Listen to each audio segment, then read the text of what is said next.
Greetings for orientation day within this bargain. Then magic school. That professor rambles concerning mystical batteries plus ethereal fuel consumption. Then pivots to drills, ordering kids to hoist twigs and squeeze internal juice. Next, they should visualize a glowing orb while hollering easy mystical phrases. Shimmer. The woman orders everyone to continue practicing until internal tanks empty. Following multiple failed trials, various kids feel completely burnt out. Teach is hardly shocked, despite this flashlight trick being toddler level. Amateurs normally require 4 weeks of grinding to spark even tiny flames. That instructor demands a repeat performance. By round 3, 50% of those students simply quit. By attempt number 4, a measly trio remains standing. At round 5, lonely one, plus following 2 additional sets, that lone pupil remains active. This blows her mind, since he finished 7 reps without hitting empty. Seeing how those gifted mana heavyweights typically hit 0 following 5 repetitions, that lady beckons the boy closer, inspecting his palm for cheating. When her skin hits his, lady petrifies, sensing not mere skill, but an absolute tsunami of mystical mojo. This bottomless abyss so freaking deep that veteran wizards would get lost. During a short flash, the instructor honestly perceives herself submerged. No rookie should ever pack this much heat in their veins. His internal gas tank dwarfs what legendary sorcerers manage over a century. That student answers to Lihon. Plus during his former life, the fellow was nobody noteworthy. Merely a typical college kid in contemporary Tokyo streets. Burned out, tired, and enslaved by brutal academics plus mean teachers. That afternoon the fellow eventually snatched diplomas. That specific instant the boy presumed all agony ceased. A stray vehicle essentially turned him into road peasant. However, the afterlife's reaper missed a spot. Our protagonist finally awoke within a strange dimension. This brutal landscape rewards mystical talent while weaklings perish. His soul restarted inside the legendary Wardeness bloodline. They represent the nation's most terrifying collection of Hess hurlers. This clan boasts ghostly allies, lizards, and wizards who deleted cities like bad drafts. Sadly, Han missed the inheritance jackpot, because the firstborn takes the gold, while the leftovers must scavenge. Unlike typical overachievers, he had zero desire for global conquest. Having endured past traumas, he just craved a peaceful existence with minimal drama and steady meals. In this realm, staying alive means learning sorcery rather than attempting any foolish, courageous stunts. Time elapsed, the lad improved his physique and his mental grit, while meticulously readying himself for upcoming lethal threats. Despite magic being quite hazardous, he embraced the arcane arts. Ultimately, his journey took him toward the scariest establishment for rookie wizards, that prestigious, terrifying institution called Amrgard. This wizarding college basically uses starvation as a teaching tool. Failing grades here usually conclude with funerals, plus the principal is essentially a high-functioning corpse. So, there he waits, loitering outside the entrance beside heaps of enthusiastic, doomed freshmen. The front doors swing wide. A booming voice shouts, labeling everyone morons and explaining that this campus is basically one giant lie. Sensing heavy vibes, Han realizes the lich is talking, getting paralyzed by the sheer spooky power radiating outward. The crowd hears him roast those foolish enough to pack luggage or bring their own maids. Promptly, the undead boss summons a sucking up every forbidden bag and stowaway servant. Afterward, the skeleton commands survivors to march indoors for their official registration. Time ticks on, revealing the principal is actually just a very well-dressed skeleton with a career. At this moment, starting his fresh Amrgard quest, the boy senses nothing but confusion about his future, aware that destiny delivers spooky problems. Deep within the Academy's primary stone fortress, a voice yells toward our lead, wondering if those Wardeness genes are authentic or just hearsay. Staying silent, the boy spins to find a gorgeous Uoner from that legendary wizarding clan pitching her name. Following some brief polite banter, our hero questions her purpose, so she clarifies that the royal heir desires a private meeting. That fancy lad, our protagonist muses, viewing that silly yellow-haired youth as he offers a bashful, the expression in return. Given the Academy's fame for aggressive social climbing during orientation, Lee struggles to respect this supposed royal brat. Plus, rumors suggest the supreme ruler was busy enough to sire over 100 tiny heirs. Unless this fellow is the eldest, his life probably sucked as much as Lee's. Since the ruler declines to fund his spare children, the teenager assumes the lad is actually brokest here, because every student had a legendary surname, leaving royalty looking rather pathetic. Ewer breaks his mental trance, demanding to know if he intends to join their little parade or stay behind. Before exiting, our hero notices a pair of kids joking about them nannying some nameless royal child. Choosing friendship over conflict, the boy grabs Uoner's palm and agrees to wander toward the majestic brat. She notes how several people treated her like a social pariah at the start, feeling truly relatable to him. Moments later, the group encounters the 97th crown descendant, specifically a boy called Gainando. Honestly, he just claims that rank while actually sitting at spot 100, and, when in the lineage, while they first chatter, the boy basically drifts into a mental void, returning to reality when the prince inquires about his focus. forcing the boy to concentrate again, but only to suffer through Gainando whining about some kid who brushed off his friendship proposal before. Although Gainando seems like a toddler, Lee plays along by feeding the boy's massive self-importance. Nevertheless, the prince's replies just prove his total lack of maturity and high levels of fragility. Worse yet, Gainando catches a case of the green-eyed monster because some guy is chatting with Amrgard. Number 40. For among the palace many royal daughters. In contrast with Gainando, this girl displays such refined poise that people naturally flock to her side. The noble requests that our protagonist fight his battle, though Lee suggests demonstrating class instead of picking on folks. Gainando claims he is no predator, then begs Lee for some expert guidance. Lee presents a pair of spacey choices: harden their souls, or initiate a lethal struggle for honor. Knowing a fight would be suicidal, Gainando chooses to overlook Amrgard, his lazy sibling. Soon, Noor sees Lee stroking Gainando like a pet, praising his patience with the royal brat. Foolish behavior, which she confesses would be impossible for her to endure. Intrigued, Lee wonders why she remains a nanny to Gainando, but a spooky arrival stops her. A skeletal principal pops into view, forcing every student to look his way. Lihon watches the bony boss, guessing what soul parts he traded for eternal life. The zombie leader questions the rookies about why they are nicknamed the Metal Skulls. Amrgard assumes it refers to their shiny metallic badge, winning her a mocking slow clap and imaginary rewards from the undead educator. After she inquires about the scoring, the ghost laughs it off, telling them to spot deceptions. That bony boss explains how the rookie badge consists only of basic ore, starting a long lecture about the hardness and value of various alloys. Following another prank, he giggles and claims they are iron, because their skulls are hollow. This savage roast leaves Lihon stunned, who notices the heavy mana aura, which keeps every student silent and submissive. Surprisingly, Lee wiggles his limbs despite the crushing pressure, deciding to thrive in this chaos. Seeing Lihon twitching, the lich stays quiet, then prepares one last cruel joke. A massive portal opens to show a majestic banquet hall, where he offers a free buffet. Instantly, the pampered children scramble for their chairs, desperate to stuff their faces with mounds of dairy, savory spreads, crispy poultry, and smoked seafood. However, the second they reach for a bite, those snacks disappear, and the lich returns, mocking their lack of focus. While Lihon realizes this ghost must have lost his soul to become such a cruel, twisted freak, the principal claims that the school aims to forge wizards by using a primal motivator. Yor agrees, while he passes out some fresh school threads, a basic bun, and a single ball of grain. The tiny rations made Gainando whine incessantly, declaring them utterly excessive, and the headmaster sarcastically approved of his complaining attitude. He then cheerfully reminded the young pupils that acquiring superior food, finer clothing, or advanced gear would require them to conjure it up themselves, using magic. The central rule of the academy was straightforward, basically saying, figure it out yourselves. Later, one enterprising student hatched a scheme to contact outsiders and smuggle in some essential goods. Too bad for him. Headmaster Lich caught wind of the whispers and gleefully told him to press on with his spectacularly unwise plan. Following that incident, the headmaster informed the incoming first years that a strict prohibition on leaving school property was now in effect. The newcomers also learned they were completely forbidden from requesting any help from the upperclassmen. With those lovely words, the headmaster finished his welcome speech and offered the new arrivals his best wishes for survival. Once the headmaster had departed, Lihon started contemplating how every educational establishment he had ever encountered seemed to be overflowing with eccentric faculty members. He recalled a professor from his graduate studies in a past life, whose lab was right next door, possessing the identical expression of pure, unadulterated madness as the headmaster's own insane gaze. Right at that moment, Gainando approached. He immediately began complaining to Lihon regarding the supposedly unfair treatment they were experiencing at this academy. Judging by the volume of the prince's continuous whining, Lihon decided that Headmaster Lich, despite everything, was still less demanding than the professor he remembered. At least this school provided basic necessities like food, lodging, and uniforms, something his old institution neglected entirely. At this point, the entitled prince pitched a fit because Lihon failed to take his complaints seriously. The warden's family focused on arcane research rather than social status. As a result, they were largely unknown, even among the nobility, creating confusion for many. Gainando, assuming Lihon lived a life of poverty, boasted that his own maids enjoyed better meals than the school offered, offering assistance. Gainando invited Lihon to visit his home sometime soon, a gesture Lihon accepted completely cluelessly. He thanked him for the kindness. Changing the subject, Lihon suggested they hurry toward the dormitories to find a good room before everything was taken.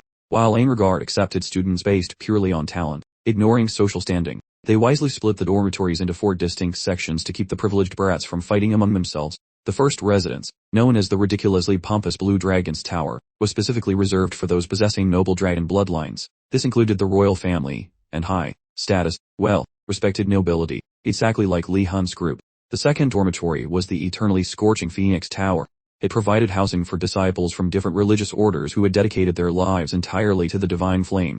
The third residence, the aggressive, sounding lightning, biting white tiger's tower, was designated for the lineages of knight families, individuals prepared to pursue both the path of the knight and the mage simultaneously. Finally, the all-knowing Black Turtle's Tower was set aside for students demonstrating endless patience. This included a motley collection of commoners, peasants, servants, slaves, jesters, wandering vagrants, merchants, and newly elevated lower-class nobles.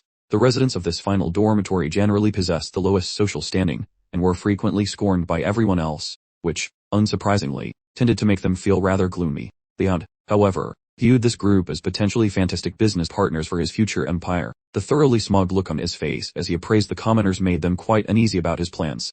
Lihon thinks that making buddies out of peasants is basically an unpaid internship for his future empire. He ponders silently. Some pampered jerk interrupts the peace, wondering why they let such crusty, unwashed common folk through the front gates. Those normal folks start shooting him some really spicy death stares. Yet the stupid me that dares them to fight if they dislike his total lack of a filter. Our hero, refusing to let this loser trash talk his future cash cows, intervenes, using superior status to roast the village idiot, shouting that he is the real trash for holding on to ego when they all became broke students the second they entered. That epic burn wins him some fans, as the crowd claps, because he finally said what everyone was thinking anyway. Since the vibe is finally right, Lihon gets ready to greet his future low-born business associates. Alas, once the peasants discover his ancestry, they panic and tell everyone to avoid his terrifying gaze. Spooky tales about his relatives being ghosts and his father being a scaly fire, but rather make them soil themselves. Totally lost, the lad wonders why everyone is acting weird, until Yuner walks up and calls him a decent blue blood. He asks the girl if his face is nightmare fuel. After she confirms he is not a monster, she says he looks like a proper fancy lad, though he has no clue his family is basically the boogeyman. Suddenly, Gainando screams for attention, wanting that his personal meat shields abandoned their precious prince in the middle of nowhere. How rude. Walking back to the royal brat, the protagonist asks why she spends time nannying such a massive walking disaster. The girl explains that she only tolerates him because his mother is awesome, then starts telling his story about her past. Looking back, a much smaller and younger, stubborn girl originally crossed paths with Gainando's parent at a fancy party after clumsily dumping a drink all over her expensive outfit, waiting for a slut. The crowd gasped when the lady acted nice, asking if the clumsy girl was even hurt or something. That rich lady started paying her just for hanging out with her son, basically making friendship a paid dig. The protagonist realizes that when bribery is a possibility, he must definitely charm the royal brat to secure those sweet financial kicks. Arriving at their massive new bunkhouse, our lead is shocked by the scale. It has woods and a lake, looking more like a survival camp than school. As he checks out the view, he hears some confused kids complaining about being totally turned around. He asks his friend what is up. She confesses she is lost too, even though she thought this was the path. While the young man attempts to solve the mystery of their location, a wild obstacle pops up right before them, spooking that poor fellow Lihon into a complete state of panic. After poking around, they found a tiny, boring shack had materialized right in front of the fancy rich kids. The majority of them felt totally disgusted by that pathetic scale. Gainando, an arrogant nanny for rich kids, moans that this hut lacks space compared to a tiny closet, questioning their long-term stay. Meanwhile, Lihon ignores the idiot while wondering how the group might fit. Yay. The moment he enters the structure alongside Yuner, and that loudmouth Gainando, the mystical internal atmosphere suddenly shifts, and within seconds, his whole group just vanishes. Lihon spends several seconds blinking like a confused owl, attempting to grasp how his environment just swapped. Out of nowhere, some sound says he, calling him a fresh little wizard while inquiring about his desired destination. Our hero instantly realizes this door is actually a wizardly spire. Consequently, an invisible narrator applauds the fellow for his agility, saying that, currently, the boy's clearance is restricted to a private bunk plus the newbie steel lounge. Our hero inquires about visiting other zones soon. The sound claims it is doable if he discovers their hidden titles and complete specific goals. Right now, the principal has blocked exploration, causing him to feel grumpy about one more annoying rule from the boss. The boy commands that talking ghost to teleport him toward a mattress, then it obeys. Once he gets comfy in his bunk, our protagonist grabs a manual called Facts on Amrgard, quickly seeing why the Academy forces everyone to study it. Per the manual, all fresh recruits must endure every lecture for 30 days prior to choosing a specialty. While browsing, our hero spots a pep talk from the boss, who turns out to be down adults, so he assumes the man is likely not a complete jerk. Actually, our hero finds the school much simpler than his brutal graduate studies from before. Plus, his quarters provide every necessity, leaving him with zero reasons to bellyitch. At the same time, without his awareness, the remaining pupils are suffering mental breakdowns because their tiny bedrooms look like empty prison cells. Having memorized the regulations, our hero heads to the social hall to spy on which lectures those other kids selected. Upon arriving, he joins Yonor, inquiring about which academic path she prefers. She beams excitedly, explains her dream of mastering potion mixing to start a business and sell magic goods to the royal court. Stunned, the boy praises her try. Then Yonor asks about him joining, not wanting to kill her vibe. Lihon explains that selling magic potions is difficult, so he needs time to reflect. Within this territory, a startup like that needs a killer instinct to win, so our hero avoids extra stress by selecting only safe topics. The girl, acting nosy, asks which topics our hero likes. Then he weighs his reply very carefully. He primarily targets courses where nobody actually tries, hoping for those sweet, effortless grades, dreaming of one day securing a cozy desk job within the fancy imperial palace walls. Still, dropping such a boring truth on someone as fired up as Yonor would likely crush her spirit. Thinking fast, Lihon claims he will sample every single lecture for a month to avoid any hasty blunders. Just as Gainando sprints over, looking absolutely terrified while screaming for assistance, because he believes a ghost or thief invaded his vacant bedroom. Hearing those silly, fake screams, Yonor and Lihon simply disregard the idiot, choosing instead to proceed with their chat. When morning arrives, Lihon and the gang head to their introductory lecture regarding magical fundamentals. Every freshman must take this course, though the lessons are split up based on specific dorm assignments. While walking to the room, Lihon spots everyone looking totally miserable, so he asks Yonor about the gloom. Yonor clarifies that folks are starving and restless because their mattresses feel like literal piles of sharp rocks. Thought. Lihon ponders whether their current misery really qualifies as a genuine struggle. He remembers a dark time in graduate school when a friend handed him a single chalky bar as dinner. During those days, breaks were a myth, making those disgusting nutrition bricks their primary source of life. Once, his pals or the professors would definitely buy them a massive banquet after the work finish. Lihon had playfully threatened to end his life if that promised feast ended up being cheap noodles. Naturally, when the reward arrived, it was just the usual soggy noodles and basic rice triangles once again. Since he had already endured that academic hell, this present mess felt like a breezy walk through a park. Eventually, the wary group reaches the designated room to begin their very first educational session, feeling grateful that they do not have to climb any stairs today. That small bit of comfort vanishes instantly as they swing the door wide to see a massive troll, wearing tight garments, lurking behind the teacher's desk. Everyone knows trolls as violent, mean beasts, so finding one teaching a class is absolutely mind-blowing for them. Instantly, the beast greets the students and tells them to hurry up and find a place to sit. After the kids settle down, the creature announces her name is Garcia Kim, a being with half-troll blood. She then promises that, despite their obvious trembling, they have absolutely nothing to fear from her. She claims she only eats people when hungry, though Garcia is clearly joking. The students actually believe her for a second. Finally, she feels bad about the prank and starts the talk, but before launching into the main material, she notes that the wizardry taught here remains useless until they grow up, as the nature of magic is. This job, however, is quite dangerous. As the professor for the Steel Seeds class of mages, her lessons will cover fundamental magic and help each student pinpoint their unique elemental affinity. She promises to act as their guiding star through this endeavor and warns them to begin with the most basic ideas. Her initial question to the group is a simple one: what exactly constitutes magic? The answer arrives almost instantly when Arnar, the inevitable teacher's favorite, confidently rises to speak. Garcia is clearly delighted by this immediate reply. Garcia offers praise before clarifying that magic requires borrowing mana and magical energy from the world's natural source. She specifies that every student enrolled here should possess the ability to recognize and perceive magical force. Crucially, actually performing magic demands more than just being aware of its existence. It requires precisely combining magical energy and mana to achieve the intended outcome.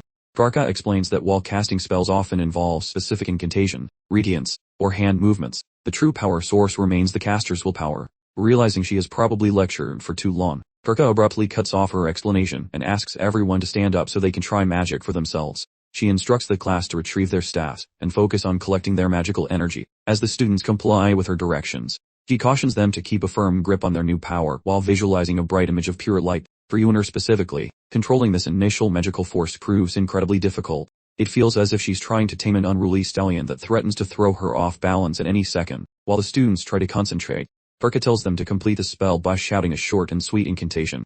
Light, now, she commands, assuring them that short phrases make it easier to maintain focus on the task. Lihon, who has been listening intently, methodically lists each necessary step to attempt casting the spell.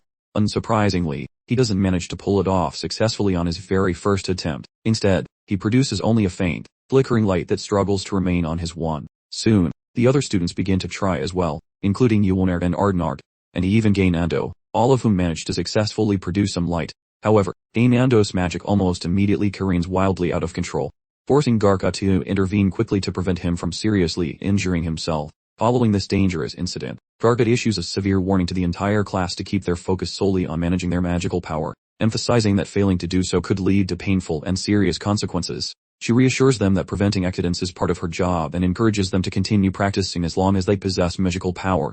After the second attempt, many of the upper class students start complaining loudly, and about a third of the entire group gives up entirely.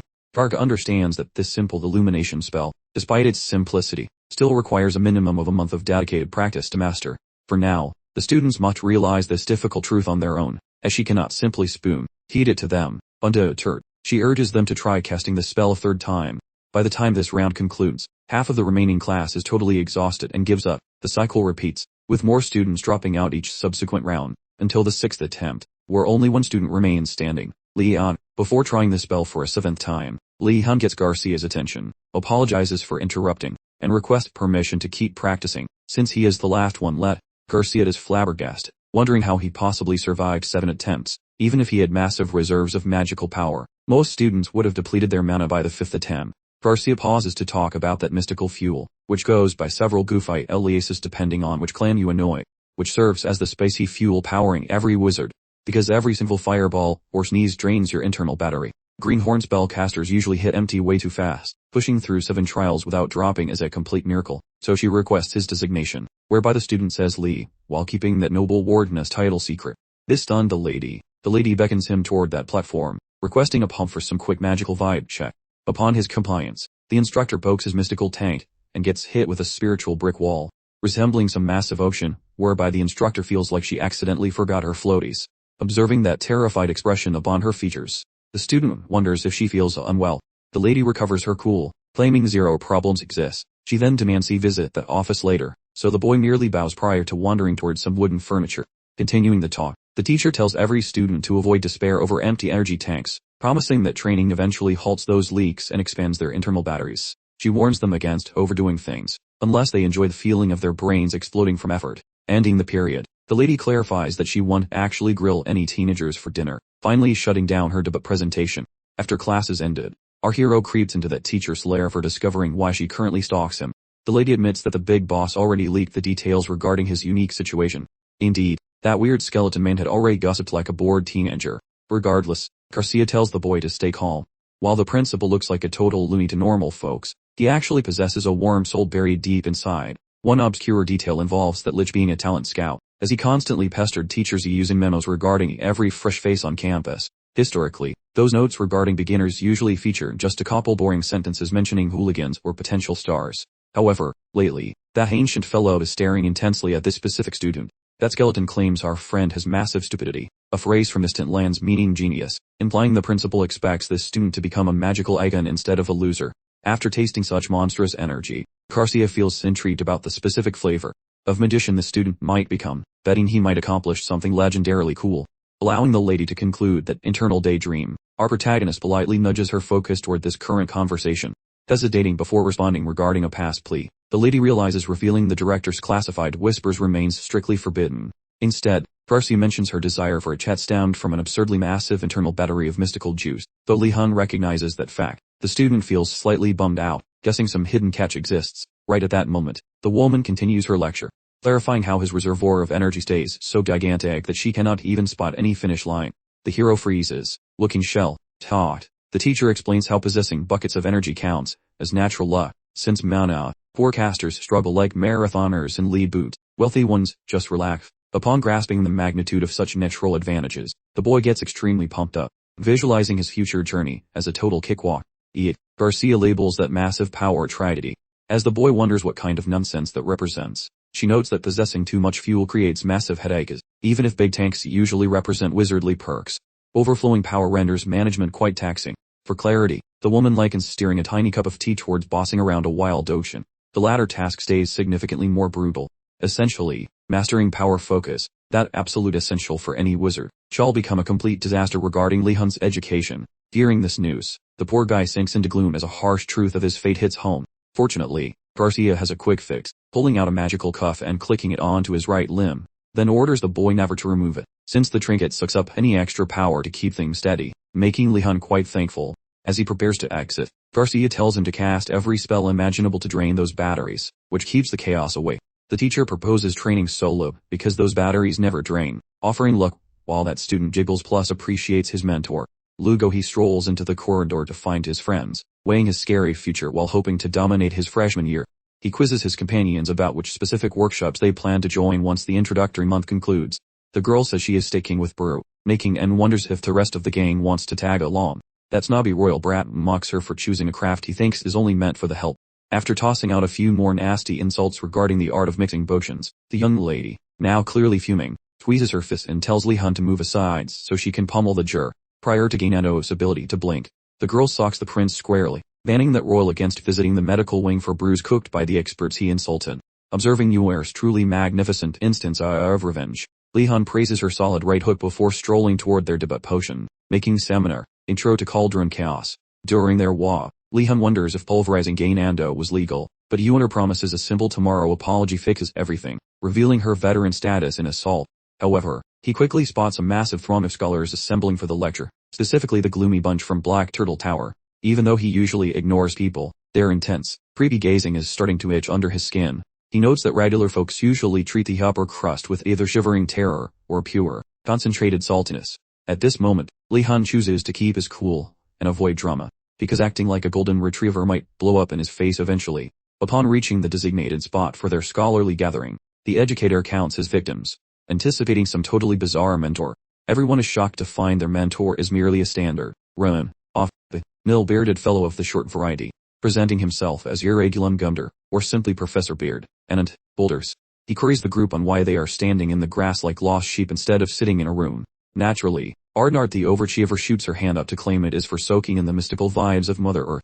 Regila though, informs her she is dead wrong before eavesdropping on the whispered chatter between Lihon and his companion. Once Yuer probes his buddy for a thought, he lazily mentions the spot likely just has premium weeds for harvesting, earning high praise from the instructor. The mentor, labeling him a rare scholar who actually employs his gray matter occasionally. Ardnart, fuming over Lihon winning, starts looking like a tea kettle about to whistle. Lihon silently begs the educator not to paint a target on him by creating a rivalry. Shifting gears, Irregulum huddles the kids together to reveal the cold, hard truth of what mixing chemicals requires. While most folks think magic brewing needs God, here genes or fancy finger wiggling. The truth is that having the guts to scavenge for dirty roots is the real superpower here.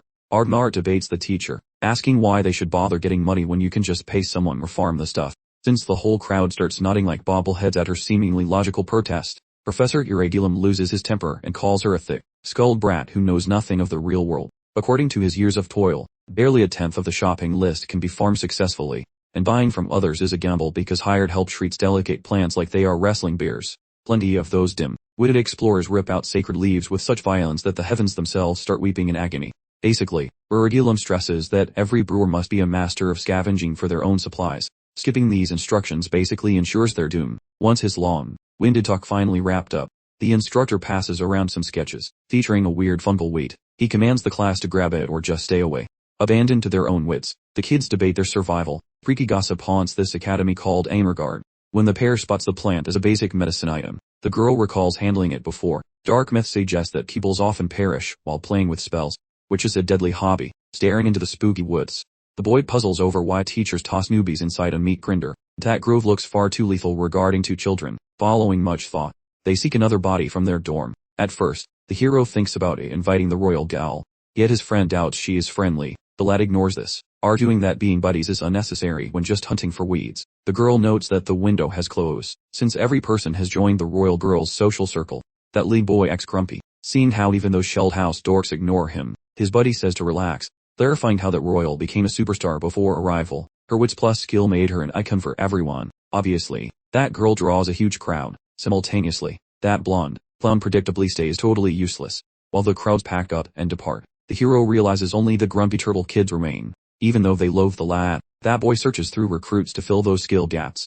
Noticing a petite elf sporting jacked legs plus rough skin, that guy picks her as the ideal choice. That maiden, the scout, originated within that shell dorm and worked for some Arctic recon squad, a bunch of master trackers who leap across cliffs like hyperactive goats. After viewing the sketch of the healing plan, the scout first assumes that locating it is easy. Despite not knowing the weed, she treats the woods like her front yard. Although the local geniuses intimidated her, She now feels ready to impress. Right when that lady gets moving, the boys' team walks up plus says hello. Feeling wary, the scout barks at them to explain why. The main character wants that scout alone, yet she gets grumpy fast, fearing those kids could use her then ditch her. The boy comforts her, mentioning that solo hiking is suicide. That guy wonders how she might fight beasts plus carry heavy loot if she locates. The elf stays doubtful, however she feels more curious as the lad reads that brain flawlessly. Following some verbal sparring, Lihon ribbed her playfully, implying that tackling this objective solo was something only an overconfident idiot would attempt. Ultimately, Nilia consented, agreeing to tag along with their little expedition. Relieved by her decision, Lihon urged the companions to begin moving, and they soon set off into the depths of the forest. Nilia bounded between branches, possessing the effortless agility of a forest creature, leaving Lihon and Yonor to trudge along on the ground far beneath her. Amazed by her nimble movements, Yonor inquired how Lihon had determined she was the ideal candidate. He explained her well-defined leg muscles, hardened palms, and apparent familiarity with wielding a bow and arrow. These, he said, were dead giveaways that she was a seasoned hunter. Eavesdropping from above, Nilia started to feel uneasy about the conversation, sensing an unusual capability in Lihon to accurately assess a person's history and abilities. Lihon noticed her reaction, and humorously told Yonor he actually just spotted the Shadow Patrol emblem pinned to Nilia's belt. As they pressed on, Lihon continued to poke fun at Nilia until Yonor eventually requested that she keep pace with them. Nilia immediately questioned the reasoning. Lihon clarified that Yonor was their only expert in identifying the required herb, so they couldn't risk her becoming overly exhausted. Puzzled about Lihon's value to the team, Nilia wondered aloud what he brought to the table if Yonor was the fender, and she was the guide. Realizing the true answer would probably annoy her, Lihon simply stated that his sole purpose was to act as their bodyguard. Examining Lihon more carefully, Nilia concluded he must belong to a lineage of knights, then asked why he was hanging around the Blue Tower. Lihon responded that he was indeed a member of the infamous Wardeness clan. Upon hearing this revelation, Nilia was so taken aback that she almost tumbled off the tree limb she was currently perched on. Noticing the look of utter horror on her face, Lihon asked Yonor if his family had some sort of issue, but Yonor reassured him that noble families often attract wild gossip. Still, the Wardeness family, she explained, was particularly notorious for being scandalous. One popular theory claimed the Wardeness patriarch was actually a dragon who incinerated countless undead legions during the Great Undead Frenzy. Other stories suggested the Wardeness line forged pacts with ancient entities, sacrificing their feelings to gain matchless magical prowess. There was even one tale of a Wardeness sorcerer completely annihilating a city during a simple riot. Listening to Yonor's accounts, Lihon realized the public perception painted his family as destructive monsters, leaving chaos in their path. He wondered, however, if powerful mages intervening in catastrophic events was truly a bad thing. Yonor promised him that those kinds of rumors were irrelevant and recommended that he avoid obsessing over them too much.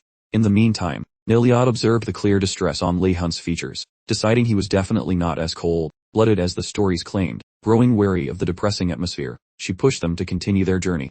After covering several more miles together, Nilia perceives a funky atmosphere then anchors her squad, examining the ground. They stumble upon ginormous creature tracks. Looking at those light dents, the beast clearly attempted to hide its path, which makes the girl quite giddy over its professional level of discipline. Yue Fei smiles, but her blatant boredom is instantly obvious to the tracker. Begging pardon for her chatter, the girl admits her woodsy rants might annoy her friend. Shockingly, Lihon actually gives a hoot and begs for extra info. Totally baffled, Nilia muses whether the lad has caught a brain fever. Lihon promises that nerdily obsessing over mud is a valid pastime.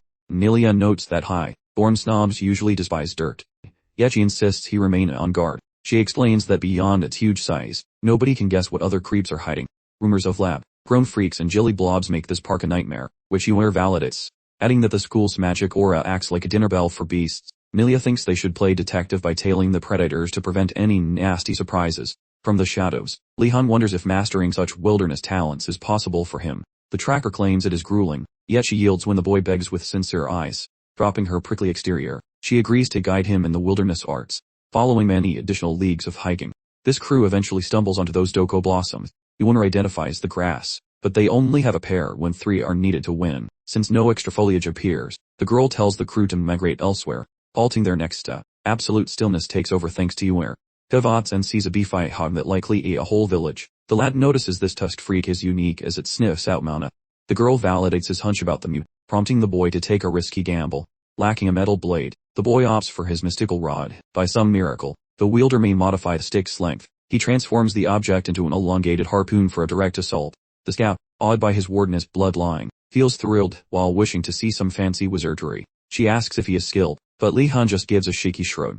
urging Nilia to devise a backup strategy. If things get messy, she should drag Yuner away while he distracts the beast. Yuner feels fuzzy from Nilia's heroic vibe, but Nilia just scoffs, saying she is only helping because she has time. Han offers his thanks for the help, promising to lean on her strength if the situation turned ugly. With the scheme finalized, Han approaches the giant hog, while Nilia watches with a face full of glee. She stares intently as Han grips his wooden stake, remembering painful lessons from his youth. Under the tutelage of Long at age 10, the man taught him that while swords are fancy, a warrior masters everything to reach Zen. Apparently, only students who survive that torture can shove magic energy into a stick to achieve a special glow. Long doubted the boy cared about such things, knowing that only a few special people ever reach that high level. True to his lazy nature, Han told the old man he had no interest in chasing those exhausting and lofty goals. Instead, he just wanted to exercise for self-defense and live a quiet life as a magic-using hermit. Moved by this practical honesty, Long vowed to train him well, then added 100 extra pokes to his daily routine. Recalling that trauma, Han clears his head and focuses entirely on turning the monster into a pile of ham. He rams his wooden staff deep into the creature's throat with one smooth move, ending its life instantly. Nilia and Yuner both stand there with their mouths hanging open like fish. They gawk at him in shock, doubting their own eyes, wondering why he skipped using any fancy, magical parlor stunts. Even with the high quality of Amrgard standard-issue wooden poles, that piece of wood should have snapped like a toothpick against such a massive, angry forest beast. Without realizing it, Han accidentally poured some magic into his stick, turning a blunt toy into a deadly blade. Though he was nowhere near legendary mastery, his quick shortcut saved the day and kept the girls from being eaten. After the oversized pig finally quits its shaking, the group inspects the damage. Nilia is stunned that Han dropped such a unit with nothing but a wooden pole. Yuer is more worried about the insane school syllabus. She cannot believe teachers would toss kids into this nightmare, contemplating skipping all future lessons when another loud scream rings out from nearby trees. After calming Yuer, the squad rushes to find where the screaming is coming from. Upon their arrival, they spot several kids fighting another massive, angry forest pig. Seeing how many people are there, Han suggests they just sit back and watch, which Nilia totally supports. At that moment, a fancy, hand-slab, aimed Ashen Dockard steps out with his staff, boldly claiming he will handle the angry Beacon single-handedly. Yuer recognizes him as a brat from that wealthy Dockard clan. They were celebrated for their extraordinary talents, and a long family history of handling the Emperor's personal finances. Based entirely on this high-end reputation, Lihon foolishly assumed Dockard must be competent and fully trusted his ability to wield a sword. However, as soon as the battle commenced, it quickly became evident that Dockard's big, talking attitude was completely unsubstantiated. His initial strike barely dented the boar's hide, merely making it angrier. Dockard understood his plan was terrible and tried to change course, but time had run out. The boar then used immense force to kick Dockard, sending him flying several feet away as a completely incapacitated human projectile. Since Dockard was now useless, the enraged boar shifted its murderous gaze directly toward the princess and all the other remaining individuals. Right then, the princess took a decisive step forward. Yuner immediately turned to Lihon, seeking advice on their next course of action. But Lihon was completely focused on reading the princess's current expression instead of answering. She appeared to be completely lost in thought, carefully calculating the perfect timing for her impending strike. As he watched closely, Lihon realized the princess was patiently waiting for the boar's charge, only striking exactly when the timing was perfect. The meticulously calculated strike found its intended target, causing the boar to let out a tremendous pained shriek before it finally collapsed to the ground. Following the intense skirmish, Lihon thanked Nilia for her invaluable instruction about approaching monsters by riding the headwind, assuring her he would heavily depend on her counsel in the future. Once the battle had concluded successfully, Princess Amrgard expressed sincere thanks to Lihon for saving her and her companions, showing no jealousy at all. Lihon tried to dismiss the compliments but Nilia started wondering why everyone was being so formal, since students in the same graduating year usually talked more casually to each other. Despite his attempts to decline, Amrgard insisted on finding a way to properly repay Lihon for his assistance, asking curiously exactly what he wanted as compensation. Lihon completely surprised her by requesting only a list of academic courses where it would be easiest to get top grades. Amrgard's first thought was that he was testing her intelligence, but when Lihon asked again, she understood that he was completely serious about his unconventional request. Before she could reply, the professor, who had apparently been listening in on their conversation, suddenly emerged from his hiding place and announced that he had the precise answer Lihon was seeking. Before he fully recognized the professor, Lihon was overwhelmed by an ominous feeling. It specifically reminded him of his previous life, particularly his terrifying, intimidating graduate school professor. Professor Uragalun, having no patience for silence, interrupted Lihon's thoughts. He proposed that the alchemy class was exactly what Lihon desired, but Lihon, calming himself, replied that success required passion and dedication. Intrigued by Lihon's sudden enthusiasm, Yahello vowed to personally help him cultivate the passion and dedication he mentioned. However, Lihon couldn't help but notice the jealous glares of the other noble students who truly resented the professor paying such attention to him.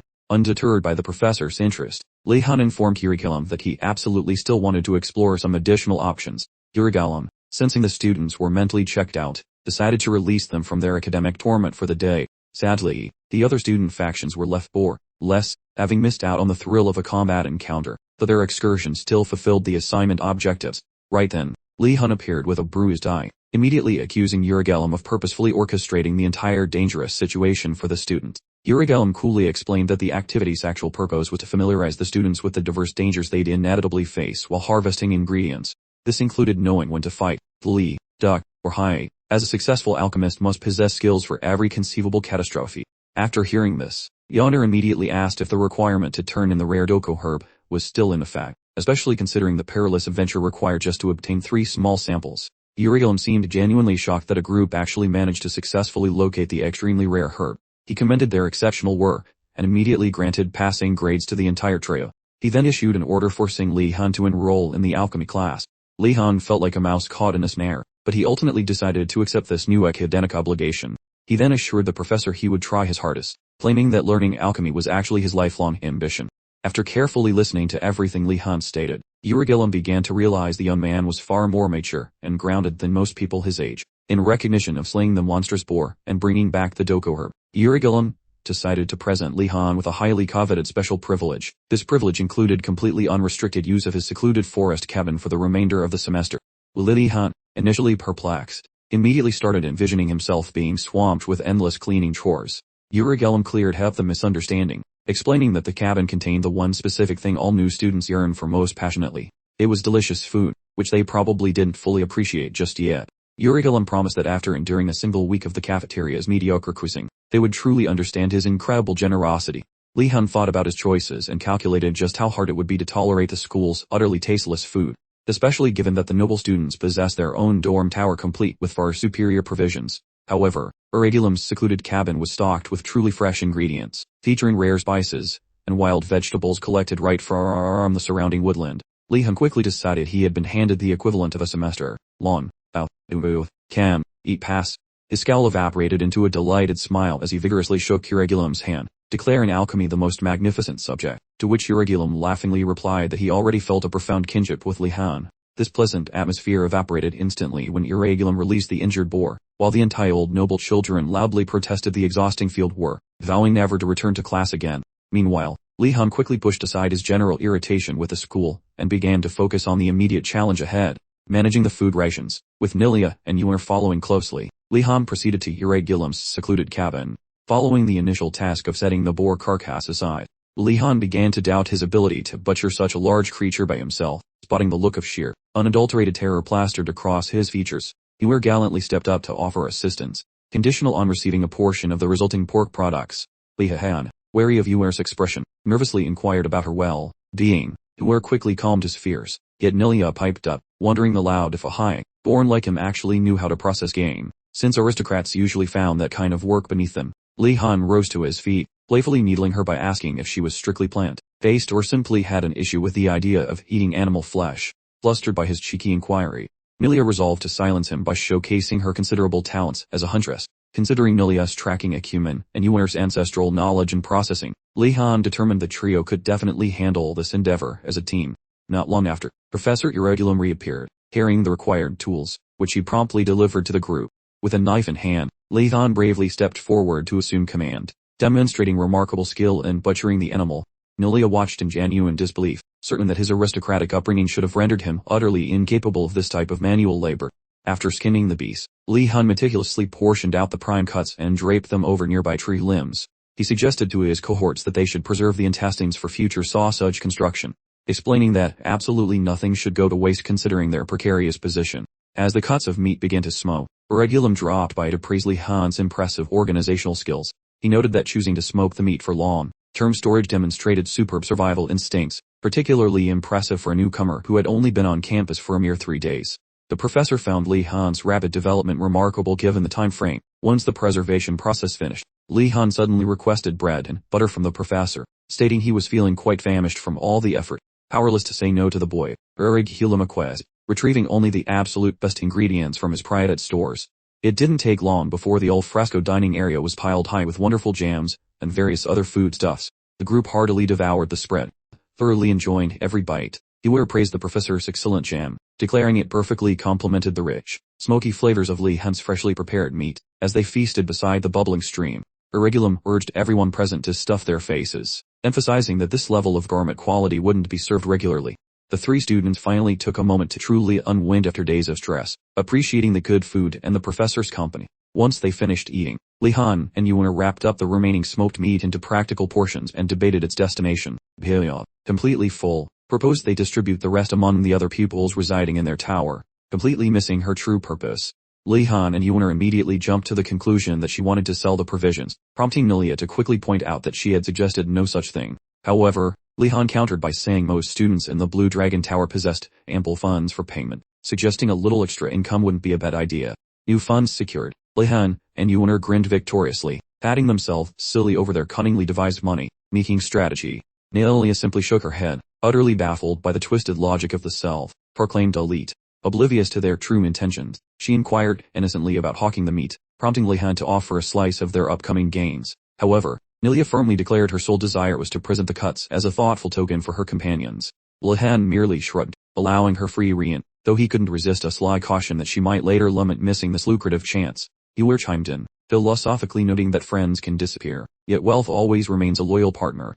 Thoroughly fed up, Nilia sharply commanded their silence. Meanwhile, Baraglum, a quiet spectator, discerned that this group possessed undeniable skills, alongside an equally undeniable penchant for trouble. Even with the migraines he forced off from their escapades, he braced himself, declaring readiness for the delightful pandemonium they would inevitably unleash. Upon Lihon and Yuaner's grand return to the ostentatious Blue Dragon's Tower, an odd structure typically set apart from the Academy's core, and enveloped by a robust forest fragrance, they got to work. Without a moment's delay, they commenced grilling the savory cuts resourcefully obtained from Baraglum's rustic dwelling.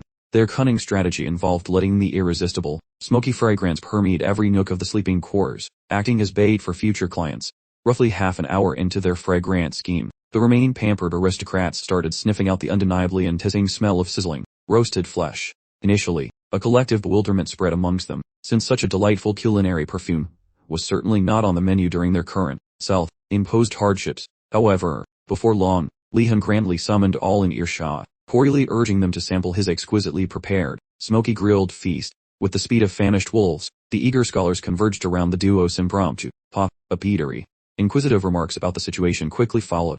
Lihon, the smooth operator, calmly addressed their concerns, capturing their undivided focus by proclaiming a grand feast was arranged. But then, just before anyone could take a bite, he casually revealed a modest price tag of 2 silver coins. Remarkably, even with the sudden revelation of the per-person charge, not a single grumble arose, for truly excellent cuisine was a forgotten indulgence they were all desperate to savor once more. In short order, the privileged pupils eagerly settled in, proceeding to gorge themselves on every tender, spicy morsel they could possibly fit into their mouths. While Lihon and Yuan observed their ravenous patrons, they discreetly totaled their profits, genuinely astonished by the sheer volume of dishes moved, especially since they had audaciously inflated the original cost by 3 times. Of course, the poor scholars were rather cornered, utterly clueless about procuring or preparing their own protein, which, in their shrewd vendors' minds, made it a perfectly balanced, mutually profitable arrangement. Just then, Gainando finally shook off the lingering effects of Yuaner's powerful blow, staggering upright as his belly roared a furious protest, leaving him to ponder the source of the delightful hubbub beyond the door. His nose quickly caught the undeniably tempting aroma of sizzling, grilled protein. Naturally, he drifted outside to investigate, and the moment Lihon's eyes landed on him, the entrepreneur promptly extended a warm, profit-driven invitation to join the feast. Just like all the other paying clientele, he didn't delay. Gainando eagerly plopped down, mentally bracing himself for a glorious, meat-filled banquet, but precisely as his hand reached for the first succulent morsel, Lihon suddenly intervened. The cunning vendor gently reminded him that even beloved friends owed a small, friendly toll of 1 silver coin before resuming their feast. Absolutely dumbfounded, Gainando stammered if payment was truly required, to which Lihon smoothly retorted that a true noble's dignity simply wouldn't permit such a disgraceful act as consuming food without contribution.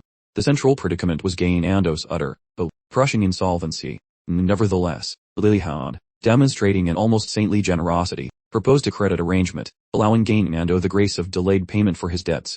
Later, Gainando, genuinely touched by such unexpected generosity from his pal, became misty, showering Lihon with praise for being an exceptionally stand, but truly, what a magnificent chap. Feeling utterly blessed to have found such a stellar companion, Gainando then rather blindly scribbled his name onto the agreement, convinced he had just won the cosmic lottery. Lihon and Yor, meanwhile, wisely held their tongues, allowing the blissfully unaware Gainando to savor his repast without interruption. With dinner concluded, the rather eventful day gracefully wound down, sending everyone happily off to their slumber. The following dawn, the esteemed pupils hailing from the illustrious Vainglorious Tower assembled once more in their familiar classroom for a fascinating session on basic magical personality refinement, or so they called it. Numerous high-born students scratched their perfectly coiffed heads, genuinely baffled why such a course was mandatory when, in their own impeccable estimations, they had absolutely no room for self-improvement. Lihon, internally, could barely stomach the sheer, unadulterated hubris emanating from these important adults, yet he steadfastly maintained his cool, choosing not to waste a single ounce of emotional energy on their utter drivel. Suddenly, the headmaster, seemingly conjured from thin air, greeted the students to his class with an air of unsettling anticipation. It quickly dawned on them that the headmaster was, indeed, the very same personality education instructor. A sudden wave of fear instantly gripped them, prompting extreme care not to blurt out anything that could possibly upset him. The headmaster, with a quick glance, observed their rather robust, well-fed appearances, then proceeded to dramatically reprimand them for apparently needing more than a month to forage for provisions. One particularly daft noble, obviously lacking a strong sense of self-preservation, piped up, questioning if the headmaster actually expected them to procure their own sustenance, but his ill-advised inquiry was abruptly cut short. The headmaster promptly rendered him speechless. He then, with a right tone, informed the gathered pupils of his immense relief that their famously vacant craniums had at last managed to procure some edible provisions.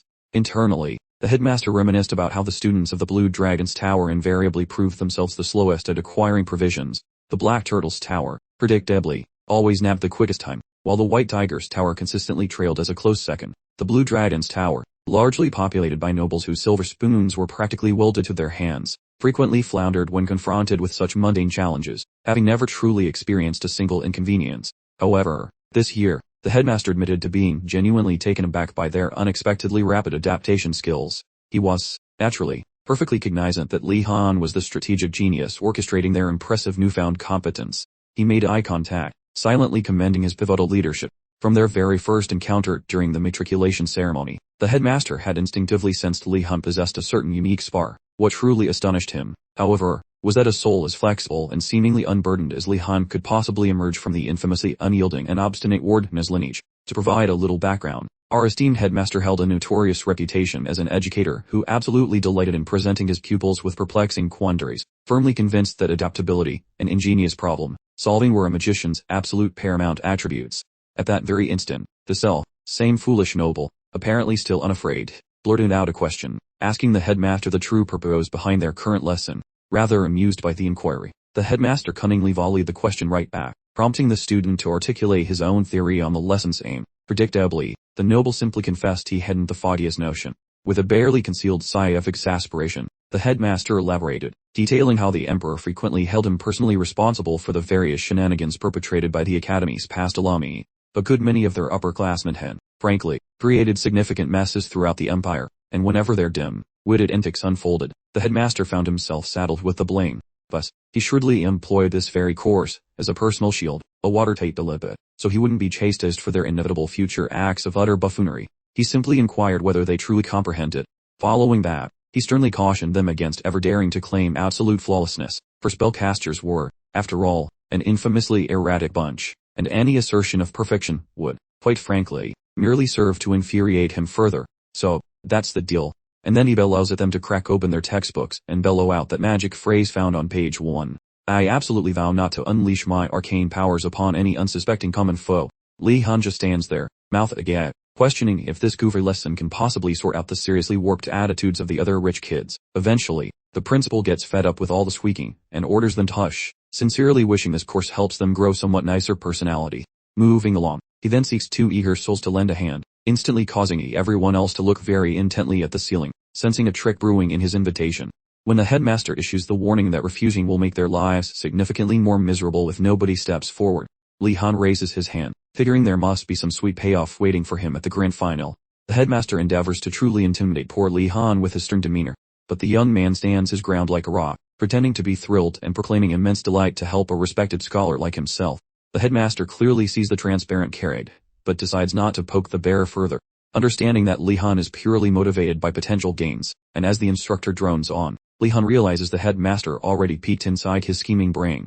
Right at that moment, Gainando, convinced Lihon is marching straight into a disastrous pitfall, calls him out, demanding if he grasps the insane predicament the crazy headmaster has cooked up for them. But before he can finish his thought, another young nobleman jumps in, explaining that Lihon is heroically taking the fall to shield everyone else from mandatory punishment. Feeling genuinely moved by this magnificent gesture of personal sacrifice, Gainando resolves that he absolutely must step up on behalf of his buddy. Alas, his notoriously shaky legs refuse to obey the command to move, and before he can even execute a single step, another student volunteers their services. The headmaster correctly identifies the second volunteer as Ashan Dockard, hailing from a family celebrated for its mastery over official paperwork, and promptly delivers a backhanded jab regarding the fellow's family name. As Ashan offers his reply, Lihon remembers him from that messy encounter with a raging boar, and speculates if Ashan harbors the identical objective he is currently pursuing. Once Ashan concludes his brief statement, he pivots toward Lihon and clarifies that this is simply his method of settling the score for the timely assistance Lihon previously provided him. Lihon attempts to talk him out of it, but Ashan brags endlessly about his family's expertise and precision in calculations, unintentionally leading the headmaster to assume the two boys are buddies getting along swimmingly. Yet the principal suddenly slams the brakes on their interaction, assigning them the monumental chore of hand copying every single safety regulation before the next scheduled class session commences. Both Lihon and Ashan are left standing there, utterly speechless and a bit dim-witted. Later that afternoon, the two lads linger behind once the official instruction is over to gain some early ground on their monumental writing project. Following several long, grueling hours of inscribing text, Ashan finally snaps, his frustration exploding skyward, vowing eternal vengeance upon the headmaster for this ridiculous nonsense, especially since he knows perfectly well he could have completed the entire assignment in a literal blink using one tiny bit of sorcery. Lihon observes Ashan's spectacular meltdown, silently wishing the poor soul doesn't actually just spontaneously combust from the sheer pressure. Pondering the predicament, Lihon concluded the headmaster had assigned this boring chore specifically to infuriate them, hoping they would eventually break down and employ magic just to escape the sheer tedium of doing it by hand. Regrettably, neither of them possessed even elementary spellcasting knowledge, like making things glow, which made magical transcription absolutely unachievable for now. Suddenly, a brainwave struck Lihon, calculating that the headmaster, assuming the old geezer actually possessed a soul, surely must have hidden a clue nearby. Ashan observed Lihon's abrupt quietness, and inquired what exactly he was up to. Lihon responded that he was searching for anything that would resolve their current dilemma, while Ashan paused, wondering aloud if rooting around for answers constituted the. Lihon countered that a lack of specific guidelines meant rummaging through the headmaster's personal study for a solution could not possibly be labeled as misbehavior. Conceding to the reasoning, Ashan went along with the plan.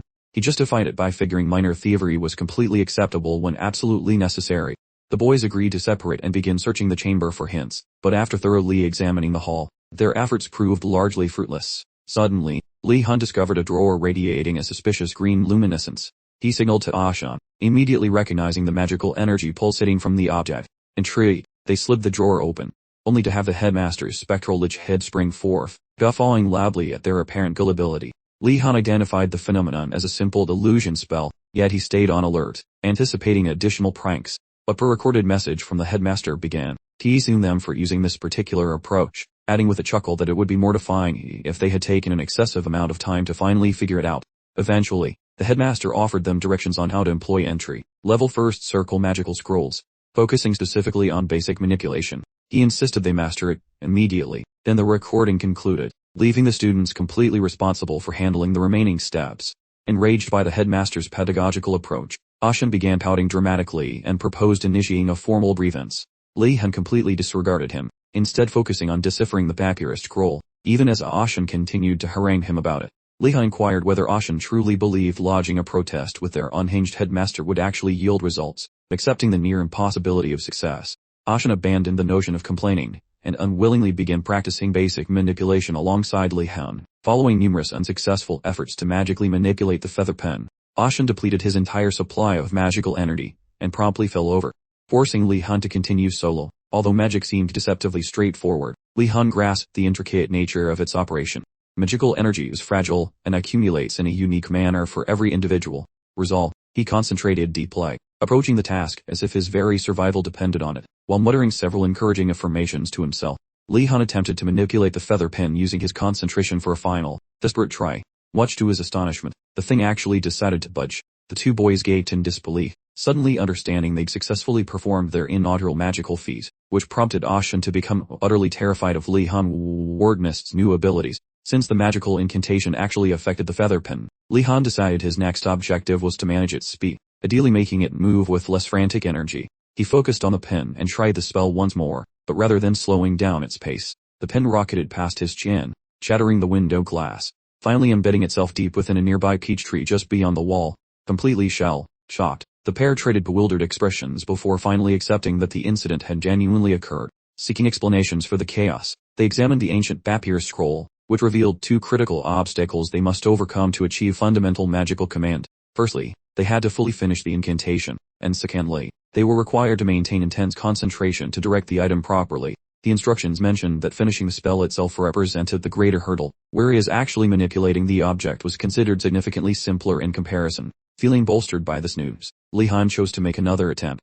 On this occasion, he concentrated intensely on the pen, determined to prevent another catastrophic loss of command. Precisely as he started, the headmaster materialized unexpectedly from thin air, inquiring whether they had completed sufficient practice time. Shaken by this sudden intrusion, Lihon's attention completely evaporated, which caused the feather pen to careen uncontrollably about the chamber, finally smacking the headmaster directly on the forehead. Completely unmoved, the headmaster continued by asking if they comprehended the rationale behind his assignment. The two boys shrieked in unison, or rather, Ashen specifically, who was surprisingly delighted by Lihon's inadvertent assault, announcing that he was now an official admirer of Li's proficiency. However, before Ashen could escalate the situation by taunting the headmaster again, Lihon quickly intervened, highlighting the fact that the pen hadn't left so much as a faint mark on the headmaster's forehead. Changing the subject, the headmaster praised Lihon for his rapid advancement, though he delivered the compliment in a distinctly insulting manner by labeling him a remarkably effective fake imbecile. Lihon, still slightly dazed from his recent accidental near disaster, found himself astonished that the headmaster wasn't currently launching into a furious tirade. He reasoned the headmaster must be having an unusually pleasant day, so he took advantage of the opportunity to request suggestions for improving object manipulation. The headmaster immediately scoffed in return, questioning how Li could possibly be having trouble with control when he had already successfully executed the more difficult spell. When Li openly confessed his problems without hesitation, the headmaster deceitfully offered comfort, claiming it was completely standard for novices to encounter such difficulties. Just as Li let out a sigh of relief, the headmaster abandoned the facade, informing him that everything he just said was fabricated, and reinforcing that the spell was actually the challenging component. He added that in his professional judgment, achieving control generally required only 1 or 2 attempts, meaning anyone who struggles with this simple step must possess a unique lack of intelligence. When Li asked for guidance, the headmaster merely suggested he devise a solution on his own. Anticipating a fiery reaction, the headmaster was taken aback when Li replied courteously, vowing to dedicate more time to practice. Discovering it dull to mock someone so unreactive, the headmaster determined he would focus his efforts on Ashan during their next meeting instead. Before departing, the headmaster shared one last morsel of advice, clarifying that their magical skill level would naturally increase as a direct consequence of consistent application. The headmaster then used his powerful teleportation magic, not for saving the world, but to banish them straight to the cafeteria for their lunch break. In the blink of an eye, Lihon suddenly materialized, finding himself safely inside the dining hall. Annoyed, he muttered under his breath about how the headmaster kept wasting world-altering magic just to get people to eat their sandwiches. He glanced around the cavernous dining hall and realized it was completely deserted. The headmaster had teleported them well after the lunch rush, giving up on a hot meal. He prepared to eat the same boring bread and flavorless rice balls that had become his standard diet. He decided to enhance this depressing meal, however, by adding some smoked meat he had carefully preserved during his last visit to Garagolem's cabin. Just as he was getting comfortable, Ardenart made a dramatic entrance into the empty dining hall, and immediately yelled his name. Startled by the interruption, Lihon returned her greeting, and inquired as to why she was here so late in the day. She explained that she had brought the information he requested previously, which was a list of all the school's easiest courses. Lihon thanked her profusely for the list and eagerly unrolled the document to read it. He quickly realized, however, that she had accidentally given him the list of popular lectures instead of the easy ones. He was particularly horrified to note that understanding of alchemy was prominently featured, a subject notorious for causing nightmares. Getting straight to business, Lihon immediately pointed out the error to Ardnar. He then explained the crucial distinction between a popular class and a genuinely easy one. When she realized he was truly interested in the truly boring subjects, Ardnart felt her expectations deflate. She had initially viewed him as noble, but now considered him despicable and entirely beneath her admiration, all because he chose boring electives. With a heavy sigh, She retrieved the correct list of genuinely unpopular courses and passed it to him. A quick look at the revised list made it instantly obvious to Lihon precisely why these subjects had so few students. The first option, basic swordsmanship, was unpopular because students at a magic academy generally prefer magic wands to sharp objects. The second, repeated basic magic combat training, was shunned because most students preferred intellectual pursuits to repeated physical training. None of this mattered to Lihon. His goal was simply to accumulate skills for practical self-defense, so he was quite pleased with the options. Lihon thanked Amrgard for her help, and she swiftly exited the area. The following morning found Lihon heading toward the first lecture on his new list, completely on his own. His companions, Gainanto, Ashan, and Juonor, had all declined the invitation to join him, and he fully comprehended their decision. When dealing with professors and academic courses, Lihon understood that consideration was a luxury that did not exist. Teachers displayed a complete lack of concern for both their students and their peers, which is exactly why Lihon chose a subject he didn't care for, allowing him to focus on more critical tasks. Fortifying himself with this philosophy, Lihon reached the entrance to the school's basement, where his next lecture would take place. Sensing something ominous lurking beneath the mundane staircase, Imperial students often shared whispered warnings regarding the dangers of entering magic towers, while seemingly unremarkable from the exterior. Once inside, finding an escape route became almost impossible. As a young boy, Lihon devoured horror stories about people trapped permanently inside such structures, treating every tale as a dire warning. One evening during his youth, young Lihon asked Arlalong whether the frightening accounts of magic towers were simply legends. Back then, Arlalong admitted the stories might be exaggerated, yet contained a core truth, warning that anyone who entered was highly unlikely to ever leave. In fact, Arlalong added somberly, they might meet their end before even realizing their mistake. The previously cheerful Lihon instantly sobered, breaking into a nervous, cold sweat. Now a student at Amrgard, Lihon had come to view his entire school as the perfect representation of a magic tower. This perception explained why most new students, despite their youthful curiosity, generally avoided exploring the campus thoroughly. Terrified but determined, Lihon gathered his courage to proceed into the basement, knowing his next required course was located there. Just as he was steeling his resolve, the eccentric headmaster suddenly materialized behind him, startling him into a sudden state of panicked chaos. After regaining his composure, Lihon hid his annoyance, offering a greeting full of flattery before posing a question to the headmaster. He explained that he needed to head to the basement, and wondered if the headmaster had any valuable advice for him. Without a second thought, the headmaster flatly denied having any helpful information, adding a grim promise to place flowers on Lihon's dead body should it turn up the next morning. Lihon ground his teeth together in private frustration, yet forced a false smile, determined to prevent the headmaster from witnessing his loss of composure. After separating from the headmaster, Lihon ventured down to the first underground level, finding the corridors surprisingly ordinary, contrary to his expectations. As he reached the entrance to the classroom, he heard two students discussing the class inside. For a brief moment, he felt relieved that he might not be alone in this ordeal, but that hope vanished instantly when one of the students realized their mistake, noting they had stumbled upon the basic repetitive magic combat practice class, and they quickly departed, muttering insults about the poor soul foolish enough to take the course, which caused Lihon's momentary optimism to fade away completely. However, he summoned his resolve once more, opened the door, and stepped inside. The room contained 3 students, each seated with a luminous blue energy orb on their desk, which again provided Lihon with a cautious feeling of relief. However, following a quick scan, he realized 2 of those students appeared poised to leave very soon, just like the pair he'd encountered earlier. Curious, he examined the blue orb on his own workstation and pondered its function, but before he could figure it out, a deep, foreboding voice from the platform commanded everyone to take their seats immediately. Startled by the interruption, Lihon looked up, surprised to see a pale man standing there, featuring gloomy eyes and remarkably long canine teeth. Concluding that the man must be a vampire, Lihon braced himself for the worst. The man introduced himself as Professor Bloody Greg, the instructor for the lesson, and promptly began teaching.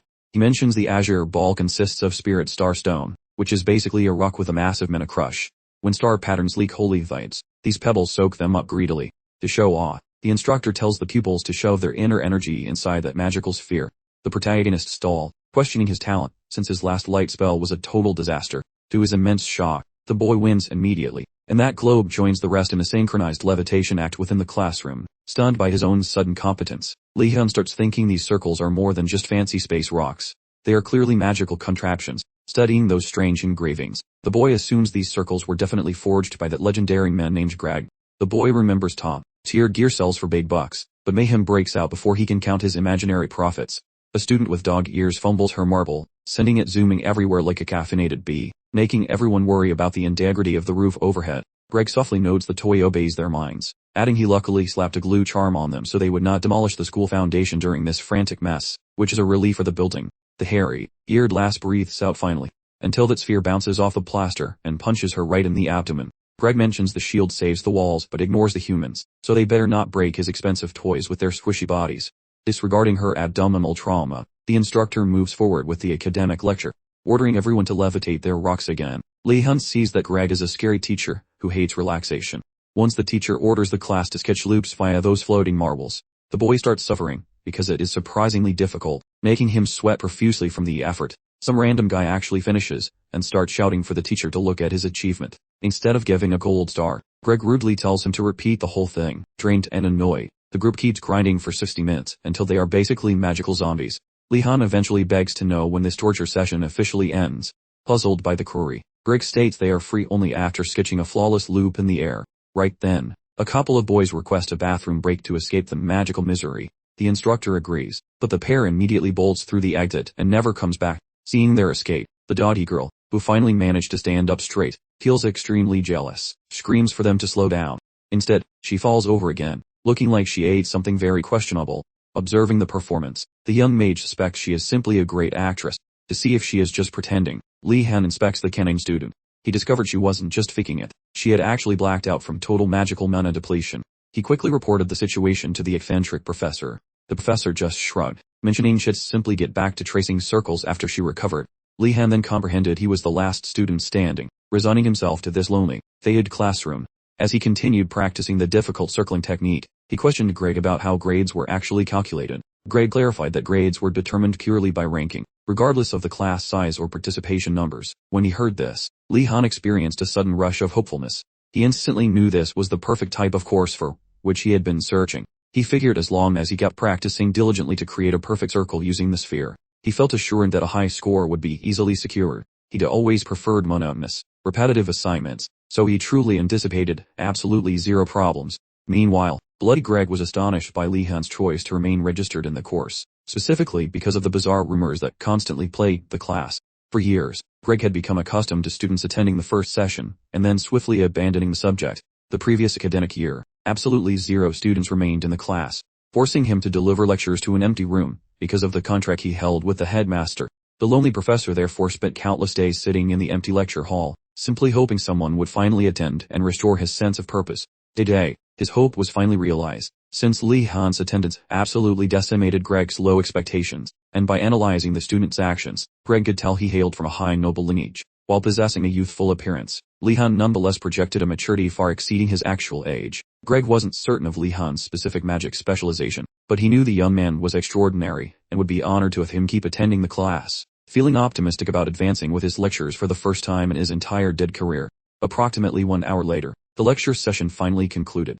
Lihon then exited the room to meet his friends Yumer and Gainando in the designated restroom area. He attempted to persuade them to join the subject, stressing how incredibly simple it was to achieve good academic standing. However, before making any commitment, Gainando urgently asked for more specific details about the lecture.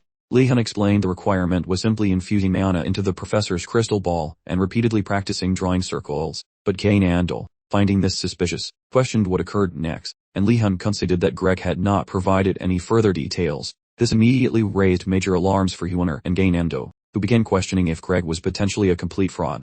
Lihon simply shrugged off their worries, reasoning that the professor's actual legitimacy didn't matter so long as good scores were absolutely guaranteed. They were taken completely aback by his extremely pragmatic approach. Yumer started to view Lihon as someone who simply couldn't think beyond basic utility. Unfazed, Lihon assured them their non-participation was perfectly fine, then added he really needed to jet off to his next class, which struck them as peculiar. Yumer and Gainando asked what class it was, causing Lihon to excitedly declare it was basic swordsmanship, leaving both his friends completely stunned. Next scene change. Lihon arrived at the main building's southern front yard, pondering if this specific location was actually where his class was being held. As he entered the training grounds, he noticed far more White Tiger Tower students than anticipated, which made perfect sense since many came from knight families and were naturally skilled with swords. Observing their apparent talent, Lihon assumed they took the training seriously, and he prepared to enjoy the upcoming session. He began to overhear whispers circulating about him, realizing he could distinctly hear the student talking this time. They identified him as a warden from the Blue Dragon Tower and gossiped that he only showed up after being trained by his nanny. They accused him of disrespecting swordsmanship and complained that nobles often dismiss their profession, contradicting Lihon's initial belief that knights would take immense pride in their craft. However, after listening to their small-minded chatter, he felt less certain. Since he didn't care much anyway about teenagers with half-developed brains, he simply let it slide. Just before the class was about to start, a well-built orc approached Lihon to verify he was truly the third son of the Wardna family. Completely unbothered, Lihon gave a confident affirmative response. The orc then told Lihon he was in the wrong place, explaining that this class was for serious swordsmen, not clumsy beginners. Lihon thanked him for the information but refused to leave, which deeply angered the orc, who warned Lihon against underestimating the difficulty of the class. The orc added that students regularly dueled without holding back, meaning Lihon risked getting seriously injured. Calmly, Lihon thanked him again before challenging him directly to a duel to prove his abilities. Enraged, the orc appeared ready to snap, but before things could escalate further, the professor arrived and called for the students to assemble for the lecture. The professor, and now, introduced himself as Professor Engeldal, announcing that he would be teaching the course for the remainder of the semester. Lihon was surprised to see an elf as the swordsmanship instructor and paid close attention as the professor spoke. Engeldal explained that he assumed the students had prior experience with swords, and were here either to improve their current skills or maintain their level. Therefore, instead of reviewing basic fundamentals, his plan was to focus on helping them refine their personal techniques. While he was speaking, someone standing nearby in the crowd lightly tapped Lihon on the shoulder. Turning around, he saw yet another young blonde elf smiling warmly at him. After confirming Lihon was indeed from the famous Wardna family, the elf asked why someone from a lineage known for magic would bother with swordsmanship. Lihon casually explained that it was simply easier to collect points since fewer people enrolled in the class. Although this wasn't quite the answer the elf expected, the elf decided not to pry further and agreed to disagree with Lihon's reasoning. Lihon figured there was no benefit in lying to a random person, as it might cause misunderstandings later, so an honest response seemed best. After their slightly awkward exchange, the elf introduced himself as Yahello from the Mercenary family, and extended his hand for a handshake. That boy seems like a green amateur. Yet our protagonist spots those thick palm caluses, immediately identifying a hidden titan capable of snapping bones with ease. Skipping any awkward social stalling, the protagonist grabs the offered limb, and the two lads officially kick off their bromance. To clarify, that specific lineage is notorious for policing the frozen north with an iron fist, basically using any sketchy tactic to keep their chilly borders secure. Naturally, the boy anticipated a wild, unwashed mountain beast, but instead he finds a dapper gentleman who definitely moisturizes, which leaves him utterly baffled. This realization forces him to reconsider those nasty rumors, as he might actually bond with this golden-haired heartthrob who defies every barbaric stereotype. Class begins, and the teacher demands a show of the heavy technique acquired from Marla, a martial art that is basically as stubborn and straightforward as a sentient brick. Most fancy lords avoid such brutal drills, but the student survived the childhood torture sessions mainly because he lacked any other hobby or escape route. Following that brief martial exhibit, the instructor gives a nod for the solid basics, and inquiries about his ancestry, fully prepared to hear a name from some prestigious, normal household. The educator's mouth drops open upon hearing the boy originates from the dreaded Wardenist lineage, a notorious group of troublemakers. Struck by interest, the veteran educator wonders why the youth devotes effort to swinging metal around. Our hero explains that mastering steel is simply a vital requirement for high-ranking lords. The master feels let down by that dull response, having obviously anticipated a more poetic explanation. Seeing the standard face of disappointment from the teacher, the boy rapidly recalibrates his brain, deciding to pivot his narrative before he gets cancelled by his own instructor. He pivots to say that while it started as a job requirement, he now finds swordplay spiritually moving, claiming he wakes up every morning just to touch his hilt with passion. That old face suddenly glows with a newfound sense of joyous expectation, and he quietly mumbles some flattering words regarding the youngster's spirit. Pushing further, the master probes if he is genuinely dedicated to the blade or just following family orders, noting he shows more grace than those posers in the White Tiger Club. Once the teenager nods with total certainty, the mentor whips out his steel and demands a sudden sparring session, yelling at the boy to get his guard up before he gets smacked. Our main character stands frozen, baffled by this erratic shift in the atmosphere, wondering why he gets targeted while retreat remains impossible.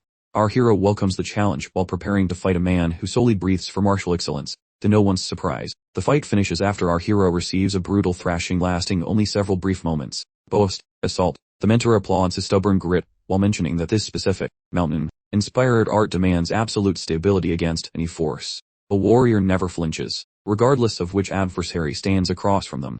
Lifting the battered youth off the floor, the instructor suggests carving this agony directly into his soul and store that wisdom for whenever another massive obstacle blocks his path. Following those words, the master boots him away while summoning the following trainee to face the music. while the cranky educator starts brutalizing the following unlucky soul. Our hero straightens his rags, while silently tallying the bruises. He counts every single wallop disguised as education, noticing the teacher loves hitting soft spots. Since dodging was basically a myth the whole time, collecting his thoughts, the lad witnesses the sheer talent their mentor possesses. Inside Goldel, the mentor, although sporting robotic limbs, exhibits incredible skill while drilling the kingdom's upcoming warriors with professional grace. Thinking back to his old mentor or Lihon, the kid decides that guy was a stubborn boulder, but this new guy is a slippery river, shifting with the wind. Yet what really gets him is the bizarre instructional method. The professor flips his script for every kid, tossing out helpful tips that actually fix their clumsy mistakes. Such a clever vibe shows he really knows how to manage these tiny terrors without losing his mind. While checking out the beatings handed to the other kid, the hero suspects the instructor had a personal vendetta against his ribs. He cannot pinpoint the reason, yet he definitely ate more than the rest. Half an hour passes before the teacher yells that the real show is starting. Promptly, he summons Yan Lihon and his green challenger. That bulky Orcish brat Darudu Choi enters the ring. The kid instantly identifies that tusked jerk tried starting trouble earlier, so he moves up shill, awaiting the teacher's orders. Once the platform is ready, the mentor mentions they are just having a quick, friendly scrap. Everyone watching sucks in a breath, wondering if the tiny guy stands a chance against that massive mountain of a dude. The orc wears a grin that says he already won the trophy. Tuning out the jerk's ego, our hero concentrates on making the big monster eat floor. Honestly, he survived years of being a human punching bag just to reach this specific moment. No way is he letting some clown ruin his big debut in front of everyone. The logic behind the teacher selecting this specific pair was just that they are the most gifted superstars in the entire academy. Plus, waving a blade isn't about books. It demands some real sweaty, violent practice to actually figure out which end is the pointy one. After providing a real world demonstration, it shows that both these young warriors have finally hit the sweet spot where book learning and hitting things hard merge into one glorious, terrifying explosion of martial skill and raw power. Even now, the master detects both pupils instinctively pouring spiritual essence into their blades, proving they are top-tier knights, and thus he orders the pair to take their marks. As this happens, Ingladel ponders how completely improbable it feels for a character like Lihon, a regular knight, completely lacking knightly lineage, who somehow achieved this extraordinary level of sword expertise. Ingladel speculates that Han must have been tossed out by his relatives, which fueled his obsessive dedication to the sword. He sheds a tear, deeply moved by the hardships Lihon must have overcome, and swells with pride for his transformation. Pledging allegiance to Li's aspirations, Ingladel promises to personally oversee his entire journey with a blade. With that, he initiates the match, looking forward immensely to seeing what both pupils will bring to the fight. Darudu Choi hails from a lineage celebrated for mastering the Alpine lunar style, a swift and keen form of combat, while Lihon wields the significantly heavier, more potent cliff boulder style. Given their opposing methodologies, Ingladel hopes they will acquire knowledge from each other's errors, since, after all, that is precisely the purpose of having rivals. The moment the sparring match starts, Darudu grows frustrated with Lihon's stubborn refusal to initiate the engagement. Exasperated, Darudu immediately charges at Li and launches the first assault using his signature Alpine sword technique. Lihon evades the opening strike and patiently holds back, allowing Darudu to press the attack further, waiting for a perfect opportunity. Li then promptly boots a cloud of sand directly into Darudu's face, temporarily incapacitating him. This underhanded maneuver quickly stirs up agitation within the onlookers. The pupils begin loudly accusing Li of unfair play. When a student attempts to report Li to the instructor, Ingladel simply rejects the entire complaint. In fact, he compliments Li on his creative, unconventional thinking. According to the professor, his students should be willing to employ any measure necessary to secure victory since, when fighting for real, there are only two outcomes, either living or dying. Realizing that Lihon comprehends this essential reality of combat, Ingladel encourages him heartily, acknowledging how tough it will be for the other students, raised in households that prioritize honor above all, to fully understand the brutal circumstances of life or death scenarios. In Ingladel's view, a warrior who endures actual warfare is simply a person prepared to claim victory by any means necessary. So, the sparring match between the orc and the warden of prodigy resumes, with Lihon quickly establishing dominance. Darudu remains partially blinded, which makes the situation worse. After taking a minor strike from Li's sword, Darudu feels terrible, realizing he lowered his defenses simply because he perceived Li as belonging to a well-respected noble lineage. Concurrently, Li recognizes Darudu's state of confusion and chooses to escalate his offense, preventing any escape. Having observed Darudu's earlier actions, Li previously acknowledged that the orc possessed tremendous natural skill. His goal now is to remain composed and orchestrate a specific situation for triumph. Executing this strategy, Lihon places his foot on Darudu's, delivering multiple strikes to maintain instability. Dorogu finds himself astonished by the extent of Lihon's willingness to go for victory in a mere practice match. He concludes that to avoid humiliation, he must seriously elevate his efforts. To find balance, the warrior flops onto the grass, and somersaults away from Lee's reach. That weird tumble catches the fellow totally off guard, and he senses his dominance vanishing while witnessing the orc's desperate yoga. The instructor is totally loving the display, yelling praise so the heated sparring doesn't stop, burning with the need to fix his ego. The orc charges at Lee like a grumpy bull, but Lee remains as calm as ice, swatting away the frantic swings with the bored grace of someone shooing a fly. While the scuffle heats up, Engeldel is practically geeking out, because these kids are doing great. The teacher already suspected these kids were special since the opening. He had such incredible finesse with that frosty moon weapon, looks absolutely insane. Sadly, the big guy is gassing out faster than an old lawnmower from swinging too hard. In contrast, the boy stays chill, countering every swing without breaking much of a sweat. Observing the orc's rising crankiness, Lee decides to relax and wait for a massive blunder while the duel keeps chugging. Lee catches a weird crimson glow and ponders if his opponent is literally overheating. Ignoring the glowy bits, the boy locks in with a stone face to ensure he wins. Simultaneously, Dorogu wrongly assumes that his opponent is finally starting to panic and mess up. Because of that previous roll, it seems the youth is being tricked into burning extra calories, and his glowing weapon appears to be flickering out like a cheap flashlight, implying he is cooking. The orc fails to realize that Lai is basically a walking battery that never runs out. This training match was always a frantic race against the claw. Believing he has the lead, the beast keeps burning through his energy like a madman, hammering at Lee with maximum effort to deplete whatever little gas he thinks is left. Eventually, he is baffled, because the defense is getting tougher, making him wonder if his swings are weak. Staring at the boy's unreadable visage once more, Dorogu gets a sinking feeling that he's being totally clapped by this gifted wardness student. He's been dancing like a marionette for the entire duration of this brawl. That epiphany ruins his focus, sparking a massive error when the orc halts to ponder. The youth spots the orc's pause, and immediately pounces on the mistake, plobbering his knuckles, and stealing his weapon. When the text aimed, Lihon completely disarmed him, sending his weapon spinning into the air, with Dorogu suddenly standing there defenseless. A perspiring Lihon gently pressed the blunt end of his wooden sword against Dorogu's throat, signaling to the referee that he had successfully secured the sparring session victory. Engeldel concluded the match, halting the action and officially declaring Lihon the winner of the bout. A short while later, he summoned both students forward, and subtly expressed his disappointment in Dorogu, specifically, for losing his cool at such a critical moment and essentially sealing his own fate. However, Engeldel acknowledged that Dorogu was still just a teenager, and a little emotional volatility was somewhat expected when faced with the oppressive weight of defeat. As for Lihon, Engeldel was deeply impressed by the natural air of refinement and nobility surrounding him, a demeanor perfectly matching his skill and conduct. After instructing them to face each other, Engeldel praised their exceptional swordsmanship, but he reminded everyone that winning wasn't everything. The victor must remain humble while the loser must channel defeat into motivation for improvement. Engeldel then ordered them to bow as a sign of respect, but Lihon, while bowing, sensed that Dorogu might not let things end so easily. He readied himself for a possible sneaky counterattack. To his surprise, Dorogu accepted the loss gracefully, actually apologizing for his earlier behavior. He genuinely accepted Lihon as an equal classmate, leaving Lihon shocked to encounter someone so mature.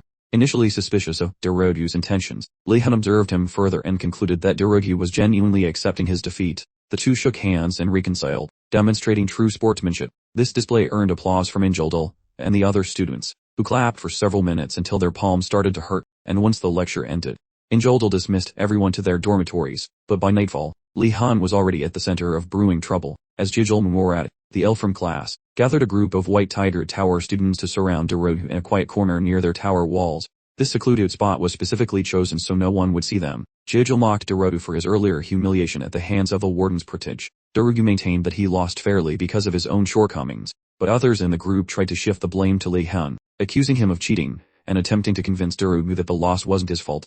As the noise escalated, Jijil interrupted, declaring that none of it mattered now. According to him, Dorogu's failure had disgraced their tower's honor, and the Choi family needed to take responsibility for this shame.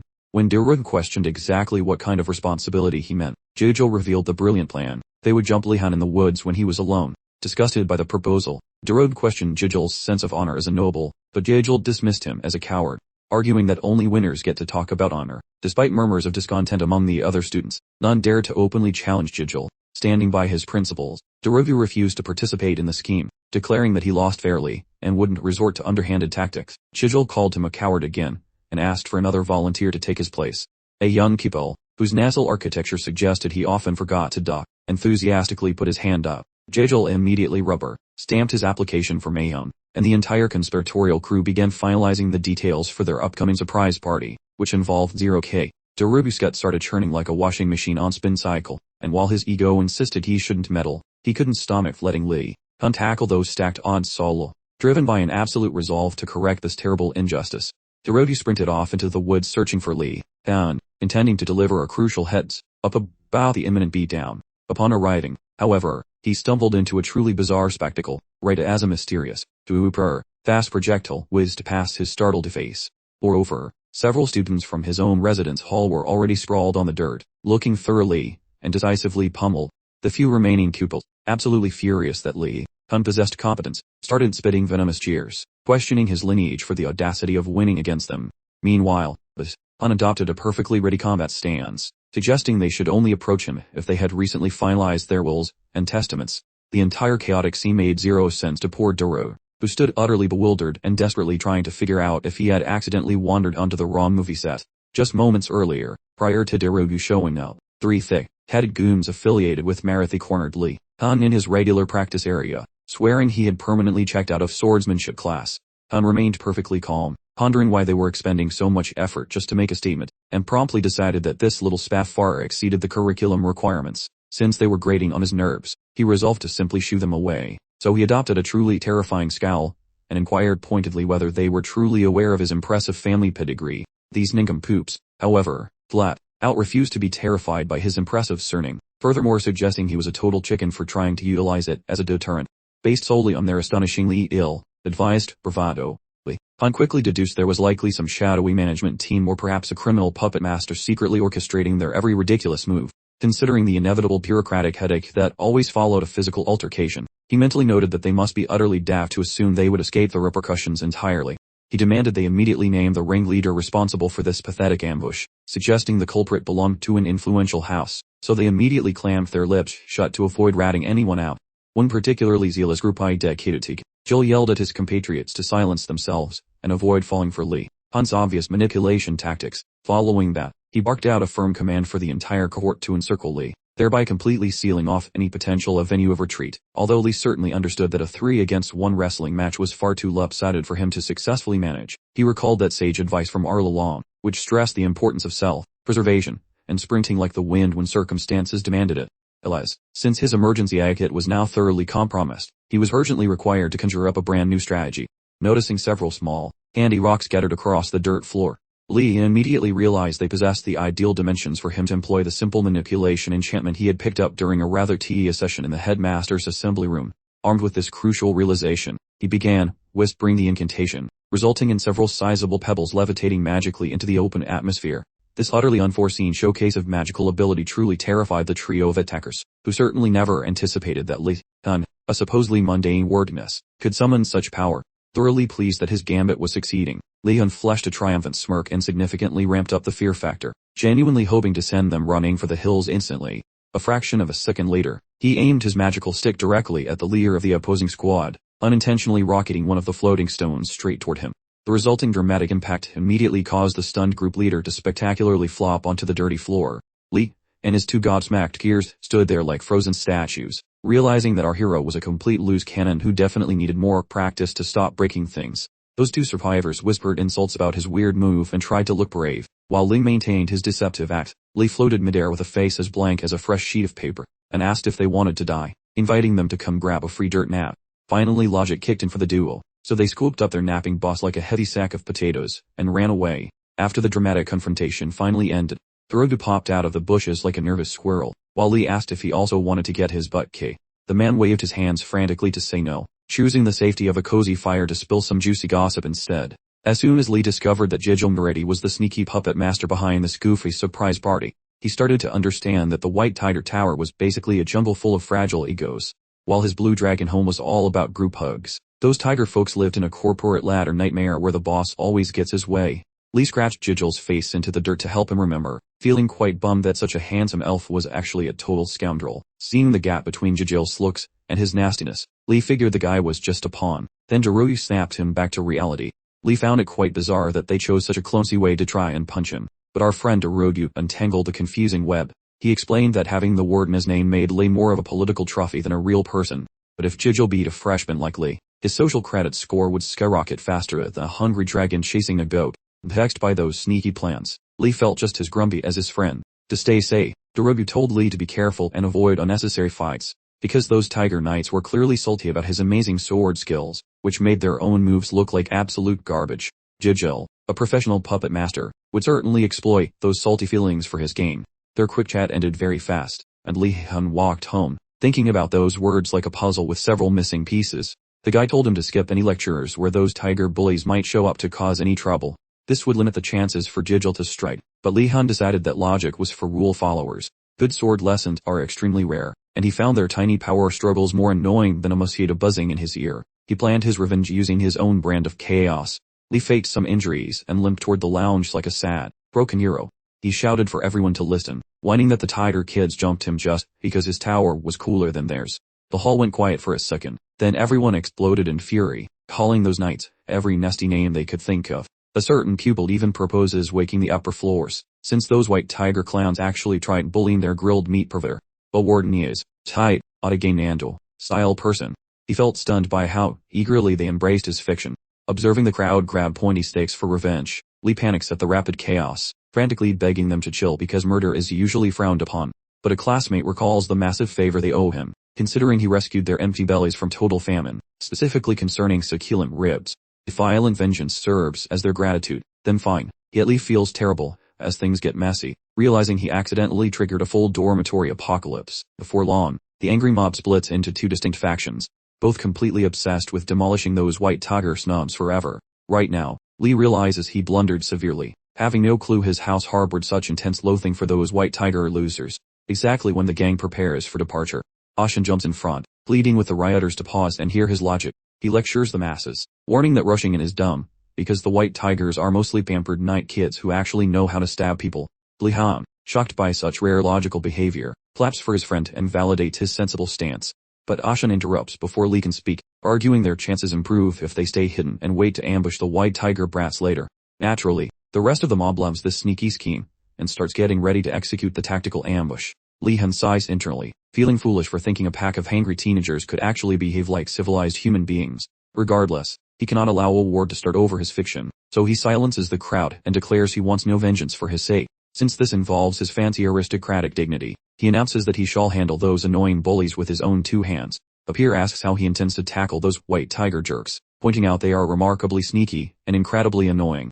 Lihon inhales deeply and plays the elitist card, claiming that acting as trashy as their rivals would totally embarrass their expensive ancestors. Swayed by snobby logic, Ashen and the gang finally chill out to pay attention, and he notices their sudden shift towards sanity. Lihon instructs them to stay sharp and keep their gear handy for self-defense, noting those tighter goons usually hunt in packs like actual annoying animals.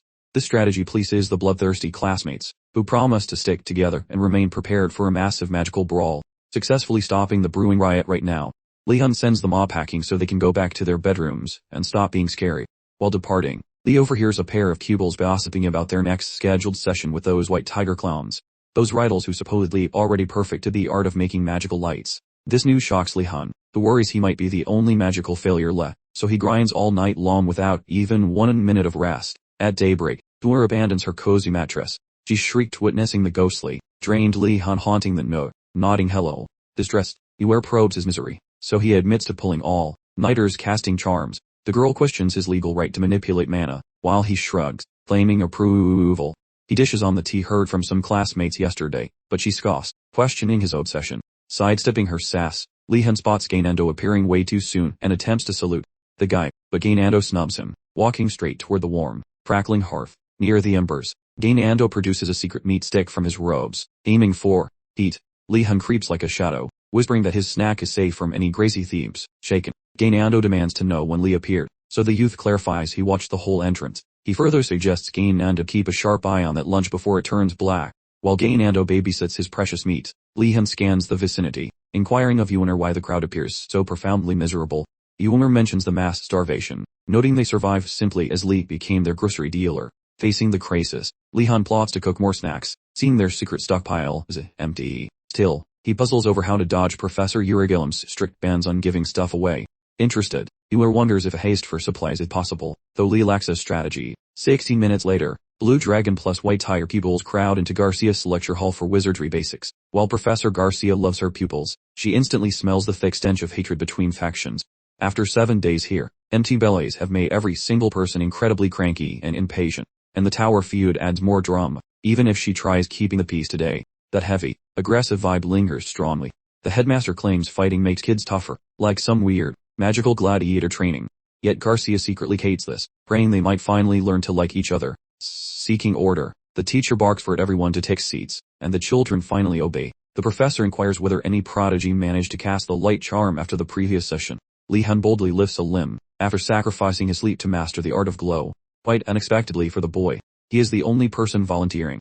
That dude hunts the eavesdropped peer from yesterday, demanding why they boasted about mastering that flashy sorcery trick already. Looking like a cooked shrimp, the pupil confesses they just skimmed the manual without actually sparking anything yet. With shaky knees, they promise Lee they will nail it eventually, since they are fancy blue bloods too. Finding out those snobby elites tricked him, Lee fumes about sweating buckets over a big fat lie. Regardless, the instructor offers praise to the duo from that Azure Serpent dorm who lifted their palms, stating that the additional student happens to be the sovereign's child Amrgard, aspiring to look somewhat cool in her presence. Lee starts sweating when he feels her eyes drilling holes into his head. Baffled by her creepy death stare, Lee whispers to Ashan for some answers. The friend notes that the royal Lee has swallowed some weird gossip about his antics. Curious, Lee investigates what juicy hearsay exists, and Ashan, clearly P.E., says she views Lee as a grade chasing nerd rather than a true scholar. Lee admits silently that the gossip is spot on, but makes sure his buddy stays clueless about his actual greedy motives. Meanwhile, that dude huffs about the royal lady being gullible enough to buy such ridiculous nonsense. Still, Lee points out that freedom exists, so the royal girl can dream whatever fiction she likes. But, struck by Lee's fancy talk, the boy thumps his palm against the wood, and hails his friend as the kindest soul he has ever encountered. During school, that fellow starts a nutty tirade, rambling concerning how his team's youth are icons. Plus Lee is the grandest fellow present. After giving his dad a mental high five for sending him here to meet a legend like Lee, the lad sobs that his pal is a saint. Wildly, utterly bewildered, tunes him out and sticks to the lecture. Shortly, Lee and the royal lady get summoned to the front to show off the light spell they allegedly mastered. The pair sparks that sorcery without any errors, wooing the teacher and making the whole room stare. The instructor applauds, remarking that these two are the premier geniuses to ignite lamps during their initial 7 days. As she claps, she spots the sad, pathetic faces of the other losers who could not find their light switch. She tells the failures to keep their chins up, noting that flash light magic is just a baby step for beginners trying to grasp how this mystical energy actually functions. While Professor Garcia delivered her rousing speech, Lihon couldn't help but notice everyone had mentally checked out. They were far too busy squabbling amongst themselves. When Garcia finally concluded her lecture, she ordered everyone to settle down and return to their proper places.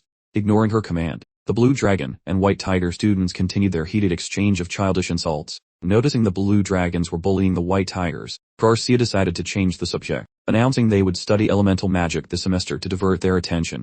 Upon hearing this, the students immediately perked up, thrilled to learn something more exciting in their inaugural year. Garcia clarified that achieving proficiency in illumination spells would naturally provide the necessary groundwork for all future magic. She then explained the fundamentals, detailing how elemental magic comprises core elements like water, fire, earth, wind, darkness, plus more complex attributes such as gravity manipulation. These basic elements act as the bedrock for every other magical discipline and are essential when imbuing artifacts with power. She wanted to clearly illustrate the value of mastering even the most fundamental elemental magic. She likened it to understanding basic arithmetic, stressing that expertise would command respect throughout the entire continent. Following her explanation, Garcia transitioned to the practical segment, announcing a test to determine each student's elemental affinity for a personalized learning path. Excited whispers spread through the room, as nearly everyone secretly wished they possessed an affinity for fire magic. Garcia called for silence, then instantly summoned glowing candles onto every single student's desk. She instructed them to leverage previous lessons to create genuine fire this time, moving beyond simple illumination spells. Before starting, she cautioned them to exercise prudence, emphasizing that fire posed significantly greater risks than mere light. To illustrate her point, Garcia recited an incantation, conjuring a massive pillar of roaring fire right in front of them. The impressive display thoroughly captivated the entire noble student body. Lihon, typically reserved in his reactions, couldn't suppress his admiration for how genuinely impressive the magic appeared. Afterward, Garcia checked with the students, asking if they were prepared to attempt the spell themselves. Predictably, they all immediately dove into the challenge without hesitation. Numerous students struggled significantly, nearly causing minor injuries to themselves in the process. Lihon, conversely, maintained his composure, and seriously considered the professor's reasoning for providing candles. Remembering the visualization mantra for objects within close proximity, he finally felt confident enough to try casting the spell. Just as he began concentrating his mana, Garcia noticed Lihon's mana beginning to spiral chaotically, and swiftly moved to intervene. She successfully stopped him before he could proceed, and declared that Lihon was henceforth barred from practicing fire magic for the time being. When Lei inquired about her decision, Garcia explained that attempting to learn fire magic was far too hazardous given his current skill level. As Garcia's wisdom echoed, Lee suddenly recalled just how eye-wateringly brilliant his previous illumination spell had been, practically a supernova in a teacup. He then deduced, quite logically, that if mere light proved tricky, conjuring flames might just escalate into a full-blown chaotic inferno, a recipe for absolute disaster, or, an actual kaboom.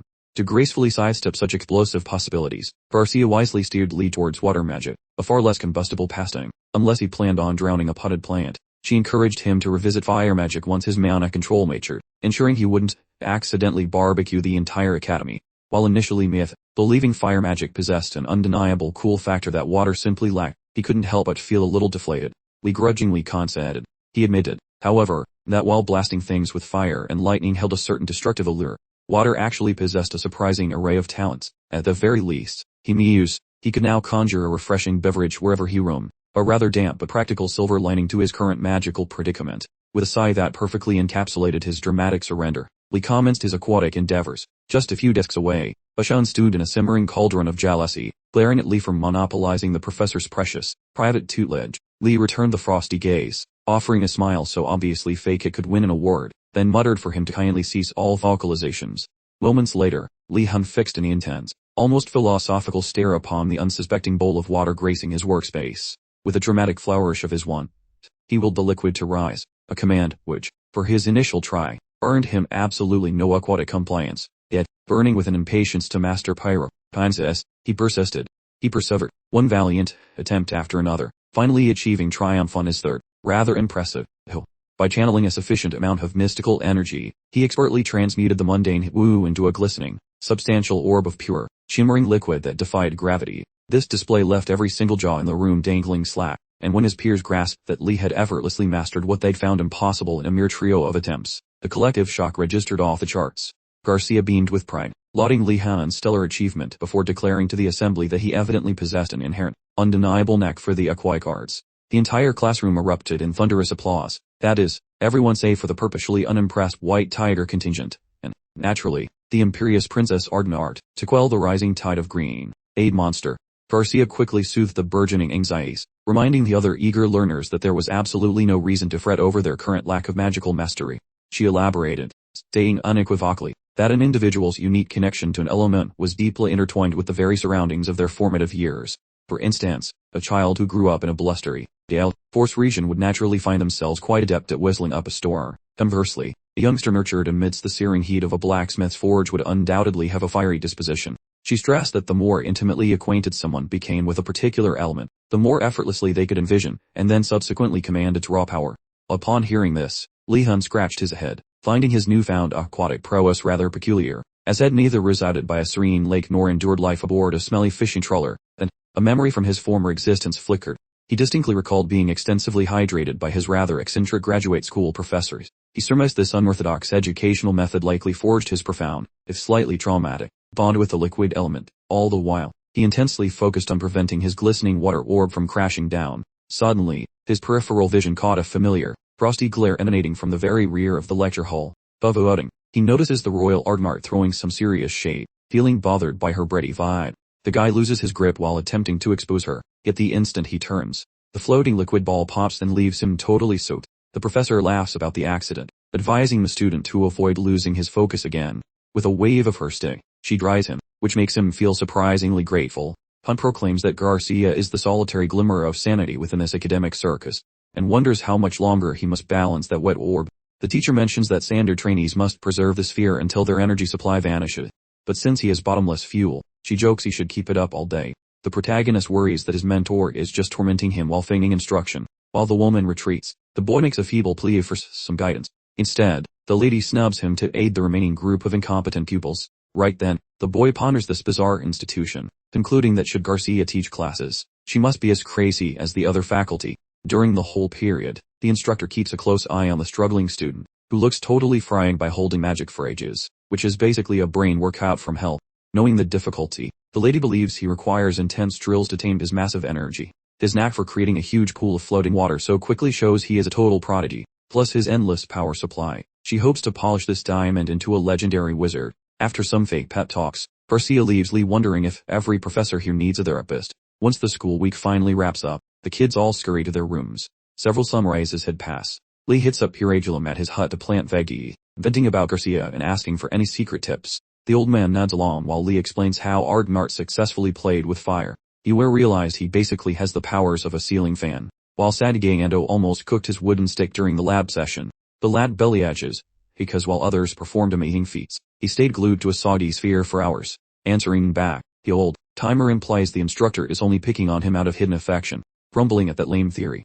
The youngster snickers, suggesting the elderly man is simply exploiting a student for chores on his acreage, though the hermit notes the lad offered to work in return for some grub. Then a quick memory reveals Lee desperately volunteering to labor simply because his stomach was growling loudly.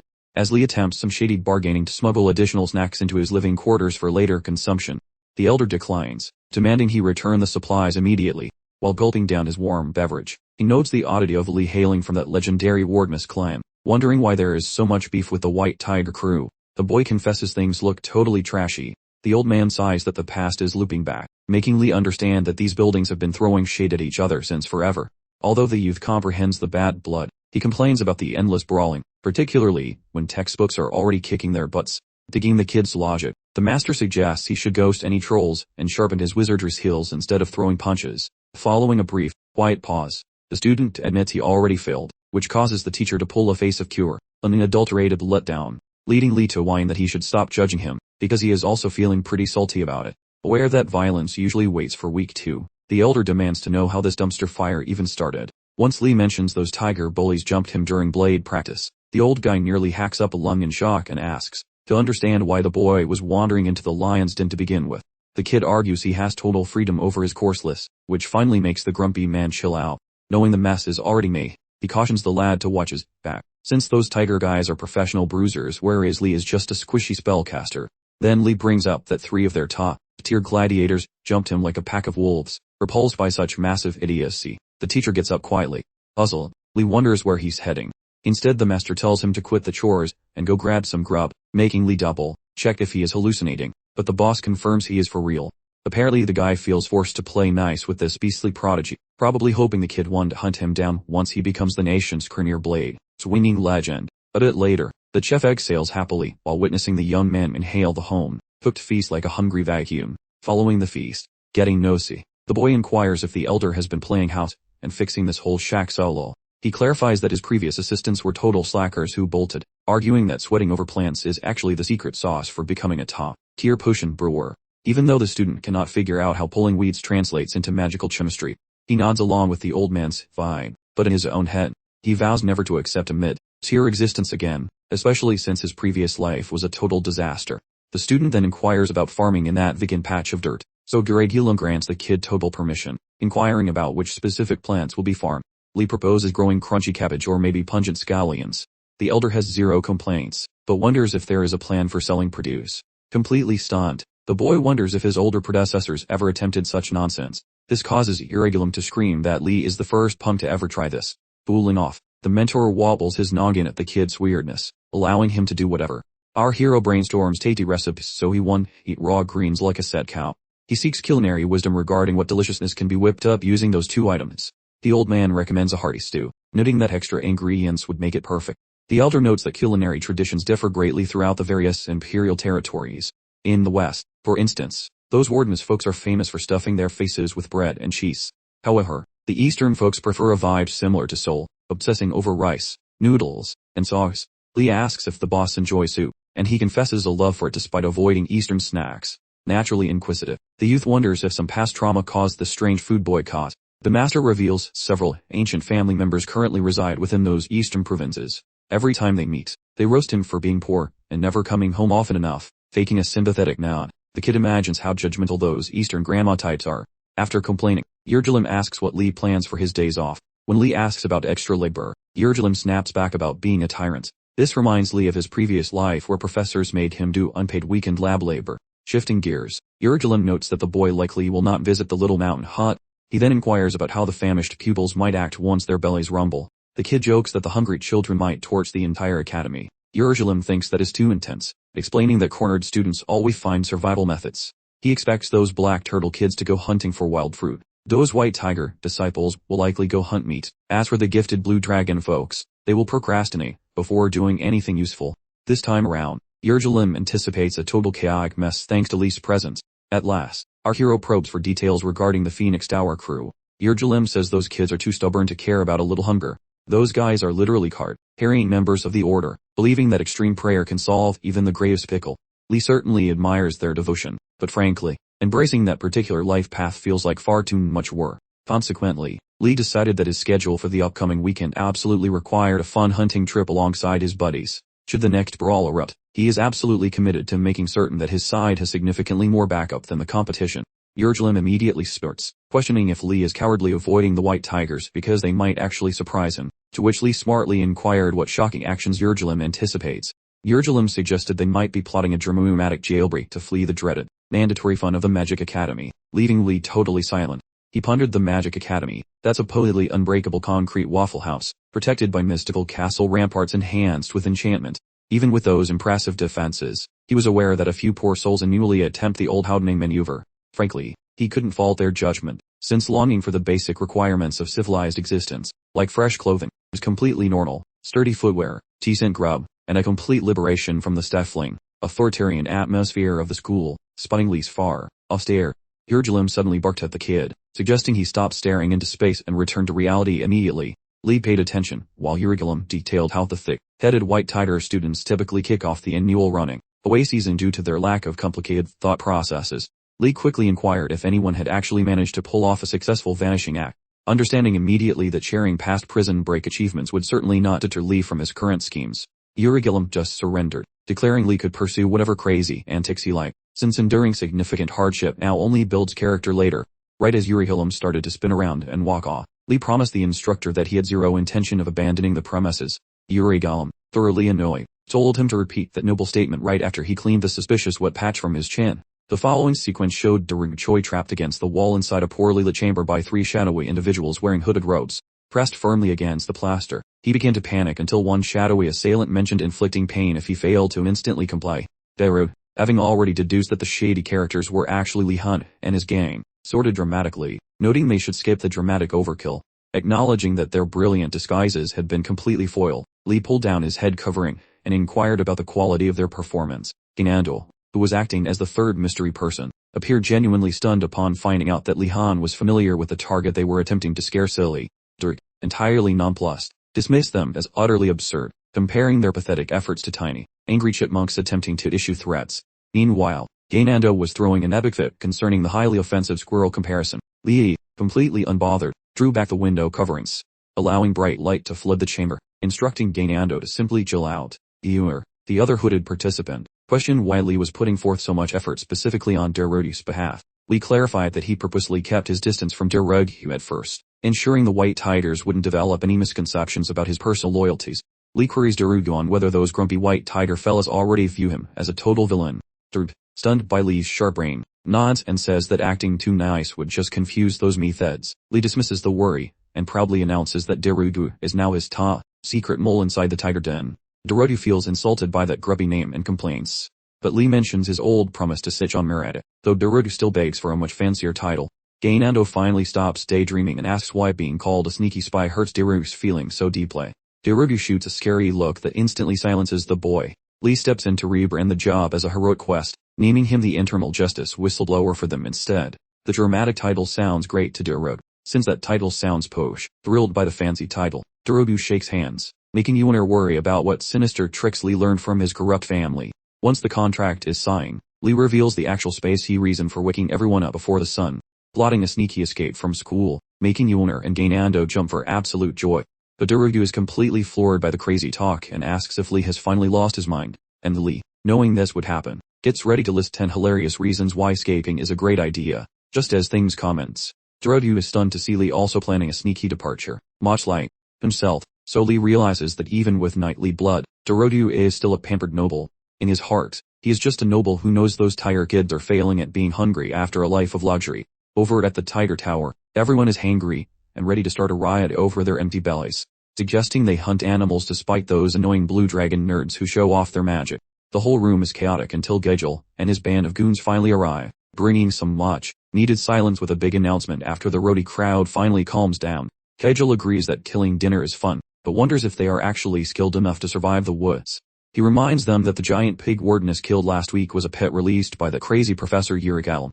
Finding more bacon means wandering into the dark woods, which makes the knights complain about getting lost, and a hungry guy asks Gejel if he has a better trick up his sleeve to get food. Grinning, Gejel swears he will find a path out of the academy so they can feast without dying horribly.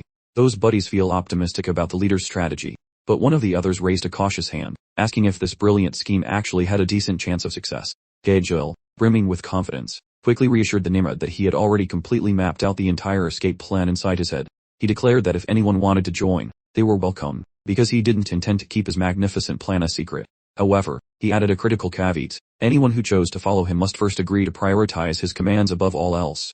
If any individual were to act recklessly and ruin his calculations, he promised to inflict severe consequences. He finished his speech by wishing his colleagues good night, and then promptly exited the common room to head back to his dorm. Having overheard Gejel's entire conversation with his peers, Dorodu sprinted back to Lihon and relayed every single word. After listening intently to Gejel's speech, Lihon turned to Dorodu and asked if he thought it was possible to join the plan by simply following Gejel's orders. Dorodu and the rest of the group stared back at Lihon in stunned disbelief. They questioned whether he was truly serious about this, especially after their previous dramatic falling out with Gejel. Lihon dismissed their concerns, claiming Gejel probably wouldn't even remember such a trivial, minor incident, if he even cared at all. After observing the skeptical expressions of his partners in crime for another moment, Lee realized he had clearly failed at bluffing them. He reluctantly admitted that things had suddenly become significantly more complicated. Originally, Lihon had intended to slowly formulate his own escape plan, knowing that getting past the eccentric professors at the academy would be a monumental challenge. But now that Marathi was suddenly claiming to possess a surefire way to escape, Lee knew he absolutely needed to extract that valuable intel from him. Based on his knowledge of Marathi, Lee recognized that he was far less naive than Gainando, being a calculating and ruthless leader who wouldn't hesitate to manipulate students in his tower for personal gain. Therefore, if Marathi genuinely claimed to know a way out, Lee deduced that he must be deadly serious about it, and Lee needed to figure out exactly how he intended to accomplish the impossible. With this new strategy in mind, Lee decided on a calculated approach, immediately instructing Dorodu to shadow Gejel and discover every detail of the escape plan. Dorodu was completely shocked by the order, protesting immediately, and asking if Lee was serious about giving him such a morally dubious task. Lee challenged him to propose a better alternative, causing Dorodu to admit that the spying idea felt slightly dishonorable. Understanding Dorodu's hesitation, Lee told him to remember that they were currently in the middle of a strategic confrontation. He then reminded Dorodu of the timeless strategic adage, that one must truly know their enemy, and know themselves. Lee then gave Dorodu a small pat on the shoulder. He further explained that this was simply a strategic tactic to uncover the adversary's plans before they could possibly backfire on them. At this point, Dorodu was growing genuinely worried about just how strangely persuasive Lee had recently become. He wondered if Lee's face had changed somehow, or if he was simply overthinking the whole situation. Either way, now that he had heard Lee's compelling argument, Dorodu considered that it was a necessary tactical move, and Lee unhappily told him to begin monitoring Gejel Marathi starting that very day. Lee specifically instructed Dorodu to report back instantly when he uncovered the plan and to make sure to include every single detail in his report. He puffed up Dorodu's chest even more with praise, calling him a fantastic fighter and a loyal mole before nudging him towards the exit. And with that, Dorodu ambled off. Lee chirped at him to get cracking on his assignment, and then sent him off with a cheerful good luck. Dorodu, brimming with confidence, told him to leave it all to him, promising a swift and successful return with grand achievements. Once the door clicked shut, Lee let out a relieved sigh, having successfully managed Dorodu for the moment, but now his focus shifted to plotting an escape route, and just as he was about to dive in, his pals, Iwer and Gainando, looking utterly bewildered, popped up and jokingly asked if he'd taken up mind control studies before enrolling. Lee couldn't even dispute it. He knew his persuasive powers were pretty potent when he wanted them to be. However, he reassured them that he hadn't yet mastered any sort of sneaky influence magic, and a few hours later, Lihon assembled his trusted crew, Gainando, and Alia, all present, for their inaugural powwow concerning their getaway scheme. Who was still in the dark about Lee's grand designs, erupted, questioning his sheer audacity and believing he could skip town from the academy. She'd assumed he was just heading out for a casual hunt. but, grasping her surprise, calmly told her not to fret, as he had a rather clever stratagem up his sleeve. Recalling the distinguished lineage Lihon hailed from, Leah deduced he likely had a sound plan brewing, noting his distinctiveness from the average student. When she prompted him to elaborate on his ingenious blueprint, Lee spilled the beans, revealing that Dill was the true mastermind behind their great escape, and their brilliant strategy was simply to tag along with him and mimic his every move. Utterly dismayed by what she perceived as a spectacularly half-baked idea, Nelia attempted to steer Lee back to reality with some logical reasoning. Noor, already catching on to Lee's supple manipulation, gave him a knowing nod to play along with her strategy, and posed the question of whether their venture could possibly succeed without Nelia's invaluable contribution. Catching the drift, Lee promptly chimed in, stating there was absolutely no way they could pull it off without her, a veritable impossibility. Recognizing the ruse, Lee showered Nelia with compliments, emphasizing that their entire escapade hinged precariously on her exceptional navigation skills and keen hunter's intuition. Moments later, their little carrot paid off, as Nelia began to blush, visibly flustered and unsure of how to react. With humor, and Lee continuing to improvise with convincing enthusiasm, Nelia grudgingly consented to lend her aid, feeling a strong conviction that she was the sole individual capable of ensuring their plan's success. After a final review of their carefully crafted strategies, Lihon dismissed his team, directing them to reconvene later that evening. As dusk settled in, Gejil, accompanied by his loyal companions, and a contingent of distinguished knights, congregated at their designated rendezvous point, poised to enact their daring escape and finally bid adieu to the dreadful educational institution. Bolstered by the unwavering encouragement of his companions, Gejil felt a surge of confidence and exhorted them to follow him towards their glorious liberation. Drawing a tattered parchment map from his satchel, he reassured himself that with this artifact in hand, failure was not an option. As seen recalling a month prior to Gejil's enrollment at the Arcane Academy, the young nobleman, who happened to be a knight, was observed instructing his domestic staff to meticulously score the ancestral library for any texts that might prove beneficial for his academic pursuits. Hunting through mountains of dusty scrolls resulted in zero helpful discoveries. Absolutely livid, the master bellows at cowering servants, while those idiots plead for forgiveness. So he demands useful things, because previous gifts suck. By kicking some old literature quite angrily, that guy unexpectedly exposes this unique scroll his fingers currently clutch. Since kicking at that crinkled sheet, the boy realizes it maps a stealthy exit from this school. Years ago, that guy ignored the item, thinking it was garbage for failing pupils. However today, following his survival of this brutal academy, the boy feels happy about keeping the document. Currently, the teen obeys those instructions to find a secret hillside doorway. Unnoticed, the 5 friends stalk them closely, making sure to stay completely camouflaged. At one point, while the rich kids rest, the leader signals his crew to continue, guaranteeing those rivals do not vanish into the wilderness. Upon spotting those students entering rocky terrain, the boy observes how strange this path seems, so he verifies his team's status. That eternally brainless prince muses about the necessity of hiking since a main entrance exists nearby. Instead of answering such nonsense, the leader leaves the fool with the strong guy, who simply sighs. Baffled, the prince wants a reason, so the lead hero starts listing the squad's unique gifts. That girl has incredible skilling skills, those 2 boys have infinite physical energy, and the lady knows these woods well from gathering various plants. The guy then jokes that his personal value is basically non-existent. Soon after, the slowpoke proves him right by wheezing and begging for a drink after a short walk. Eventually, the warrior must lug the dead weight like a sack of potatoes, while everyone else keeps trekking. Ned, way up. The protagonist thanks the tracker for assisting, admitting her scouting made following those cats possible. Lacking her assistance, the entire operation might have collapsed instantly. Compelled by a need to record data, the student grabs paper and begins scribbling his diary. All at once, the scout motions for the group to halt. Upon the leader inquiring about the delay, she murmurs regarding the rivals behaving oddly. Everyone quit walking. The slowpoke guesses they reached the end, but the smart one doubts it is that easy. Seconds pass, an eerie draft sweeps by, granting Lee that special dread reserved for when the boss is lurking nearby. Desiring some beastly foe, Lee probes Nelia. Yet she insists the coast is totally clear.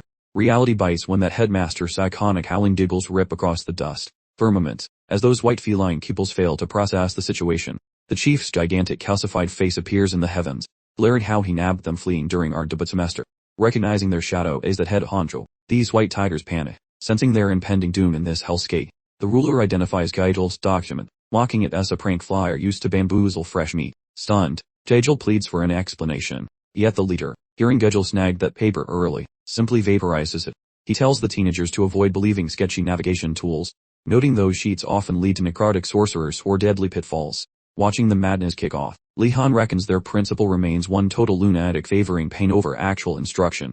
That bone man directs the crew back home. He drops a bombshell revelation. using spooky conjuration to outline a fresh, terrifying game. Pupils must outrun the predators he's birthing while reaching the goal. Any sneaky tactic is fine to clobber those summoned freaks, though getting snagged labels them as pathetic escape artists. If escape happens, a lashing follows. Nonetheless, no record remains. Soon after stating those lethal laws, those white feline students bolt away, dashing for cover while those stalkers start their search. In that moment, frantic Nilia shrieks toward Lihon, begging him to quit idling or move, lest they get seen. Our hero seizes her shaking palm, demanding she chill. Nilia, voice cracking, asks how to keep her cool during a deathmatch. Lee murmurs that calcium creatures missed our pair. Besides, getting caught just lands them in the naughty chair. Terrified, Nilia wheezes how this timeout zone is whispered to be crammed using spicy torment here where no visitor ever returns. Lee shrugs off a remark like it's a mosquito bite, leaving her in Yuner's care, while he continues to stare intently at the bony reapers. The group wanders aimlessly through the general vicinity. Lee's brain starts spinning like a high-speed blender, desperate for a clever strategy to slip away from this bony dance party unnoticed. A short distance away, the White Tiger contingent organizes themselves into a standard fighting formation, getting ready to go toe-to with the undead. With retreat impossible, they decide to puff up their chests, channel their inner knights, and fight for their honor, which, frankly, seems like a poor tactical choice. Peeking from afar, Lee ponders why anyone would waste precious mental energy worrying about honor or some arbitrary code when facing certain skeletal doom. Darude suddenly materializes behind him, announcing he has devised what he firmly believes is an infallible escape strategy. His brilliant idea requires joining forces with the White Tigers to pool their resources and punch a hole through the surrounding enemy forces. Before Darude can articulate the finer details, Lee instantly misreads the situation, concluding that Darude intends to throw the White Tigers to the wolves while their group makes a stealthy exit. The rest of the gang enthusiastically approves, prompting Darude to wonder why he wasted his breath trying to suggest something more ethical. Lee continues his intense observation of the skeletal army. He determines that their only option is to exploit the most vulnerable segment of the enemy's formation. Even though the White Tigers are acting as a noble diversion, a clear path to freedom remains stubbornly absent. Following a brief period of intense mental calculation, Lee glances upward and spots something peculiar. The headmaster is actually still calling forth additional pursuers from the nether regions. Lee's initial belief that the headmaster offered a real escape opportunity vanishes, replaced by the suspicion that this madman never actually intended for anyone to succeed. Upon deeper consideration, Lee figures this might simply be the headmaster's unique approach to making the challenge as miserably grueling as possible.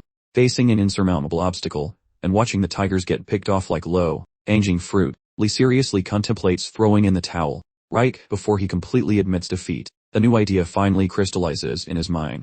The skeletons' complete lack of interest in their portion of the woods implies they haven't detected Lee's group at all.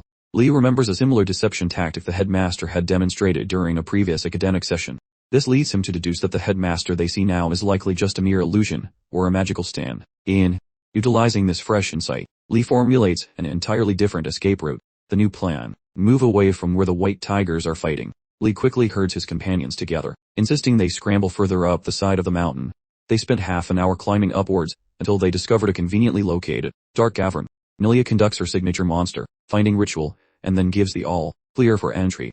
Once inside, Lee lights up the area with a spell, allowing the exhausted group their first real break in what feels like a lifetime. Yuner worriedly questions whether the bony pursuers will simply follow them in, but Nilia confirms the skeletons don't appear to be on their tail.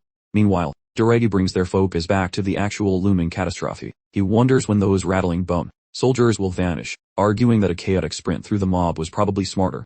Lee points out that their tiny squad would be crushed by the skeletal ocean, so they relax now that the heat is off. Lee produces some suspicious-looking meat sticks, and orders the group to start fueling their bellies. In that moment, Ilya sees a flask containing zero moisture. Lee conjures some high-quality woo from thin air, topping off the container. Deeply impressed with such graceful fluid sorcery, Nilia jokes that having portable plumbing might help her sleigh beasts. A bit later, a shivering and sweaty Yuner begs someone to create some warmth. Ilya helps out, successfully sparking a flame with her fire skills. Lee tosses her a compliment, and she admits her shock that it worked, especially since she usually sucks at it and wants his water powers. Lee claims his soggy magic is lame, telling her that being a human flamethrower is what everyone actually wants. Seeing his face look like he swallowed a lemon, Nilia shuts up and eats. Hours pass, then Nilia and Lee crawl out to peek at the creatures, where Lee grumbles that the principal is a total whack job, while a shiky Nilia worries about the drama of insulting that guy, while the logic enthusiast explains how magic needs a free mind and encourages her to vent those spicy thoughts. Suddenly feeling very brave, Nilia starts roasting her head honko like some holiday turkey, aiming him a calcium-deprived weirdo and hoping the wolves find him a tasty snack tonight. Her roast session dies when a shadow appears, making her jump onto Lee while begging the principal for mercy. But after squinting a bit, Lee realizes it is just Jijil and his 3 pathetic sidekicks standing in the dark. Stepping into the light, Jijil rudely asks why they are loitering on this mountain, but Lee decides to avoid a messy fight. Lihon plays the friendly host, offering these goons a spot inside to recover some energy. The rest of the crew watches the villains stroll into their secret base. Gainendo whines loudly, asking why they are sharing their clubhouse when they are already low on snacks. Seeing this as some peak warrior code, Daragu tells Gainendo to hush while praising Lihon's impressive wisdom. While gulping the free liquid, Jijil is baffled that the Blue Dragon squad somehow survived the trek up this peak. Rather than noticing his tail, Jijil assumes those rivals utilized a duplicate of the secret guide he possessed. Now he feels awkward, stuck in a weird emotional limbo after getting help from his rival. Before long, the official slogan of the Marathi clan pops into his head. We hold on to our bitterness. Then after wrestling with his fuzzy memory, the final part finally surfaces. Financial obligations merely matter when your skull actually retains the memory. Basically, as long as Jijil pretends to forget the favor for Lihon, he can skip the payment.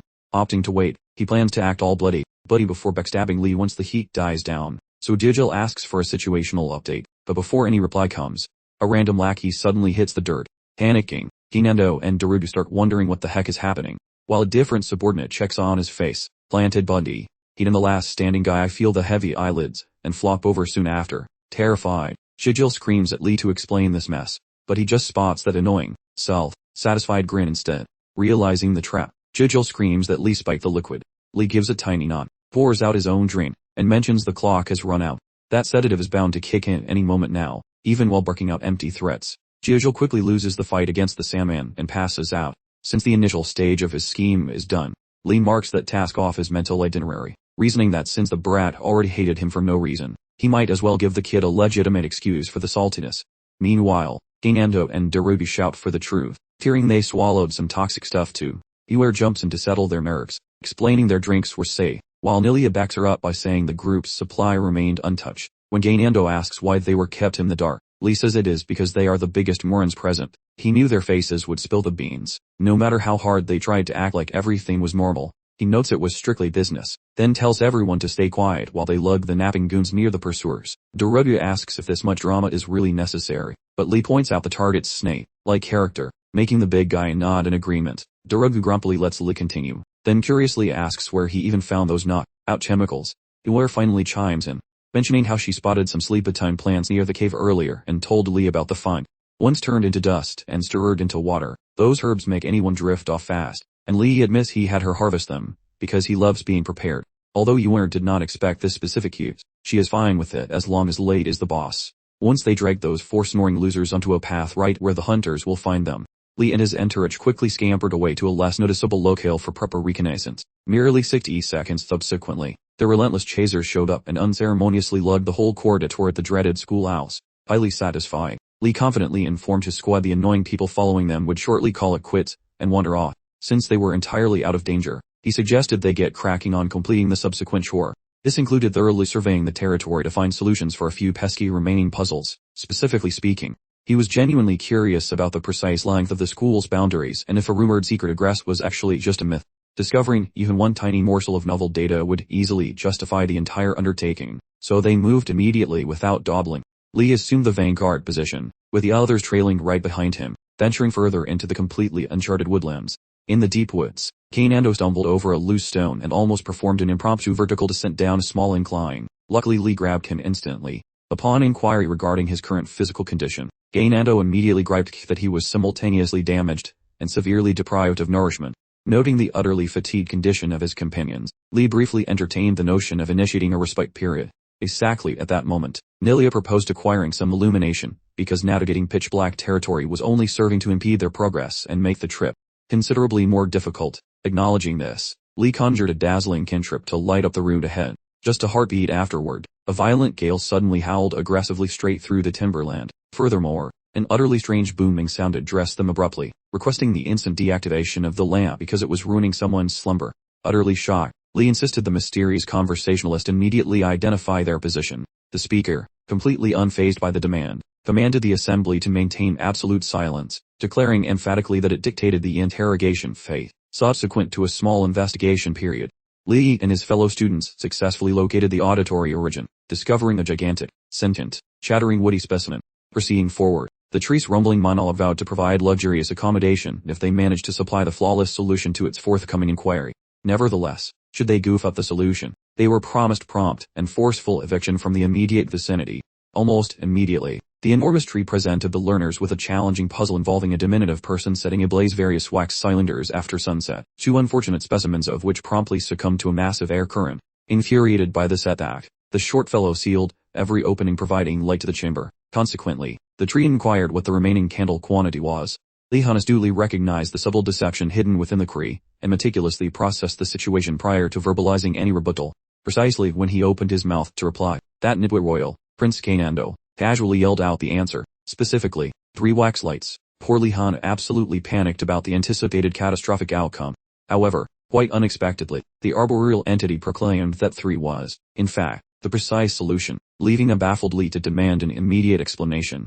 It is general knowledge that wit consumption naturally leads to flame annihilation, but the tree clarified that in certain brain teasers like this one, these specific paraffin sticks possess inherent enchantments that prevent their deterioration. Since they delivered the right response, the tree offered one final challenge before the promised hospitality commenced. Correct answers earn gifts, and the squad belonging to Lee gets ready for the next brain teaser.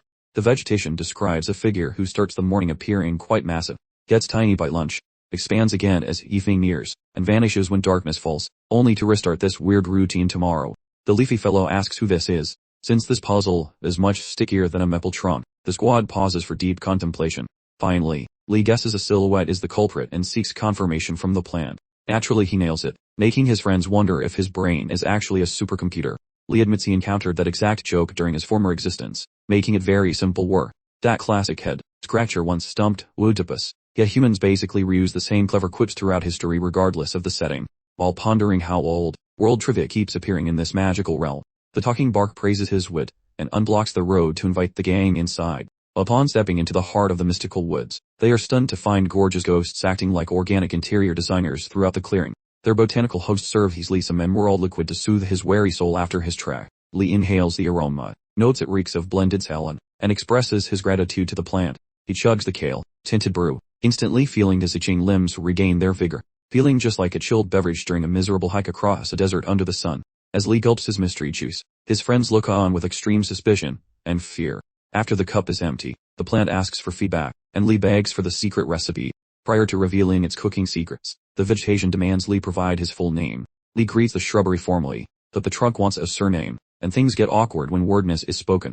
The plant literally trembles in terror and says sorry for being so casual earlier. It clarifies that his scary lineage caused the panic, but since Lee remained humble, the plant predicts he will definitely become an incredibly powerful sorcerer. Then the trunk asks why they are lurking so far from campus after hours, causing the boys to nearly spray juice everywhere, and Lee frantically lies that they are just taking a casual moonlit promenade for fun. Sensing the lie, the timber asks if they are deserting the school during week 1, wondering if they are even ready for such a daring escape.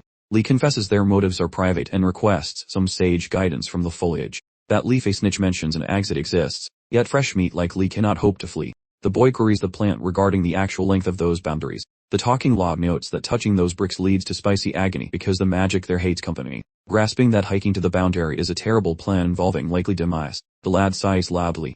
The youngster evaluates different exit strategies. The plant suggests staying put, mentioning that dormant beasts are currently napping, but will wake up hungry soon. The boy offers appreciation to the timber for those details. However, the foliage is shocked that the lad is still mentally processing how to ditch this joint. Feeling intrigue, the bar-covered entity watches him and prepares to cough up a shiny participation trophy. Shortly, that timber creates a weird gizmo. This item brings back memories of Garcia rambling about how wizards need toys to look more professional. Even though the other rookies complain about getting John, the youngster is actually getting something somewhat useful here. This evening, the boy becomes the pioneer who snagged a fresh stick from a grumpy wood ghost. After handing over the twig, the plant asks if its craft work is better than a cheap IKEA table. The student claims that wood glows with heat. Instantly, the ghost understands this child has quite peculiar traits. That magical branch holds a soul that no pin-sized human should be able to sense without professional help. Seeing Lee's talent, the trunk promises that the stick will reveal its secrets, as long as he survives. Being a rushed youth, the boy begs the plant to just give him the manual instead of playing riddles. But the shrubbery refuses, claiming enlightenment will strike eventually, causing the boy to mumble some rude insults. The wood notes his spicy attitude mimicked a wild warden from long ago, predicting a very chaotic and loud future. Rises. The giant salad tells the kids to pack their bags and head back to the torture building immediately. The spirit uses its mojo to literally kick the children out of its yard like uninvited party guests. The plant cautions the student against using spells, fearing the woods might awaken, while the youth asks for directions. The woody ghost ignores the query and just dumps them on the edge of the scary woods. After a rough landing, the youngsters stand up and dust their pants before the spirit vanishes into thin air. The leafy apparition reminds the lad to keep that annoying brain teaser in mind for the future, since that puzzle holds the secrets to lie. The plant dissolves into the wind, leaving him quite confused. The squad looks around the clearing, noticing that the smelly zombies have finally decided to take a hike, trekking down the colossal stone heap. Everyone discusses the weird nocturnal events, while one student questions if his brain simply manufactured a hallucination. With that guy in tow, once back at the dormitories, Lee hauls a drain frame to his mattress and simply shuts down. Shortly thereafter, Ashen sprints toward Lee's quarters, pounding the entrance to ruin the sleepy guy's slumber. Once Lee unlatches the portal, Ashen offers his regrets for the noise but explains that the main boss wants the entire crowd outside. All exhaustion vanishes, as Lee suspects the principal might be hunting for those idiots who tried sneaking away. Dismissing his anxiety, Lee suits up, promising to poke the other slackers and meet Ashen on the lawn. Stepping out, the group encounters a celebration, leaving everyone looking like confused puppies at a surprise party. Lee questions why this institution throws random carnivals without alerting the freshmen, although things seem far from sinister. Nevertheless, he keeps speculating about the guy's intent. Just as the festival starts gaining some real momentum, the big boss materializes and demands everyone shut their traps and pay attention. He wants to present a trio of holy individuals from the capital visiting for the weekend. Following the intro, the boss requests some claps, which occurs, though Lee thinks this grand welcome for monks is sketchy, so he decides to watch things closely once the cheering stops. An imperial clergyman expresses his gratitude to Osagon Adultus for hosting them while juggling his hectic academic duties. The chief acts polite but immediately attempts to use the cleric as a glorified messenger for the monarch. He basically requests a massive budget to dig up ancient magic. Sheepishly, the priestess admits she lacks power over the royal treasury. At that moment, Lee realizes the boss is just a desperate researcher, resembling college deans begging for grants. Apparently, this realm suffers from the same budget drama, so he pushes those thoughts away. Lee listens as the priestess expresses gratitude for meeting the kids, hoping to pitch her religion to the mages. Watching them, Lee doubts they are mere clerics, since they radiate enough energy to power a whole city.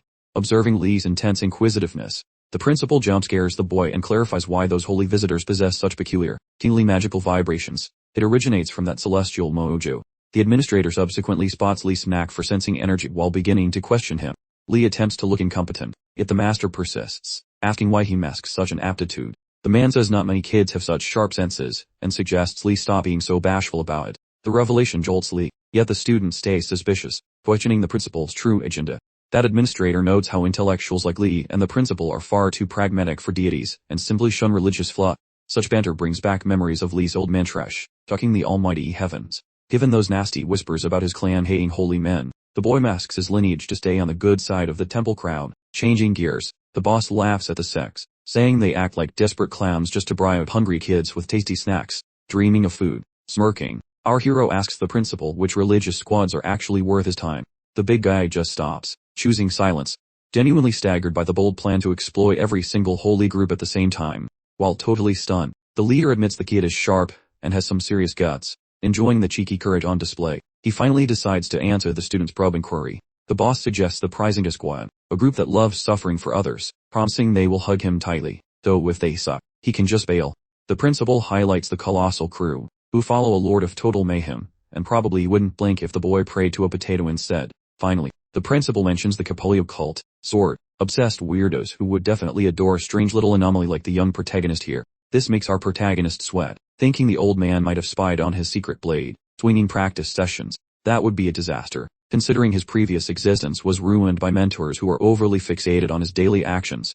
He offers some polite gratitude for those helpful religious tips. The principal mentions he has some naughty kids to terrorize in the dungeon, says goodbye, and tells the boy to stop being a dummy and choose well. The wizard suddenly poofs away. He ponders that mention of the torture chamber, worrying it might involve the tighter gang, which means he must zip his lips regarding their private business. Shortly after the boss departs, his friend Euler starts shouting his name from nearby, wondering about his next destination.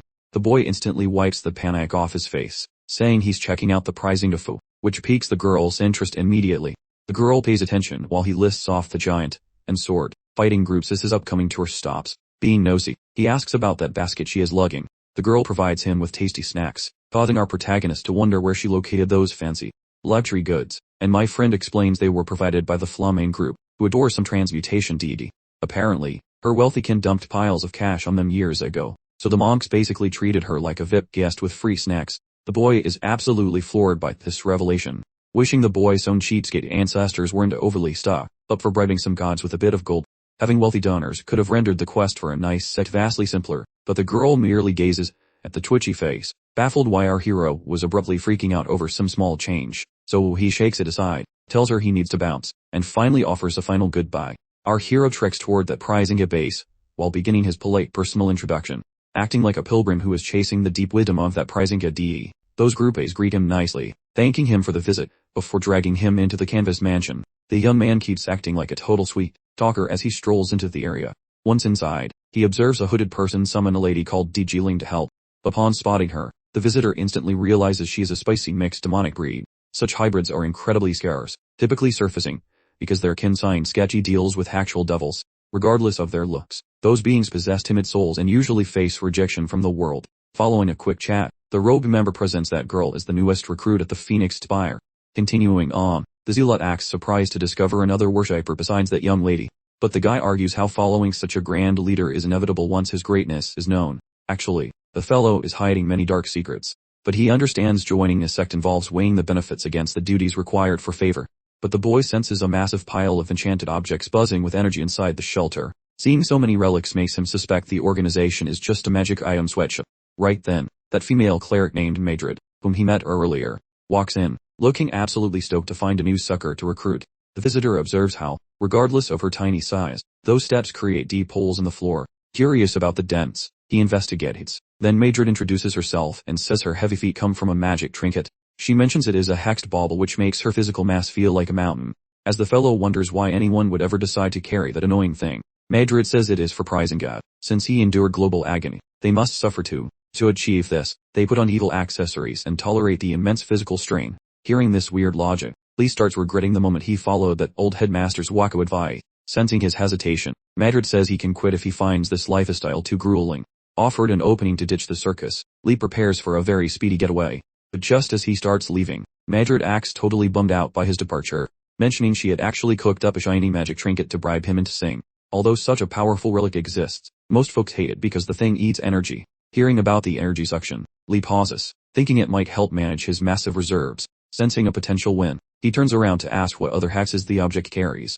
If there's a negative side effect, Lee figures there must be other perks, and he needs the full rundown before committing. Madrid, initially bewildered by his attitude, starts explaining the cursed item's primary function. It turns out that a powerful curse often operates like a magical multiplier, boosting the artifact's original capabilities significantly. Madrid's specific artifact, for example, carries the burden of feeling incredibly heavy, yet it simultaneously grants an equally substantial surge in divine power. Using that same principle, Madrid then revealed to Lee that his prospective artifact offered the power of invisibility. However, she quickly added that the major downside was how rapidly it drained the user's magical energy. Just as she prepared to list more negative attributes, Lihon interrupted her politely. He enthusiastically declared that he was prepared for any possible repercussions. His passionate commitment utterly floored Madrid, making her feel guilty for ever questioning his genuine devotion, and thinking he'd run once he heard the downsides. Meanwhile, Lee was over the moon, certain he had won the magical lottery with this fantastic new invisibility trick. This amazing power. Following the heartfelt conversation, Madrid formally accepted Lee into the order and revealed the artifact. It turned out to be none other than Lord Prizing's notorious first belt.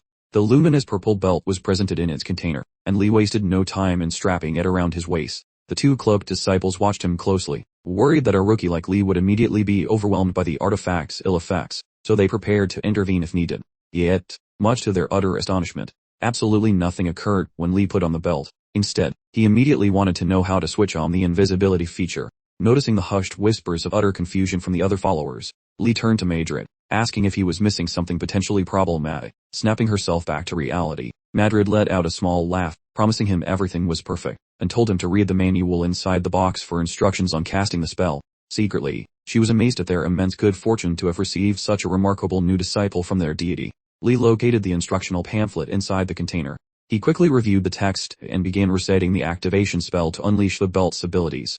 In a flash, he disappeared from sight, completely stunning both Madrid and the rest of the followers. Thrilled by the artifact's successful performance, Lee was delighted by how flawlessly it operated. particularly since it was loaded with such a formidable curse. After enjoying his moment of invisibility, he resetted the deactivation spell, and popped back into existence, causing everyone to jump in surprise. Feeling completely confident in the artifact's power, he started pondering whether the cursed effect was even active. Given that he hadn't experienced any drawbacks, he figured if the side effects were this negligible, he should probably try wearing even more cursed objects, so he immediately asked Madrid for extra artifacts. However, Madrid stopped him with a theatrical pause, cautioning him not to overextend himself, and insisting that she believed it was far too premature for him to acquire additional cursed objects, and despite his attempts to change her mind, she held firm. Sometime later, while sitting in a lecture about the Order's doctrines, Lee considered how exceptionally effective the belts would be for making a quick getaway from the academy. His brain snaps awake once Madrid finally ends her boring speech. Gratitude offered. The boy understands that every miracle is achievable if someone just sports haunted equipment. Prior to his planned exit, Madrid shoves a picnic hamper his way, suggesting his stomach is likely screaming for mercy.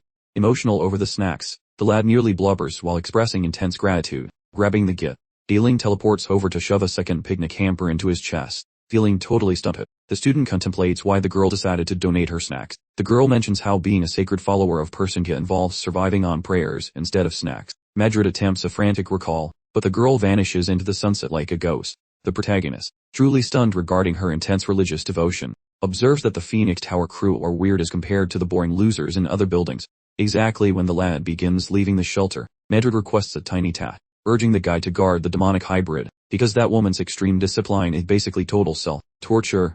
Feeling slightly hesitant, the boy points out that they sleep in completely different zones. Regardless, Madrid buys his loyalty with a fresh pile of delicious munchies, plus the guy commits to the task. Walking back to school, the fellow asks if he should call her a priest, but she says her name is just fine. He asks about her tower vibes, noting whispers that her roommates are basically anti-social hermits compared to everyone else. She admits the group spends every free moment chanting in closets or trekking through scary forests. This news rattles the man, because the school's lockdown rules usually prevent such late-night forest shenanigans. Evidently, that burning bird squaw enjoys a total hall pass because of those weird living conditions. Spotting a huge loophole, the protagonist deduces that sacred outfits provide a total license for freedom. Plus, assuming the role of a fake monk could possibly grant the boy massive liberty, scheming like a total rascal, the protagonist wonders if his friend could provide some holy out. She seems extremely confused, mentions that wearing fancy silk outfits will not actually stop his curses from melting his soul. The student pretends to know that, lying through his teeth about wanting to feel Persinka's divine presence. Being a total pushover, Dealing agrees to hand over a spare robe when they cross paths again. The youth provides praise and elects to advance with massive care while designing his final, escaping this prison of knowledge. Switching gears like a smooth operator, Lihon inquires if her tummy is currently receiving its daily quota of nutritional goodness, while Digilin clarifies that her stomach feels perfectly content with its existing load. Upon processing that, Lee mentions the priestess is fretting over her vials and begged him to act as her personal health insurance agent, aiming for peak procedural simplicity. Lihon proposes sharing snacks periodically to ensure the sacred maiden refrains from constant worrying. Once she ponders the offer with her solitary brain cell, Digilin finally yields to the shared meal. Lihon glows with pride, since he hates letdowns, especially regarding those fancy presents. Plus he knows once she tastes his treats, she will develop a lifelong dependency on his spoon, feeding services regardless of festive seasons or breaks. When darkness falls, the school academics swarm the conference chamber because the boss man demanded a sudden gathering of minds at a ridiculous hour. Mere seconds preceding the official commencement, Aragulum gulps down a portion of that mouth-watering infusion, brewed from his backyard greens, marveling at how Lee's presence somehow improved his pathetic botany skills. Right while he enjoys the serenity, the big chief teleports in to kick things off. Since Irregulum wonders why they are trapped here, Garcia bets it involves teaching kids how to scribble properly. Moments later, she interrogates the principal about whether some poor soul has been picked for the lesson. Yet Irregulum, who clearly avoids the news like the plague, questions why a Professor Van Duzel is not doing his job. Right then, Garcia clarifies that Professor Van Duzel vanished while chasing some mythical horned horse through the woods. Because the man has essentially turned into a ghost, they require a sacrificial substitute to handle his curriculum. The lead director cuts Garcia off, assuring the panicking staff that he already found a fresh body for the role. Stunned by the abrupt revelation, the scholars shower the boss with flattery for solving their crisis faster than a wizard casts a spell. That being said, Irregulum queries the big boss about the mystery teacher's identity, whereupon the principal introduced the new hire as lightning-stepped Zedder, or simply Zed to her pals. While she is unfamiliar with this individual, Garcia offers her condolences and luck to the incoming educator. Angoldel begins a lengthy lecture on Zed's celebrity status as a legendary wanderer, claiming she has conquered every messy bush in the empire and still craves more dirt. Suddenly, Irregulum thumps the furniture while wincing, demanding to know why the principal chose to be a jerk by recruiting his aunt. While the room looked baffled, Lihon describes the truly nightmarish personality traits of his horrible kinswoman. She is ridiculously intense, verbally assaults his eardrums, and questions his potential bias against short people from the East. After absorbing Regulum's whining, the chief basically says he ignores drama so long as the staff are competent, meaning the hire is final, so he boots them all out to enjoy their evening. Following Dawn's arrival, a pint-sized lady perches atop a branch, getting the tea from a tiny winged snitch. Hearing the chirping gossip, she realizes her class is about to start any minute. She tiddies up the place before the herd of pupils actually arrives. 30 minutes later, kids from the prestigious houses swarm the grass, eager to master a fancy rich person hop equestrian training. Lihon feels the vibe, and assumes this period might actually be quite chill. Since the kids already know this stuff, things should remain quiet, or so he thought for a brief heartbeat. A massive angry pigeon screams in the clouds and shadows the entire training ground.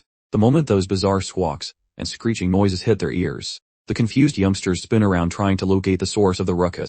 Suddenly, someone points to the heavens, and once everyone looks up, they spot a giant feather beast nose, diving to snatch a human snack.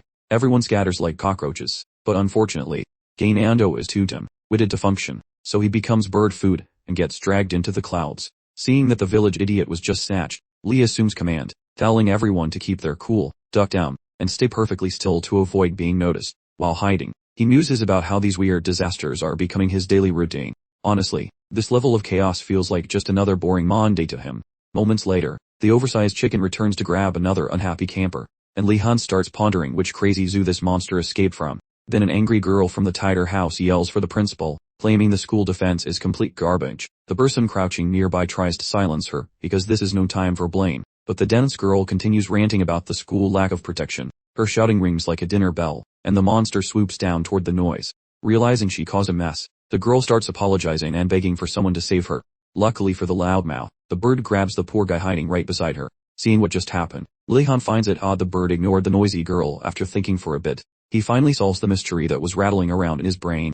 It boils down to their hair collar, so Lihon frantically instructs the group to cover their heads with their blazers, because he has proof the creature only hunts people with glistening hair, and right after that, a strange voice speaks up from behind him.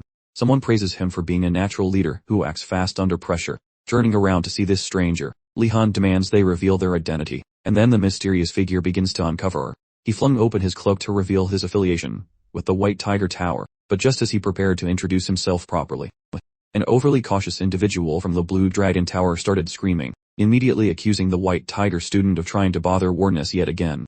The poor student tried to clarify his intentions, but it was useless. The hot-headed fools were already preparing to pummel the supposed Marathi sympathizer. To prevent utter chaos, the dude yelled out, insisting he actually had nothing to do with the Marathi faction, and when no one believed him, Princess Ardhanath intervened and got him off the hook. Seeing the princess personally vouch for him, the students backed off and returned to their previous activities once the tension had completely dissipated. Lee immediately inquired how the princess knew the strange fellow, who then introduced himself as Rowena, a knight who happened to be serving the princess.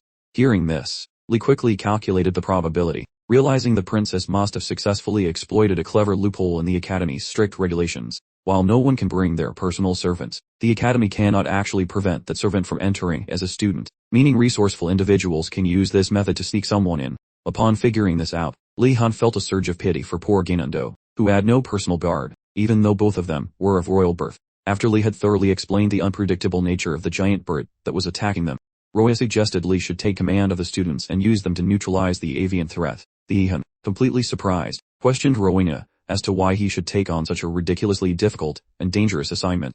Just then, the rest of the Blue Dragon students began cheering for him, stating he was the only one they truly trusted, and pleading with him to assume honorable leadership. In his head, Lee forbade himself from giving in to their pleas, firmly believing that being the leader of a group always resulted in unnecessary suffering. Unfortunately for him, resistance proved impossible as the entire field began chanting for him to be their commander, insisting they were ready to follow him into battle. Unable to resist the pressure, Lee sighed in resignation and reluctantly began issuing commands to his newly acquired army. As he watched Lee demonstrate his surprisingly effective leadership capabilities, Rowena recalled the dramatic tantrum he threw in his tower just days ago when he found out Lihon Wardness, and not the princess, was leading Blue Dragon Tower. Back then, he simply could not understand how Lee was put in charge, especially given the princess' exceptional commanding abilities long before she ever arrived at the academy. To figure out the real reason why Lee was the leader, he designed this specific scenario to push Lihon into the spotlight and observe him for a critical mistake. Now that he felt he was close to finding the truth, Rowena watched eagerly, hoping to discover Li's secret, unaware of the simple fact that he simply couldn't comprehend that Lihon had secured the student's loyalty with nothing more than providing some decent food. Before putting his strategy into motion, Li asked the students if anyone possessed a reflective object. Someone quickly handed him a hand mirror, which Lei immediately collected. He then aimed the reflective surface of the mirror toward the sky, using the bright glint of sunlight to lure the monster bird to approach. When the bird spotted the glittering object, it dived directly toward Lihon, coming in hot and fast, just like a complete fool. Before the bird got too close for comfort, Lihon told his group to line up and form a tight wall. When the students complied, Lihon promptly hid behind them and urged them to wait for his signal before making any sudden movements. Just as the massive avian predator came within range, Lihon stepped forward, activating his shiny new stick to unleash an illumination spell, successfully terrifying the creature and chasing it off. Soon after, the relieved pupils let out a collective sigh, thanking Lihon Wardness for proving their doubts wrong and pulling off a huge success. Even the snooty white tiger contingent couldn't help but acknowledge Lihon's bravery following that daring maneuver. Before the celebration got too wild, Li interrupted to inquire about the fate of Gainando and the other unfortunate soul snatched by the giant feathered menace. Right on cue, Li picked up the unmistakable sounds of frantic flopping emanating from the neighboring foliage. Moments later, both Gainando and Silverhair came plummeting to the ground, where the other students managed to break their fall safely. Regarding the now petrified bird, it retreated immediately to its master, that, giving it a comforting stroke, finally consented to make her way to the lesson area with her feathery friend. After gathering herself, she launched off the high tree branch she was nesting in and landed with a great big boom.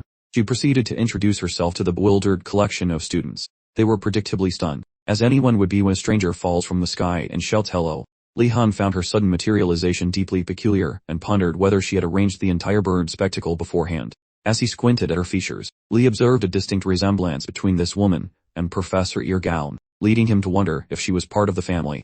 Even as he tried to dismiss the notion as utterly ridiculous, the diminutive woman popped up right behind him and informed him he had great promise.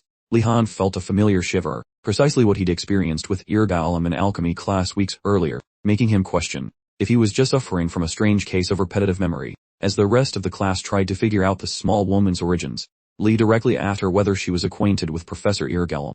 His flashed a grin. Clearly impressed, he managed to figure out the connection after only a couple of minutes of chatting. She revealed to Li that she was actually Irgalm's aunt, prompting Li to mentally warn himself not to make a spectacle of himself further for this peculiar professor. Just when he was trying to disappear into the background, one of the clueless simpletons from Blue Dragon Tower gave him a hearty slap on the back and proceeded to inform the professor that Lihon was Irgalm's favorite student. To make matters worse, this genius also let slip that Li often received special invitations to Irgalm's personal cabin, details Li was desperately trying to keep him from blurting out. After learning about Li's supposed close connection to her nephew, he'd pressed Li for confirmation regarding its veracity. Abandoning all hope of anonymity, Li switched strategies to making a good impression, confessing that the student had told no lies. Right then, the giant feathered monster made another appearance and settled on the ground, and Zed immediately redirected the student's focus to commence the class. To kick things off, she announced herself as Light Spears, Zedar, explaining that their normal instructor, Professor Vendazel, had completely vanished during his quest for a unicorn, so she was temporarily replacing him.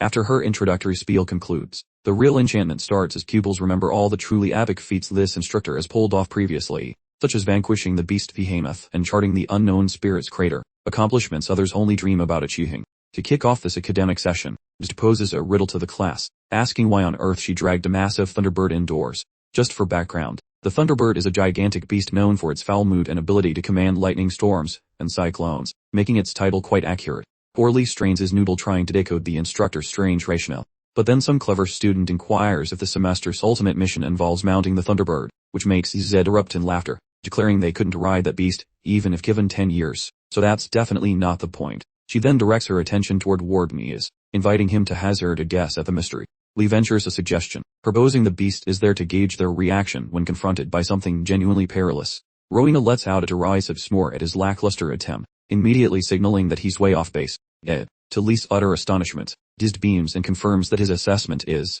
in fact, spot on. She finally grasps the source of Irgalm's fondness for this guy, then smoothly transitions, noting that nobody can predict the threats travelers will face, necessitating thorough preparation. But fear not, she assures everyone, because the absolute heart of her course material is simply the mechanics of writing. For the time being, the group is headed toward the livery, with Ordinus slated to shepherd the pupils and assist with upcoming instructional moments. At this juncture, Lee realizes he has zero wiggle room and must reluctantly embrace this bizarre new path. While trekking toward the animal quarters, Zed enlightens them that the humble horse represents the most fundamental steed within the Empire, asserting that anyone incapable of mastering equine skills will face serious trouble learning anything more complex, as horse mastery is the prerequisite for tougher mounts. As the practical instruction for some begins to drag, Lee observes his classmates getting visibly restless, since many already know the basics of horse handling. At a specific juncture, Zed pauses her instruction and fixes a remarkably genuine smile directly upon Lee. If there is one universal truth Lee has learned about professors smiling like that, it is that they are invariably planning something slightly mischievous or downright nefarious. Feeling immediately dubious, he nudges Yuan to maintain high situational awareness, directly suspecting the day's curriculum involves more than just trotting around on equines. Upon their arrival at Amrgard's surprisingly large stable building, Zed sends a warm greeting, urging everyone to take a look at the spectacular horses housed within the facility. The eager students gaze admiringly at the high-quality, pedigreed horses, and immediately inquire if they get to mount these noble creatures. Zed responds coolly, stating that a truly worthy mount must first be demonstrably earned, not just handed over. She then reaches deep into the confines of her satchel, retrieving a small wooden cup containing several sticks, and tells the students that they must each draw one to establish the precise sequence for claiming their future companions. Following this little lottery, Yahello, of all people, secures the coveted very first selection privilege. However, when the other young aristocrats begin to grumble about the idiotic prince being allowed to choose first, given his total lack of equine expertise, Yahello hurls a few spicy insults and frantically scurries toward the back, choosing the most furious stallion within the entire barn. Both Yuan and Lee instantly spot the pure murderous intent in the beast's gaze. Yet Yahello foolishly claims only a massive beast deserves his greatness, so he mistakes a hostile poster for a polite bow, and tries to touch it, merely to receive a brutal facial reconstruction courtesy of the horse's muscular chin. In a heartbeat, Yahello hits the dirty ground, leaking blood from his snout and trap. He will live, luckily, but the posh folks he mocked get to enjoy the ultimate chuckle.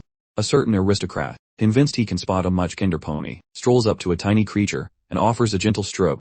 Sadly for his skull, the animal chomps his noggin, making him scream for mercy. Briefly after, a white-tiger pupil starts yapping at the blue dragons regarding their supposed pride. Still, while he tries to handle his personal mount, he finds himself sprinting through the hay, pursued by a very grumpy monster. Observing the absolute mess, Lihon ponders why these ponies are so salty over tiny annoyances. Once her jiggling fit subsides, Zed pipes up and mentions she clearly instructed them to master equestrian skills. Then she presents their initial terrifying task, making buddies with the homicidal equines living in the barn. Not long after, the pupils begin whining about Zed's lack of a heart, though she promises the stallions will act sweet if showered with affection and snacks. The primary objective for this class involves forming a soul bond with a selected mare. Lee scrutinizes the animals and concludes they are definitely weird, sensing a secret vibe, and suspecting Zed is hiding some juicy details. But, right before he can pick the most peaceful-looking creature, Zed points him out to everyone, and leads him toward a very peculiar steed. Lee instantly develops a massive crush on the beast. Zed clarifies that her relative's star pupil deserves more than a basic pony, so she handpicked this specific titan for him. Right then, the saltiness starts, as Ashen feels bitter about Lee's special treatment, while a white tiger grumbles about Lee receiving a simpler animal, though Zed points out that despite Lee's new ride being high quality, it happens to be the most violent and stubborn jerk in the entire facility. According to her, domesticating a literal demon is simpler than befriending this absolute unit of a horse. Lee's face completely fell when he heard the news. As Zed droned on, Lee inquired if there was any additional compensation for accepting the most challenging assignment in the class. Zed reassured him he would be fine, reminding him of his previous success with the Thunderbird. Lee instantly recalled why he hated being acknowledged, but he kept a bright smile plastered on his face until the session concluded. Several hours after class ended, Zed essentially armed Lee into escorting her to Yahello's cabin for another chance to see her favorite nephew. Upon their arrival, Yahello, visibly disturbed by the sight of his aunt on his property, nervously asked why she was visiting. Zed immediately admonished him for his lack of decorum, pointing out that she was, in fact, his aunt. Startled, Yahello quickly changed tack and offered a proper greeting. Zed wasted no time in inviting herself inside for a complete inspection of his dwelling. Once they were inside, Yahello silently pleaded with Lee for an explanation, and Lee responded that he had been forced to guide her there. Meanwhile, Zed began criticizing the state of Yahello's cabin, suggesting that its messiness explained his lack of a partner. Yahello knew this was a classic mood swing, so he stayed completely calm, waiting for an opportunity to intervene. Just as she opened her mouth to grill him about his love lie, Yahello quickly changed the conversation by announcing that it was lunchtime. He immediately asked Lee if he had managed to eat anything yet. Lee, immediately grasping the situation, confirmed that he was in fact quite famished. Yahello promptly seated Lee at the table, and volunteered to prepare a meal for the trio. Zed agreed immediately that Lee Being a perpetually hungry young man absolutely required sustenance. To further assist her directionally challenged nephew, she announced her intention to personally prepare Eastern cuisine for everyone present. Regulum began to argue, ready to declare his disdain for Eastern flavors, but one powerful glare from his aunt instantly silenced him, forcing him to feign polite acceptance. While Zed was busy with the meal preparations, Regulum grabbed the chance to ask Lee how things were going for him. Before Lee could respond to the question, Lee noticed a strange glow coming from Regulum's clothing, immediately prompting him to ask about its source. Lee then recalled that his staff was in the same spot, so he retrieved it and displayed it for Regulum to see. Regulum immediately felt the presence of a forest spirit residing within the staff, so he inquired about its origin. Lee realized he couldn't possibly admit to finding the oak spirit during his attempt to escape, so he concocted a story claiming he just happened to stumble into the forest, just happened to meet the spirit, and just happened to find the staff. Regulum and his aunt offered a convincing performance of believing his narrative, but internally, they both understood Lee had been attempting to make a getaway. Regulum then asked if the oak spirit had presented him with a puzzle, and Lee immediately questioned how Regulum was aware of that fact. Regulum clarified that the spirit was infamous for its frustrating yet highly ingenious nature. Lee then started speculating internally about whether the staff held some kind of mystical power, especially considering Regulum spoke about the object as if the spirit was permanently sealed within it. After conjuring images of its potential advantages, such as complete invincibility or unlocking hidden spiritual abilities, Zed announced that, yes, the staff absolutely possessed a special ability, specifically an impressive knack for farming. Lee felt immediate disappointment in her answer, having anticipated a much more thrilling effect. Despite his disappointment, the staff's origin from a tree spirit meant that its proficiency with nature made perfect sense. After noticing the boy's shock, Regulum remarks that magic sticks work wonders for people digging up backyard dirt. He questions which plants the boy might produce, and he claims that every sackable item counts, which she hears. My friend promises assistance, requesting his presence once the boy's belly finishes processing that feast. Following their meal, the girl escorts him toward a patch of earth for burying various spuds. Her wisdom indicates lumpy brown roots and sugary varieties are essential for avoiding starvation. Though growth takes ages, he will be glad, so Lee tries to keep his chin up like a happy peasant. While burying the lumpy tubers, she hollers for the boy to view a curiosity. Lee abandons the little green baby he just planted, and the moment he walks away, magic happens. The sprout undergoes a growth spurt, and after Lee finally finishes tucking all his leafy children into bed, he heads back to his dorm room with a woven container of fresh food. Discovering his famished peers nearly dying, serving as a beacon of hope, the boy shouts hello, so the famished crowd gazes at his basket greedily. Because his female friend provided various plants, the boy admits that his basket holds actual nourishment. Naturally, the ego stroking commences, so the hungry mob hails the boy as their supreme culinary savior. By studying their desperate mugs, the boy sees that his friends look like different people lately. They resemble tiny chicks with open mouths, and even though he recognizes their painful starvation, the cook orders his famished pals to stay calm while he creates the ultimate broth. Once he claims the kitchen territory, the man starts whipping up broth with surgical accuracy, leaving his audience watching in total shock. They swear he is a wizard crafting liquid gold. After 60 minutes of bubbling, the chef samples the liquid and decides it tastes like heaven. That man orders the group to retrieve personal bowls, so every student moves with terrifying velocity. Soon, the boy provides each person with vegetable broth, which the crowd consumes while making happy slurping noises. A pointy-eared classmate strolls toward the boy, requesting that he perform a special act of kindness. Once the specifics were explained, Lee fills up a fresh dish and carries it toward the private chambers of the royal lady. At her door, he knocks gently. Ardnart reveals herself behind the door, asking what on earth has brought him to her specific hallway. Lee holds out the steaming bowl of joy and tells her she absolutely must ingest this delicious liquid creation. Ollie, Dex, and she was quite taken aback that he'd even consider her amidst such utter pandemonium. A true gentleman indeed. Ardnart tentatively accepted the soup, asking if it was truly hers, to which Lee reassured her everyone else had already eaten, so she really needn't worry about sharing or hidden surprises. Moved by his unexpected kindness, Ardnart gingerly grasped a spoon, bringing the savory concoction to her lips for a delicate sampling. Her expression spoke volumes. Lee shrewdly deduced she was utterly famished, especially after that first delightful spoonful. Ardnart then expressed her profound gratitude to Lee, vowing to settle this debt of kindness, probably with interest, before gracefully shutting the chamber door. Moments later, Lee descended the staircase, encountering the fidgety elf who had initially begged for his assistance. The arduous task, standing with another anxious student, both practically buzzing to hear the princess's verdict. Lee proudly declared she adored the meal, sending them into fits of overjoyed, gushing appreciation for having such a champion. The elf, clearly impressed, then implored Lee to maintain his royal delivery service indefinitely, sweetening the deal by promising to double his silver coin compensation, a truly tempting offer. Fully grasping the immense importance of the royal lineage, Lee swiftly pledged his unwavering assistance, ready to jump at their command whenever duty or hunger called. Later that day, Lee found himself in his foundational combat magic lecture, under the rather intimidating Professor Bloody Greg, diligently, yet frustratingly, attempting to conjure geometric patterns with a glowing starstone orb. Witnessing Lee's unending streak of blunders, Greg actually began to worry. Even though guiding such struggling novices wasn't exactly his primary responsibility, he understood the sheer, colossal waste of potential if he simply dismissed someone blessed with Lee's truly enormous, untapped magical reserves. With a theatrical clearing of his throat, Greg abruptly inquired if Lee had any burning questions for him. Thrilled to finally capture the formidable professor's focus, Lee, with a hopeful gulp, asked Greg to elaborate on the entire purpose of this confusing exercise. Looking utterly bewildered, Greg countered by asking if Lee had even bothered to glance at the course outline. Lee suddenly grasped that his inquiry had been rather fundamental, so he quickly reformulated his query, asking precisely how this regimen prepared them for actual combat. Greg then fell silent for a dramatic moment, making Lee quite nervous. He eventually consented, with a theatrical sigh, that the answer was so glaringly evident, he found himself utterly unable to simplify it for mere mortals. He casually picked up a pen, stating, with a disturbing clang, he could quite easily kill Lee with that very writing tool.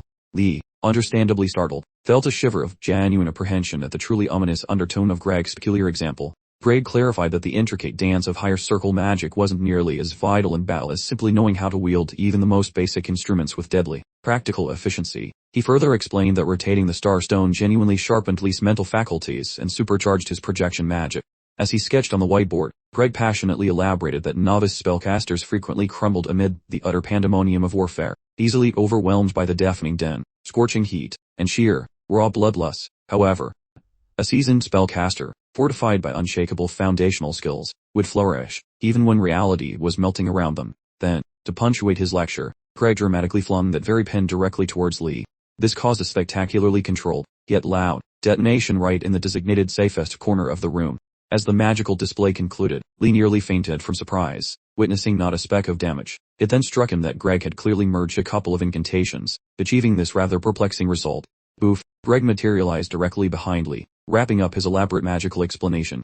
Lee, absolutely flabbergasted, articulated his astonishment at Greg's uncanny ability to casually wield such immense power. With the teaching finally untangled, Lee assured Greg of his complete understanding and heartfelt gratitude. Just as the professor began his casual stroll back to his chair, Lee finally started viewing his instructor, Greg, through an entirely fresh, far more appreciative perspective. At first, he depicted Greg as merely lounging through class, but a sudden flash of insight revealed that every single one of Greg's seemingly lazy moves carried some profound, hidden significance, granting Lee a brand new outlook. Lee therefore decided this educational experience offered much more than simply good grades, hinting at some deeper, perhaps even life-altering, wisdom. Bolstered by newfound confidence, Lee regaled Greg with tales of his previous endeavors involving low-level enchantment. He recounted his struggle to rein in his own magical energy, confessing how he disastrously botched its management during his most recent escapade within the headmaster's rather pristine office. Upon hearing the sake, Greg casually posited that Lee might, in fact, possess a far greater magical reservoir than he'd ever consciously acknowledged. Lee nodded in affirmation, admitting countless others had echoed that sentiment. Yet secretly, he found himself utterly stunned by Greg's lightning-fast deduction, deducing that this professor just might hold the secret to his peculiar magical energy woes. Expecting a brilliant, hence, a remedy, Lee eagerly shuffled a bit nearer to his enigmatic mentor, Greg. Greg subtly gestured, prompting an experiment. The ever-astute instantly caught the hidden meaning. With a sudden, firm grasp, Greg seized Lee's wrist, then began enacting a perilous technique known simply as mana drain. Soon, a rather foreboding, hued haze began swirling throughout the entire chamber. Lee instantly identified the incantation as a potent, tier sorcery specifically designed to siphon away an individual's magical energy. Known for its immense power and perilous nature, this maneuver utterly shocked Lee with Greg's recklessness, causing him to plead for an immediate halt. Nevertheless, Greg, with an unyielding tone, simply commanded him to remain perfectly motionless. As Greg began drawing from Lee's enormous well of magical essence, he found himself utterly swamped by the truly staggering quantity of his mana, causing collapse. Lee, in a total panic, anxiously demanded if Greg was genuinely okay. The esteemed professor, however, promptly sprang back to his feet, calmly guaranteeing Lee that he was entirely unharmed. Greg confessed his intention was to simply pare down Lee's magical reserves for simpler management, but he'd spectacularly miscalculated, as the sheer volume of mana far outstripped his wildest projections. He further clarified that when an individual possesses a magical capacity exceeding their physical containment, they inevitably lose command, and are simply overwhelmed by the immense mystical force. Luckily, as a seasoned veteran of Amrgard's magical faculty, Greg knew his boundaries, therefore emerging from the incident without a scratch. Still, Lee pondered the colossal mana reserves he must possess, if even a maestro like Greg found himself so thoroughly overwhelmed, leading him to simply accept his unusual circumstances. Lee glumly commented that finding a viable solution to his chronic magical energy predicament seemed utterly impossible at this point. Greg, with a reassuring grin, quickly dismissed that notion, then curiously inquired if Lee had ever attempted to employ some simple control magic to make an item soar directly back towards his own position. Just as Lee rejects that, old Greg argues that gut feelings rule. He mentions that even if things look messy, the soul and the toy are glued together, so Lee just needs to trust his primal urges to fix it. Recalling a previous disaster, Lee finds that this logic actually clears up why he messed up back then.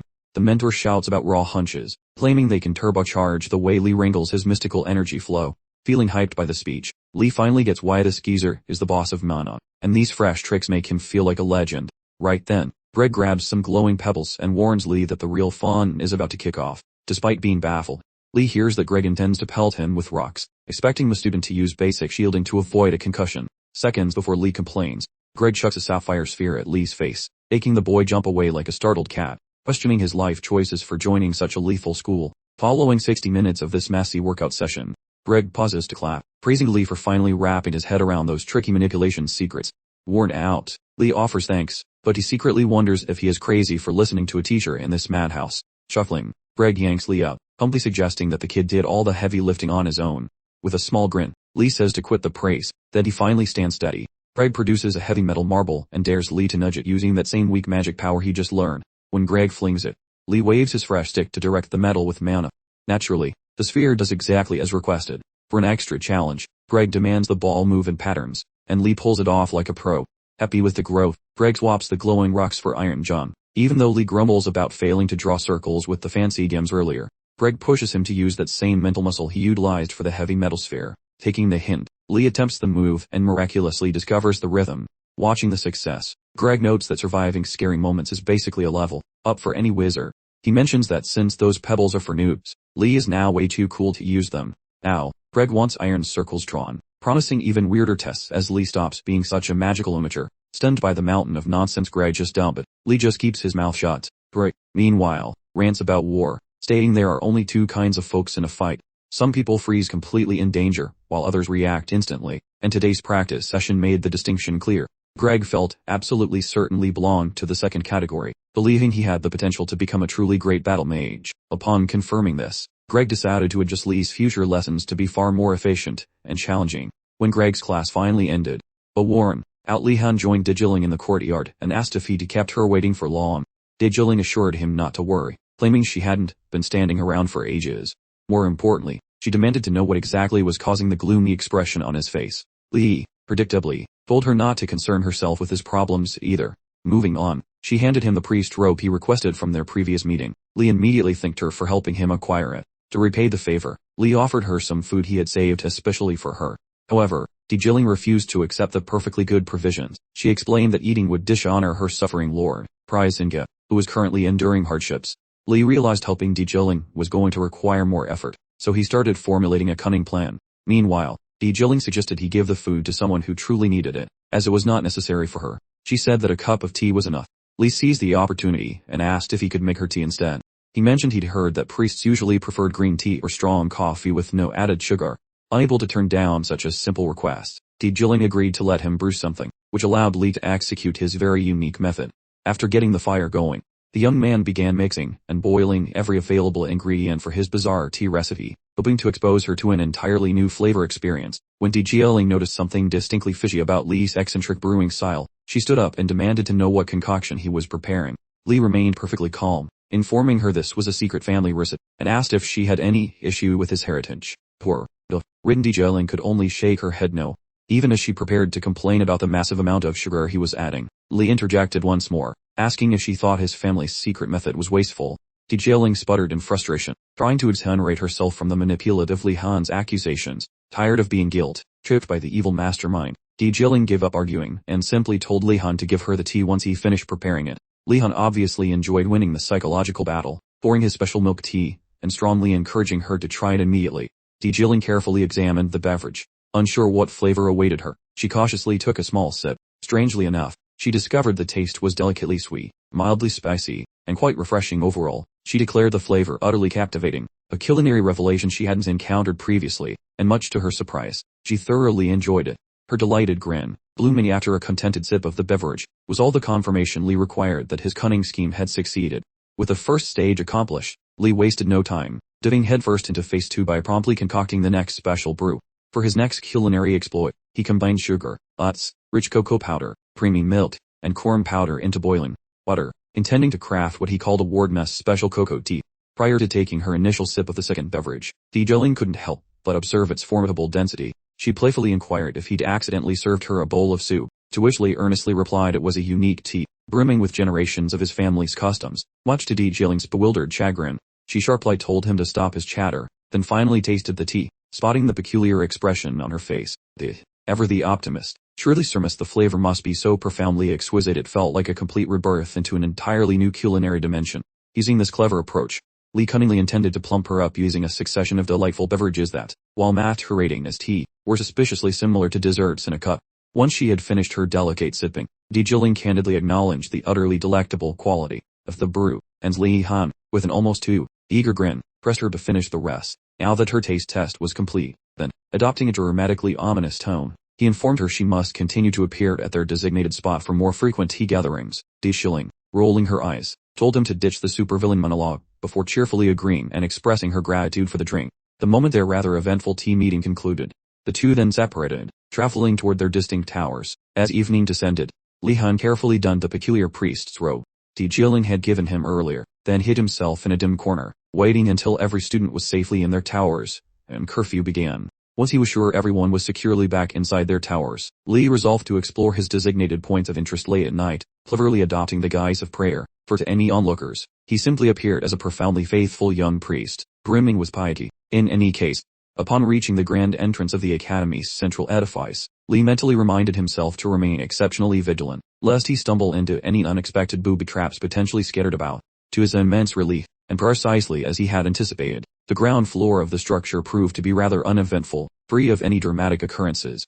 Following a swift mental replay of the rather tedious admission ceremony he'd endured with the headmaster, Lee resolved to explore areas he hadn't yet ventured into, prioritizing novelty. Shortly after several minutes of diligently nosing around, he then spotted another person, equally sneaky, maneuvering through the very same area. Initially, he mistook the figure for a professor, but after taking another, sharper look, he realized the intruder was a student from the formidable Black Turtle Tower. After observing a little longer, Lee noted the student wasn't emitting any noticeable presence while moving, deducing this uncanny stealth was entirely due to his trained footwear. Mouse beastmen are commonly ostracized within the Empire because of unfair stereotypes labeling them as thieves or vagrants.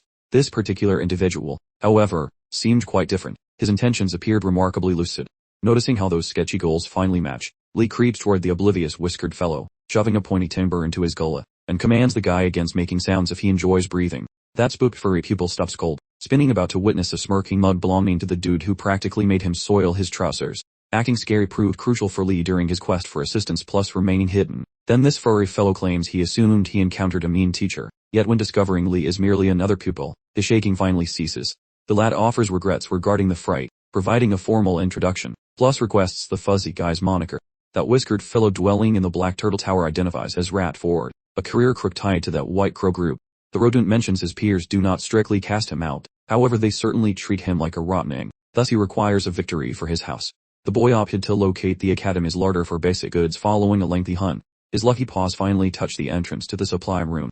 Regarding that brass object he is holding, the thief mentions constructing the tool via shady lessons from his gang prior to enrollment. Thus our hero inspects that brass piece while honoring such talent. Plus the rodent confesses trading every single nap to complete the task, otherwise he might remain stuck like a total loser. Since our hero uncovered that thief's history, Ratford flips the script and questions his true identity, assuming from those thick muscles and bold aura that he hails from the Tiger Tower. The boy snickers, admitting his real name is Lihon Wardingus, who belongs to that fancy blue dragon tower. Upon hearing that Wardingus' surname, the rodent starts panicking quite a bit. Our hero settles him, telling the boy to stop shaking, and suggests they partner up, since wandering alone is for losers. The thief wavers, harboring doubts regarding a partnership with a peer of such grand social standing. Regardless, the boy notes they are technically already acting as partners right now. The rodent eventually consents, so Lee commands him to move fast to prevent squandering the evening. The lad wonders if the thief finally unsealed the stash entrance. Though Ratford admits a failure, Imagining the gate was secured through odd sorcery, the boy inspects the metallic slot, telling the critter to scoot, retrieving a glowing brass instrument out of his garments. Our hero pushes that tool inside the hole, leaving the rodent completely flabbergasted. Makes the heavy entrance budge. Stunned, the thief inquires how the boy successfully located that particular opener. The lad claims he filched that object off the gaffer's workspace while lounging beside his buddy within the central chamber several fortnights ago. Despite keeping his buddy in the dark regarding that stolen object, our hero also snatched a letter from the principal back then, never dreaming this brass fragment would prove handy today. Because the way is clear, Lee cautions the thief regarding secret snares lurking further in. Radford slowly nudges the portal open. A new pathway appeared, sinking below the surface. Lee, clearly unfazed by potential doom, insisted Radford go first, but Radford's particularly impressive hearing snagged whispers of unusual commotion rumbling beneath the floorboards. He instructed Lee to hold tight while he figured out the source of the noise. After careful listening, Radford confirmed he heard actual voices, suggesting someone was holding a very noisy subterranean work session. Lee quickly concluded this must be the clandestine entryway used for delivering outside provisions to the campus. This system had probably been in place for ages, allowing the school to smuggle in supplies without anyone catching on. Lee declared they must investigate immediately before sunrise, while Radford stopped cold, wondering if this recklessness was truly a good plan. Naturally, Lee completely disregarded the concerns, and began his descent into the stairwell. Radford trudged behind, grumbling about the oppressive darkness that completely filled the stairwell, fumbling around to conjure up some illumination. Lee halted him immediately. He cautioned against doing anything conspicuous, figuring the headmaster deliberately made the passage difficult to navigate to keep out busybodies. Radford conceded the point, but couldn't shake his growing curiosity about who exactly this surprisingly capable companion was. Radford suddenly recalled the gossip circulating in his tower regarding a fellow student whose power and charisma actually eclipsed both the prince and princess. The same individual allegedly took down a thunderbird using only one spell, and held the title of strongest member in the entire Blue Dragon Tower. Radford wondered if those rumors were actually true. Lee spotted Radford lagging behind in thought, and sharply told him to pick up the pace. Eventually, they made it down to the basement level. Lee suspected this entire level served as the storage facility itself, and warned Radford to tread carefully. The very moment they left their hiding place, the room instantly illuminated, as if flames spontaneously erupted around them. Caught off guard and alarmed, Lee was momentarily frozen, trying to process why the room's ambient lighting suddenly decided to activate without warning. He heard new footsteps coming closer. Suspecting the newcomer was the facility's keeper, Lee remained absolutely still, wanting to analyze the person before making a move. To his utter astonishment, the visitor halted at a massive shelf, and began methodically counting a recent shipment of supplies for the school. Understanding the school maintained meticulous records, Lee knew their immediate departure was critical to avoid being apprehended. Right as he attempted to keep Radford from completely losing his nerve, the person approached, and demanded to know who they were. Lee stopped moving, completely unsure of his next step, but quickly composed himself to address the predicament. He briefly entertained the idea of using light magic to temporarily blind their captor and make a dash for it. But when he saw the person's face, he spots that the guy lacks eyeballs. Books claim that if one ability vanishes, the remaining senses get supercharged to balance the scales. Regardless of those claims, pinpointing Lee and Radford should have been a statistical miracle for any uninvited guest, since the pair remained silent, while ducking into a corner stinking of various pungent odors. Those funky odors masked their presence and left Lee puzzled about how this weird stranger successfully tracked them down. The truth is that while the man lacks sight, he possesses a gift for mapping out mana-filled beings in 3D, and he detected 2 nearby energies. The stranger concentrates on Lee's massive magic levels while attempting a quick power reading.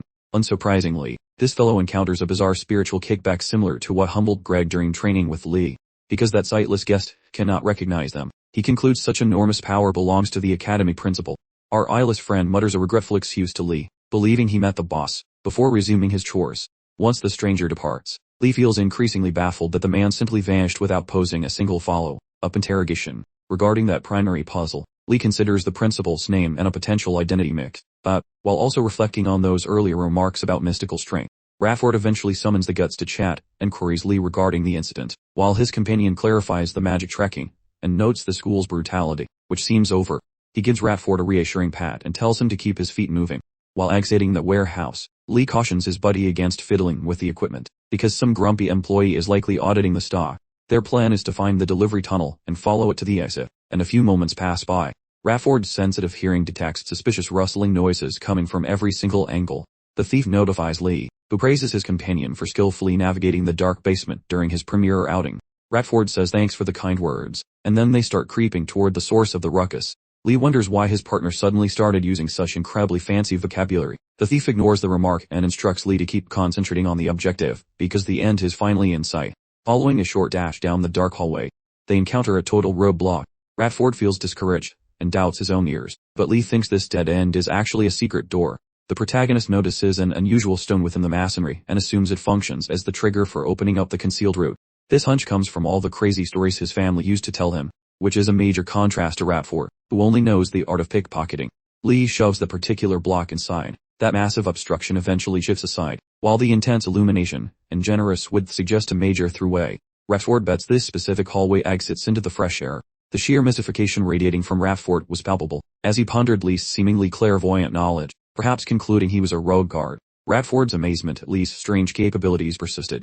Lee practically bounced off the walls with pure elation, having finally unearthed the secret passageway out of that dreadful educational establishment. All those miserable, painful weeks suddenly clicked into place. Knowing had discovered the golden ticket to freedom. Showing no signs of delay, Lee pressed Radford to hurry along, and Radford, grinning like a Cheshire cat, readily complied after progressing a short while. Eventually, the pair met Amrgard's operational crew. As it happens, the Amrgard workforce operates under a handful of specific regulations. Their strict code prohibits discussing anything observed or starting any chatter, and furthermore, interrogating individuals emerging from that access point is strictly forbidden. This rule applies regardless of whether it is a cleric or a scholar having just appeared, which they did almost immediately following their emergence. Lee remarked to Radford that the laborers appeared remarkably indifferent towards their presence, but Radford proposed that perhaps their arrival went entirely unnoticed. Regardless, Lee deduced there was no cause for concern regarding the labor force harboring any suspicions. He approached a carriage operator and inquired if departure was possible via the equestrian conveyance. With the labor force nearing completion, one individual extended an invitation for Lee and Radford to climb aboard and take a breather. As soon as they were snugly settled, and the conveyance began its journey, Lee privately cautioned himself to remain composed, seeing how every single thing had proceeded without a hitch. His sole apprehension stemmed from Radford's disconcertingly unwavering gaze, which, quite frankly, was putting him ill at ease. Utter silence filled the air. Lee began pondering whether the external realm might prove even more formidable than his initial assessment. Enrogard, serving as a powerful emblem for both the Empire and its magic wielders, unquestionably harbored a multitude of hidden adversaries. These shadowy threats weren't the only concern. The locale was a hub where political powers congregated, and numerous valuable artifacts frequently transited. Lee surmised this was the root cause of the laborers' apparent nervousness, even if he remained unconvinced by the outlandish tales of them entrapping scholars within and denying any exit. The very instant their conveyance cleared the academy's boundaries, the entire contraption jolted to an unexpected, grinding stop. Lee mused on the cause. Upon furtively glancing outwards to scrutinize the situation, a person emerged into view whom he truly never imagined crossing paths with. To Lee's absolute astonishment, Professor Garcia was simply loitering mere yards beyond their rickety transit vehicle. She was actively conversing and settling some arrangements alongside the carriage driver. Lee briefly speculated whether his capture was complete, but rapidly dismissed the notion, deeming it highly improbable. Suddenly, a tremulous Radford whispered to Lee that a faculty member was, at this very moment, standing beside their vehicle. Lee instantly retreated into the interior. He promptly ensured Radford maintained absolute quiet, since he was convinced she remained oblivious to their presence for the moment. Currently, he instructs Radford to stop being such a crybaby and spy on the madness with him. Once he stops trembling, Lee concentrates on discovering what this lady is doing out during the spooky hours. It appears the principal gave her a job to transport a mystic relic to those snobby bureaucrats beyond the gates, so Garcia cracks the lid and mopes about how handing over these items is a total nightmare every single time.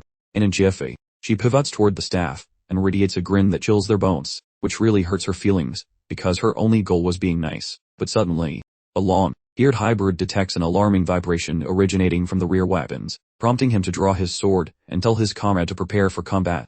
Garcia first figures the crew is simply terrified of her face. However, the bunny guy explains that he actually detects panic sirens blaring from the front line protectors. Garcia instantly goes into beast mode, preparing to smack whatever shows up.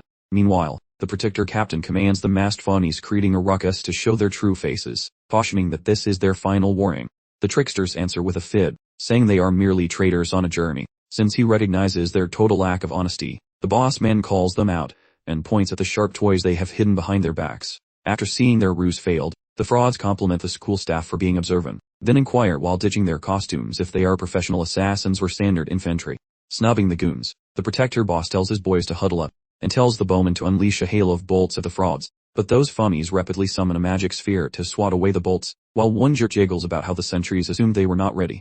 Upon witnessing that effortless defense, the grunts recognize these guys are not simple crooks, so they order the villains to disclose their true identities. In that instant, the main fraud calls the guards morons for assisting wizards who are destroying the kingdom. He offers a deal to put down their swords and give up, arguing they can still help the country.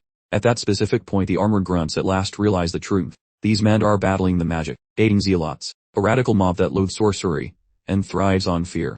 Once the head jerk finally loses his cool, that ringleader and his goons dive at the guards, promising to slay everyone for the twilight dawn. But thankfully, before those violent freaks can reach the men, Garcia creates a sacred wall, preventing them from moving forward. The Fawnies instantly try to bash their way in, but they fail. Once the guards witness her help, the shield bearers start shouting her name in glory. Yet she realizes this glowy shield is nothing more than a quick fix. Consequently, that Twilight Dawn Circle is notorious for murdering wizards, and if one is not a seasoned battle tester, surviving their assault is practically impossible. As the woman lacks status, her solitary remaining tactic involves mailing sparkly flying pigeons toward the Institute to gain assistance, simultaneously resisting those aggressive invaders, until the school leader finally shows up. Briefly following the shield's activation, the opposing captain commands his squad to demolish it. A certain fraudster retrieves a massive, radiant dark yellow marble, and sets it before the wall, then employs the tool to inhale the entire defense into oblivion. Now that her favorite wall of calm vanished, Garcia loses composure, noticing her internal power is evaporating quickly. As a front line Grud questions her regarding the bizarre chaos unfolding. She merely explains that sorcery is not flawless, and though counters exist, finding a gadget that slurps magic across such vast distances is exceptionally freakish. That fighter glimpses the weird marble within the villain's grasp and queries Garcia, who instantly identifies the antique treasure while appearing totally stunned. That fighter inquires whether the lady suggests some prizes seldom found within ancient debris secrets are currently gripped by these low-life thugs. Ignoring him, Garcia gazes fearfully as that artifact keeps draining every bit of juice she harvests, halting her mojo while she frantically brainstorms a fix. The lady misses a creep crawling toward her rear, and when he gets within range, he strikes with lethal speed, shouting that divine karma is arriving. Garcia freaks out, failing to grasp how that dude teleported behind her so fast, right when he prepares to deliver a fatal smackdown. A random object bonks his noggin, turning his lights off immediately. Following the event, Garcia and a short bearded fighter gawk in total bewilderment, failing to understand why the fellow just folded like a lawn chair, since it appeared as if he decided to nap spontaneously. A fact they totally miss involved is Lee being situated right alongside them, entirely transparent. So after scoping the zone to ensure no other thugs are loitering, Lee determines the area is presently secure. About 10 ticks of the clock prior to slapping that killer, during the start of the genuine madness, Lee first assumed the ruckus outdoors was just a scheme by the school principal, while a terrified Ratford nervously questioned Lee about their next move. So Lee instructed the coward to vanish and handle some classified business while he kept it active. As Ratford inquires about the strategy, Lee promises that he possesses a brilliant idea, suggesting that his buddy should just chill out. Internally, Lee realizes those spell-hating jerks in the Sunset Sunrise Club might cause massive headache his lair, particularly if he fails to intervene immediately. Avoiding that fate, he flips the cloaking switch on his Jinx waistband and sprints toward the skirmish to provide whatever assistance he manages. Seconds after clobbering the jerk who attempted to end Garcia, Lee stays unseen, which leaves both Garcia and the stout brawler scratching their heads. Shortly following the bomb, he shouts toward the teacher, identifying himself to her. Upon her asking about his location, he clarifies that he is currently employing a see-through enchantment. Because there is zero opportunity for small talk, Lee requests specific commands from Garcia. The lady realizes it is clobbering hour, demanding her squad grip their pokey sticks tight while waiting for the school bus full of backup dancers to arrive. She commands the lad to stay out of sight, right when the bowmen decide to launch a fresh batch of pointy sky sticks. Said Lee, those toothpicks did absolutely nothing, especially since the angry mob is now rushing in like a Black Friday sale. The leader tells her guys to duck, unless they fancied becoming human pincushions today, while the villains swat those projectiles away like annoying flies at a picnic. The boy is stunned by their fancy dancing, concluding these fighting wannabes definitely skipped the lesson on getting punched in the face. The guy wonders why she is not casting sparkles, so she grumbles about some dusty old trinket stealing all her magical juice. Pausing for a moment, the woman demands to know how the youth is still pretending to be a ghost without any batteries.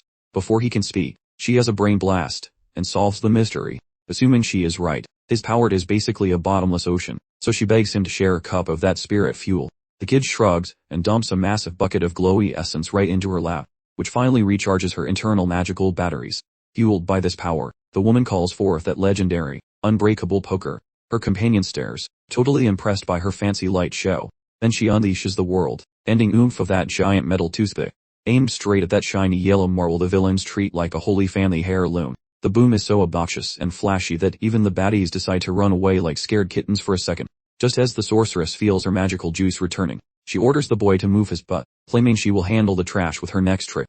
The girl calls for a hungry, electric puppy made of static to snack on the intruders, making them scramble like toast in a bathtub. Even as the sparkly chaos continues to dance, the lad senses that her energy is smelling a bit weird. Despite being subtle, it looks like her juice is leaking elsewhere, prompting him to snoop around. The boy sees the relic is still plugged in, stealthily drinking her energy dry. The boy blabs the news, causing her to lose her cool. Right then, those sneaky thugs from earlier circle the lady like vultures, diving in to block any further magical stunts. The lady sees the goons snuck up while her focus was on the trinket, and lacking any protection, she prays for sudden wonder before quitting. The dude remains hidden, bops a bad guy right on the noggin using his big wooden walking stick, making the squad scratch their heads as their buddy flopped over for no apparent reason. Their boss barks orders to chill out, guessing some sneaky brat is using a cloaking spell to mess with them.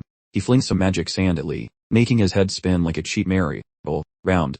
After regaining his balance, Lee finally admits these bad guys actually know what they are doing for once. Those goons respond to ghosts very quickly with their sharp swords. Lee notices that their captain possesses much more frightening power than those other soldiers. Lee understands that if that captain reaches the teacher, their chances of survival will drop to zero, effectively launching his master strategy. Lee decides to quit playing hide and seek, appearing right in front of the angry mob.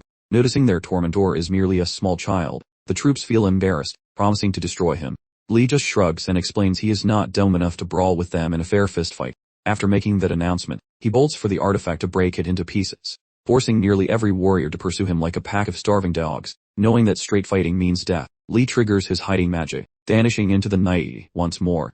Watching that, the captain tells his squad to go kill the monster spellcaster instead of him. Seeing the boss on his tail, Lee tries to keep his cool to finish the job and delay him. Lee, snatching those weighted metal orbs from Greg's classroom, chucks them at the incoming group. A couple of goons get clobbered, making the chief yell at everyone to watch for secret throwing toys. He warns his idiots to quit underestimating the wizard boy and actually try to kill him for once. Lee realizes this brawl differs from his simple classes. His head feels like a sizzling steak on grills. One tiny distraction means he becomes a corpse, so he forces himself to stay perfectly on track. Lee follows a steady tempo, flinging metal, grabbing it, spinning, then doing it again. But as he tries to be too smart, a nasty headache stabs him right between the eyeballs, and his nose leaks red juice, while the angry mob is still breathing down his neck. Lihon wonders whether that sudden snout leak was actually triggered by low magic batteries. Since our hero possesses massive energy for fueling a town, such logic is completely false. He starts to ponder if his brain is simply melting from thinking way too hard today. Lacking any clues, our hero concludes he must finish this ridiculous circus with his foes right now, primarily because the ancient treasure is currently waking up for a second round. Currently, he must stop those pesky foes, so he juices his shiny spheres with extra magic once more, hurling them toward the big bad boss, who reacts with shocking speed to his talk. The chieftain chops those flying steel marbles right in two, and sniffs out Lee's metallic juice nearby. Even though our see-through boy remains totally hidden, a chieftain commands his goons to sniff their way toward that shiny ancient item. As the grunts rush his ghost, Lee squats by the prize and decides smashing things is so last season. Our guy nabs a fallen warrior's blade and prepares a sneaky, eerily, smack on a tiny, unsuspecting goon.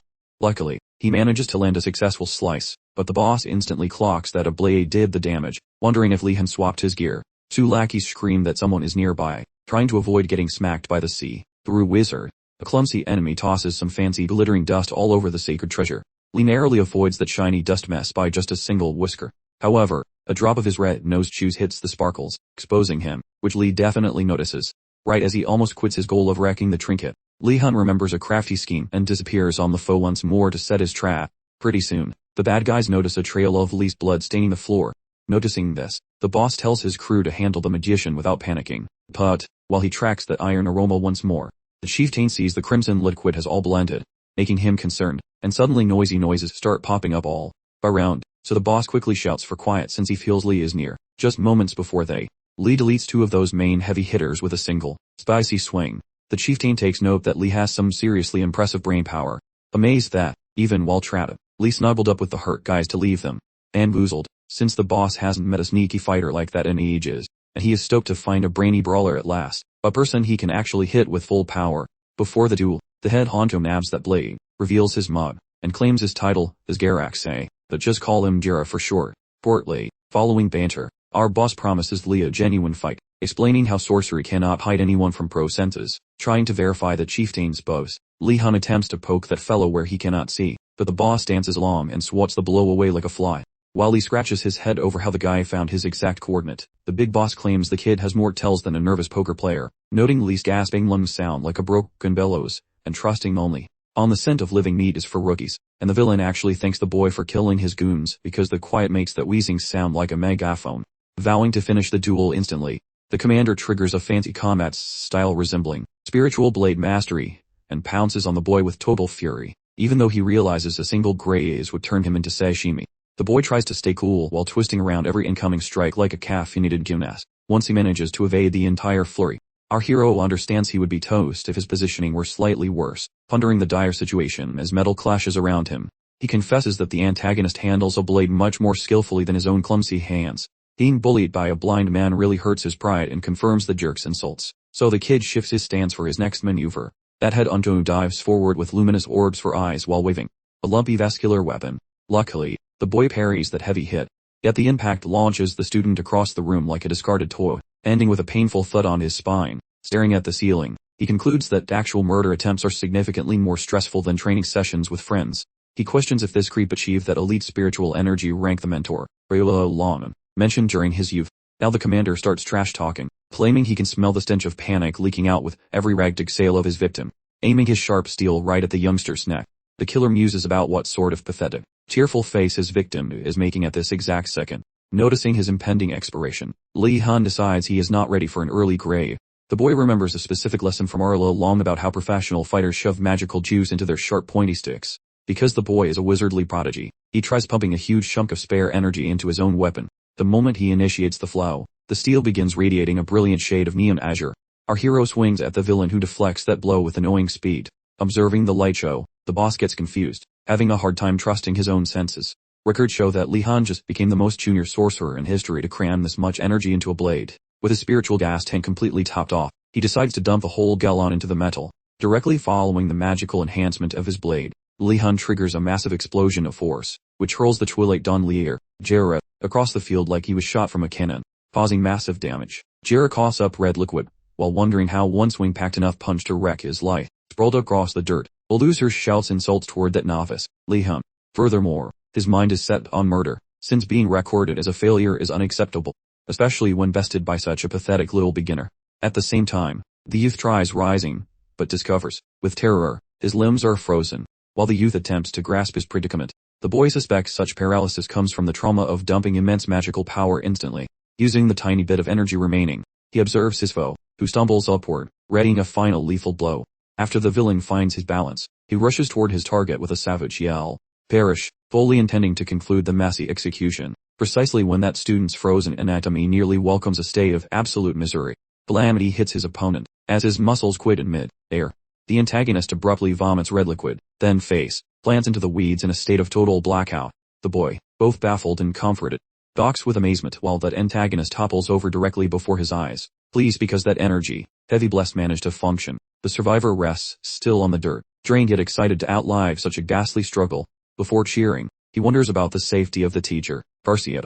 Moments afterward, the woman comes sprinting in his direction, screaming the boy's title. She discovers the boy on the floor and quickly inspects his state for any damage. While the lady frets over those scrapes, the kid marvels at her calm demeanor despite the recent combat. Investigating elsewhere, he notices those mangled corpses belonging to goons who attempted fighting her. Recognizing that worrying for her well-being was a pointless endeavor, he giggles faintly. Then after the woman decides he is okay, the teacher promises that their elite warrior is currently rushing to the scene.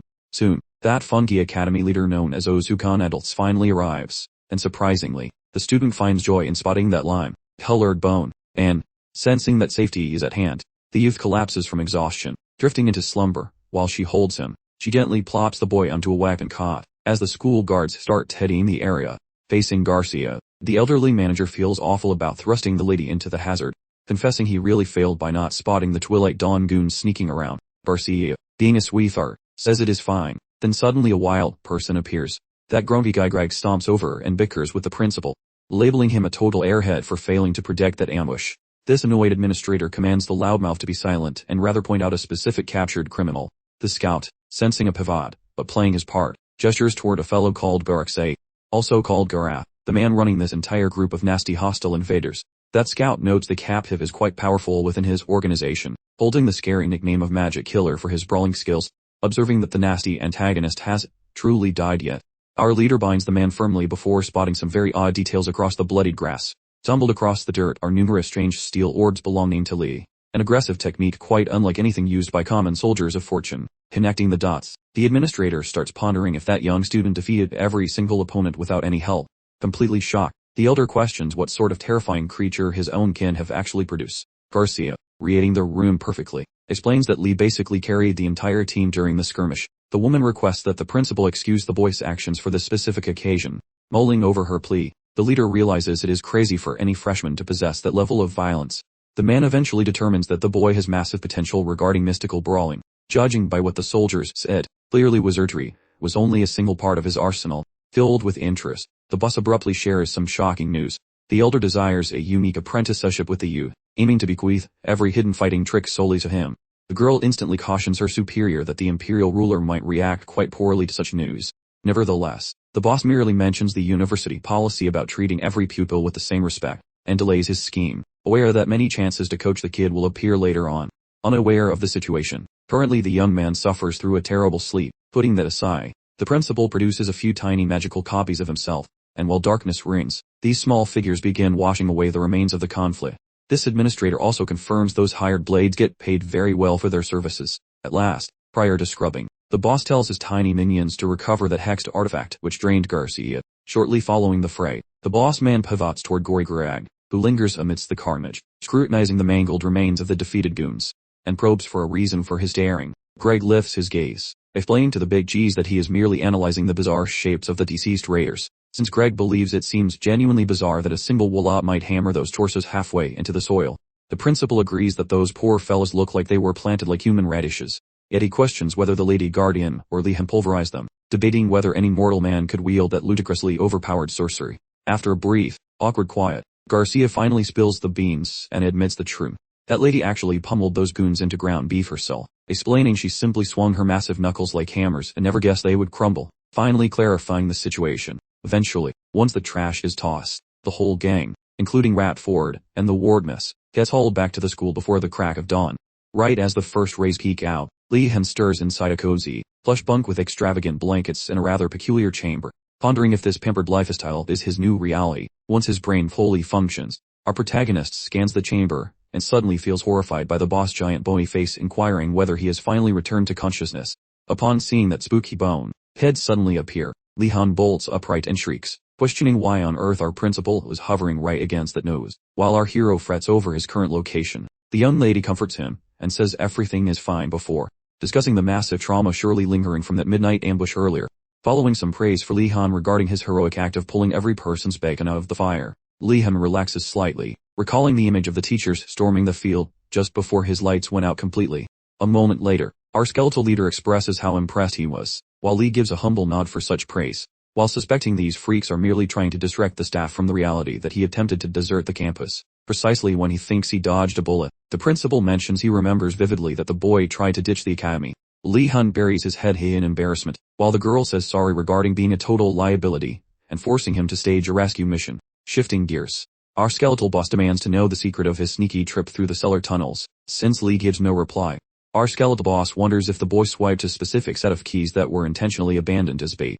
At that point, Lihon figures out he fell for a classic blunder, as he remains totally tight-lipped. The principal then probes to see if he had a tough time shaking off that grumpy vault guardian, breaking his streak of quiet. Lihon swears he has absolutely no clue what the man is blathering about. The principal, seeing through the act, vows that the kid will never sneak through that particular doorway ever again. Lee is internally weeping like a fountain, but manages to keep his cool on the outside. Following one more short intermission, the bone-headed principal starts sobbing and yells out.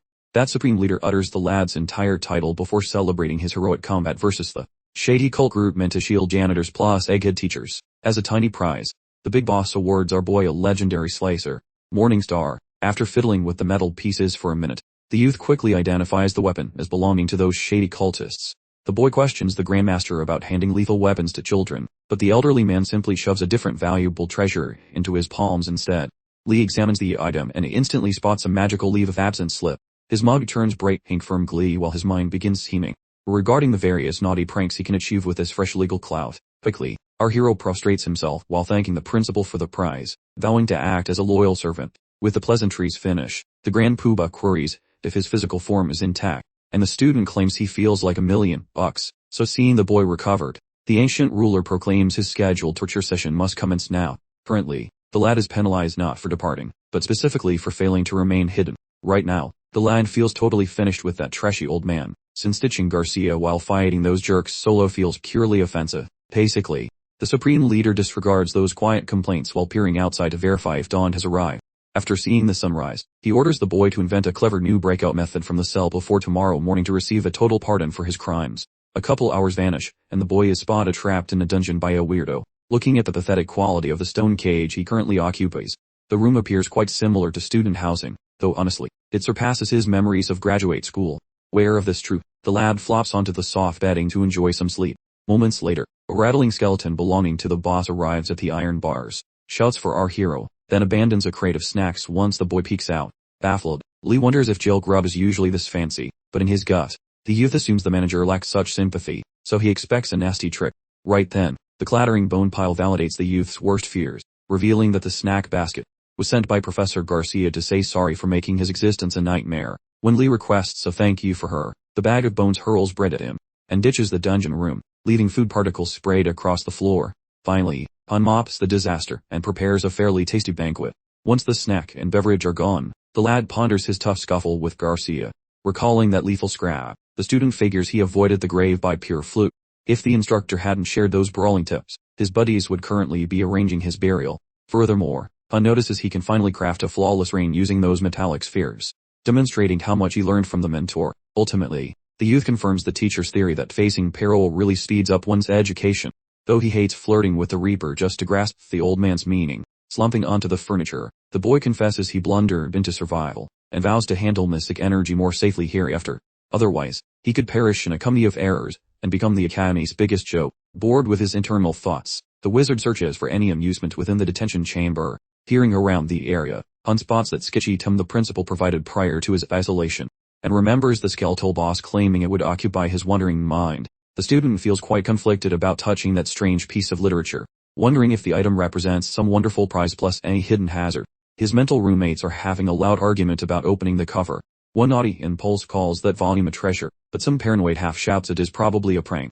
Pondering the situation, the boy recalls the principal represents some walking corpse, definitely not a living guy, making it a trick. Yet, precisely when the boy tries to ignore the thing, the pages flip wide open solo, and, quite abruptly, those mystical letters commence soaring away from the paper through sorcery and sticking onto the boy's noggin. Seconds afterward, a tidal wave of fresh facts drowns the boy's brain, making him question what weird wisdom the old bones is sharing now. That skeletal mug suddenly manifests, barking for the lad to shout a label for the trick he just learned. Perplexed, the youth tries to decode the boss's weird and cryptic demands, yet a specific title abruptly screams in the kid's head. That student yells the phrase, arrogant steps of an adult just before any reaction occurs. The bone, and smirks, happy that his star pupil solved the riddle. Once the glowing skull vanishes, the boy realizes he is floating above the floor. That wooden seat plus the heavy volume thudded noisily upon the rug and bench. The lad also plops onto the tile, wallowing in pure confusion, debating whether the principal hacks the literature to play a prank. Sick of analyzing the chaos, the boy decides to sprawl out, grinning because his daily routine became a circus, despite not utilizing the skills yet. He loves how wizardry gets downloaded into his brain instantly. While he chomps a red snack grabbed from the woven container, he contemplates the boss' weird behavior, concluding there is probably no logical conspiracy behind the whole mess. The youth has no clue the big chief desired private tutoring, only to be blocked by some grumpy faculty members. Regardless, our protagonist ignores the drama and keeps counting the cracks in the roof above him. Out of nowhere, he catches a soft knocking coming from the neighboring dungeon cell. Intrigued, the student wonders if his ears are just hallucinating. Once the thumping starts again, he notices a human is banging on the bricks, guessing a neighbor exists. Following a short silence, the stranger inquires about the kid's current academic level. The boy mentions being a fresh rookie, causing the unknown voice to remark he surely grinds very diligently. As the mystery man calls himself Gold, the youth's pupils expand like dinner plates. Identifying the allays of the legendary veteran wizards, he feels quite rattled. The freshman stammers agreeing, pondering why a master is trapped in the timeout zone. Recalling that seniors usually enjoy total freedom outside school, he questions why this elder is stuck in the naughty corner. His interest and nerves spike during the chat, Yet before mocking the sad fellow, the boy reflects on his current predicament, admitting he lacks any moral authority to roast anyone. Thus, when the fellow probes about his confinement, the boy confesses he was busted while attempting a stealthy escape from the grounds. Shocked by the answer, the elder notes that today's freshmen are speedrunning rebellion way faster than the old guard, but the kid halts the chatter and politely requests the gentleman explain his own trip to the slammer. Cringing at the excessive politeness, the veteran suggests he drop a formal act because they are simply two magical dudes in trouble. Changing his speech, the youth repeats the inquiry about the incarceration. Then the senior, amused by the kid's fide, reveals he got grounded for flunking an exam. Stunned, he wonders if this penalty seems excessively brutal for such a tiny mistake, though the man claims it happens all the time, clarifying that sorcery finals demand very particular ingredients. Plus he flopped simply since he was quite slow collecting the goods. To fix his lateness, he broke into the boss' private stash and swiped the magical supplies required for his grade. Even though he pulled off the haste, he hit a snag and landed in solitary, making Lee realize he's just a common crook. Yet he ignores it, as logical behavior and this magical institution are basically total strangers. Brutally, Lee decides that to stay out of trouble, he must squeeze the older student for details on secret exits. Choosing his next move, he notes the basement path is blocked, and asks for any other known escape routes. The senior waits a moment, clearly implying that his precious survival tips require a small payment. Sensing the obvious request for some illicit pay, Lee shouts for the skeletal guard on patrol, sending the man next door into a complete panic, thinking Lee is about to snitch on him. Soon, the bony guard is knocking on the neighbor's cell door, while the senior sweats, fearing his sentence is getting extended. Surprisingly, the bag of bones just hands over some candy, a breadstick, and a jar of sweet jam, claiming these tasty treats are courtesy of the legendary Lihon. Utterly perplexed, the upperclassman finally asks how Han managed to run a catering service while locked in a cage. Lee smiles, telling him to just enjoy the candy. Before eating, the turtle, affiliated senior marvels at the fact that Han can obtain snacks while being punished, and begins wondering about Han's true identity. While plotting his own next strategic movement, he decides to reveal everything, though a warning follows. Before sharing, he warns that the info is just a sketchy rumor he never personally verified. Han figures beggars can't be choosers, so he prepares his ears for the tall tale. Once dawn breaks, the lad, and Yuor, who was roped in because she mentioned a lecture, head to the barns to check the inmate's story. During the war, Yuor wonders how Lee can still focus on his homework after such a chaotic mess. Asking no questions, she trails him to the animal barns. Near the barn doors, Lee pauses to recall the specific directions given by his fellow prisoner. According to the senior, a secret stable exists at the very peak of the school's hills, whispered to house-winged beasts that the faculty use for their daily commutes. Supposedly, this is also where the crown keeps its oversized pigeons for carrying royal mail. Since these creatures have divine hall passes, they can zip past the school's barriers without any trouble. Assuming this specific rumor carries some weight, Lee understands that performing a tactical mount on a beast without being eaten is a difficult feat. Regardless, those slim chances are enough to make him gamble on a chaotic ride today. Just as he swings the stable gates apart, he encounters two obsidian shell pupils who instantly turn into statues from pure fright. Seeing their faces drained of all blood, Lee attempts to start a conversation, but they pull a disappearing act by turning away immediately. Quite annoyed, he suggests they stop using family trees as a way to filter their friends. Mueller, being aware that they are fleeing his bad vibes rather than his name, stays quiet and hopes Lee moves on.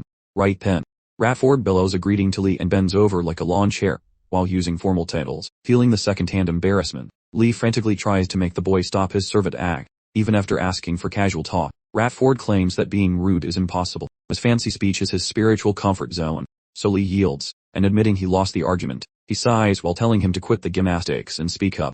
Once he finally stands upright, he starts explaining his secret perspective of the previous evening.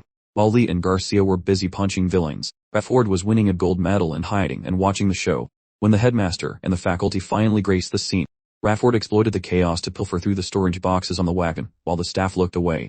Inside, he located a stash of shimmering bottles that looked expensive enough to buy a small island. Since hiding the whole trunk in his pants was not an option, Ratford only grabbed the pocket-sized vials for now.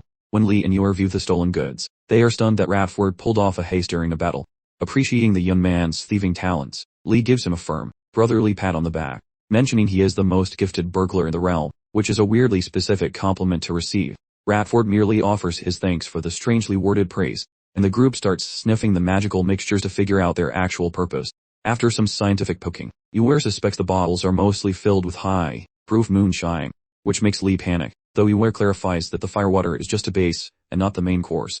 However, if they want to know the true power of the juice, they must perform more scholarly experiments. With that resolve, Lee thanks him again, and Ratford maintains his rebuttal. High society manners as usual. Meanwhile, Nadia, a legendary tracker from the Black Shell House, strolls into the barn to visit her friends from the Blue Reptile Tower. Unfortunately, just as she was about to call out to them, Nilia noticed Lee completely absorbed in Ratford, volunteering to care for the horses together and bonding intensely. From Nilia's perspective, Lee and Uer had clearly chosen Ratford, a person almost universally disliked, to replace her entirely. Feeling betrayed and completely devastated, she let out an exaggerated sigh loud enough for Lee to pick up on her presence. When he turned around, he found Nilia slumped dramatically on the ground and asked when she had actually arrived there.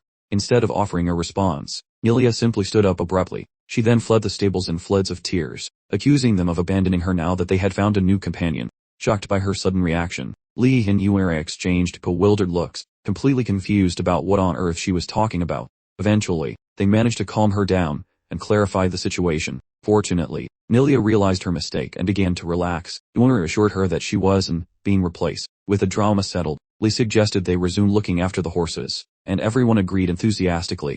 A little while later, Lee positioned himself in front of his remarkable white horse. The creature currently seemed strangely compliant. Before getting too comfortable, Lee suspected the horse was faking good behavior, plotting to lure him into a trap. Given how challenging the other horses were with their handlers, his particular steed had to be truly demonic. Following an unsuccessful attempt to gently stroke its head, Lee revealed his high-stakes secret weapon, a simple hairbrush.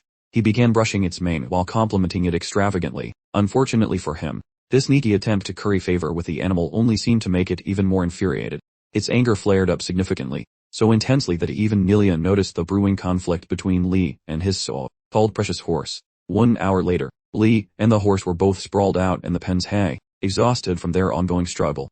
Accepting a temporary ceasefire, Lee picked up the hairbrush once more, and carefully started brushing its mane again. The incredible effort required simply to groom the animal demonstrated just how exceptionally stubborn this particular horse was compared to all the others. As Lee pondered its behavior, he overheard Uner, Nilia, and even Ratford sighing contentedly, celebrating the amazing progress they had made with their own steeds. When Uner asked how things were progressing on his end, Lee confessed that he hadn't exactly set any records for advancement. Nilia found it bizarre that the horse hadn't accepted him after all his effort, while Ratford remarked that he had never encountered such a pieted animal in his life. At this point, Lee began to seriously question whether his horse might actually be some kind of beast in disguise. Considering the sheer ridiculousness of the Academy's professors and their draconian policies all in the name of academic perfection, it wouldn't be shocking if his horse turned out to have some monstrous genetic code blended in.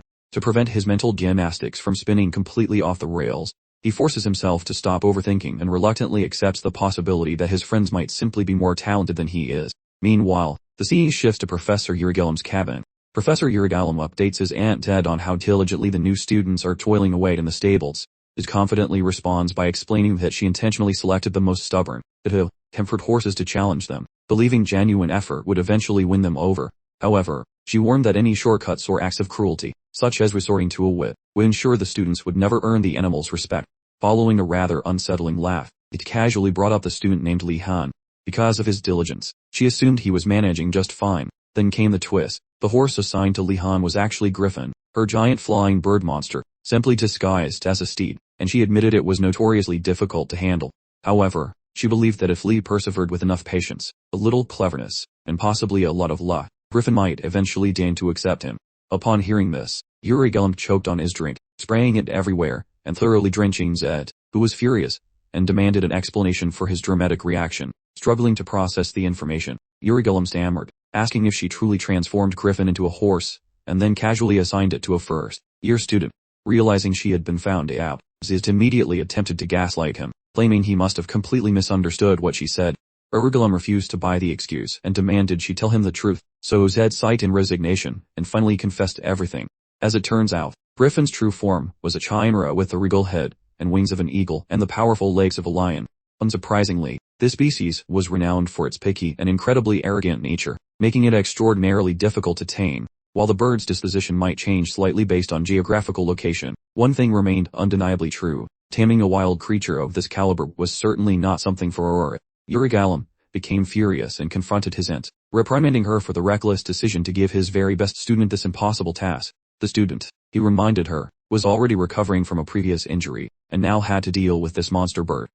However, absolutely refused to be scolded by her younger relative, and snapped back at him for daring to raise his voice, while Urigelim, completely unfazed, simply reiterated his demand to know why she transformed the griffin. He's attempted to assure him it was completely safe, because she had simply altered its physical traits to look like a normal horse, but their argument quickly escalated into a full-blown shouting match that devolved into a chaotic brawl involving furniture being thrown out the window in frustration. Meanwhile, Lihon was finally leading his horse out of the stable for a walk, feeling relieved that the animal seemed to have calmed down.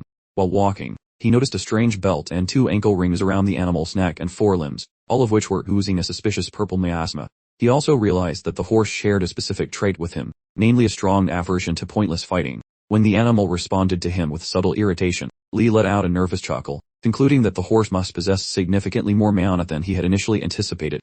This alarming realization raised a disturbing question. Could this horse possibly be part monster? Or was he simply overthinking everything? Observing the cursed artifacts in the process of draining the animal's magic, Lihon concluded that the artifact's consumption rate was too low, and he needed to find a way to increase it before the horse's power surpassed his own.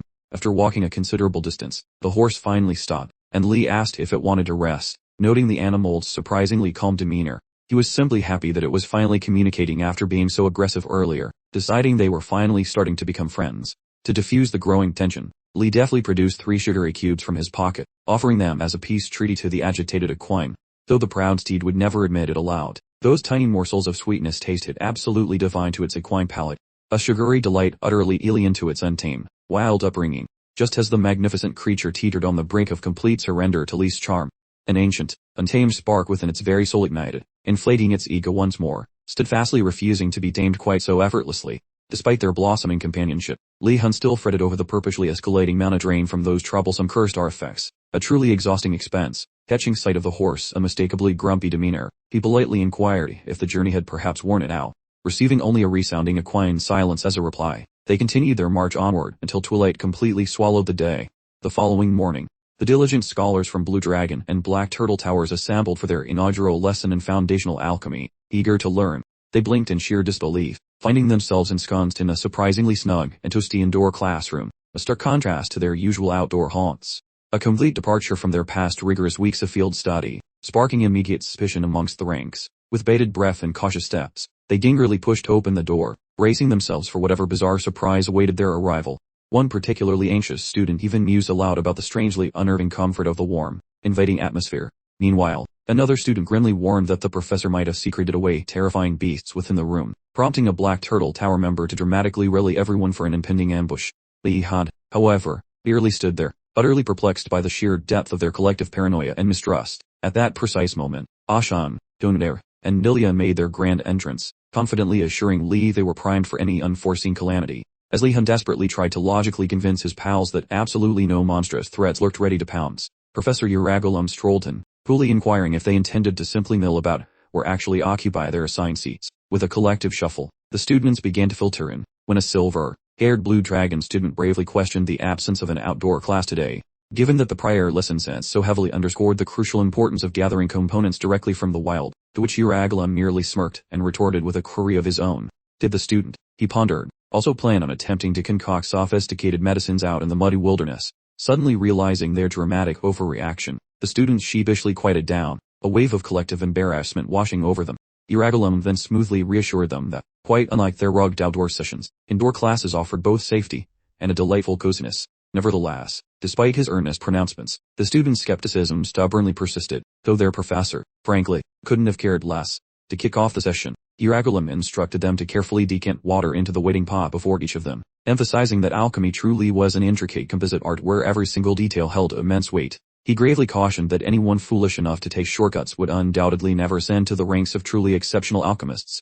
With that serious warning to deliver, he promptly commanded them to crack open their textbooks and commence the intricate process of brewing the most basic mana recovery potion. As Lihon diligently flipped through the dense pages, a cold wave of realization quickly washed over him, confirming this endeavor would indeed be quite challenging. At a superficial glance, the art of alchemy might easily mislead one into believing it's simpler than other formidable magical disciplines. Simply obeying orders sounds easy, but honestly, reality is much more chaotic. True potion making feels like preparing a 5-star meal while a bomb ticks nearby.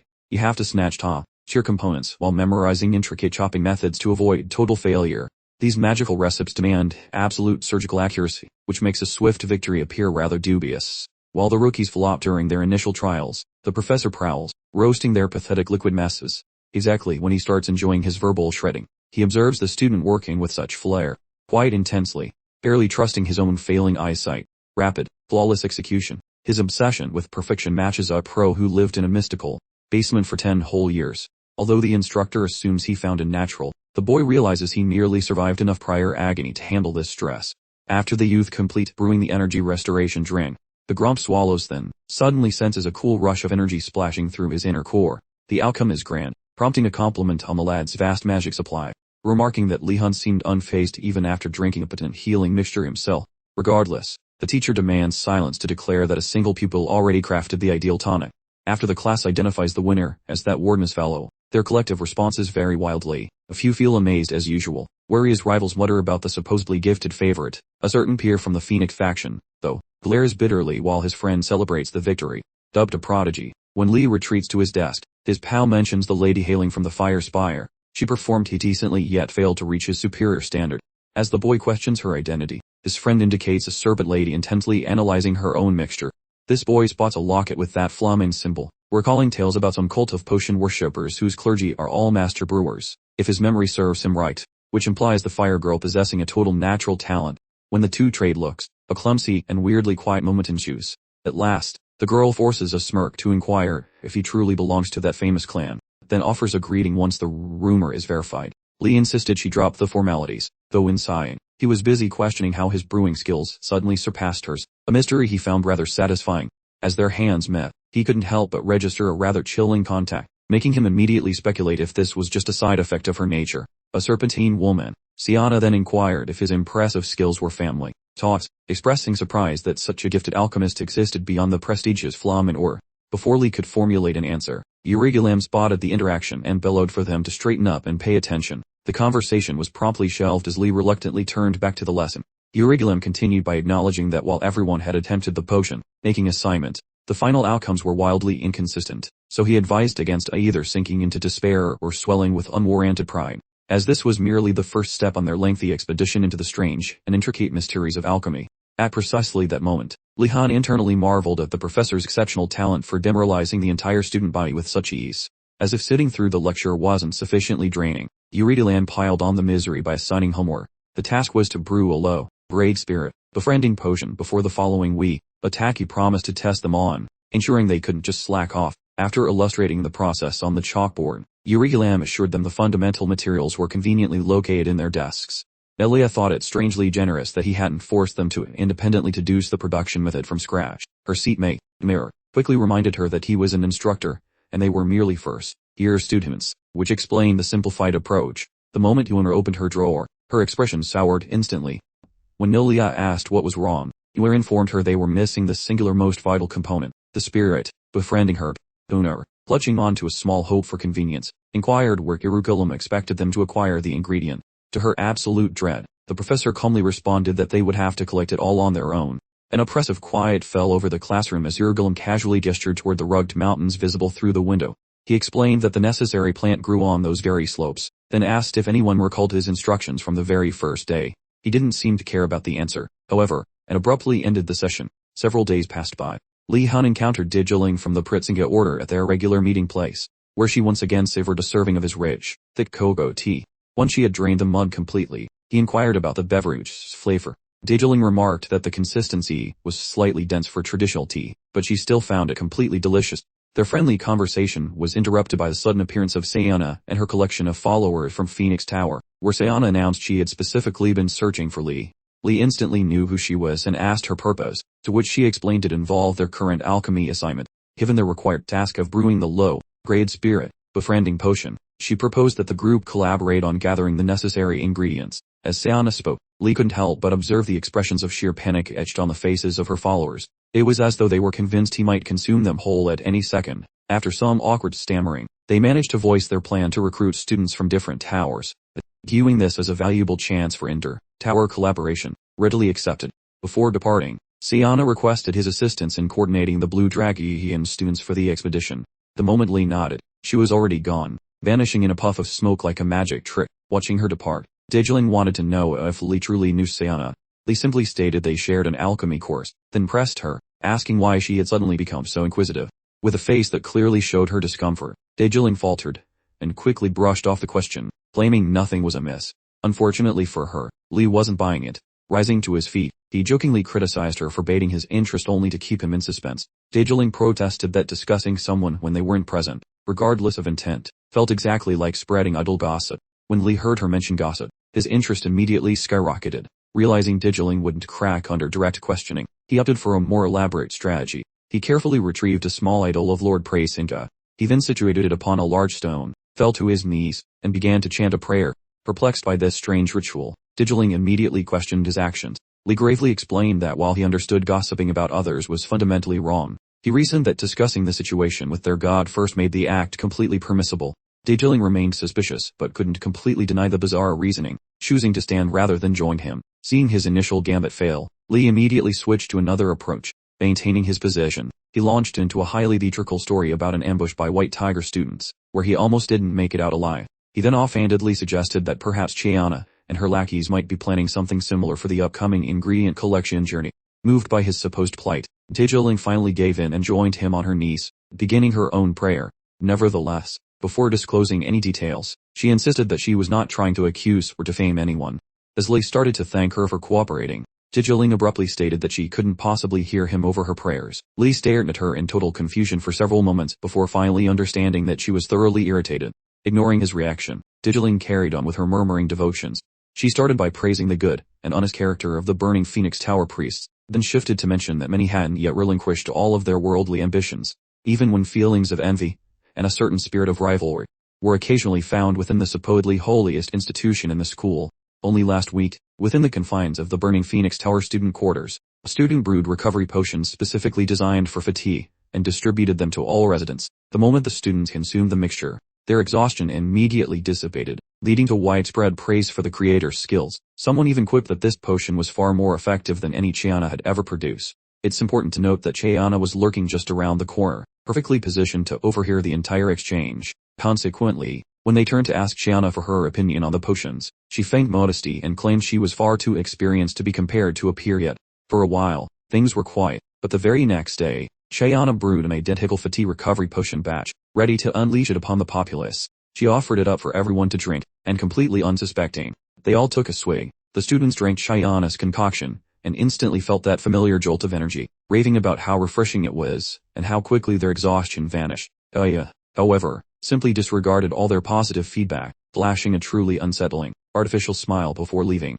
On subsequent days, and continuing for quite some time, Chiana kept up her little performance, distributing potions just as the other priest had previously done.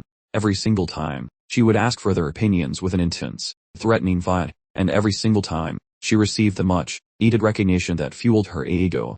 Eventually, this bizarre attention-grabbing routine grew too exhausting, prompting the priests to realize something strange was happening. Only after one of them declared her the absolute best, did Chiana finally end her daily potion distribution campaign. After absorbing Daejeling's entire confession, Lihon paused for a significant moment, before coming to the brilliant conclusion that Chiana might just be a little competitive. Just as he thought the bizarre story was over, Daejeling pressed on, continuing her detailed narrative. She revealed that shortly after the last incident, Chiana truly did something scandalous. Even though the priest and Chiana were no longer actively competing, fate intervened one day when Chiana happened to be passing through the tower's hallway. She bumped directly into the priest, who immediately started praising her potions again, much to his own detriment. Daejeling recalled watching as Chiana proceeded to completely ignore the poor man, walking right past him as if he were a ghost. Remaining in her devout prayer position, she informed her deity, and Lihon, by extension, that Chiana absolutely ignored the guy with malicious intent. Lihon managed to stay perfectly calm, internally debating why on earth Chiana would harbor such a dramatic grudge, and more importantly, he began to wonder about her opinion of him, especially since he had also received a compliment in the alchemy classroom. This seemed especially alarming considering she reacted so intensely to such a minor incident involving someone else. Right about then, Daejeling wrapped up her prayer to Lord Praesinga, and Lihon immediately pleaded with her to divulge further details. Daejeling, still convinced Lihon hadn't been paying attention during her prayer monologue, insisted that she was solely praying and completely unaware of what he was asking about. As she rose to get on with her day, Lihon remained kneeling on the floor, seemingly defeated. He realized that in this whole bizarre situation, he should probably proceed with extreme caution during future alchemy classes. Unbeknownst to him, he would soon discover that a much larger series of tribulations were quickly approaching. A few days later, the headmaster gathered them for their basic magic temperament lesson, a session known for its unique challenges. The headmaster began by instructing them to embrace universal love and coexist in perfect harmony. After emphasizing that individual desires were completely irrelevant, he casually handed out their homework assignment for the week. Each tower needed to retrieve the specific flag he had hidden away in their designated new student lounge. The flags were clearly marked with each tower's unique symbol, ensuring easy identification for everyone involved. They were given until the next class to secure their flag, and with that announcement, he dismissed everyone.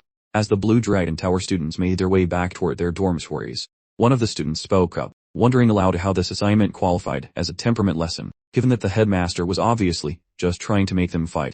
A wave of despair washed over the group, baffled as to why their vital quest objective, the designated flag, was in the hands of the White Tiger Tower. Negotiating with those barbaric thugs was clearly a dead end.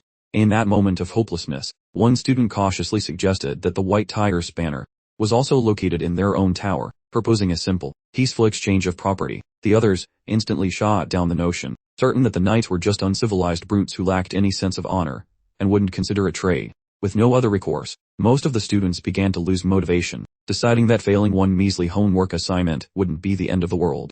Lihon, observing this collective surrender, decided he couldn't allow them to lose valuable academy points so easily, especially considering nobody knew what kind of absolutely bonkers assignments this strange academy might conjure up in the future. Determined to protect his academic standing, Lihon wasn't about to give in. Lihon gathered everyone and, in a somewhat vague manner, urged them not to abandon hope just yet. The students, seeing a flicker of a plan in his words, quickly asked if he already had strategy prepared. Just as Lihon prepared to explain, another student chimed in, interrupting him, flaming with absolute confidence that he knew exactly what Lihon was about to suggest. Based on his truly average deductive skills, he concluded there was a 95% likelihood that Lihon was proposing they infiltrate the White Tiger Tower.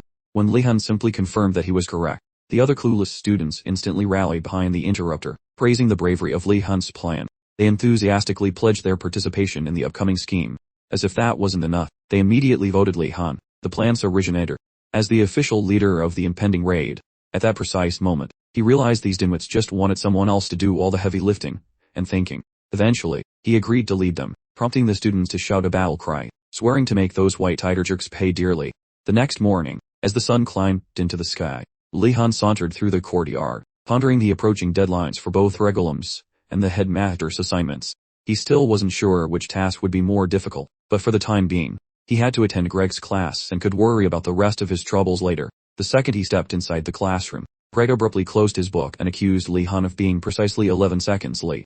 Despite the sheer absurdity of his professor's claim, Lee still offered an apology, spinning a tale about needing to tend to a horse. Greg ignored the apology and informed Lee that his lateness only harmed himself. Lee forced a strained smile, clearly enraged, and wondered if all the professors in this place had attended the same school for snarky remarks. Moving past the initial exchange, Greg began the class by ordering Lee to immediately present the iron sphere he was carrying. Lee retrieved one of the spheres and proceeded to draw a perfect circle with it. Greg watched Lee's progress with surprise, realizing that the recent near-death experience had actually taught him a thing or two about survival. Not only had Lee's control improved faster than expected, but he was also starting to actually grasp some of the complex concepts. Greg offered a lukewarm compliment on Lee's skill, then immediately ordered him to retrieve the practice ball. Lee thanked him, feeling genuinely excited that the ice-blooded professor had given him a compliment so early in the day. Shortly afterward, Greg told Lee to try out water magic, an ability Lee had recently acquired. Lee promptly obeyed the professor, instantly conjuring a small sphere of water and hovering it in mid-air. Lee mentally credited Professor Garcia's teachings for allowing him to keep the water form stable and contained. While he acknowledged her for this impressive feat, Greg immediately gave him a new challenge, condense the globule down to the size of a solid iron ball. Lee, deciding against arguing with the madness, chose to attempt the difficult task. He spent several seconds focusing all his concentration on trying to shrink the globule. Lee quickly realized that this wasn't just about reducing volume, it was about truly condensing the mass, making it significantly more challenging than he anticipated. As Lee struggled with the task, he kept one eye on Greg, worried the professor might pull some new, bizarre trick. Within a few seconds, Lee noticed Greg picking up one of the iron balls from the desk, and immediately felt a sense of dread.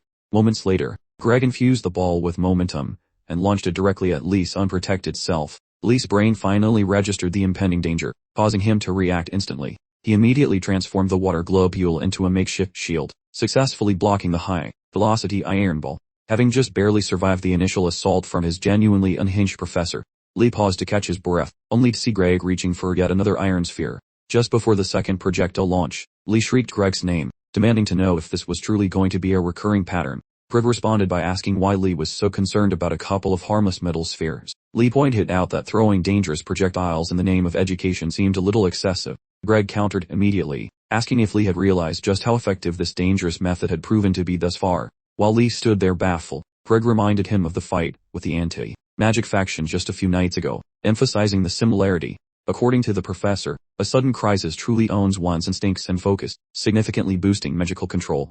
He then asked why Lee was so resistant to embracing this dangerous, yet clearly effective, shortcut to success. Lee, questioning reality itself, wondered if Greg truly understood that he had almost been killed during that supposed learning experience. Assuming Lee was now fully convinced by his motivational speech, Greg instructed him to attempt the exercise once more. Lee decided to abandon the argument, concluding that trying to reason with Greg was a pointless waste of effort. He immediately recreated the water globule, which had collapsed during Greg's previous attack. He realized that without a fixed form like a spirit stone or an iron ball, condensing the water would require even more intense concentration to stabilize it properly. After several additional minutes spent observing Lee's complete and utter lack of progress, Greg grabbed yet another dense iron sphere and launched it straight at Lee's head. This time, however, Lee actually managed to deflect the projectile, sensing the inbound attack and immediately puffing out his chest with undeserved pride. What the overconfident fellow hadn't grasped yet was that Greg had already stashed one of the earlier projectiles somewhere completely out of Lee's immediate view. The moment Lee lowered his defenses, in smug satisfaction, Greg executed his calculated attack from the blind spot, causing Lee's carefully formed water globule to instantly lose cohesion and splash everywhere. Following the humiliating second strike, Greg sternly commanded Lihon to concentrate on the task at hand. However, Lee, dripping wet and completely frustrated, decided that classes requiring mountains of homework were vastly superior to this miserable excuse for training he was currently suffering through. Several hours later, the scene changed to Professor Garcia's lecture on basic magic principles. Everyone was settled in well before the bell rang, allowing the students to whisper about their grueling alchemy homework, and one student mentioned a forthcoming hunt with Professor Ingudel and students from different towers. A student from the Black Turtle Tower pondered aloud whether the kid, like Warden, would also be participating in this expedition. This specific thought caused everyone near her to immediately turn and stare at Lihon's distinctly menacing expression. Lee simply observed them shaking in their boots, unaware that his exhausted look was being mistaken for pure malice. He wondered if they really feared him. Before he could consider it further, Garcia breezed into the lecture hall and greeted the students for the weekly session. After reaching the podium, she notified them that today's lesson would focus on different magic disciplines rather than the typical elemental curriculum. She clarified that she wouldn't be leading this specific lesson, having instead enlisted an external professor highly skilled in the particular magical discipline they were about to explore. The news sparked excitement among the students, who eagerly hoped the visiting professor specialized in spirit magic, among other fields, perhaps a strengthening magic practitioner, or maybe even a healer. Unfortunately, as the new professor sauntered into the room, the upbeat mood of the entire class immediately plummeted to freezing temperatures. The students registered the ridiculously fast and noticeable drop in the classroom's temperature within moments. After reaching his destination at the front of the classroom, the professor introduced himself as Mortem and, without fanfare, revealed that his subject for the day would be dark magic. To clarify, dark or black magic is an enigmatic discipline utilized to summon creatures that refuse to stay in their graves, place hexes on both animate and inanimate objects, and harness shadowy concoctions or elements, as well as manipulate negative spiritual energy. In short, dark magic is a subject most sane people prefer to avoid entirely, for reasons that should be self-evident. To help illustrate the general perception of black magic, picture two poor travelers hopelessly wandering through a dense forest, thoroughly disoriented, and on the verge of abandoning all hope, with no idea where to turn next. A figure appears, seemingly representing dark magic. It pops up right behind the startled group, giving them a fright. He then nonchalantly instructs the shocked individuals to trail the peculiar, walking skeleton, claiming his own schedule is too packed for personal tours. Picture this absurd situation. These brave voyagers represent folks who are naturally suspicious of any shady, arcane arts. They promptly plant onto the floor the very instant they clock the bony apparition. Meanwhile, the shadowy sorcerer just stands there, completely bewildered by their dramatic reaction to what he thought was a nice offer, as Lee imagines his classmates sharing the exact same horror as those illustration characters. As the lecture drones on, the students silently ponder if the esteemed academy is truly endorsing the teaching of forbidden arts within these venerable halls, with one even muttering why they should learn something that guarantees social exile. Garcia, catching the tail end of their worrying chatter, jumps in to declare that while the dark arts are shrouded in mystery, they possess an undeniable, deep-seated worth. Proceeding with her points, she likens the students to raw, uncut gems waiting for their moment. She emphasizes that they must gather many life experiences before they can successfully forge their personal trajectories. With these profound words delivered, she expresses her earnest wish that they will all embody the dignity fitting for this session, and show the bearing of a genuine magic practitioner.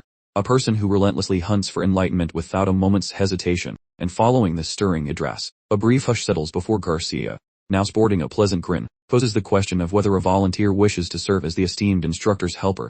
For a solid minute, the whole class maintains an impressive statue, like silence, nobody daring to be the sacrificial lamb for that unnerving necromancy instructor. Just as our protagonist, Lee, is about to shoot his hand upward to volunteer, Gainando violently thumps his own cranium onto the wooden surface, effectively halting Lee's upward momentum, then hisses a frantic inquiry about what madness possesses him. Based on the spooky gossip he's absorbed, anyone who cozies up to a practitioner of the shadow arts is destined to become a mindless zombie servant eventually. When Lee shakes off the skull, smacking intervention, he stares daggers at Gainando, questioning if his friend is actually a certified wizard. Continuing his thought process, he explains to Gainando that he views black magic like a rare, submerged jewel, reasoning that fewer people bother to study it, making high grades practically a guarantee, much like in Greg's dull class. Hearing this, Gainando jumps back in alarm and squeaks if Lee genuinely intends to become a full-blown necromancer.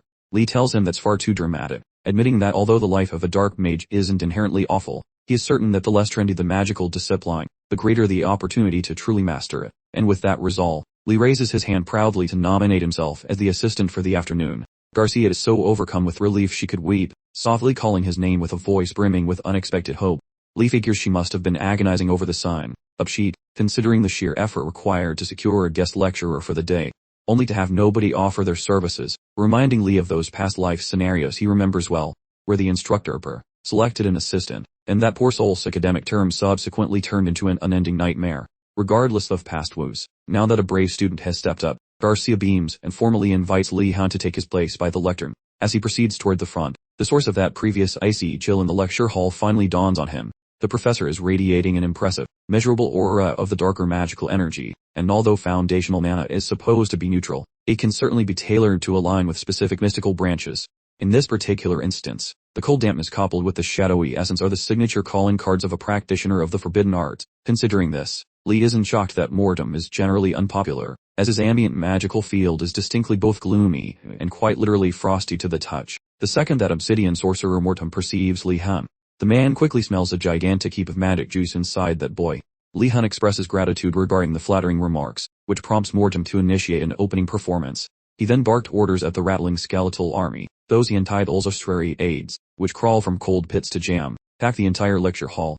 Instantly, the entire chamber is packed with those reanimated dudes. Then the pupils totally lose their minds, immediately pleading with the professor to save them before those skeletal creeps decide to munch on their brains. Directly afterward, the crunchy corpses link fingers and begin a goofy dance. This genuinely terrifies those youngsters because they possess no clue why such events are occurring.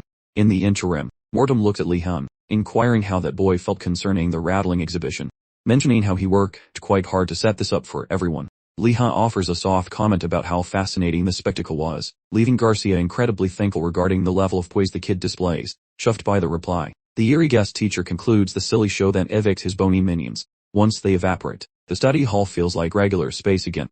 Then every single pupil releases a massive wheeze of newfound safety. While the kid thought the show was great, he begins to sweat, wishing that teacher avoids any demands for him to copy such spooky necromancy today. Spotting the boy's worried facial vibes, Mortem scans those thoughts, and pledges he is not, since such witchcraft is far too complex for any amateur.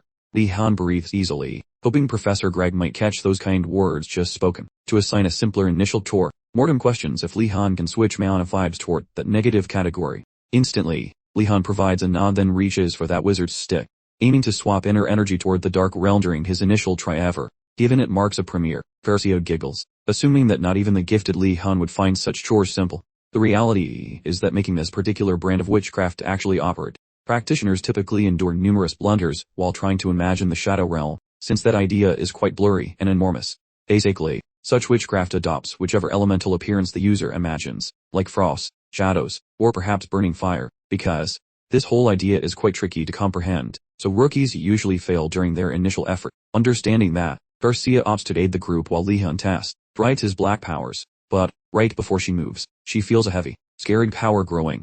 With her chin on the floor, the girl witnesses Lihon achieve a feat considered completely unachievable. It seems that Lihon merely visualized bizarre arithmetic principles such as non-Euclidean shapes to master the spell instantly. You need imaginary friends, plus other mathematical shenanigans, just to make a dent. But one truth prevails. Lihon's colossal mind palace, full of fantastical notions, is truly what keeps him kicking in either dimension. Meanwhile, Professor Mortem, looking absolutely delighted, is completely blown away by Lihon's proficiency, and inquires about further tests. Lee nods, happy to have another crack at it. Before long, Garcia is utterly flabbergasted by the alarming pace at which Lihon is mastering the murky arts. Jealousy starts bubbling up, as she worries that if this boy gets too cozy with the forbidden crack, he will drop out of her lectures entirely, and might be poached by Mortem, the visiting academic she invited. Just before her brain completely melts down from these silly notions, she swiftly checks herself and makes a choice to carefully examine the circumstances before jumping off the deep end. Having gathered and successfully processed a respectable amount of essence into the dark yin quality, Lee asks the old man when he should begin. Mortem, utterly drunk on Lee's rapid progress, insists he just keep sucking up and changing the mystical energy until his reserves run dry. The wild, slightly unhinged expression plastered on Mortem's mug tells Lee that the academic is practically vibrating with excitement. Concurrently, Garcia feels a thrill seeing Mortem display genuine enthusiasm for a change, yet soon begins stressing, because Lee's intense magical conversion process is clearly upsetting the other pupils. In a bid to stop the energy transfer, Garcia sweetly interrupts Professor Mortem to inquire about the subsequent portion of the instruction. Mortem, refusing to budge, demands she watch Lee's full potential realized right now, although Garcia tries to maintain a professional veneer, suggesting the assessment can wait.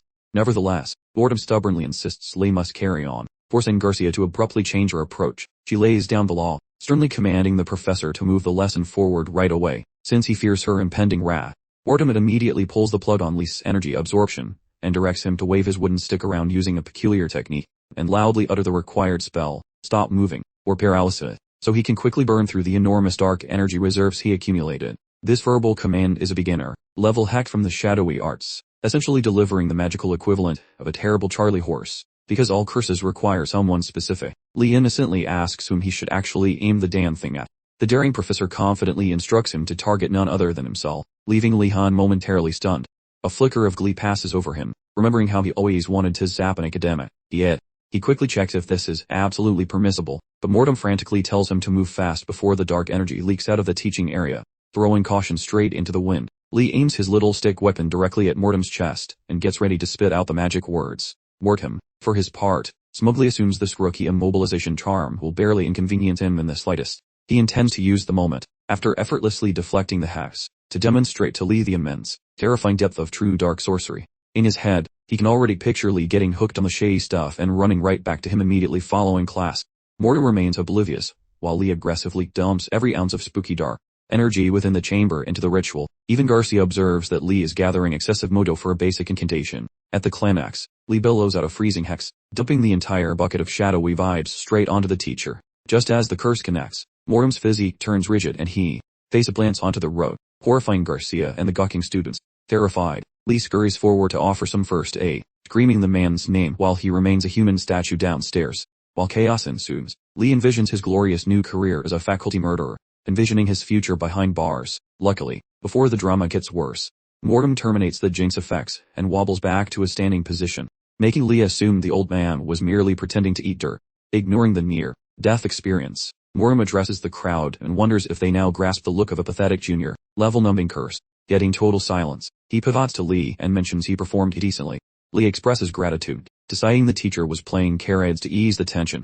While Garcia monitors the pair chatting, she spots a weird little detail. That massive magical truck that slammed Mortem likely broke something, since he failed to use any protective shields. Checking her hunch, she asks if Mortem's pride or bones cracked during the fall. He casually says no. Yet, when he rotates away, Garcia catches a tiny twitch in his right mid, and understands the reality. Mortem was definitely not theatrical when he hit the deck. He actually folded under a rookie's hacks. Fervently, she keeps her mouth shut, and lets Mortem blather with his new golden child.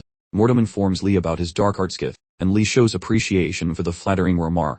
However, as if the first time was awkward enough, Mortem repeats himself using a significantly creepier and more unsettling vocal tone. Lee figures he is being mocked, and begins questioning if he truly sucks at the occult arts. Being a lowly first year means being clumsy is expected, particularly for a debut performance. Then, Garcia demands the room's focus, and clarifies that the dark path is way more variety than this afternoon's little circus show. Truthfully, entry-level jinxes are the easiest and most hilarious to master. She vows that once they grasp these, they'll be remarkably handy, not merely for intimidation, but for personal safety. She ends by stressing that learning magic is the premier way to defeat it. At last, she queries if the group is ready to grind through different mystical schools, and they all roar in agreement. The second Lee sits his butt down, Garcia triggers a secret enchantment, a giant group war, dumping every student onto a grassy drill zone beside the primary campus structure. Suddenly, Lihon notices he is resting atop the dirty pebbles outdoors. Since the logic of his travel remains a complete mystery, he briefly investigates his current surroundings.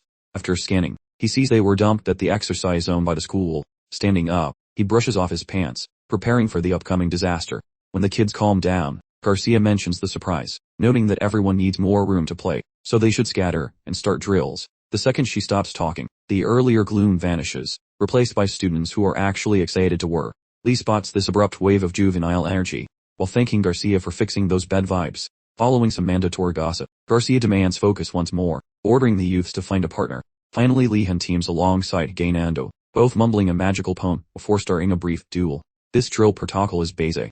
Every pupil gets a chance to lob a nasty hacks at their companion, letting them feel the miserable effects personally. Gainando commences the drill. After blinking shut, the boy twists spiritual power into a dark hin flavor, which shocks Lee because that boy handled the change quite rapidly. Considering the absolute mess Gainando made of the other elements, Lee speculates that his buddy is a secret genius regarding those dark arts. Still, upon observing that fellow longer, Lee assumes success arrived only because such a spell is incredibly simple. Standing nearby, Mortem similarly observes how our friend succeeds using that spooky dark essence, plus contemplates the boy's upcoming actions. As soon as Gainando stockpiles enough power to fuel a minor freezing jinx, the boy whispers dark phrases then launches his strength straight at Lihon.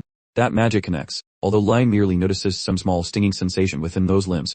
Instantly, Gainando throws a party, while Lee offers some polite but skeptical applause. Seconds later, the fair-haired dimwit inquires whether Lee has lost feeling in any limbs. To the lad's dismay, Lee admits that every limb moves fine without any signs of stiffness. The student's happiness fades when he suspects a failure, though Lee hints the trouble possibly involves that clumsy spoken chant. This fellow suggests that Gainando was far too subdued when yelling his magic words and ought to have waved his arms around like a windmill. Convinced by Lee's silliness, Gainando even tries tossing in some trash talk before trying his spell again. Before he can make an even bigger fool of himself, Garcia slides in like a smooth operator to reassure him he didn't muck things up at all. In truth, she clarifies that Lihon probably has so much magical juice that his sheer power just cancelled out the spell's effects, like turning off a tiny light switch with a massive power plant. With that helpful insight, she pats Gainando on the back for a splendid effort, and he gives her a grateful nod for the kind words. Still feeling a bit sour that his magical jinx didn't even tickle Lihon, Gainando starts seriously questioning his own mystical abilities. He ponders whether he's completely useless at the dark arts, then shrugs, realizing it's a moot point since he plans to ditch this class soon anyway. Now that the tables have turned, and it's his turn to catch the magical projectiles, he tightens up as the silly practice carries on. For his own demonstration, Lihon decides to really focus on maintaining perfect magical grip, strictly dialing back his arcane energy to just what's absolutely necessary to cast the thing. Once he feels he's conjured just enough mojo, he recites the rhyme and aims the magical blast right at poor, unsuspecting Gainando. Witnessing how effortlessly Lee whips up the hex, Professor Mortem is quite impressed by the brevity of his magical speech. Normally, the longer the magical chant, the simpler it is for a wizard to actually get the spell to work, but cutting down the words, especially for a first-year novice, is no small feat. Seriously, it's tough, so Mortem struggles to grasp how Lee managed to shrink the curse so smartly on his very first day dabbling in the dark arts. As the nasty little spell zips his way, Gainando's automatic system kicks in to gauge the incoming magical oomph, and he immediately recognizes it's far too much juice for his humble defenses to manage. Right at the precise moment the magic is about to connect, he involuntarily jumps out of the way, and yells with such ear-splitting volume that everyone on the practice field assumes someone tragically passed away. After a beat of stunned quiet, Lee and Gainando lock eyes. Then Luli yells at him for dodging when the whole point was to stand there and take the magical wedgie. Gainando pops up like a startled jack, ox, insisting he only moved based on pure animal reflex, shouting that it absolutely wasn't his fault. Hearing this spontaneous outburst, Mortem is genuinely taken aback by the reaction. Not only did Gainando manage to transmute his inner energy into the shadowy element with shocking speed, but he also sensed and responded to that malevolent energy with a level of spot-on accuracy that defies belief. Becoming utterly fascinated, Mortem starts intensely curious about this fair-haired young man's actual name, suspecting that perhaps he is a genuine prodigy, a true, a decade kind of magical superstar. After about 16 minutes melted away, the class finally concluded without any major magical mishaps or explosions. During the entire session, everyone happily beamed curses at their neighbors, and bizarrely, seemed to enjoy being targeted by their classmates' spells. Before sending everyone packing, Garcia kindly requests a hearty round of applause directed at Professor Mortem for skillfully making the class surprisingly fun. After watching the students clap politely for her coworker, Garcia then turns to the group and asks if this black magic business has suddenly become more appealing to them. When there's only a hesitant silence, Garcia leans toward Mortem and whispers something to him, urging him to drop a line or two that might make the dark arts seem utterly irresistible. Mortem clears his throat with a loud at him. Mortem then inquires of the assembled students if they can now finally grasp the undeniable charm of dabbling in black magic. It appears that a handful of pupils are finally biting the bait, but the quietude persists, and eventually gossip ignites, as everyone asks their pals if they actually want to learn the dark arts. Gainando ridicules Mortem, labeling that guy a lunatic who thinks people actually enjoy exploring such spooky nonsense. However, the teacher signals the boy, requesting a meeting inside his spooky lair shortly. Gainando totally snaps, questioning which mortal sin he committed to earn a truly miserable destiny. As a remaining class giggles, that instructor looks toward Lihon and requests his presence, accompanying Gainando inside the research basement too. The boy Lihon concludes that should academic excellence remain his biggest target, delving into forbidden spells seems like a smart move, therefore he agrees to go. Everyone insists Gainando got Lihon trapped here through a profound lack of intellect. Gainando retaliates by vowing to kidnap the bullies and force their participation unless the group shuts up. Following a short period of petty fighting, Garcia commands peace and sends the children on their way. Regarding a wizardly studio, visualize it as an academic switch-up where pupils toil on whatever weird hobbies the teacher likes. Even if such a description sounds extreme, Lee understands the situation is precisely this grim, lacking any hyperbole. Long ago in his native land, Lihon had listened to rumors about these specific scholarly dungeons, depicting a reality every bit as depressing as those postgraduate programs belonging to a former life. While the guide and his companion near Tim's creepy studio, he ponders whether this flavor of academic torture exists everywhere. Luckily, being a mere freshman means this meeting is likely just a quick chat rather than a sacrifice, which normally lacks drama. Standing near the threshold, that shivering Gainando mumbles to Lee regarding which offenses led to this selection. Lee claims he is likely innocent, but Gainando argues that he surely offended the boss, given that dark wizards have the shortest fuses. Disregarding Gainando's pathetic whimpering, Lee forces a passage into the spooky room. One single tap on the frame is enough for the portal to swing wide. Once inside, they observe the creepy vibes of a chamber that definitely needs better light bulbs. As Gainando quakes while pondering the reason the entrance moved alone, which really tests the patience of a grumpy companion, Lee suggests he chill out, eventually noticing how shadowy fumes are currently swallowing the entire floor, rendering the whole area basically invisible. At the same time, Mortem waits in a different section of the facility, senses their presence, and instructs his minion Dir to fetch the terrified duo immediately. Dir hesitated, stiff as a broom handle, gently reminding Mortem that the headmaster's memo explicitly warned against fraternizing with the freshly enrolled. Some rules, it seemed, were non-negotiable. Mortem, as if a sudden memory charm had worn off, recalled the headmaster's decree, then promptly inquired if Dir could smuggle the new recruits upstairs with the subtlety of a ninja on roller skates. Dir, naturally, wasn't impressed. He drily pointed out that Mortem hadn't exactly been in and out of the infamous time-out chamber for very long, implying discretion wasn't his strong suit. Mortem, feigning comprehension with an exaggerated nod, then simply commanded Dir. Dir was to vanish into the darkest corners, while Mortem dramatically waved away the gloom, unveiling a considerably cozier, brighter office and workshop. As the last wisps of smoke dissipated, Gainando and Lee exchanged baffled glances, utterly astonished by the remarkably mundane interior of the famed, or infamous, Black Mage's lair. Just a moment later, Mortem was comfortably settled directly opposite them, offering a surprisingly cordial welcome to his unique workshop. With the strange welcoming rituals complete, both boys finally settled into their chairs. Lee, however, couldn't help but inwardly question if Gainando had even noticed their rather skeletal seating arrangements. Mortem, wasting no time on further small talk, bluntly questioned if the boys had any inkling as to their impromptu summons. Gainando, brimming with unwarranted confidence, chirped yes, if, before he could launch into whatever ludicrous theory he'd concocted, Mortem interjected, revealing both Gainando and Lee possessed a knack for black magic. Gainando, utterly flabbergasted, responded with a garbled, nonsensical noise. This prompted Mortem to politely request a repetition, which, to Gainando's utter humiliation, resulted in immediate and profound silence. Despite the awkwardness, he quickly began pondering Mortem's declaration about his own magical prowess. Instead of processing this news like a groan, he leaned over conspiratorially to Lee, whispering if he, too, had heard about his extraordinary, practically legendary, abilities. Lee, thoroughly worn out by Gainando's predictable theatrics, flatly informed him that Mortem certainly hadn't declared them that exceptional. Suddenly, Gainando's previous glee evaporated, replaced by genuine panic over his disinterest in black magic. The minor snag being, of course, that he'd just unearthed an undeniable knack for it. His chest promptly started puffing up again with newfound, complicated pride. Lee, observing this emotional whiplash, couldn't help but suspect Gainando had finally lost his grit. To preempt any further interruptions or unnecessary chatter, Mortem cunningly presented the boys with some mysterious black hennies, each emblazoned with tiny, rather menacing pirate insignias. Once the sweet bribes were accepted, he launched into his spiel, clarifying their presence was solely to chat about their surprising flair for dark arts. To reel them in, he declared black magic to be utterly fascinating, far beyond their wildest imaginings. Unbeknownst to Mortem, this exact sales pitch was practically Lee's daily mantra during his exhausting grad school years, heard more times than he cared to count. In those bygone days, professors and trendy subjects often strutted about, pompously disparaging their students' intellect and academic prowess. Meanwhile, instructors in the less glamorous disciplines maintained a refreshing humility, presumably because they realized there was no further to fall.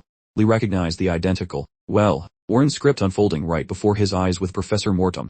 Mortem, teaching an undeniably niche subject, fit the mold, but this time, Lee keenly sensed the professor's underlying desperation.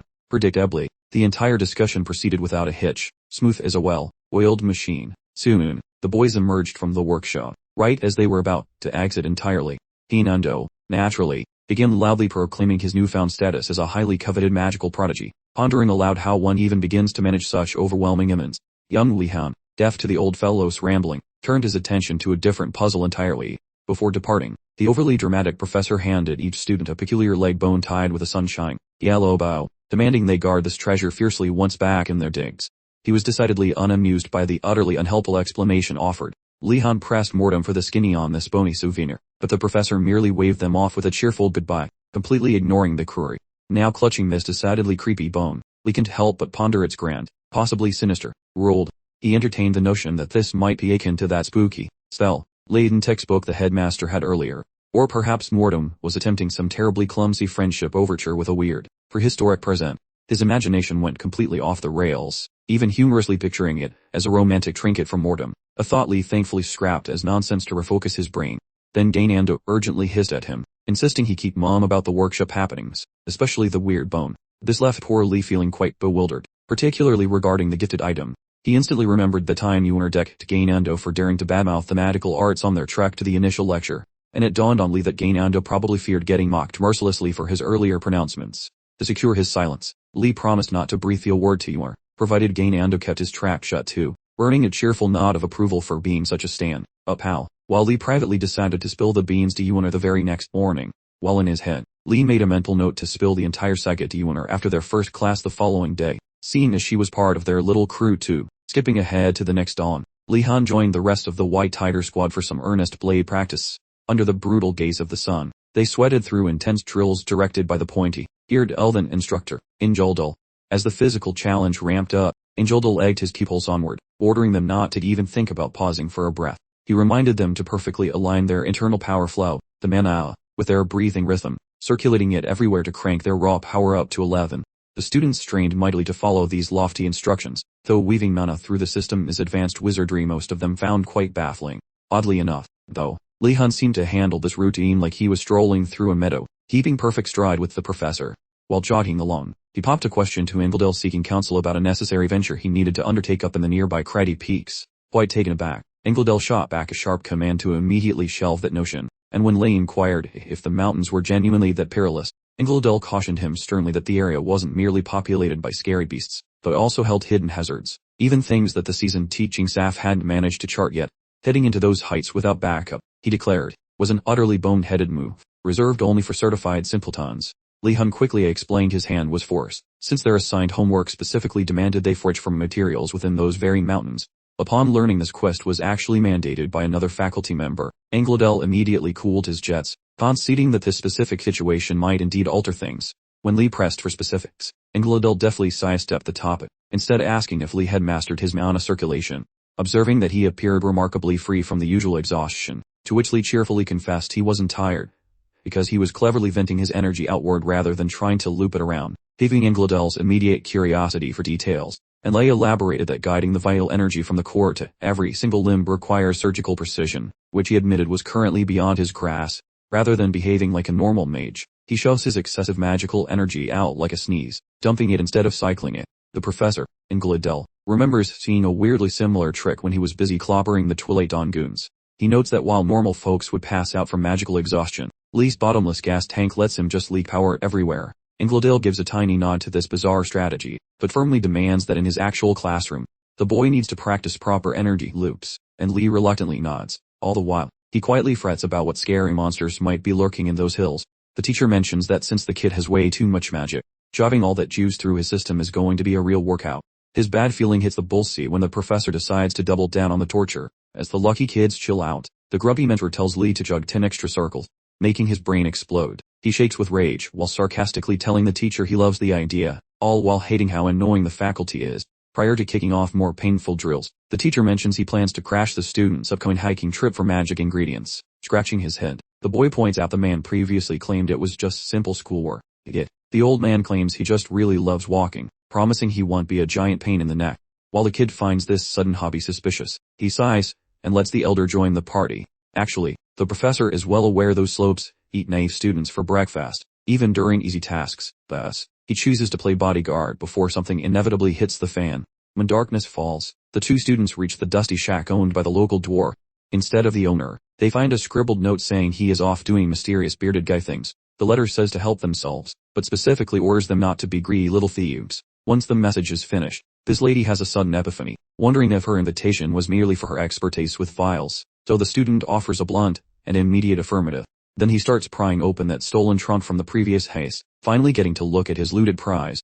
He wishes to check the functions of these stolen drinks, but since his brain is small regarding potions, he recruits his friend, who giggles and admits she is equally no-see. Prior to inspecting the stolen liquid or snatching some equipment, his companion peeks through the glass, spotting that lovely patch of dirt the boy worked on earlier. Curious, she questions the greenery, and the bored boy admits he shoved those seeds into the ground.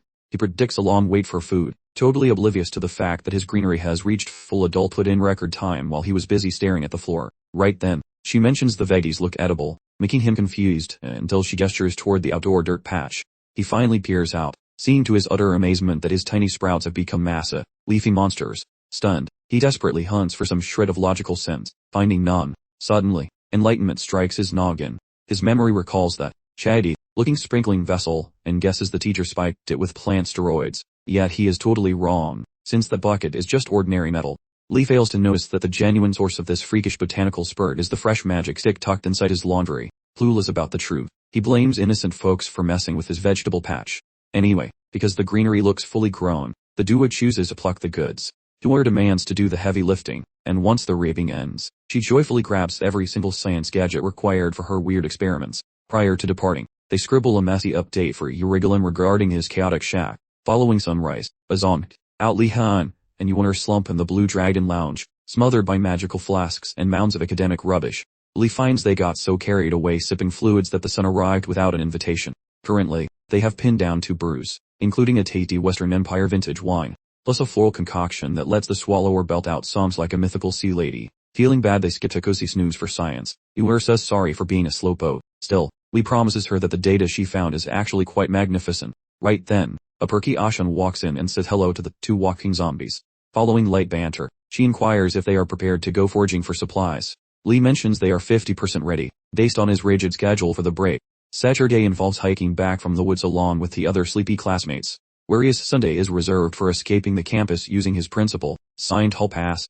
While he worries about deadly pitfalls beyond the gates, Ashan suggests a quick underworld shopping trip. Baffled, Lee asks what on earth an illegal bazaar even looks like here. Rather than talking, Ashan simply drags him and Yuner to the shady location.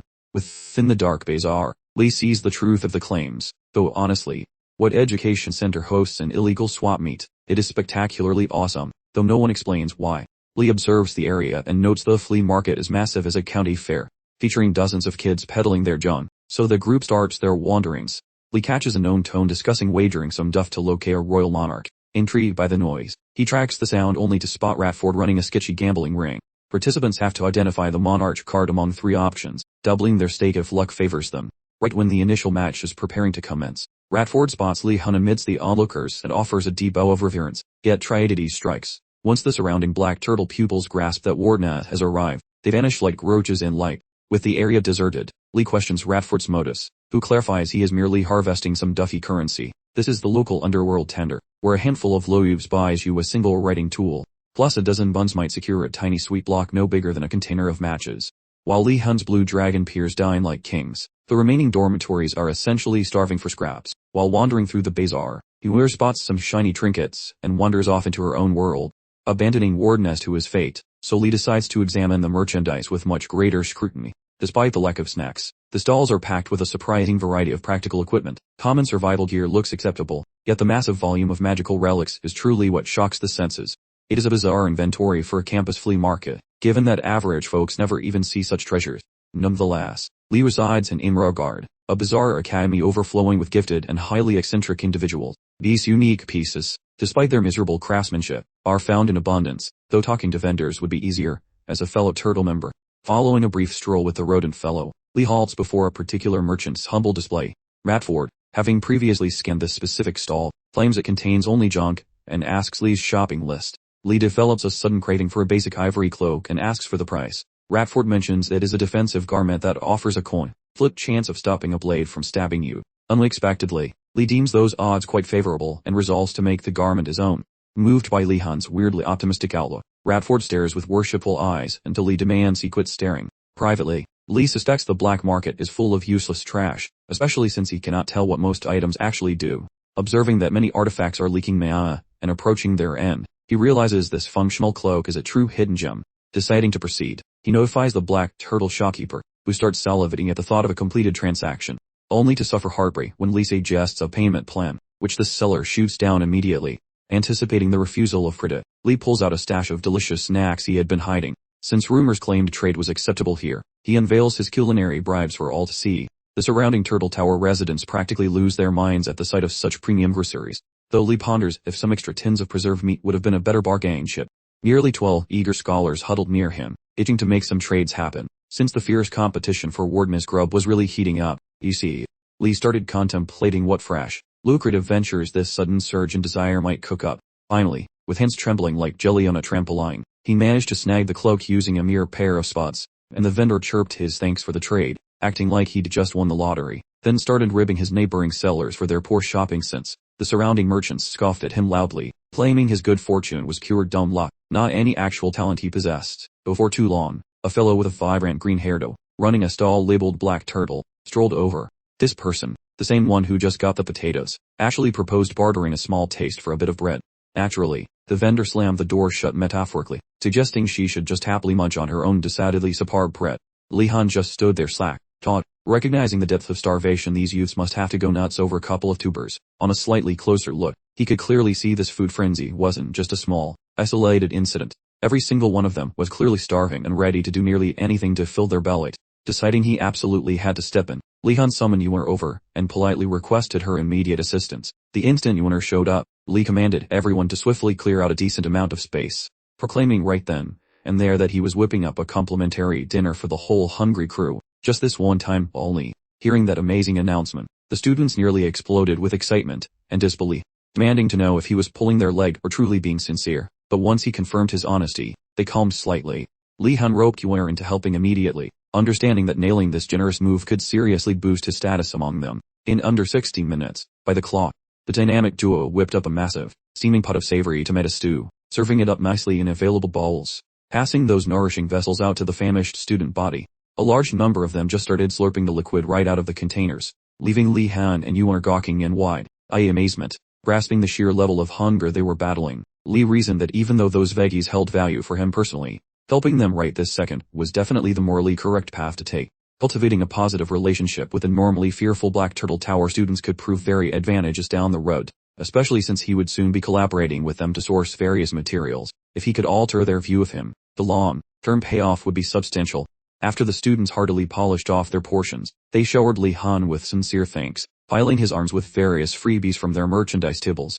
By the time the sun set, he started thinking they were being overly kind, as he was now trudging along carrying a heavy sack bulging with loot on his back. His haul ranged from some barely functional sneaky footwear to a piece of chalk that makes smoke screens, and even a little gadget that detects things. Having acquired a gadget that snitches on creepers, Lihon feels like a king with his pile of stolen junk. Yet, a single brain-tickling mystery continues to haunt his soul. Why did the seniors craft so much ninja gear? If these toys are legal, then everyone must be hiding from someone scary. Right at that moment, a suspicious crunchy noise erupts from the heavy luggage behind his back.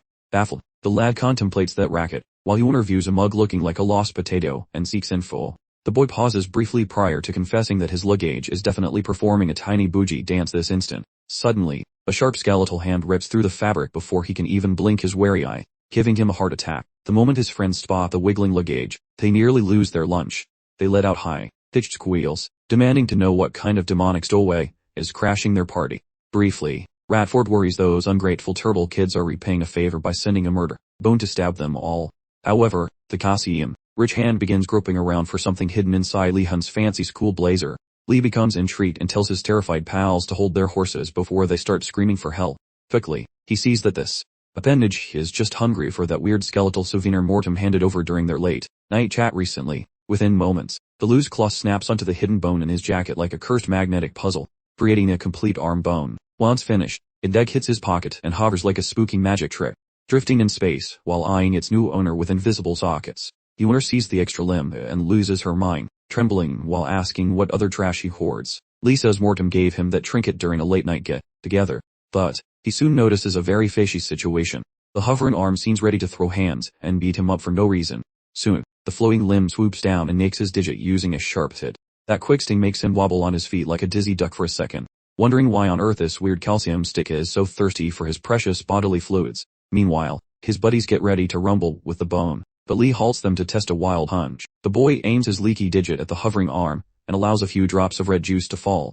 Oddly, the hovering calcium's dark outline shifts into the shape of a fluffy cane companion. After this strange blood pact concludes, the skeletal hand bows down to Lihon like a loyal servant, sensing a weird psychic bond with his pet.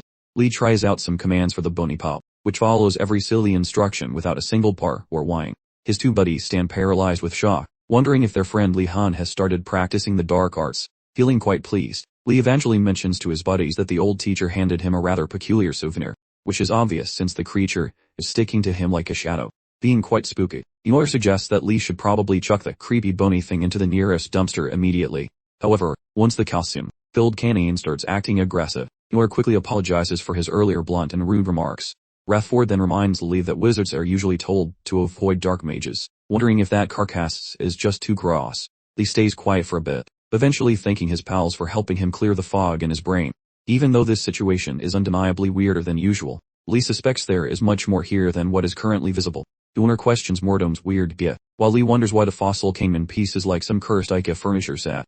Radford guesses the teacher wants Lee to hunt for missing scraps, but Yor thinks that theory is absolutely mental. Yet seeing Lee's expression terrifies her, because he actually agrees, finding Radford's odd theory quite convincing since Mortem is eccentric and does not think like normal folks. As average people find collecting dead human parts a massive red flag, a guy like Mortem probably thinks Lee and his buddy Gainando would enjoy a morbid skeletal scavenger hunt. That thought makes Lee's skin crawl, leading Yor to ask if the skeleton is causing his sudden nervous shiver. Regardless, Lee decides to keep the spare parts for now, as they haven't tried to bite him just yet. Besides, their upcoming class is definitely going to be a massive pain in the butt for everyone involved. After a shady shopping trip, Professor Engeldel gathers the students by the mountain to start hunting for some funky-smelling grass needed for finishing their homework assignment. Right after all four tower groups finally manage to show up together, Engeldel sternly explains that avoiding an early grave is their main objective. Judging by those warnings, Lee figures the hills are dangerous, so clinging to the teacher like glue is likely best. Before finishing his talk, Engeldel orders every tower group to huddle close and count their friends, as he plans on performing roll call quite frequently.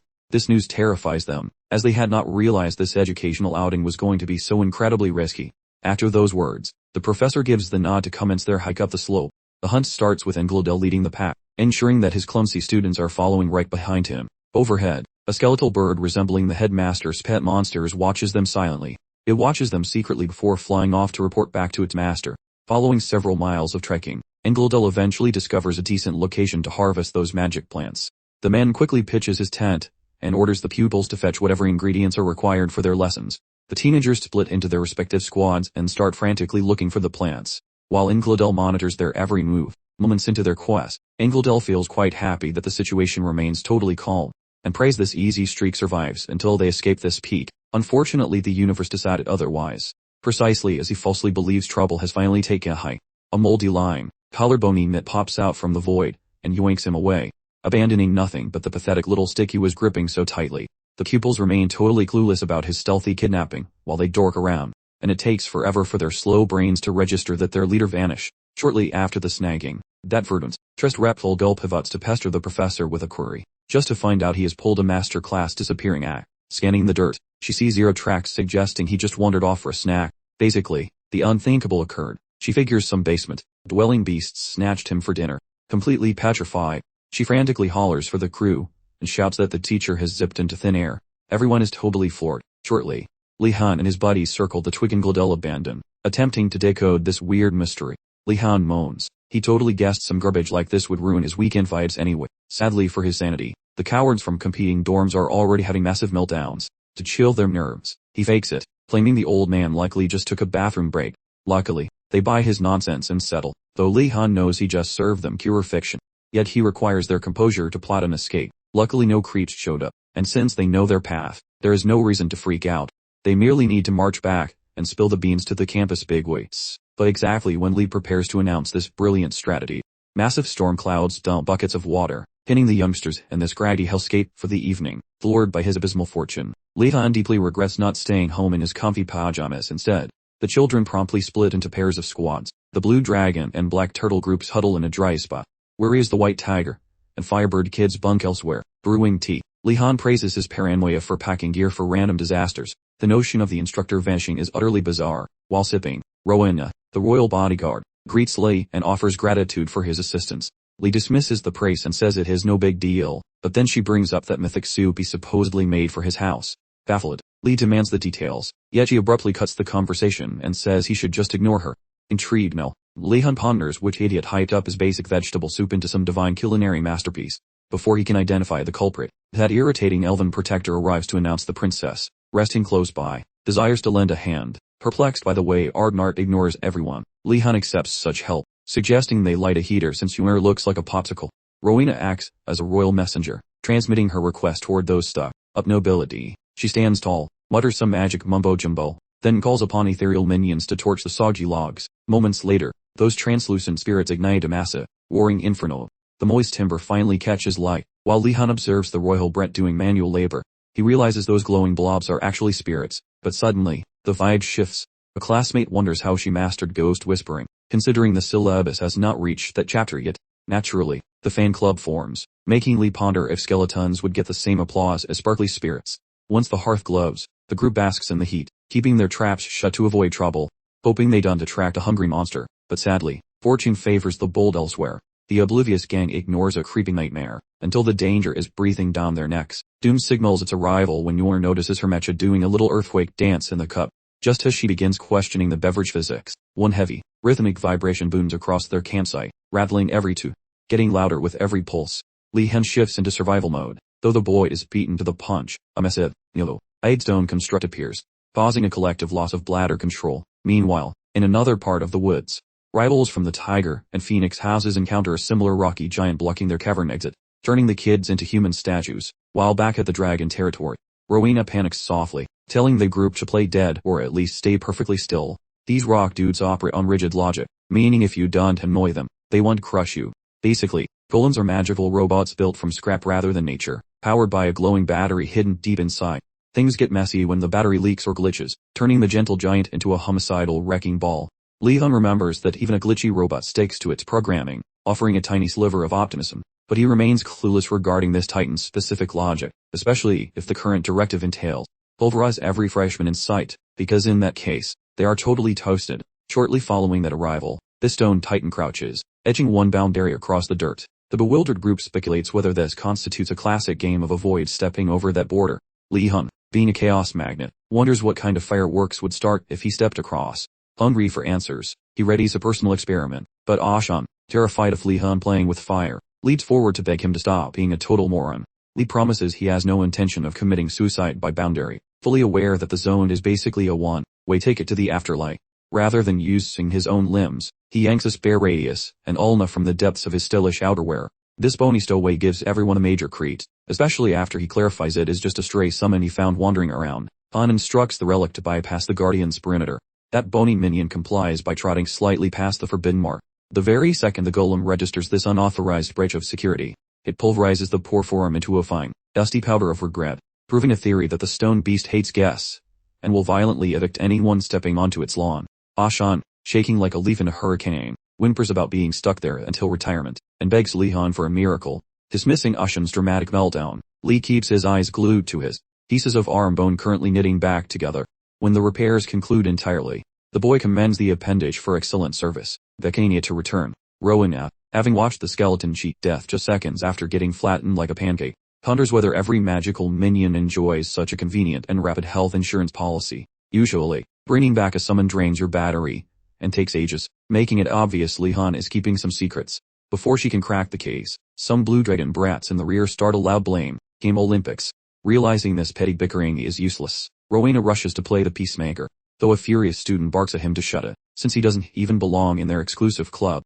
As the drama grows, Nilia walks up to find Wardenus, begging him to silence the noisy, arguing classmates. Having finished her errand, she spots Lihon staring into space, as if he is solving the universe. She shouts his name until his brain finally reboots, then asks what kind of deep thoughts are bothering him. Lee says sorry for the mental lag, mentioning he has likely spotted a fire exit for this mess.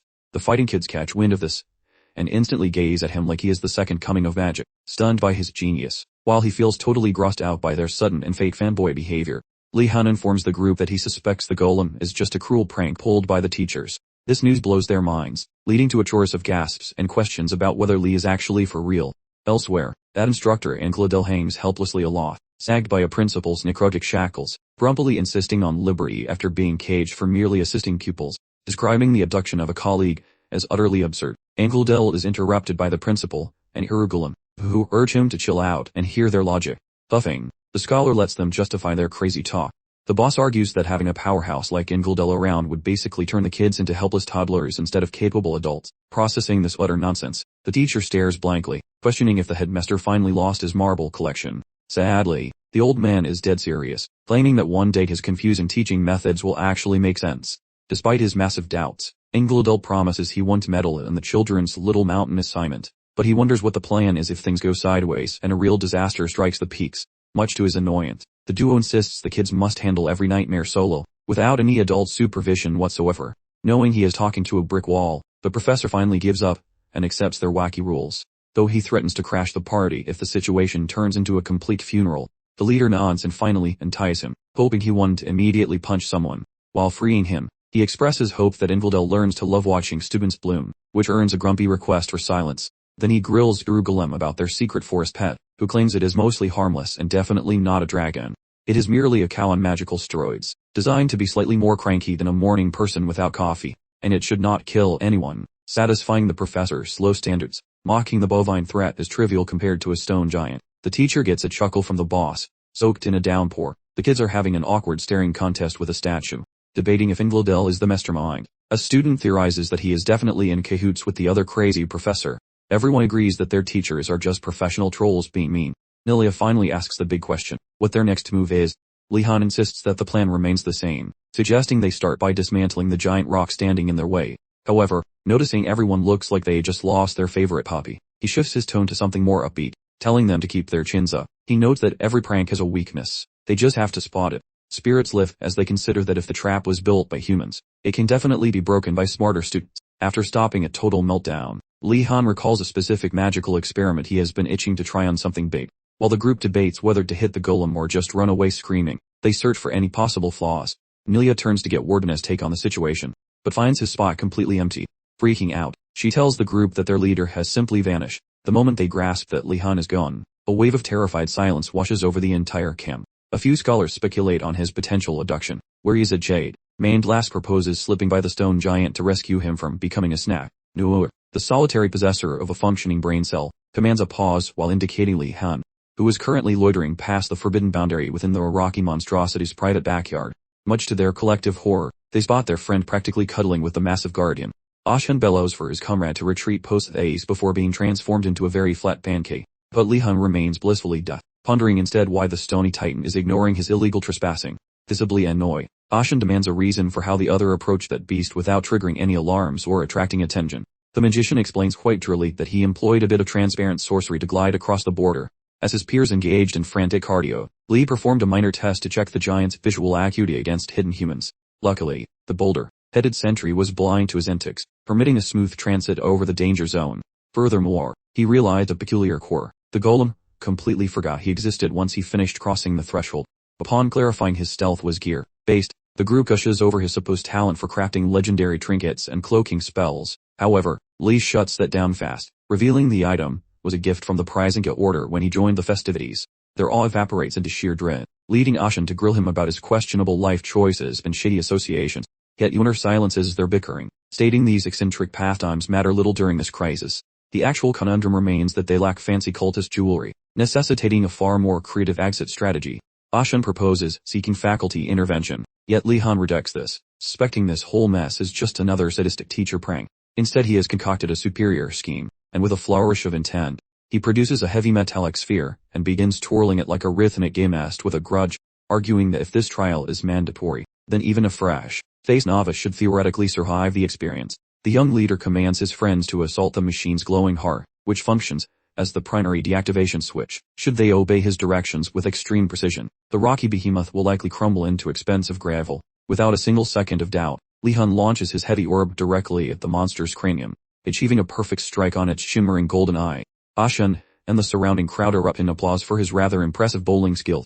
However, Yunner senses that the situation feels increasingly ominous, and wonders aloud if the wizard is feeling healthy. Li, appearing quite rigid, comprehends that the very instant his metal projectile collided with the stony beast, his link to the weapon vanished, suggesting that his standard offensive maneuvers might be utterly useless here. So this battery-operated rock dude has some fancy firewall keeping me from just hacking his magical engine, which is honestly quite rude. Stubborn as a mule, Lihon figures he better swap his game plan before he gets flattened. Clutching that wooden rod, the boy whispers the wait up command. Alright. Currently, Angladel is drinking tea with the big boss, clearly stressed about the high probability of his pupils ending up in the infirmary. The principal sees the panic, and claims his own school days were basically a survival horror movie. Feeling sassy, Urigalem wonders if those days happened before the wheel was invented. Dismissing the insult, the old man notes that this specific bunch of kids is surprisingly gifted enough to survive most disasters, though Angladel still smells a massive impending catastrophe. The principal mentions Wordness is guarding the group, so Angladel needs to relax and finish his beverage. Additionally, Lihon researched that private grimoire, becoming way more skilled than any teacher realizes. The teachers gasp in unison, wondering if the old man finally lost his marbles. To excuse his actions, the principal claims other teachers were also helping Lee. Greg was also involved, which makes Urigalem roll his eyes at this blatant dodging of responsibility. Points out they usually stick to teaching the babies, yet somehow things change. The principal retorts that Greg has definitely moved past the introductory finger-painting stage. When Urigalem demands more details, the head honcho starts spilling the magical tea. Turns out Greg was teaching triple loop sorcery, which requires quite a bit of juggling. A wizard must finish 3-round patterns. Just to provide some background, level 1 is just lighting candles, level 2 is keeping the fire going, but level 3 is like playing 2 instruments at once while riding a unicycle. If a wizard manages those parts without exploding, they are nearly ready for the big leagues. Returning to the fight, Lee summons a soggy orb, knowing it lacks mental sturdiness, and wobbles like jelly. The boy stays calm, plotting how his liquid balloon could help wreck that statue. Lee assumes that although his instructors are complete lunatics, a narrow path to victory surely exists. Yunner snaps him out of his daydreaming by shouting to inquire about his weird behavior. Next, the girl wonders why he keeps twirling that puddle like a frantic pizzadolf. Lee abruptly observes his hands rotating the fluid without any mental permission. He has repeated this habit so often it is basically hardwired into his nervous system. Suddenly, a light bulb flickers on. Lee concludes that by whirling that woo with extreme velocity, he could potentially wreck the beast. This technique enables much sharper stabbing capabilities. Giddy with joy, the protagonist likens his creation to a high-velocity projectile meant for shredding rock and prepares for action. Following a decision to gem excessive mystical energy inside the tiny droplet previously summoned, our hero eventually succeeds in manifesting a massive aquatic sphere after numerous failed attempts. Right when he prepares to unleash fury, his companion shouts to grab attention, questioning why the fluid globe currently matches the gargantuan scale of their stony foe. That inquiry causes classmates to lose faith, wondering what strange lessons he has actually attended. A few peers feel anxious regarding leaving a friend amidst such a terrifying mess, whereas the rest dread that the statuous beast might accidentally soar our way if things break. Seeking to soothe the panicked crowd, Ashan intervenes, claiming that nobody should doubt the warden, because surely he handles basic spells easily. Nelia reinforces that statement, guaranteeing the assembly that their chief lacks no strength, and surely possesses massive power by morning. Those encouraging remarks boost collective spirits, restoring belief in the boy's peculiar talents. Meanwhile, the protagonist, sensing immense strain from this predicament, recalls ancient proverbs shared by junior wizards, stating that sorcery involves precise mixtures regarding math plus speech, plus tampering regarding those regulations haphazardly could trigger cosmic retaliation. That maneuver involves complex steps typically intended for graduating students, should be strictly off limits for freshmen, but luckily our main character possesses a bottomless pit of internal batteries. Thus he tosses textbook rules aside, while pumping in fuel to keep the liquid orb spinning rapidly. Unfortunately, The moisture globe loses structural integrity from the overload, puffing up like an overinflated balloon instead. When the volume expanded, the rotational speed dropped, forcing him to add more juice, which caused further swelling. Attempting to comfort his jittery peers, the youth yells that everything remains under his perfect supervision, though on the inside, the fellow realizes his brain might melt from the sheer mental effort. To avoid passing out during combat, our protagonist simply must wrap this disaster up immediately. That boy shouts the spell, launch away, while hurling humongous swirling moisture-filled globes directly at a towering mountain monster. But his heart sinks when the projectile drifts at the creature's arm joint rather than the face. Realizing that conjuring another oversized puddle is nearly impossible, he starts brainstorming a plan to take down the giant. Right when the caster starts feeling like a failure, the statue explodes into tiny pebbles upon impact with the wet sphere. Astonishment grips spectators, plus the summoner, since that specific person didn't anticipate such extreme lethality from a liquid sphere. And when the text end, when the rocky monster's bits hit the dirt, the kids noticed it crumbled despite being barely grazed by a tiny splash. Before the boy could explain, the group went wild with cheers, screaming Wardeness's name like he was some divine rock, slaying deity. Milia and Ashan grabbed some credit too, mostly for stopping everyone from wetting their pants, and trusting the big guy. Our hero, nonetheless, sensed looming dread. He had not anticipated a Saji projectile would smash the stony giant with such embarrassing ease. With the dust settled, he wondered if his magic was godly, or if the monster was just made of crackers. Regardless, old Greg's boring lectures actually were, and he felt a rare sense of genuine appreciation. Right when he began chilling, a violent thud rattled his ribcage like a drum, then suffered a micro-nap of unconsciousness, prompting a worried Ashan to check his vitals, and even offer to. The youth declined assistance, raising once more, and commanded the noisy mob to shut up so they could hear the creepy clattering echoes coming from afar. While the racket intensified, he pondered whether that Anglo fellow would bother showing his face again. Yet then he realized the skeletal arm stashed in his jacket was throwing a frantic temper tantrum, causing him significant worry. Then the ruckus abruptly cranked the volume to maximum, while the team prepared for whatever disaster was making such noise. Within moments, the prestigious Strike Emblem elites appeared, sprinting for their lives toward his location, desperately escaping the oversized pebble that had just trashed their cozy little campsite. He scowled with deep annoyance, exhaling a breath at their spectacular lack of basic competence. Nelia snapped at him, mentioning that grumping around was a luxury they currently could not afford. They had to scatter like roaches to keep the beast busy and purchase some precious seconds. The group bolted, though Warden opted for the suicidal route, prompting Rowena to scream his name, inquiring if he could replicate that liquid projectile trick from before, which left him wondering what Rowena actually meant. Apparently some Saudi wizard named Eumidius was the supposed pioneer of that move, so Rowena thought he was just fanboying. He mentioned the skill required excessive preparation, meaning a swift getaway was still their only viable option. After the girls vanished from view, the youth triggered his vanish trick and reached for some illegal drawing sticks he purchased from a shady underworld dealer that very morning. Chanting a few magic words, he watched as the enchanted crayon zipped away in every possible path, spreading out to generate a thick haze that prevented the rocky beast from seeing its target. Having finished the opening act of his scheme, the boy remained hid, sneaked near the monster's shins, then landed a forceful blow using his sharpened weapon. By removing a significant portion of its support limb, he anticipates that the stony giant might finally collapse, since keeping that chunky body upright becomes quite a headache when gravity starts playing favorites. Prior to the fulfillment of Liz's destructive fantasy, some poor striped academy lad gets launched like a projectile from the monster's shoulders, falling snugly into the hidden grasp of Wardness. During this peculiar moment, Lee was pulling his best disappearing act, thus the boy lacks any clue regarding what invisible cushion just caught him. Following a short silence, Lee inquires if the fellow intends to cuddle there forever, and the kid absolutely loses his mind because disembodied voices are generally bad news. Finally, he wiggles free while inquiring if his rescuer is that notorious hero named Wardness. Perplexed, Lee demands to know how the guy recognized his invisible self, and the kid observes that such reckless behavior is basically Wardness' unique signature.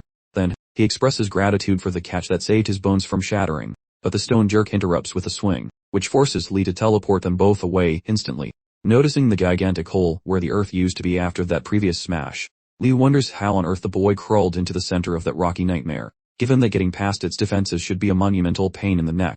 Replying, the trainee mentions using that sludge, melting liquid that Sayana is constantly brewing. While Lee was oblivious to such alchemy, he realizes it might defeat the beast once more, assuming things go smoothly.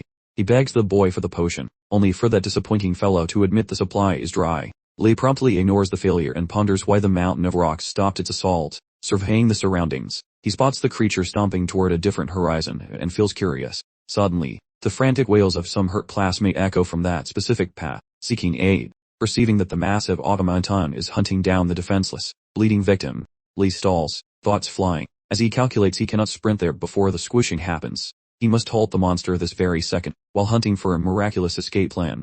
Lee recalls the dire caution Garcia shared during their very second lecture together. She warned that his ridiculous ocean of magical energy makes fire spells way too hazardous, because the resulting explosion would be apocalyptic, which is actually quite fortunate, as absolute carnage is mandatory the second, devoid of any pause. Wardenus hoists his enchanted branch to ignite a huge flame. A chunky inferno burps violently out of that wooden wand, swallowing that vertical rock monster in a spicy furnace. Sizzling waves hug its chunky frame, munching on its rocky bits, snacking on its heart, while a nearby feline jock who saw everything looks totally flabbergasted. He is flummoxed that Wardenus just nuked that massive garbage pile with one hot flick. Usually, roasting mud creates a very sturdy pisha brick, but this mess was crumbly, so the heat made it explode like a dry biscuit instead. Witnessing the carnage, the feline jock finally recognizes the reason his buddies wet their pants around Lee. Meanwhile, Wardenus just loiters, completely shocked by how much of a tactical nuke he actually is. Right then, the student actually understands Garcia's nagging and admits that he was being a massive clown for whining about his power safety. Before the mage can depart, a pack of feline disciples sprints forward to greet him, boasting him up, and chanting heroic psalms for keeping them from becoming pancakes. Once the ruckus settles, a random fellow in the back, who is completely clueless, asks who this mysterious legend is, but as soon as he peeps that mug and uniform, his brain works, and he starts screaming at his homies. Fanboy vibes vanish as they interrogate him about his secret and sketchy motives, while the surrounding dorm mates pester Wardenus with a flurry of idiotic inquiries. That survivor whom Wardenus assisted intervenes, staking up for the guy, claiming the hero was beneficial, blobbering that monster plus rescuing himself and a toasted bird disciple. A peer shouts for Beatrix, investigating that weird walk, but Beatrix claims one foot feels slightly wonky so he feels cool. Learning the dude is called Beatrix, Lihon proposes he sweep the rubble while the hero inspects his private tents. Beatrix nods, and whereupon the legendary Wardenus strolls back toward base. Once the protagonist confirms that Nobi has vanished, Lihon spots Yuer, inquiring if she remains sane despite the Tiger Tower having numerous bruised egos. Yuer claims those Phoenix pupils, especially Kiana, possess expertise regarding physical mending plus cooking powerful narcotics. This news rattles the boy, since a brilliant lady like Kiana could potentially venomize his tea for snatching the top academic spot, right as he expects a nap. The scary boss lady herself, Kiana, screams his name, passing the boy special juice so that he survives after brawling with those soil monsters. Lihon immediately gets the shivers, feeling this whole situation is way too fishy to be mere happenstance. Just as Kiana starts giving Lihon a serious nudge to sample those dubious beverages, he spies a golden opening to cozy up to her, knowing full well she just laps up attention like a thirsty kitten. Yuer is just opening his mouth to caution Lee against swigging those colorful liquids when he snatches one right from the container, pops the top, and chugs the whole thing down in one go. Moments after swallowing, Lee launches into his grand performance of flattery, declaring to Kiana and the whole crowd that this mysterious concoction is truly the most divine thing his taste buds have ever encountered. He then sweetly inquires if Kiana personally brewed this magical stuff, wondering how someone as magnificent as her could possess such treasures readily. Truthfully, the potion tasted like damn socks soaked in vinegar, but Lihon absolutely had to make a huge fuss for that attention. Hungry lady, hoping this massive compliment would finally melt her frosty attitude toward him, and happily, it actually worked, as Kiana beams while feigning humility, pretending like receiving adoration is a total chore for her, ultimately leading her to hand over the remaining stock of potions. And he dutifully slurps down the entire remaining collection until his stomach politely suggested he stop, concluding his little escapade with Kiana. Lihon, along with the rest of the wary pupils, starts their trek back down the slopes of the mountain, having finally secured the necessary last component to finish their assigned scholastic task. As they meandered downward, Lihon mused that despite the arduous nature of the assignment, at the very least, his earlier dramatic display had successfully charmed not just Kiana, but also earned him brownie points with the other Phoenix faction members, which he counted as a significant victory. Nor, who had been trailing silently behind him the entire descent, finally piped up to inquire if Lee was somehow purposely obligated to Kiana, prompting a confused Lee to ask her to elaborate on that thought. But before Yuer could explain her concerns further, he waved it off dismissively, instructing her just to keep heading toward the mountain's base. Approximately 60 minutes later, the group of students approached the lower elevations of the rocky terrain. At one specific juncture, the student associated with the White Tiger faction caught sight of two shapes approaching and quickly sounded the alarm to the others. Upon closer scrutiny, they recognized Professors Irugulum and Injoldil, where Irugulum appeared rather cheerful seeing the scholars, but Injoldil seemed visibly more worried about their overall condition. He sprinted toward the assembly, urgently asking if every single person there was indeed functioning all right. Unfortunately for poor Injoldil, the students felt he utterly abandoned them during their moment of dire need, so their welcome was decidedly less than enthusiastic, giving him looks of pure scorn.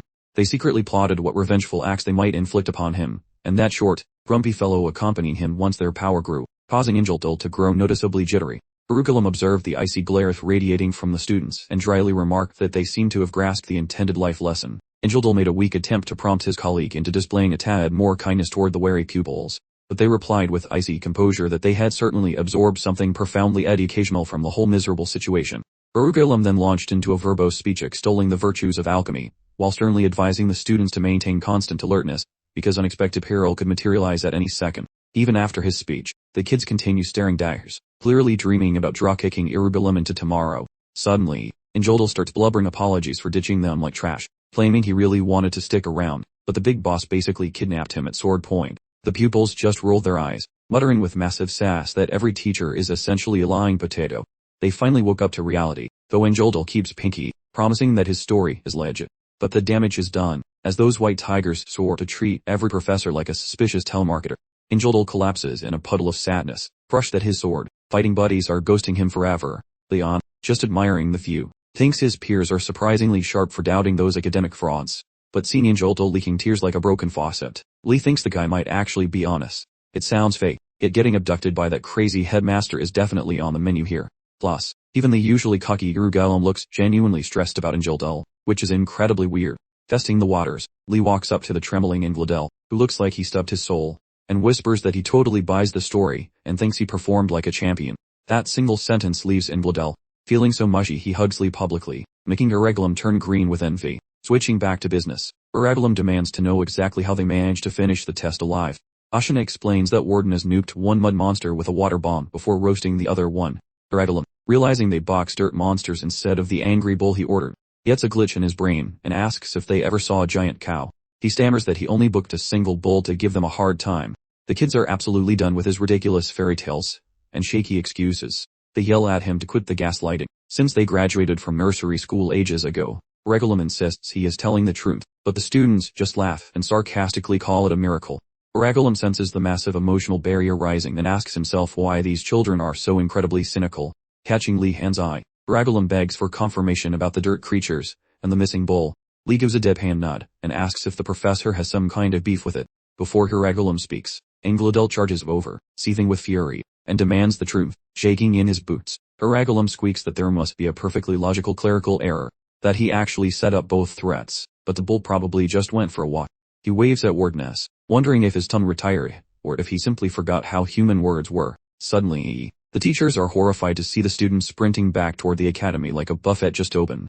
Solo, Enjoldal offers a moment for explaining, though Jerusalem mostly just yells while getting his pride and kidneys thoroughly rearranged. That day, Lihon and his peers rot in the library, trying their best to look like functioning scholars. They torture their brains with books on potion brewing and various other brain-melting magical arts. As the group fails to learn, their frustration rises faster than a caffeinated balloon. One fancy lad moans theatrically, claiming his royal blood shouldn't be subjected to such peasant-level mental gymnastics and scribbles. Meanwhile, others get grumpy about being forced to calculate the kingdom's bankrupt status, instead of practicing cool fire spells. Once the whining reaches a peak, the push children conclude that only a massive sugar rush can stop their meltdowns. During these crises, they swarm Lihon's cell, Service Sugar Station, which stands lonely but profitable in the library corner, tucked away in the room. The basket swallows their silver coins while they desperately feed their addiction to sugary snacks. Apparently Lihon preferred napping over service, yet his hands-off business model is making more bank than a crooked taxman. After the sugar hits their bloodstreams, a particularly arrogant blue blood starts trash, talking everyone like he is the king of homework. He mocks their slow pace, bragging that this simple task is just a light snack compared to his recent potion triumph. Under the judgmental stares, the idiot starts inflating his nighttime exploits, until they sound like a dragon, slaying epic pum. His tall tales make listeners suspect his story has more holes than Swiss cheese. Lihon, watching the circus from a corner, enjoys the comedy show from his seat. He assumes the doubters believe they are immune to chaos, foolishly thinking their own paths will be paved with gold. Suddenly, Euler spots his vacant expression, and yanks him back to reality before his brain drifts away entirely. Waking up, Lee goes back to stirring his homework brew, hoping it does not explode. Together with the other victims, he mimics every direction scribbled in the manual provided by that questionable character, Jerusalem. Yet as the clock ticks, the pile of failed, withered weeds grows, as everyone misses the mark on that ghost-loving plant. Something is fishy, since Lee knows alchemy is a craft that requires extreme precision. One tiny sneeze ruins the mix, but having every person fail simultaneously is statistically more unlikely than a polite ogre. While he knows the task is hard, this group failure is getting quite ridiculous. It feels like the manual was written by a drunk monkey or designed to humiliate them. Considering the absolute clowns teaching at this cursed institution, Lee bets his last copper that the directions are total garbage. Silently, he drops his stirring rod and marches out of the room with the determination of a man fleeing a fire. Whoever screams, asking if he finally lost his tiny mind. Lihon says a light bulb just flickered on. He then posed the question, suggesting Professor Yahello had deliberately given them incorrect instructions just to mess with them. The professor wanted them to figure things out on their own, a realization that immediately sent shockwaves through the gathered students. The group started brooding over the implications, suddenly aware of the ridiculous predicament they were facing. The students immediately erupted in another tantrum, cursing Yahello's twisted logic and whining about the task's unfair difficulty. Lihon, however, realized that complaining wouldn't solve anything. They still had to actually complete the assignment. Finishing was the priority, even if they planned to jump the professor later. To verify his suspicion, Lihon took action. He handed Yuna a hefty alchemy textbook and requested her professional opinion on the provided instructions. After examining the components, Yuna frowned and informed him that one of the ingredients they received was clearly wrong. That settled it, confirming their suspicions. This was definitely a setup. Lihon realized they had to face the possibility that Yahello had intentionally tricked them. Yuna noted that their biggest issue was the absence of extra ingredients to try different combinations. While she believed they could solve it by consulting other textbooks, Lihon knew they simply didn't have that kind of time. He needed to leave tomorrow using his pass, so urgency was paramount. Determined, Lihon pulled over a chair, stood on it, and called everyone to listen. When the group gathered, he announced they'd been pranked by the professor yet again, and needed to work together to solve this crisis. To finish the assignment quickly, he told his classmates to pool all their components and figure out the correct recipe through chaotic trial and error. As they got to work, he informed them that he would visit the other towers to request their assistance. Around that time, Asura recognized that sharing ingredients maximized resources because each group possessed unique leftovers. Yuna added that if the other towers cooperated, they could exchange information to speed up the process even further. Hearing this, Lihon nodded enthusiastically and promised he would return quickly. With his determination solidified, he departed, resolved to succeed, if not for anything else, then entirely for his beloved vacation. After that, progress accelerated significantly, as Lihon successfully convinced the other towers to contribute their resources. Working together, they tirelessly sought a solution, spending several hours in intense collaboration. Yuna and a few other alchemy experts finally identified the key missing ingredient needed to complete the recipe. Observing how well the new formula worked, they felt a sense of relief. Siana informed Lee that all they had left to do was follow the correct procedure to finish the assignment. Pleased with their progress, Lee commended everyone for their diligent effort. Just then, a green-haired student from the Black Turtle Tower commented on their cooperation, noting the irony that Yahello's prank caused it. As her partner credited Wardeness for locating the correct recipe in time, another idiot from the Blue Dragon Tower suddenly chimed in. He stated that Wardeness needed to hurry up and finish because he had important plans for the following day. Shocked by the comment, the others immediately demanded an explanation. The fool, acting without a single brain cell firing, carelessly blabbed that Lihon Wardeness had permission to escape the academy walls the following day. The second those words escaped his lips, pandemonium erupted. The students, stunned beyond all comprehension, started yelling for details about how this impossible event could have possibly transpired. Before long, the focus of the intense discussion completely centered around Lihon's magical pass, and most students immediately started interrogating him about how he possibly obtained such a rare permission slip in the first place. Lee figured the news hadn't reached the other towers yet, meaning things were about to get very loud, so he wisely kept silent, while everyone started asking what treasures he planned to import from the outside world. Before he could answer, someone excitedly proposed that he ought to return loaded with every kind of sweet treat and easily consumable delicacy imaginable. Yahello, taking a practical approach, suggested Lihon should prioritize bringing back sturdy, comfortable garments. Asura cut her off, to everyone's utter surprise, arguing they urgently needed books and supplies like quill pens. The entire crowd immediately turned on Dockard, demanding to know if paper and ink could be consumed for dinner. While Asura conceded that food was vital, he insisted that books were equally necessary. This urgency stemmed from his recent visit to the Academy's library, which had confirmed exactly how truly catastrophic the situation truly was. In a civilized world, a library serves as a repository where volumes are meticulously organized. Unfortunately, the Academy's library was a complete unmitigated catastrophe. He remembered seeing countless tomes strewn across the floor, and haphazardly piled on desks. If this chaos continued unabated, they would all probably collapse from sheer exhaustion trying to locate the right volume before they ever begin their assignments. He argued forcefully for obtaining critical texts in advance, and upon hearing his logic, the students finally grasped Asura's point. Next, Dainando chimed in, starting to babble incoherently about Lihon needing to bring back magazines, recreational novels, playing cards, and chessboards to combat their eternal boredom. Instantly, a blue dragon student reprimanded him for suggesting such absolutely useless trinkets, prompting Dainando to mount a vigorous self-defense. He declared he had every right to prioritize whatever was personally important to him, just as he pivoted to ask Lihon what he thought about the matter. Yulner abruptly interrupted him, loudly proclaiming that Lihon had already retired to bed for the night. The heated discussion instantly subsided, and everyone immediately returned to their regular daily chores. Meanwhile, Lihon was already in bed, reflecting on the profound significance of the upcoming day for his future. This was his golden opportunity to escape the academy, and he recognized the absolute necessity of being in perfect physical and mental shape. Despite needing rest, a strange nervousness kept him wide awake, making sleep impossible. He suspected this excursion was probably riddled with hidden obstacles, specifically anticipating limitations on the quantity or size of items he might return with. He suddenly began worrying about the distance between the academy and the village, desperately hoping the journey wouldn't require more than a single day to complete. If it took longer, he realized he was in deep trouble, and his anxieties rapidly intensified. Knowing the headmaster was behind this scheme, he decided he absolutely needed to master magic that allowed significantly faster movement. Just as his consciousness started to fade, one of the headmaster's cursed books suddenly jumped off the shelf. Lihon observed the event, completely baffled as he started questioning why the inanimate object was moving. The magical phenomenon recurred as words began spilling from its pages and transferring directly into his consciousness. Lihon suddenly found himself zapped into another new location that looked suspiciously like a giant sandbox. He prodded the shifting sands, questioning whether the headmaster's book was once again pulling a fast one with a fancy illusion, just like it had before. Suddenly, the magical tome flopped open on its own, displaying a page dedicated to explaining the technique known as Gonadal Tassa's arrogant steps. Lee knew the spell's theory from his textbook studies, yet he had never managed to fully put it into practice.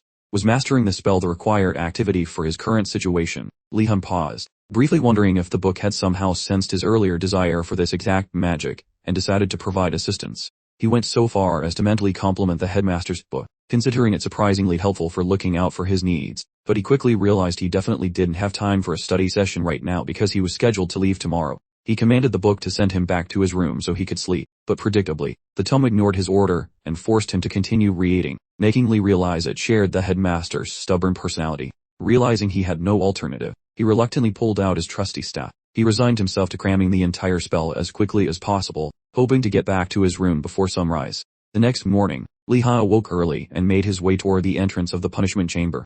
He found the headmaster bumbling around and struggling to recall a guard's name. The headmaster had even confused him with one of the detainees, just before Lee finally approached to speak with him. Lee paused, briefly considering how the spell was basically learned in a hallucination, marveling at the strange training methods in this part of the world. The headmaster greeted Lee first, congratulating him on his release and insisting that he take pride in this reward for his achievements. After all the initial pleasantries concluded, the headmaster began to outline the rules. First, Lihon had to return through the main gate before noon on the following day. Failure to do so would result in a search party being sent out, but Lihon remained calm, having predicted this particular limitation. The next rule stipulated that he could only return with items he could physically carry, effectively banning horses, carriages, and all rideable transportation methods. This was also fully anticipated, but just as Lee braced himself for several more restrictions, the headmaster merely wished him good fortune on his day of freedom, leaving Lee shocked by the noticeable lack of harsher regulations. Lihon walked outside as the heavy gate swung open.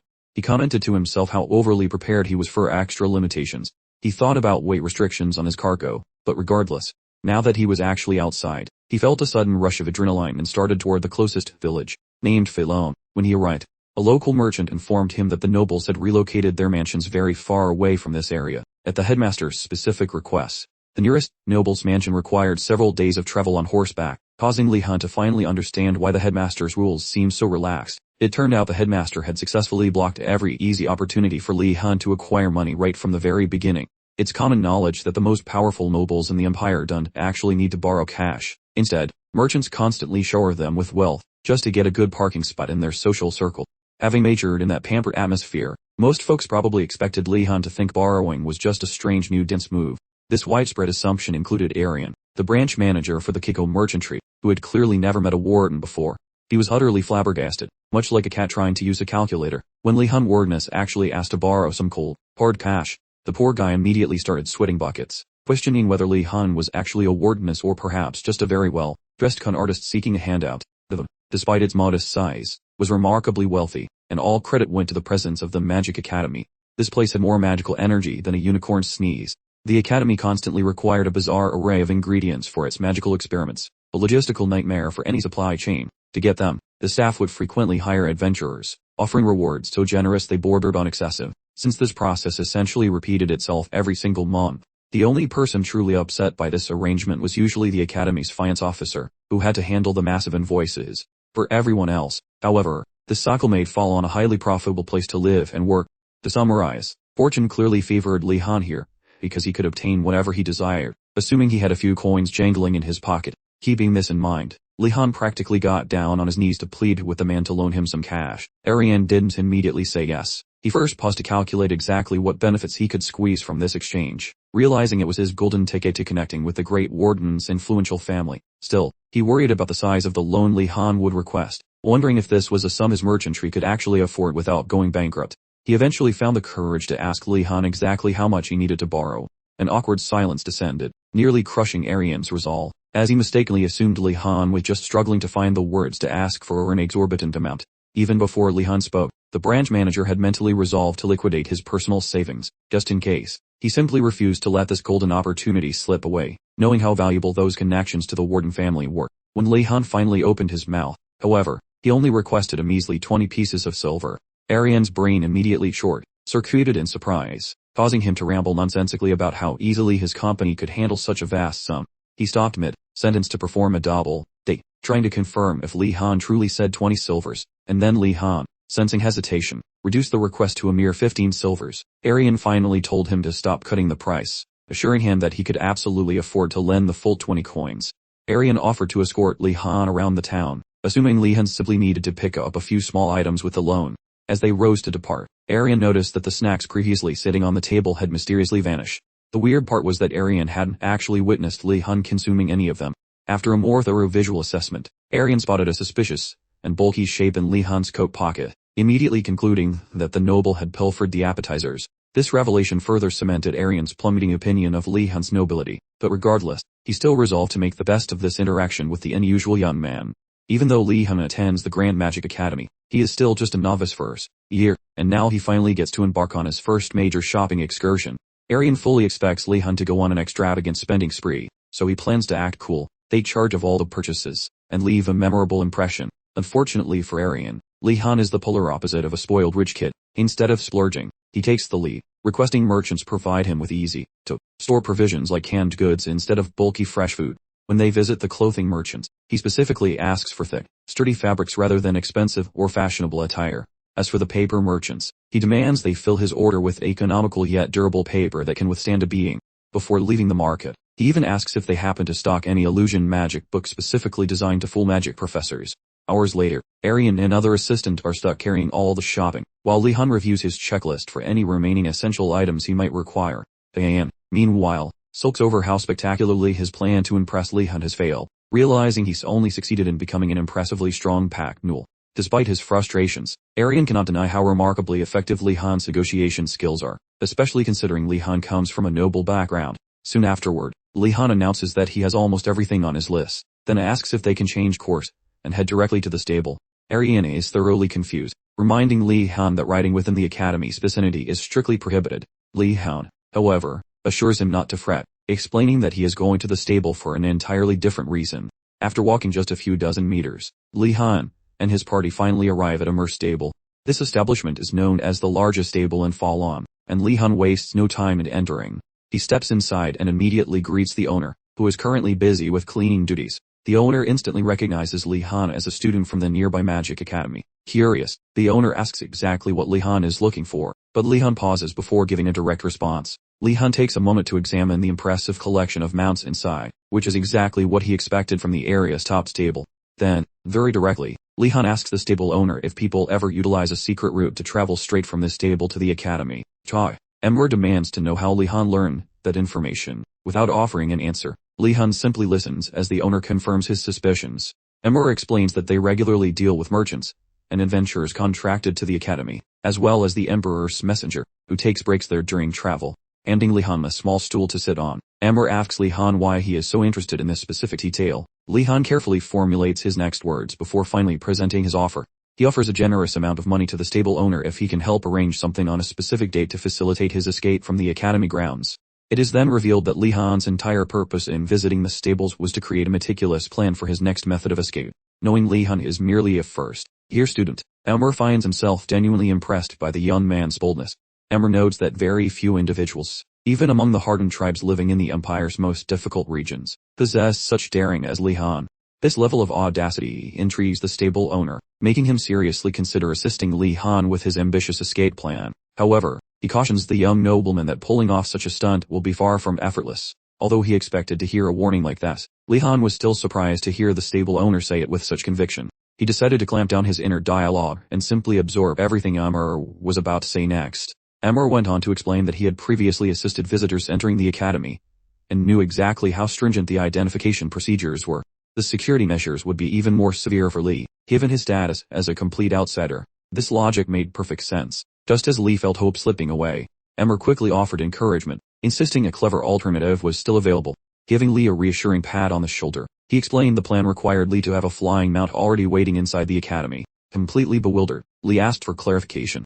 Amr divulged his discovery that the academy, by pure chance, did not conduct rigorous identification checks on insiders leaving the grounds. They only focused on those entering, operating under the assumption that departing individuals were already confirmed. This revelation immediately brought Lee back to the chaotic night he battled the Twilight Dawn squad. He recalled how long it took everyone involved to figure out the professor had actually been on site during the chaos. This memory boosted Amr's credibility significantly in Lee's eyes, prompting him to listen as Amr cautioned that attempting a solo escape meant capture. However, leaving alongside Amr meant he could easily pass as either a professor or, less glamorously, an assistant. After presenting the full strategy, Amr requested Lee's feedback on whether he thought it was viable. Although Lee considered the plan had potential, his anxiety centered on locating an available, ownerless flying mount inside the academy walls. As he began thinking he might just have to acquire an ownerless ride, Amr instantly caught on and firmly cautioned him against that, reminding Lee that stealing a creature was wrong. Lee quickly claimed he harbored no such ill will, realizing immediately that the academy stables were likely booby-trapped as well. Shortly thereafter, Amr handed Lee a cup of corn tea, and asked what his next move would be, given his full knowledge of the dangers and potential profits. Despite numerous factors still causing him considerable anxiety, Lee realized he had run out of alternatives and would just have to trust the stable owner's scheme. He quickly drained every last drop of the tea. He informed Amr of his agreement. As a result, Amr specified the meeting time, midnight on the second Saturday from now, back at the academy. Before then, Lee had to ensure his new flying mount was waiting at the academy tower stable, ready for their final departure. Feeling positive about the arrangement with Amr, Lihon said goodbye and left the stable to proceed to his next location. The scene changed, showing Arian and his imposing friends sprinting after Lihon down the city streets. Arian desperately yelled for him to stop, cautioning that absolutely nothing useful existed in that direction. Lihon, still jogging rapidly, shouted back that visiting this exact spot was absolutely crucial. If their packages are too heavy for them to carry, they should just wait for him at the town gate. Just as Arian opens his mouth for another remark, Lihon has already zipped off into the distance. This left Arian thoroughly annoyed. He simply couldn't comprehend why a high-level magic student would bother visiting an illusion shop. After leaving Arian and the other men in his dust, Lihon quickly arrived at the store. He walked inside and approached the counter, where a lady sat behind a table. He inquired if this was indeed the workshop of Valderin, the famous illusion mage. The woman assured him he was at the correct location and kindly offered him a place to sit. Once he settled down, she asked him to state his purpose for visiting. Sensing his hesitation, the woman encouraged him to speak freely. Internally, however, she was completely bewildered and struggling to stay calm, wondering what a magic academy student wanted in her small shop. After all, her personal magic ranking was only at 3 circles. That meant her capabilities were roughly on par with a second or third year student at Amrgard. She couldn't fathom why a prestigious Blue Dragon student would seek her out when there were far more impressive mages back at the academy. Lihon finally responded, explaining that the tower he wanted to enter had a powerful security system. Since illusion magic deals with deception, he hoped she could teach him how to trick the barrier. The lady immediately realized he meant a tower inside the academy, which made his request seem even more insane. By his youthful appearance, he looked like a new freshman. Yet, he had somehow managed to escape the academy already. Now he was planning to break through a maximum security barrier. She was seriously impressed by his nerve. She predicted that Lihon would eventually develop into an extraordinary mage. She noted that many famous mages admire individuals who defy convention to establish new rules. Regardless, she explained that there were countless varieties of intruder prevention spells. So many, in fact, that even the experts couldn't keep track of them all. Instead of being discouraged, Lihon's determination only grew stronger. He asked if there were any shortcuts, perhaps a way to totally obliterate the detection magic. At first, the woman assumed he was pulling her leg, but upon seeing the seriousness in his expression, she paused and asked if he was really serious. When Lihon confirmed his intentions, she told him that it was currently impossible. Even if he understood the structure of the security magic, dispelling it would be far too complicated. To forcibly destroy it, he would need an enormous amount of energy, enough to disrupt the very foundation of the spell. Upon hearing the complexity of the task, Lee abruptly jumped up, slapped his hand onto the surface, and practically begged the woman to explain exactly how to execute that maneuver. The woman immediately rejected his request, explaining she couldn't risk teaching him something so dangerous, as one mistake could end his life. Lihon promised to abandon all caution, pleading once more for her guidance, even offering to pay a substantial fee for her time. When she heard how much cash he was proposing, the lady's resistance melted away, and she finally agreed to help him out. First, she told him he would need a ridiculously large amount of magical energy, adding that a magic circle combined with mana stones would really help. She then inquired if he had learned the complex process of drawing a magic circle, to which Lihon admitted he was still just figuring it out. So, she instructed him that next time, he should position himself exactly where the energy flow in the circle was most concentrated, and collect his power there. While controlling all that massive mana would present a serious challenge, the most difficult part, she emphasized, was sending all of it to a single target simultaneously.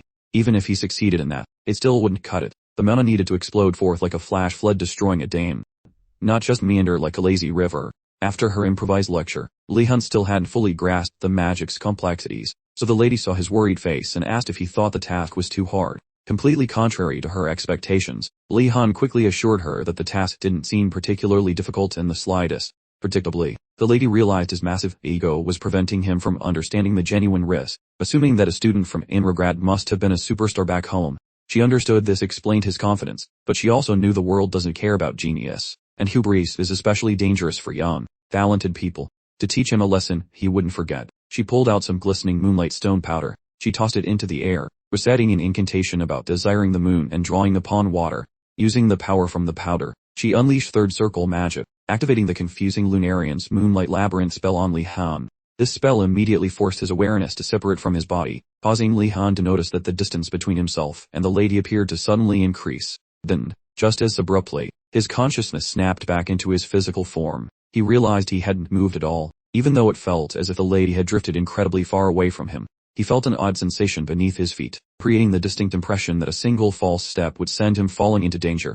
After casting the illusion magic specifically designed for ambushers, the lady hoped this out-of-body experience would serve as a severe warning to the arrogant Lihon. She warned him to stay still, but just as she prepared to explain what she had done, Lihon told her he understood he'd fall into a labyrinth if he lost his balance. The lady was visibly shocked, realizing that Lihon possessed exceptional instincts for a first-year student. Concluding that this must be the source of his intense confidence, she then asked if, despite all her warnings and the recent illusion test, he still wished to continue learning the technique. Lee remained silent, marveling at the woman's impressive teaching skills, believing in his mind that she was far superior to any of the academy professors. Following his brutal beatdown by Greg, Lee now looked at her with admiration, thrilled to finally receive instruction that felt respectful and human.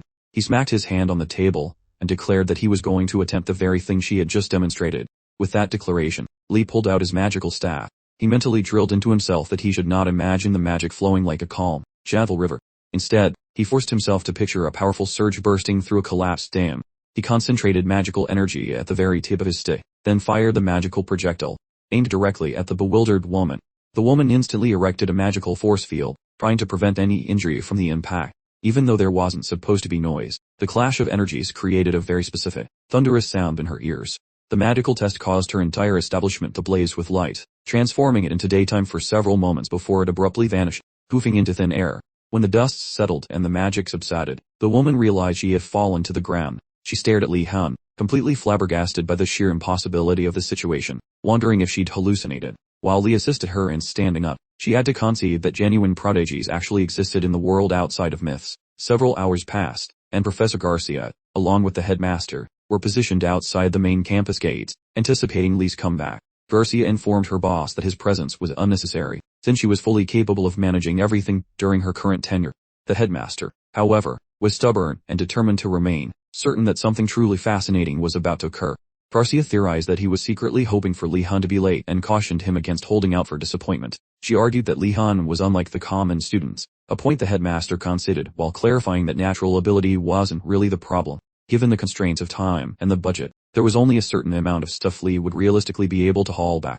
The headmaster added that a student's confidence in his own smarts often became a hindrance, then confessed he hoped the clock ran out on the assignment soon. Garcia quickly reminded him to keep his wishes quiet. Right before Garcia's gaze landed on an enormous silhouette, the object lumbered toward the campus entrance, making her question if it was a colossal giant, or just a really tall construction troll. As the shape grew nearer, Garcia finally identified the bizarre figure as none other than Lihon Wardness. Evidently, Lihon had acquired mountains of stuff, taking full advantage of the absence of weight limitations. The problem was that he wasn't allowed to employ horses or carts for transport.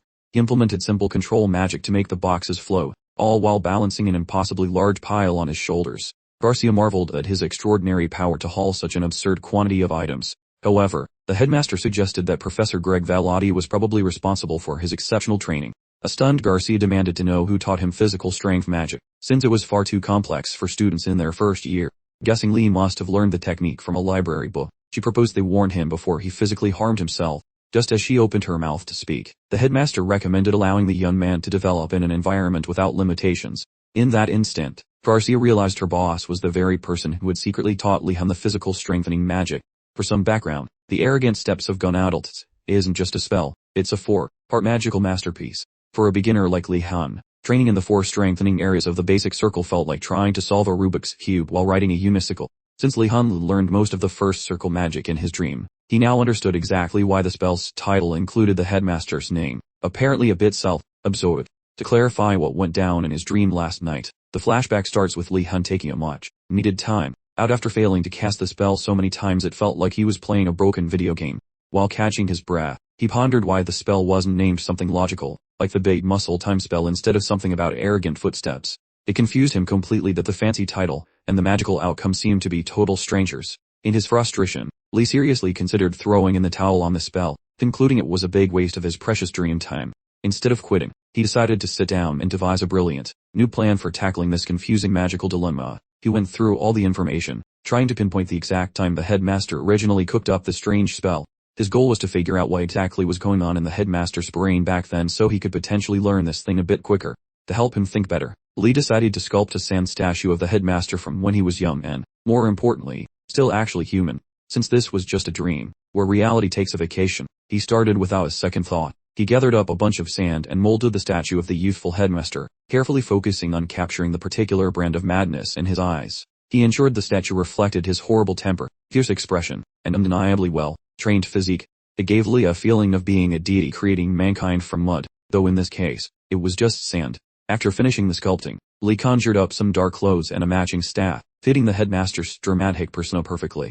He paused, wondering if he could actually animate this thing, especially given the tiny bit of sand still clinging to its nose. A moment later, while looking into the statue's eyes, he suddenly remembered that he was in a dream, so bringing it to life was probably totally doable. Lee leaned in close and performed the classic breath of life move by breathing air into the statue's nostrils. Just seconds later, the statue's eyes lit up with a brilliant, supernatural green glow. This green light was exactly like the headmaster's aura, a clear sign that the statue was officially coming to life. Shocked by this development, Lihon quickly retreated as the statue elegantly rose from the ground, just like a true mage. The statue's green eyes continued to glow intently for a brief moment. Lee felt a wave of intimidation wash over him regarding the statue's sheer power, but thankfully, it required his direct command to take even one step. Armed with this valuable new understanding, Lihon finally started to understand the complex magic he had been wrestling with for what felt like forever.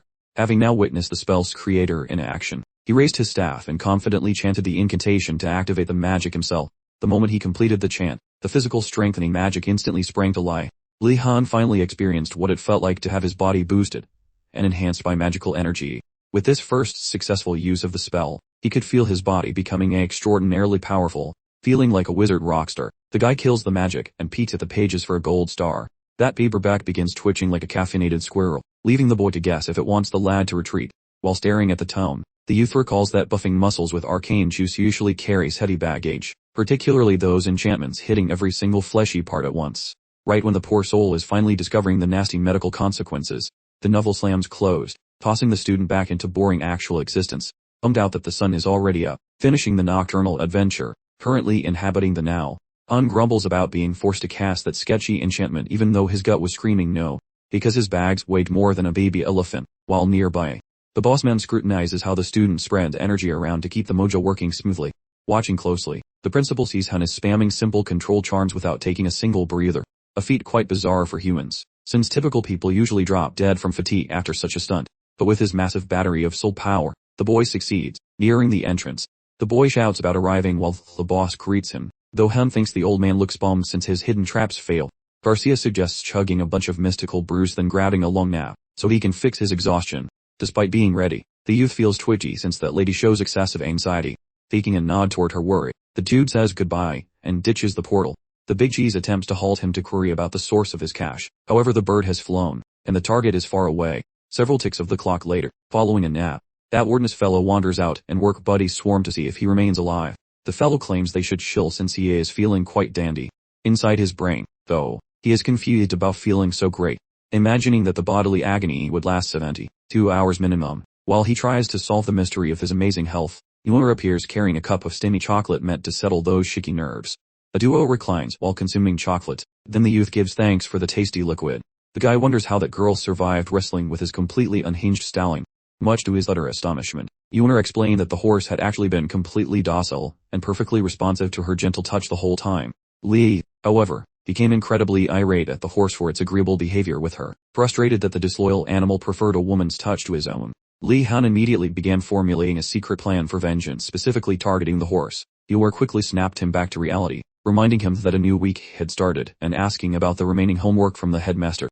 With Yergalam's assignment finally completed, only the headmaster's challenging task remained on their schedule. The objective of this assignment was to successfully steal the designated banner from the White Tiger Tower.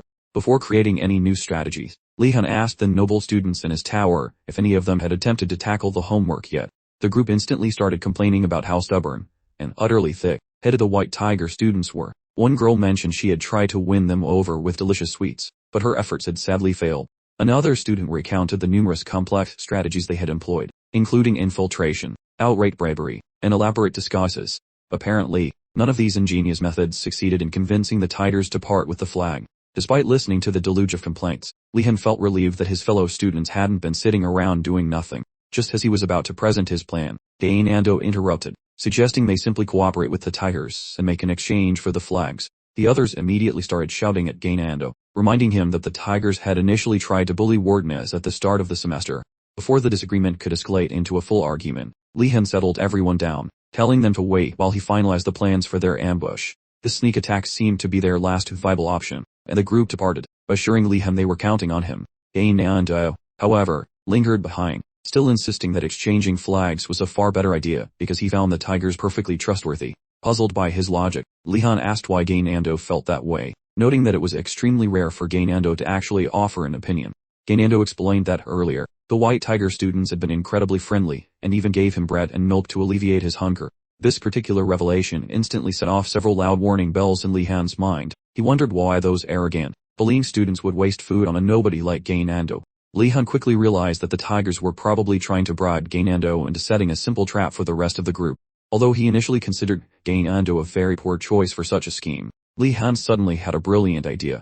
He called Ando over to him and whispered some detailed instructions into his ear. When he finished, Ando smiled broadly and thanked Lihon for finally understanding him. He then quickly departed to carry out Lihon's new directives.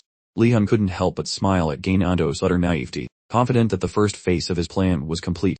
A new scene then began to unfold. Jigel Murray and a group of White Tiger students were shown diligently painting their tower's insignia onto a large piece of plain white fabric. Once done, a pal asks Jigel about swapping their knockoff banner with that banana-colored fellow from before, and Jigel nods, thinking their counterfeit rag looks surprisingly legit. Right then, a buddy sprints in like a caffeinated squirrel, shouting to Murray that Ando swallowed the bait whole, and promised a high noon showdown at the school gates tomorrow. Everyone treats Amrgard like a hero for his sneaky success. Yet Jigel smells something fishy. Up here spots Jigel sulking, and asks what is up, so Jigel admits he trusts Ando about as far as he can throw him, deeming it weird that the whole Blue Dragon crew, even Lihon, simply obeyed Ando's random whim. He grills Amrgard for evidence of Lihon's approval, but the group insists he just have a little faith.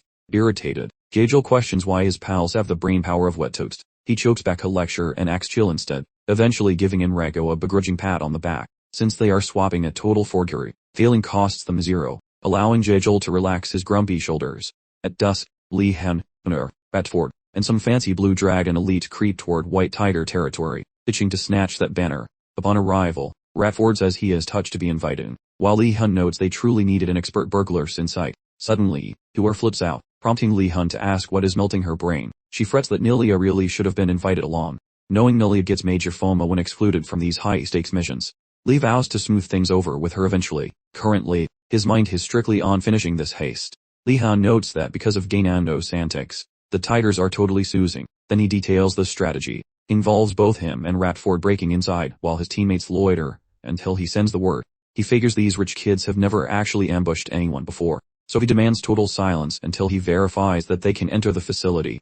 With his setup ready, Lihon gives Ratford the nod, and the pair tiptoes toward the main doorway of the Tiger base. By the gate, Lihon tries to decode the funky magic shielding the place, but, while deciphering the spells, his legs wobble like jelly. Luckily, Ratford catches him and checks if he is still among the living. Lee claims he is peachy, even though this job is clearly a nightmare. Ratford advised a tactical ship, though Lee, steadfast as a grumpy old wizard, simply wouldn't budge. He knew their sole remaining challenge was the pesky magical barrier guarding the doorway. Meanwhile, at the Academy's monstrous menagerie greenhouse, a rather advanced student, tasked with detailing his experiments, was gently drifting off to dreamland, barely a blink into his snooze. His vigilant coworker caught him mid-snooze, rushing him sharply to avert a summoned creature's grand escape on his shift. Fully jolted away, the student grudgingly returned to his duties, vowing stricter vigilance, perhaps. Yet, as soon as his coworker vanished, he was already losing the epic battle against slumber again, blissfully oblivious that the very vessel containing the rather aggressive vine monster before him was leisurely disintegrating. Meanwhile, at the foreboding White Tiger Tower entrance, Lihon channeled formidable mana into his staff, initiating his inaugural assault on the magical shield guarding it. Ratford, right next to him, could practically taste the prodigious magical energy Lee was pouring out, without even focusing, and was utterly dumbfounded by Wardeness sheer, inspiring might. Lihon, meanwhile, dedicated his entire being to dismantling the troublesome barrier, achieving victory just after a quick tick-tock.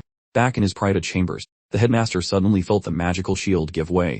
His first thought was that those pesky anti-magic hooligans were back to torment his pupils. Nevertheless, a quick, thinking attendant swiftly assuaged his fears, clarifying that the culprits were merely the Academy's fresh faces. Upon this revelation, the headmaster deduced they were likely tackling the rather difficult task he'd assigned only last week. He instantly suspected that this display of potent magic could only belong to the phenomenal Wardeness. Intrigued, he then inquired of his assistant regarding the state of the remaining protective enchantments past the portal. The skeletal attendant informed him that nearly all defensive enchantments were neutralized by just one individual. This news utterly astounded the headmaster. He'd never imagined Lihon could dismantle such extensive security measures in one go. As he pondered how thoroughly Lihon had apparently recalibrated his defenses, Lihon himself was barking orders for his companions to storm the now breached tower. With his squad hurtling in sans pause or second thoughts, Lihon observed the protective enchantment sluggishly rebuilding itself, utterly impressed by its resilient nature. He recognized the urgency. If the arcane defenses fully rebooted, they'd be in a world of serious hurt. Mere moments post-entry, a fearsome white tiger beast coalesced from the flickering candles lining the passage, snatched Gainando, unceremoniously hauled him back to the entry, and dramatically launched him outdoors, abandoning the remaining party to venture deeper. Witnessing this rather abrupt eviction, certain students pause, bewildered, fretting over Gainando. Lihon snaps the squad back to reality, demanding absolute focus. He cautions that dallying ensures the common room's magical wards and nasty snares will soon reactivate themselves, rendering their haste much more agonizing. Reaching the destination, the fancy folks gawk at the Tiger's lair, comparing the weird decor to their posh suites. The place seems quite mesmerizing yet wacky, so Lihon and Ratford sternly recall everyone to the objective. Locating and swiping the banner remains the goal, so they divide the squad to ransack every dusty corner quickly. Lihon contemplates their immense fortune, noting that the absence of guards makes this robbery almost too easy. But before he can cheer, a voice rings out, shouting his name unexpectedly. Spinning around, he spots Dormitory just standing there, clad in some rather questionable nighttime attire, appearing absolutely stunned, all asking why on earth Lihon is sneaking through the tower at this ungodly hour. Dormitory mentions the ruckus woke him up, then wonders how this band of miscreants even bypassed the front door. Grabbing the chance, Lihon pulls the classic trick, telling Dormitory to look at something behind him. As soon as Dormitory pivots, Lihon delivers a heavy metal snooze button right to the back of his noggin, dropping him like a sack of potatoes. While a wealthy student tosses a snide comment regarding the slumbering Dormitory, Hua begins to ponder if clobbering an elite is actually considered acceptable social behavior. Lihon insists he is actually being quite helpful and charitable toward poor Dormitory. Discovery by fellow Tigers in this state ensures he avoids suspicion of aiding the enemy, thus dodging certain punishment. Lihon explains this prevents Dormitory from becoming a miserable outcast, much like the poor Nilia. While Hua values the kind gesture, She remains completely clueless regarding the odd comparison involving Nilia. Right at that moment, Ratford yells, declaring that the prize flag has finally been located. Alas, a major complication arises. Numerous standards exist, looking totally identical. Lihon scowls, seeing that the darkness hides the true banner, and they lack the luxury of a slow inspection. He commands a silver-haired buddy to grab every single cloth and run before they get caught. As soon as the kid clutches the bundle, the candles ignite instantly, bathing the hall in light, instantly activating a hidden snare. Without warning, white feline beasts materialize from every dark nook and cranny, abruptly snatching up various blue dragon apprentices immediately. As event unfolded, Ratford, a veritable flag-boarding champion, quickly collected every banner before relaying his success to Lihon, who then bestowed upon him a glowing commendation for such swift action. With a commanding yell, Lihon instructed his companions to sprint towards the exit, optimistic they might slip away unnoticed before their pursuers could close in and snag them. Meanwhile, approximately then, Rowena, accompanied by a fellow White Tiger Tower resident, began their cautious descent down the staircase, intent on investigating the peculiar commotions emanating from the lower level. It seemed his companion had voiced concerns to Rowena about strange audible disturbances originating inside their fortress, though Rowena, ever the skeptic, found his claims rather difficult to swallow. Given the White Tiger Tower's supposed impenetrable security, which absolutely forbade external entry, Rowena reluctantly trailed the man to the ground floor, primarily to demonstrate the utter absurdity of his worries. The moment they drew near the lounge area, the final remaining Blue Dragon scholars, looking quite frantic, abruptly burst past them in a flurry of motion, a rather unexpected sight. They were clearly making a desperate dash from the White Tigers, and Rowena, experiencing a sudden profound fright, instantly identified them by their distinctive Blue Dragon Tower attire. Upon spotting Rowena and his colleague positioned on the stairway, Lihon immediately concluded that their daring escape had, reached an unfortunate and rather abrupt conclusion. Yet, before Rowena could even muster a proper reaction, his gaze landed upon Princess Ardnart herself, surprisingly intermingled with the supposed lawbreakers. He loudly uttered her name, desperately wishing for her to halt her escape, but much to his utter disappointment, the Royal Highness entirely disregarded his plea. Precisely when Rowena believed the circumstances had reached peak peculiarity, the spectral White Tigers, with uncanny speed, abruptly streaked past him like a blur. They continued their relentless pursuit of the invaders, and as he witnessed the Tigers successfully apprehending several of them, a wave of shock washed over him. A profound confusion utterly overtook him, and he then bellowed with maximum effort, loud enough to wake a sleeping dragon. "What in the blazes is happening?" he demanded, his bewildered voice reverberating through the abrupt quietness that descended upon the aftermath of all the pandemonium. Just a few moments later, having furiously dashed across the communal chamber, Lihon, Ratford, and Yuanur, panting slightly, as well as a few other Blue Dragon students, ultimately managed to reach the White Tiger Tower's main doorway. Right as Lihon was on the verge of being snatched by an approaching tiger, he executed an incredibly swift, last-ditch evasive jump, a move truly worthy of applause.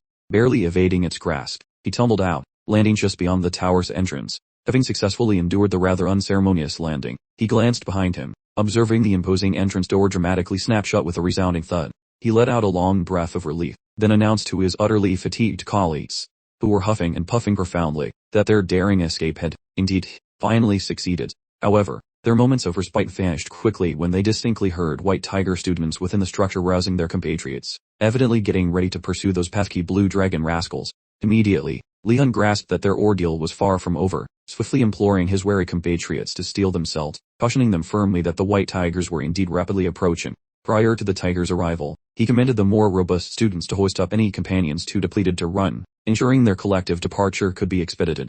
Lihon personally scooped up Gainando, the unfortunate soul who had been rather unceremoniously ejected earlier in their escapade, slinging him onto his shoulder before making a hasty departure. While being carted along, the utterly bewildered Gainando, still existing in a hazy state of semi-consciousness, muttered something incoherent about a carriage ride, then blearily instructed Lihon, whom he charmingly referred to as the coachman, to apply the brakes.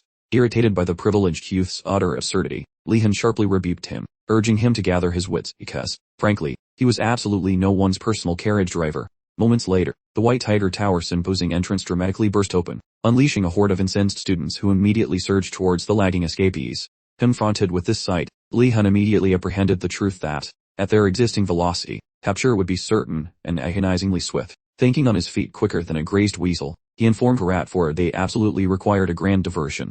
For a fleeting second, Ratford suspected Lihon planned to use Gainando as an appetizer for the enemy. Yet, Lihon quickly calmed his friend, assuring him he would not stoop to such villainous depths. Around that precise juncture, Anrago bellowed toward Lihon with significant fury.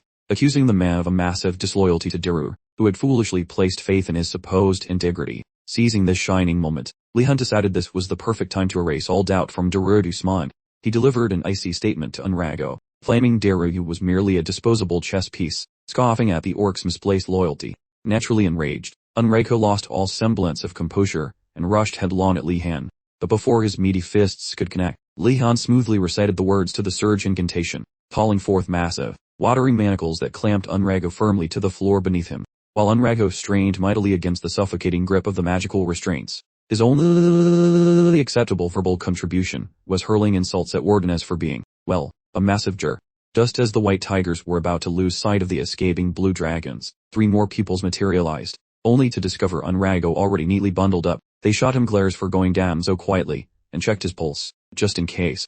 Meanwhile, Danando, exhibiting his usual award-winning talent for being obnoxious, began needling the white tigers, boasting that Wardeness was unbeatable. Lihon, totally over the idiocy, commanded him to zip it and remain perfectly still while he worked some magic to keep the followers off their scent.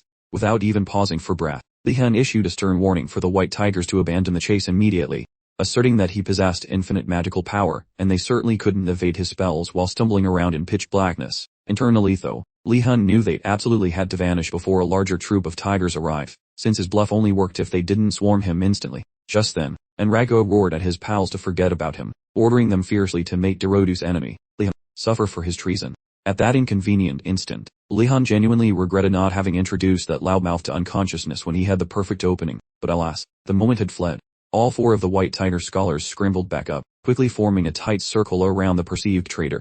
Observing this unpleasant development, Ganando nervously squeaked if their current situation was utterly hopeless, to which Lihon irritably told him to shut his trap while he firmly grasped his staff, ready for combat. Right before the inevitable melee commenced, he mentally constructed a complex battle plan at lightning speed. His idea involved deploying water projectiles and his sword for offense and defense, then making a daring escape right after temporarily blinding every single pursuer. Before he could initiate this brilliant strategy, however, Ganando suddenly shrieked a warning about something lurking suspiciously right behind the white tigers. Naturally, the tigers instantly dismissed his alert, assuming it was nothing more than a pathetic, cheap trickery maneuver. Yet, within mere seconds, a recognizable, leafy monster appeared, its grasping appendages immediately wrapping around the 4 tigers. Before any of them could fully grasp the situation, they were totally entangled by the creature's sticky, verdant ropes. Shortly thereafter, the headmaster used the academy's magical announcement system to inform everyone about a runaway enchanted plant that had obviously bolted from the conservatory. Still chatting over the intercom, the person who originally woke the sleepy student denied all responsibility, demanding that the idiot who had been sleeping on duty be thrown into the punishment room instead. Frustrated, the headmaster cut them off and ordered them to simply get the monster back. After listening to the pair argue over the intercom, Lihon quickly realized they were just incompetent staff members who couldn't handle even one minor experimental creature. Turning around, Lihon saw that all 4 of the tiger students remained entangled in the vine monster's grasp and knew this wasn't the time to panic. He started thinking of a plan, completely aware that fighting the beast while simultaneously carrying Ganando's unconscious weight was impossible. Moments later, the vine monster extended its grasping tendrils to strike Lihon, leaving him completely vulnerable. Fortunately, Professor Garcia appeared at exactly the right moment, immediately using her powerful magic to slice through the attacking tendrils. Startled, Lihon turned to identify his savior, and gasped audibly when he recognized the distinct figure of Professor Garcia. Without wasting a moment, Garcia instructed Lihon to get behind her immediately so she could launch a proper counterattack. Before the creature could strike again, she commented on how surprised she was that yet another summoned monster had escaped the greenhouse and warned Lihon that the next few weeks would be very challenging for new students. Following her brief assessment, Lihon forced himself to stop wondering how the monsters escaped and instead pointed directly at the vine monster, informing the professor that it had taken his friend captive. Garcia told Lihon to hold tight for just a second before activating her wide-range magical attack. The spell sliced cleanly through every one of the vine monster's tendrils that were holding the tiger students down. Once the attack was finished, Lihon turned to Garcia and requested a proper explanation of the situation. Garcia explained that while the school's external magical defenses were practically unbreakable against outside invaders, they were useless against internal incidents. She clarified that preventing mishaps during magical education was extremely difficult, citing the escaped vine monster as a perfectly standard example of a learning curve gone wrong. Based on the situation, it seemed that some senior students had botched an experiment, but Garcia insisted this kind of thing happened all the time, so it was nothing to worry about.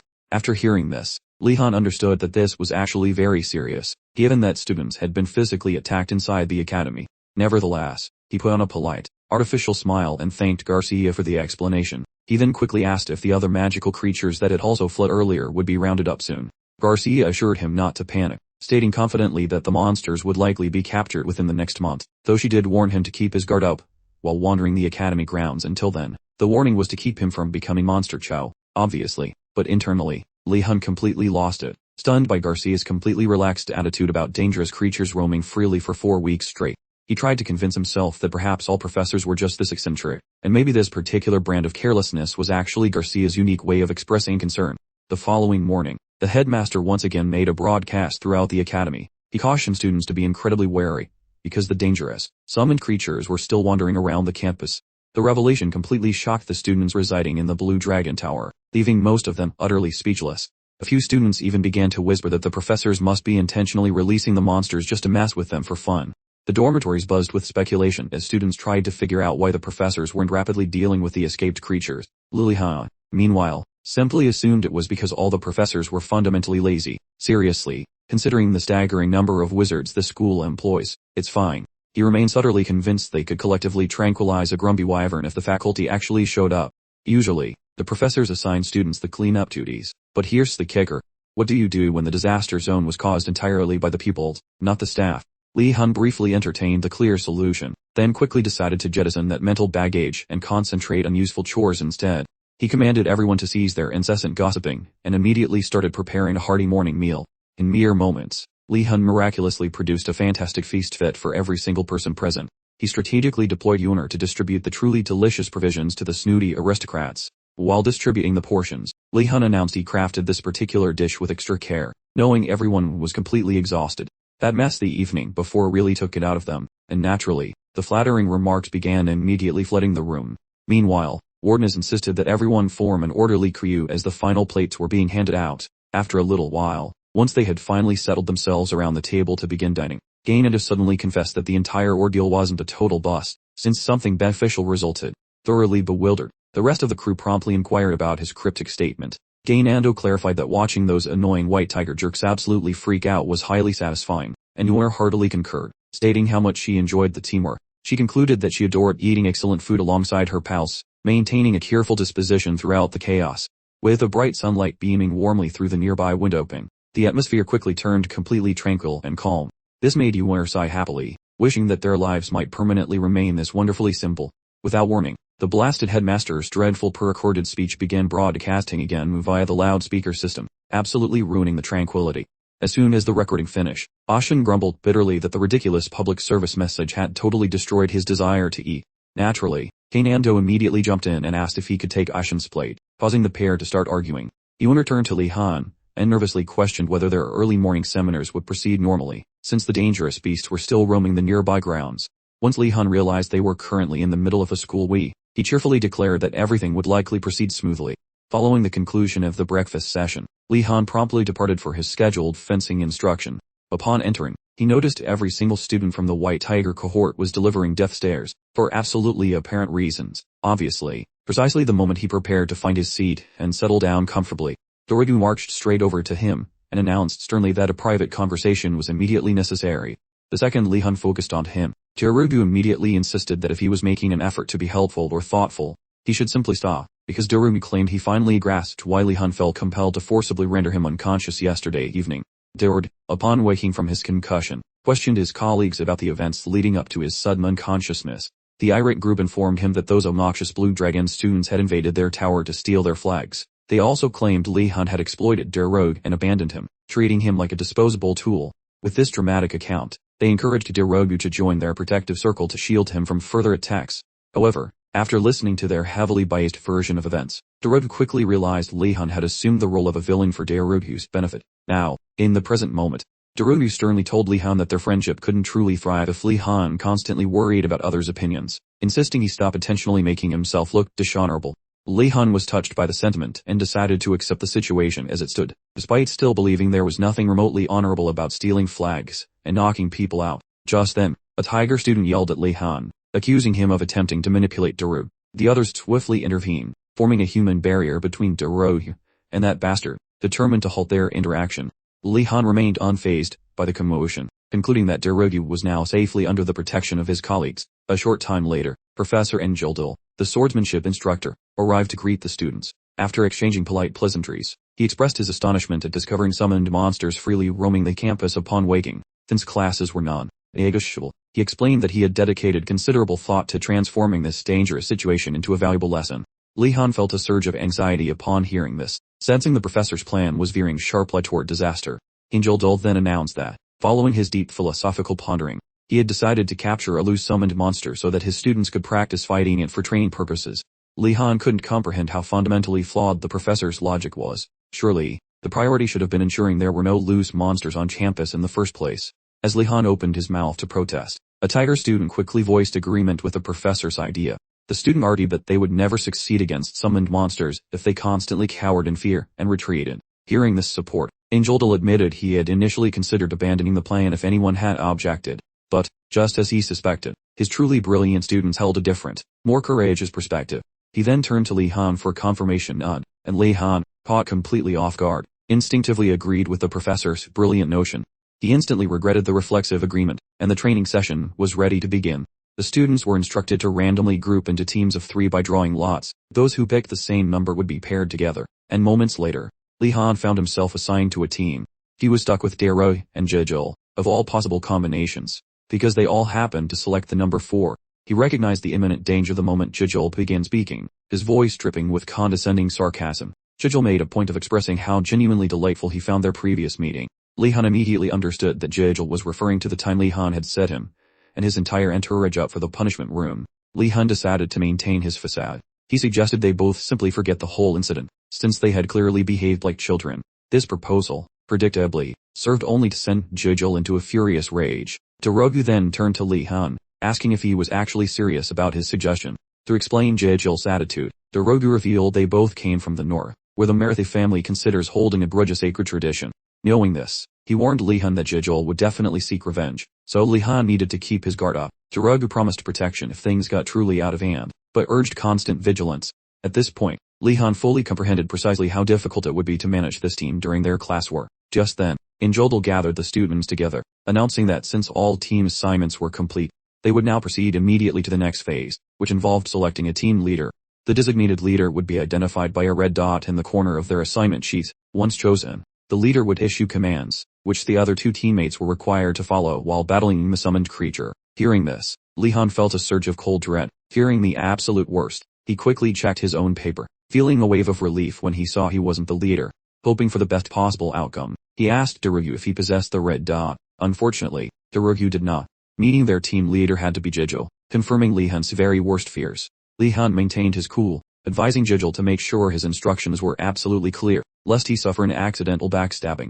Jijul merely smirked in reply, assuring Lihon that he, too, eagerly anticipated their upcoming collaboration. As the intense, silent bickering between the 2 rivals continued, poor Dorogu found himself stuck directly in the middle of their conflict. Even though he wasn't a knight, and typically feared standard dangers, he found this particular human interaction truly terrifying. Just a few seconds into their stare-down, a random student interrupted the silence with a question. He asked the professor to please share some information about the nature of the summoned beast they were scheduled to fight.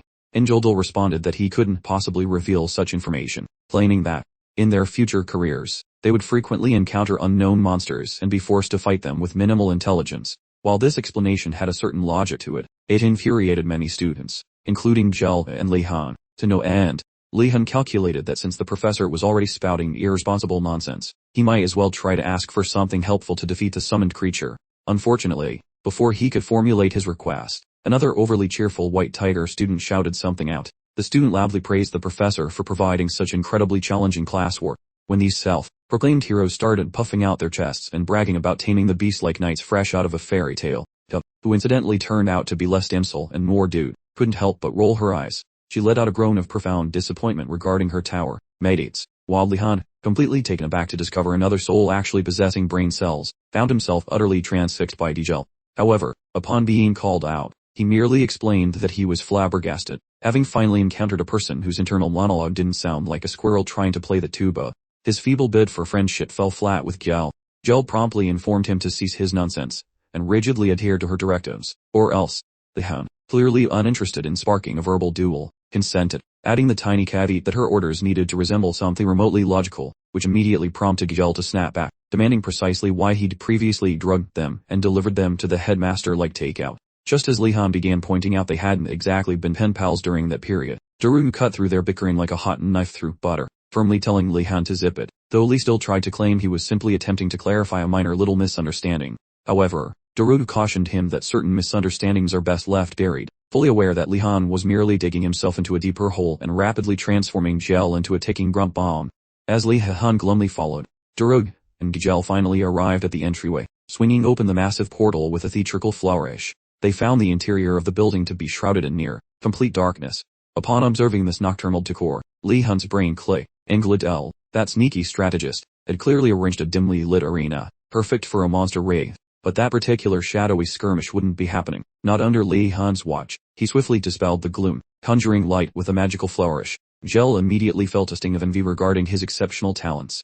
Barely moments after the illumination, a series of unsettling noises began echoing from the remaining shadows just beyond their sight. Before long, the monstrous summon made its grand appearance. Specifically, it was a ghostly bull, portions of its spectral physique ominously adorned with razor-sharp spines. The monstrous entity kept emitting its disquieting grunts, while the Gel, with a discerning glance, recognized it instantly as a spirit bull, a fact Lihon quickly elaborated upon by noting its unusual, perhaps even fashionable, distinctiveness. As Lihon meticulously scrutinized the bovine's arcane make-up, he picked up on a peculiar energetic emanation, practically screaming something's brewing from within. A tell signature, he knew, of a potent, strengthening magical potion.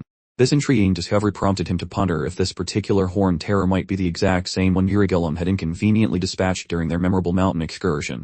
However, upon further reflection, he swiftly dismissed the notion as highly improbable, just as Drude, catching Lihon in a momentary trance, sharply inquired about the contents of his wandering mind. Lihon, brushing off the query with a vague nothing at all, inwardly commanded himself to snap out of it and redirect his brain power towards the impending monster, mashing strategy. Consequently, he briefed his comrades, revealing that he detected a peculiar dual power signature emanating from the creature, specifically the invigorating buzz of that magic potion combined with the ethereal hum of a true spirit.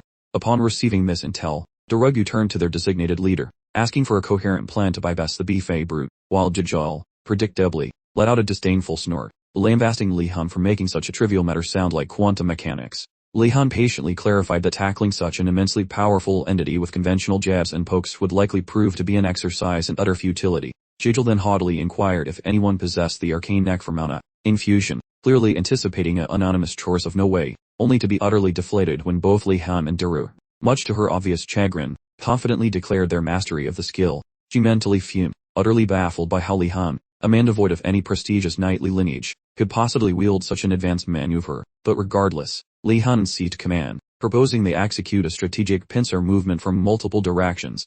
Because this strategy seems most sensible, Jajal concurs. However, he queries Darugu regarding which person occupies middle ground, noting such a location absorbs every primary impact from that beast. As the big guy remains silent, Han arrogantly proposes their squad leader assumes that dangerous interior role. An incensed Jajal instantly presents his middle finger, which makes Darugu decide he is truly the sole grown person within this bunch of immature youths. Resolving their conflict similar to typical youngsters, Darugu recommends choosing via a game involving stone, parchment, and blades. That contest concludes. Then shortly thereafter, our trio enters their specific tactical arrangement. The Han occupies that middle spot, seemingly having been beaten by Jajal during the previous hand duel. Their blueprint stays basic. Every member branches away separately then advances until that ghostly cow shows some aggression. After movement occurs, the interior fellow, Lihon, must prioritize fleeing whereas his companions attempt to neutralize the monster. Lihon realizes getting away represents the toughest task, whereas simply hitting that heifer feels much more convenient. Minutes afterward, the spectral cattle loses its temper, emitting a mystical pressure quite formidable, affecting both Gil plus Daru. Notice that heavy atmosphere. Regarding Lihon, that massive overflow of magical energy proves this beast shall not perish without significant effort. Therefore, instead of merely moving closer, the boy chooses to initiate an early assault. Following this, he recites the magic phrase, flow plus relocate, summoning a liquid cage which effectively hampers the animal's mobility. Darugu instantly offers plenty of sincere kudos toward Lihon regarding such an amazing magical feat, yet he hesitates upon noticing those watery traps appear as though pushing the heifer toward one specific path, aiming straight at Dl. Sometime previously, while Jill was busy distributing roles, the girl organized a scheme for sending the monster directly into Lihon's space. Regrettably, Lihon evidently foresaw her trickery, then performed the exact same maneuver beforehand. While the beast barrels her way, the girl ponders whether Lihon nurtured those identical mischievous intentions, lacking any moments for reflection. Dill decides should she inevitably suffer, then fellow allies shall join such misery. The girl scurries past Lee, making the angry cattle aim for both students simultaneously. Feeling quite bored with her unsuccessful and transparent efforts to act intelligent, Lee merely mumbles the command for triggering his stealthy trap, then suddenly disappears. Startled, Jia, unaware of his vanishing trick, panics while searching for him, though as the heifer looms near, she understands the final moment has arrived. Mimicking some courageous combatant, the girl draws that forced tool, then succeeds in placing one faint blow atop the creature's throat. Even she could tell the blow barely scraped the surface. It was definitely not deep enough to actually hurt the creature. The wound vanished instantly, nullified faster than a bad joke in a comedy club. Having nothing left to lose, Gil adopted her fighting pose, channeling potent mana through her weapon, an entire beam. She waited for the massive bull to launch its last furious charge, praying this single opportunity would be her only chance to finally take the beast down. The bull began its furious charge in her direction. Exactly as she prepared to deliver the finishing move, an unseen force abruptly slammed into the bull's flank. This blow sent the creature sprawling to the ground, knocking it unconscious for several seconds. Jill and Derugi just stood there, completely dumbfounded and trying to figure out what had just transpired. Lihon revealed himself, dropping the invisibility spell from his cursed Persinger belt and reappearing with a shattered wooden sword in hand. The sword's splinters vanished into thin air, and Lihon casually thought to himself that it was inevitable the cheap thing would break upon impact. After all, it was only a wooden sword augmented with mana. Once Lihon became visible, Derug quickly demanded an explanation for how he managed to take down the massive monster in just one hit. Lihon told him to stop worrying about it, emphasizing that they needed to run away immediately, before the bull had a chance to wake up. Jejul finally recognized the wisdom in Lihon's words. Jejul, furious with Lee for his manipulation, and Derug, too terrified to even glance behind him. They both made a break for the exit, and as they ran, Derug nervously asked Lihon if it was acceptable to leave things unresolved with Jejul, to which Lee simply replied, "It's fine," since it was unlikely they would ever be paired together again after completing this training session. A few moments later, they reached the exit point, thereby completing the training exercise successfully. Soon after, the last remaining group also finished the training session. Lihon found himself pondering whether the specific swordsmanship lesson had concluded for the week. Quickly, Injoldal called for all the students to congregate, but before the professor said anything, Lihon wondered exactly how the other groups managed to escape the bull safely, especially considering his own group possessed members capable of infusing their weapons with mana. With no clear solutions, he kept quiet and listened carefully to the professor. After complimenting their hard work, Injoldal singled out one team for managing to subdue the bull, unlike the rest of the class who had simply fled in terror. In that moment, Lihon finally understood that they were never truly required to take down the bull. He quickly reviewed the initial instructions in his memory, recognizing that Injoldal hadn't mentioned defeating the beast even once. Dejel, conversely, grew even more furious upon hearing whispers from her classmates asking if she had been the one responsible for defeating the bull. The professor then continued, inviting the students to express their opinions and observations after facing a monstrous foe for the first time. The other students offered rather timid assessments, with most claiming the bull was unexpectedly faster and stronger than they could have possibly imagined. Injoldal dismissed their concerns, saying such reactions were normal for novices, but suggested that by running away, they should have already learned there was no need for fear. After offering some wise advice on conquering fear and mastering swordsmanship, Injoldal explained that the secret was to calmly evaluate the foe. When students realized they couldn't possibly win, they needed to devise a specific strategy for escape. With that final point, the professor thanked them for their efforts in grasping certain lessons that simply cannot be learned through words alone. Just before finishing the lecture, Injoldal announces that these awkward group pairings are now a permanent disaster for everyone, since he mistakenly thinks the magical chemistry among these mismatched losers is actually starting to work. Hearing this update, the specific trio of protagonists look as though their entire world has just spontaneously imploded. The boy whispers to Derug, questioning if a formal apology to Gejul is required for the recent catastrophe. Seeing how traumatized she appears, Derug suggests that Lihon should let him handle the diplomatic damage control. Following the lecture, our hero migrates toward the spire to begin his fundamental potion making tutorial. Within the hall, he notices Yumir plus Nilia looking far more organized for their studies than anticipated. Upon spotting the boy, Yumir is stunned to observe a pair of fancy elites hovering around him like frantic security guards. Naturally, she asks what is going on, and our hero confesses those two blockheads offered their services as bodyguards following the sword training. A bodyguard mentions that every single corridor beyond their dormitory is essentially a chaotic field of carnage. Thus they are dedicated to shielding their favorite prodigy, Lihon, because they are convinced the local wildlife is currently orchestrating his abduction. Rolling her eyes, Yuna remarks that our protagonist is definitely strong enough to clobber any random attacker solo. Before any counter, Argument starts. Sienna materializes clutching a crate of concoctions and concurs with the boy immediately, claiming their current situation is indeed quite sketchy, prompting Lihon to immediately start acting like a professional sycophant. He showcases his whirl, plus Barone, dosing abilities, and Sienna, loving the attention, gives him some monster repellent spray. Observing the awkward display, Nelia asks Uner if Lihon is deep in debt to this terrifying lady. Moments later, the bearded professor marches inside and commands the entire class to shut up. Once the room goes quiet, he demands to know if anyone actually finished their homework liquids. Every pupil agrees out loud while privately visualizing the glorious sight of the professor's facial hair being plucked. Sitting there, Lihon sees the murderous vibes from his peers and worries about the violent pranks they are cooking up for the teacher. Aragulum is actually shocked to see everyone completed the task, until a Phoenix student reveals they all work together to survive. The professor provides a rare bit of kudos regarding their unified labor. He then declares that cooking a cheap spirit, porting tonic officially confirms their status as rookie magic mixers. Of course, he makes sure to mention that their creations are still mostly hot garbage. He splashes a few drops of the liquid soul onto a nearby houseplant. A pathetic little spark flickers to life on the stem. Plus the teacher clarifies the blaze is small since their mixture contains 0 actual strength. While the pupils gaze in awe at the minuscule campfire, Aragulum halts the exhibit and splashes a different mysterious liquid onto the suffering shrubbery. An inferno. This instant, visibly swelled in expanse, now grander. Stunned, his attention snapped to the inscription upon the flask, where, with a bewildered chuckle, Lihon Wardnez was precisely identified as the unexpected creator.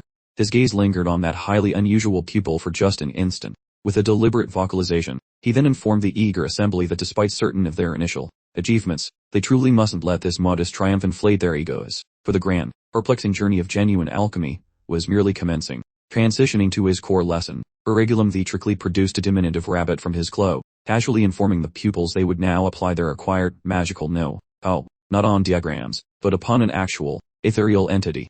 Upon observing that minuscule, charming, laborious entity cradled in Aragulum's palm, Lihon mused, somewhat amused, if ethereal beings consistently chose such irresistible animal forms. Concurrently, a peculiar humorous, discreetly tucked inside his garments, began to thrum with an inexplicable, impish inquisitiveness, revealing a rather chilling peek into precisely why the dark arts haven't precisely become a mainstream, family-friendly pastime. Advancing his discourse, Aragulum formally presented the entity named Rabbit, a remarkably agreeable ethereal being whom he, apparently, enlisted for demonstrations quite often. He sternly cautioned pupils never to dismiss its potency merely due to diminutive size and undeniable cuteness, adding should the need arise, this deceptively cuddly creature possessed latent power to single-handedly eradicate every student present. Given that forging robust ethereal packs remains far too daunting a challenge for their current skill level, Aragulum declared they would commence by gently, perhaps even awkwardly, wooing only the most approachable, humble spectral beings. He elucidated these mystical agreements aren't instant,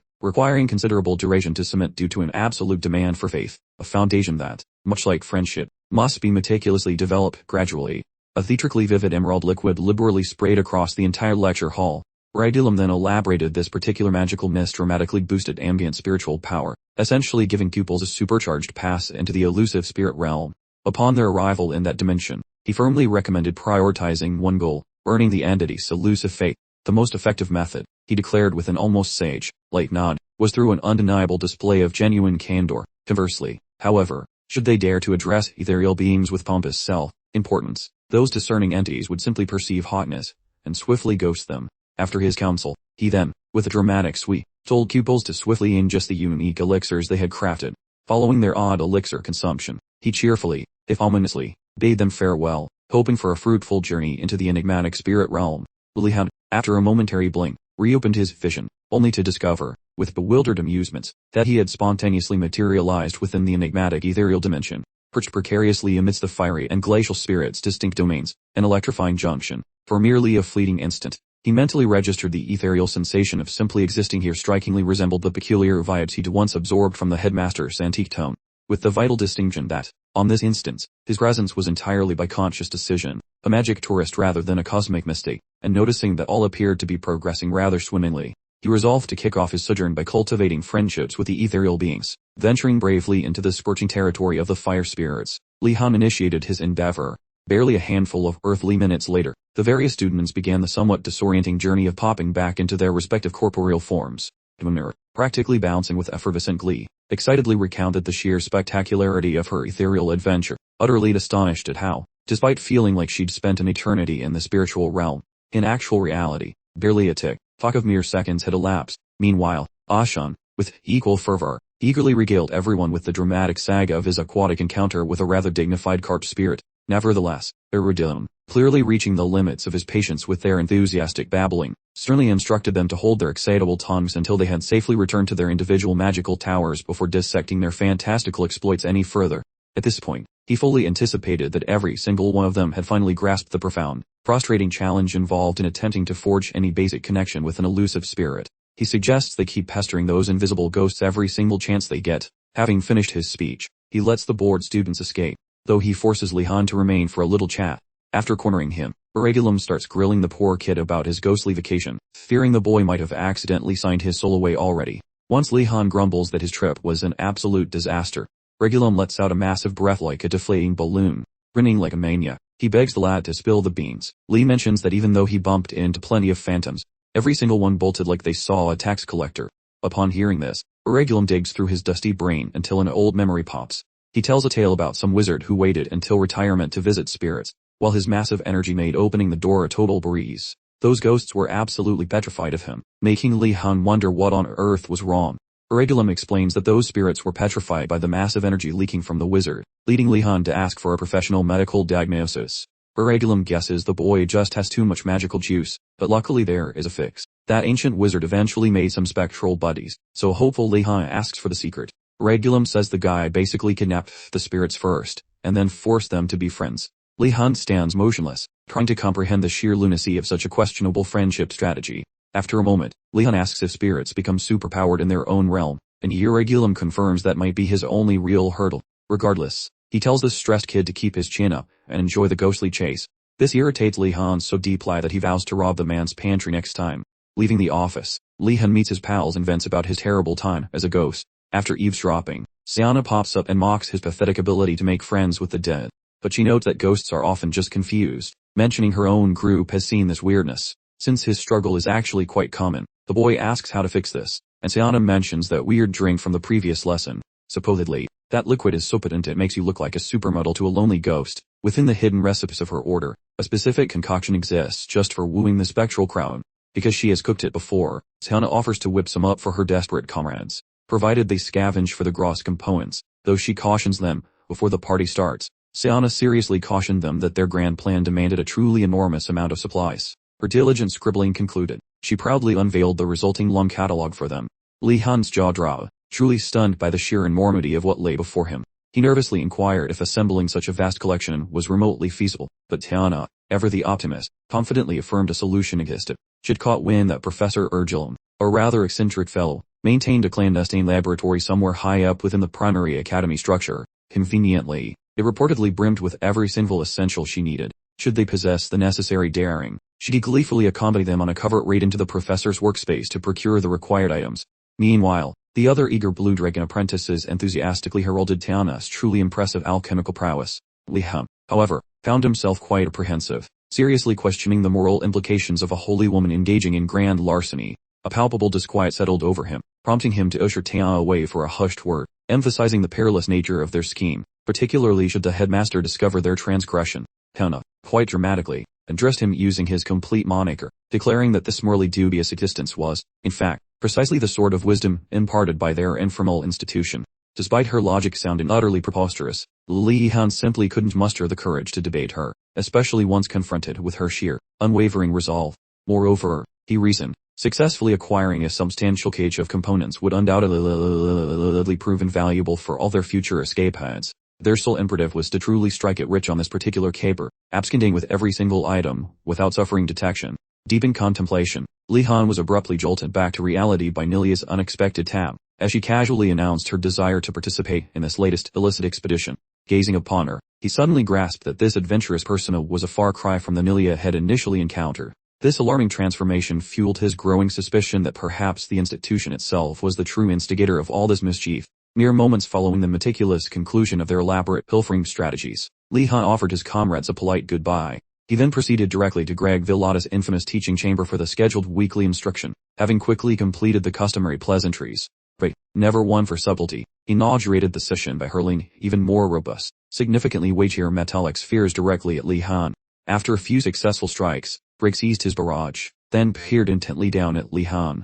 Lihon, having assumed the undignified posture of an animal, was then informed that he appeared rather preoccupied. Lihon, ever the master of self-deception, immediately refuted the accusation, though internally he fumed about Greg's infuriating habit of escalating the challenge precisely when he began adapting. He thought, where on earth did the exhilarating spirit star spins go? Did they just forget them? Alas for poor Greg.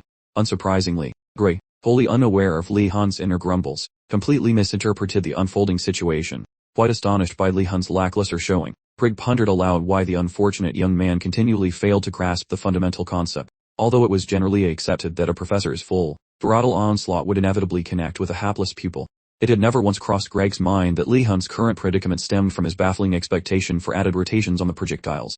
Bearing this revelation, Greg directly questioned Lihon, asking if that peculiar detail was truly his central problem. Lihon, his mind still reeling from the sudden cessation of Greg's aggressive onslaught, simply maintained his puzzle in quietude, assuming that very awkward quietness counts as a solid yes. The professor claims to finally understand the reason for such weird hesitation. Apparently the instructor thinks spinning projectiles are required, mimicking that victory over the golem.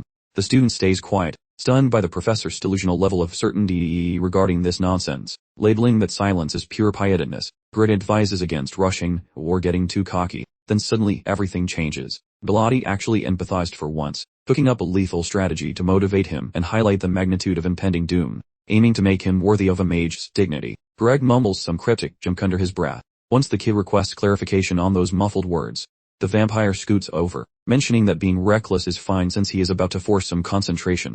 For no obvious reason, that specific phrase scares the student. Observing that the teacher is totally committed, the student tries desperately to discourage the instructor from performing such insanity.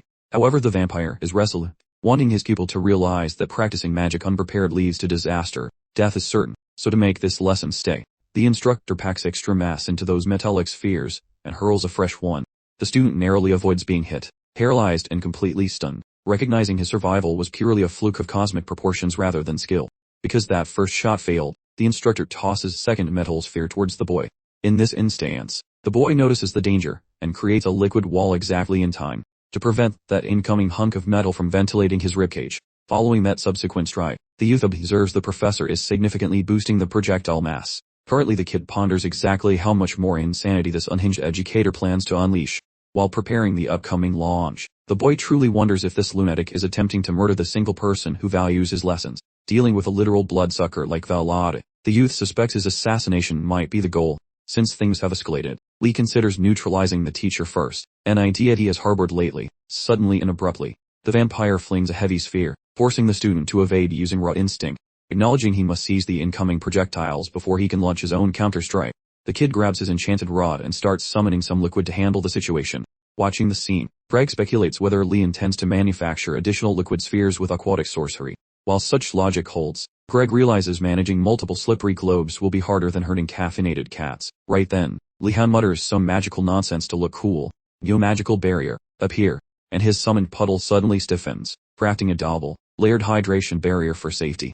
Even if this specific sorcery is basically kindergarten level, the lady feels impressed that Lee, a total amateur at aquatic defense, actually improvised during this chaotic mess. Realizing a rushed barrier is usually as flimsy as wet cardboard, the lady keeps chucking heavy metallic marbles directly at Lee, who is currently wetting his pants. But wait, opposing Greg's pessimistic predictions, those heavy metal marbles bounce off the wall like rubber.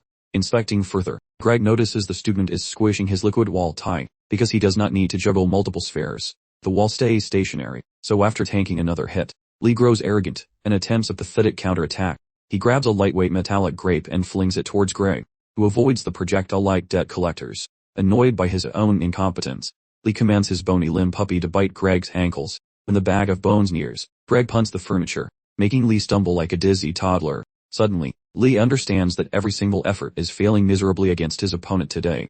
Yet he swears to wreck this beastly guy regardless of the odds. The skeletal limb mutt finally reaches Greg, but right before those teeth sink in, Greg backhands the spooky bones like they are annoying flies. Acting stern, Greg hoists a fresh metal sphere, launching it rapidly at Lihon's soggy defense. Lacking any time to move, Lee tries stiffening his wet wall, but it is hopeless. That flying orb shreds the magical barrier plus the deceased resulting in Lihon posing like a frozen figure following his giant disaster. Due to that final hit, the liquid defense of Lihon gets evaporated. The boy bows near Greg's dusty boots, utterly crushed while anticipating that his master might actually delete him. Perceiving this behavior as a grand gesture of giving up, that man shuffles near, glaring at the pupil who is wearing a shredded fashion disaster. For several long seconds, nothing but awkward quietness fills the room. The student remains bewildered that those protective walls popped like a balloon, prepares his soul for what he assumes is his permanent departure. Unexpectedly, the teacher stoops low, taps the boy's arm, and praises that solid effort. Lee remains paralyzed, attempting to digest the bizarre praise. Soon, he stands up, and quizzes the teacher to find his logic. Following some talking, the student sees the man loves viewing his painful striving. The boy silently swears that eventually, if the man repeats this nonsense, he shall incinerate the guy. The teacher then suggests Lee stop hurrying those rotations, saying the boy shall master them eventually. After more pep talk, the educator notes this painful hardship is the training goal. Naturally, the boy drifts away, noticing the teacher ignores explanations to follow his whims. Right then, the master employs psychic force to hurl the student off his furniture, right when Lee is about to lose his cool. He is amazed to see his workstation hovering in the sky. Greg announces that henceforth, Lee shall practice focusing while things are super chaotic. Lastly, the man suggests he continue using those moves, vowing to tweak the pain level later. Deep down, the boy is positive he wants to quit this lunatic's course. Luckily, the lesson finishes quickly. Nevertheless, when dusk falls, a drained Lihon arrives at Eragalam's dwelling and alarms Zed, Eragalam's aunt, who is currently crooning while fixing the flower beds. Moments after noticing the drained pupil, Zed feels anxious while inquiring why the boy appears like a corpse. The boy mentions things are fine, clarifying he survived a brutal session with Professor Greg Velotti today. Her anxiety levels skyrocket when she learns he is suffering through Velotti's miserable lectures. Zed queries his sanity, but she goes silent and pivots the conversation before he understands. She asks if he has brain, twisting questions, while they stroll toward a nearby babbling brook. Lee wonders about acquiring winged creatures, making Zed wonder if he wants a personal flyer. Lee spins a yarn about curiosity, while Zed suddenly realizes he has no clue his pony is actually a griffin. She claims the academy hoards everything, so finding a sky-dwelling beast is easy with enough effort. Lee asks about domesticating a wild monster, but Zed notes that beast taming is usually a nightmare, even for experts like her, since wild creatures rarely enjoy being told what to do by humans. Following a brief pause, Lee bravely suggests that Zed should mentor him during their downtime. He wants to graduate from her intense tutelage, which surprises her since he seems quite motivated. Zed agrees to help him but warns that her lessons make a marathon feel like napping, telling him not to regret it. So Lee accepts the offer, and sleeps quite peacefully. When dawn arrives, the young man and his academic peers enter Garcia's lecture hall. They study basic spells, and the teacher sees that Lee looks like a total zombie. The aware checks his sleep quality, but the guy looks like a walking disaster area. He says a nightmare about a creepy instructor left him feeling like he was pulverized. Worried but avoiding details, Ewer pats his back and promises that things will improve soon. At that moment, Garcia walks into the room and offers her group a polite greeting. The session starts with a mention of Mortem, the man who likely enjoys spooky spells, who taught dark sorcery recently, and she announces a brand new topic for the class. She explains a different teacher is coming to show them the art of summoning monsters. Briefly following, a seasoned veteran marches in and identifies herself as Mila, the Grandmaster of Creature Portals. The students offer a warm reception and Mila thanks them for their very pleasant manners. Garcia notes that advanced creature snatching is usually for sophomores who haven't blown themselves up, but because of those recent monster problems, she thinks learning defense is a smart move. She invited Mila because she believes the students need help to avoid becoming creature snacks. Mila seizes the floor, asking the students to signal if they fancy summoning beastly bodyguards. Every person in the room raises hands. Lee mused that conjuration, the art of calling things forth, seemed like a seriously fantastic party trick. Mila clarified there are countless flavors of summoning spells, a field so immense not even dusty old scholars could grasp the whole colossal subject, ranging from whimsical folklore to genuine life application. Mastering the summoner's craft promises truly magnificent spoils, if you survive the lessons. Observing the hordes of excited pupils, Mila beamed with joy yet sternly cautioned that only a tiny fraction of them were actually worthy of studying high-level invocation. This stuff is notoriously brutal, she stressed, and dabblers merely seeking novelty will find themselves failing spectacularly. Lee mentally applauded her instructional style, deeming it prudent for the attendees to appreciate the sheer gravity of her pronouncements immediately. Drawing a sharp contrast with Professor Velotti, that maniac who almost vaporized him previously, Lee decided Velotti was merely a heavily armed hooligan who stumbled into academia. Mela proceeded, detailing how dominating the esoteric arts required a robust comprehension of numerous disparate fields, warning that if students only chase the flashy spectacle of conjuring monsters, they should immediately pack their bags, since the sheer complexity rivals the powerful allure. Yet despite the discouraging words, the pupils stayed resolutely firm, eager to unearth their innate skill for calling things. Seeking to inject some levity, Garcia urged Mila to kindly grant the hopeful attendees a fair opportunity. He cheerfully pointed out that they weren't entirely useless, and after a brief deliberation, Mila conceded, and dramatically brandished her magic stay, instantly manifesting a parchment covered in complex geometric shapes for every person present. Lihon, utterly thrilled, realized these were not consumable disposable parchments, but standard reusable papers etched permanently with the arcane diagrams. Mila subsequently stressed the critical relevance of their introductory imperial geometry and calculation lecture, praying they paid attention, causing the whole room to instantly feel depressing. Mainly because most pupils detested having anything to do with figures, though Lee personally thought the assignments were rather simple. Conversely, Gainando, bless his cotton socks, felt it was utterly insurmountable, and once she heard the collective whining about introductory math concepts, Mila instantly deduced that their probability of achieving success in summoning was now bordering on non-existent. She strongly recommended that they devote intense focus to their foundational mathematics training, considering that sketching activation rings and executing precise sums are utterly fundamental to all conjurations. Following her pronouncements, she directed the class members to perfectly picture the complex diagram displayed on the paper within their minds. Lihon immediately seized his parchment to meticulously analyze the arcane drawing's intricacies before trying to implement the professor's directions. For background knowledge, these enchanting loops operate much like complicated wiring diagrams, mimicking the movement of electrical energy.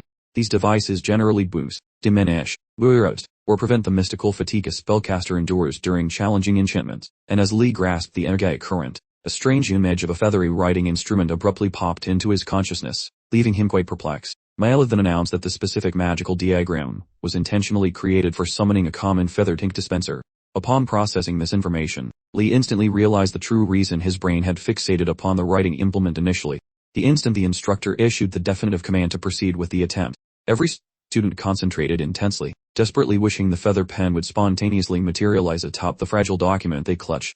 Only moments after the commencement of the practical exercise, utter bedlam erupted, as various assigned papers began violently ripping themselves to shreds. A blue dragon notes that botched spells usually trash normal scrolls, but these magical papers just respawn like video game items, much to the relief of the clumsy students. Suddenly, an excited classmate tells the whole group to watch the advancement of Princess Ardenard.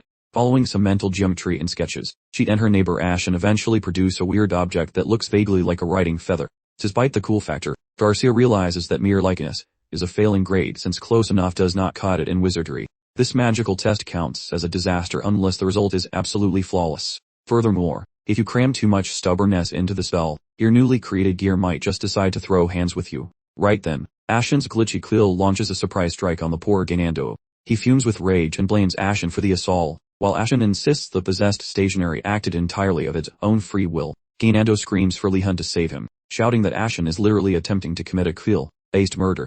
Refusing to babysit the drama, Lihon sticks to his own casting and suggests that Gainando should zip his mouth from a nearby death. The nosy Enro observes. He creeps on Lihon and snickers because the guy currently has 0 items to show for his efforts.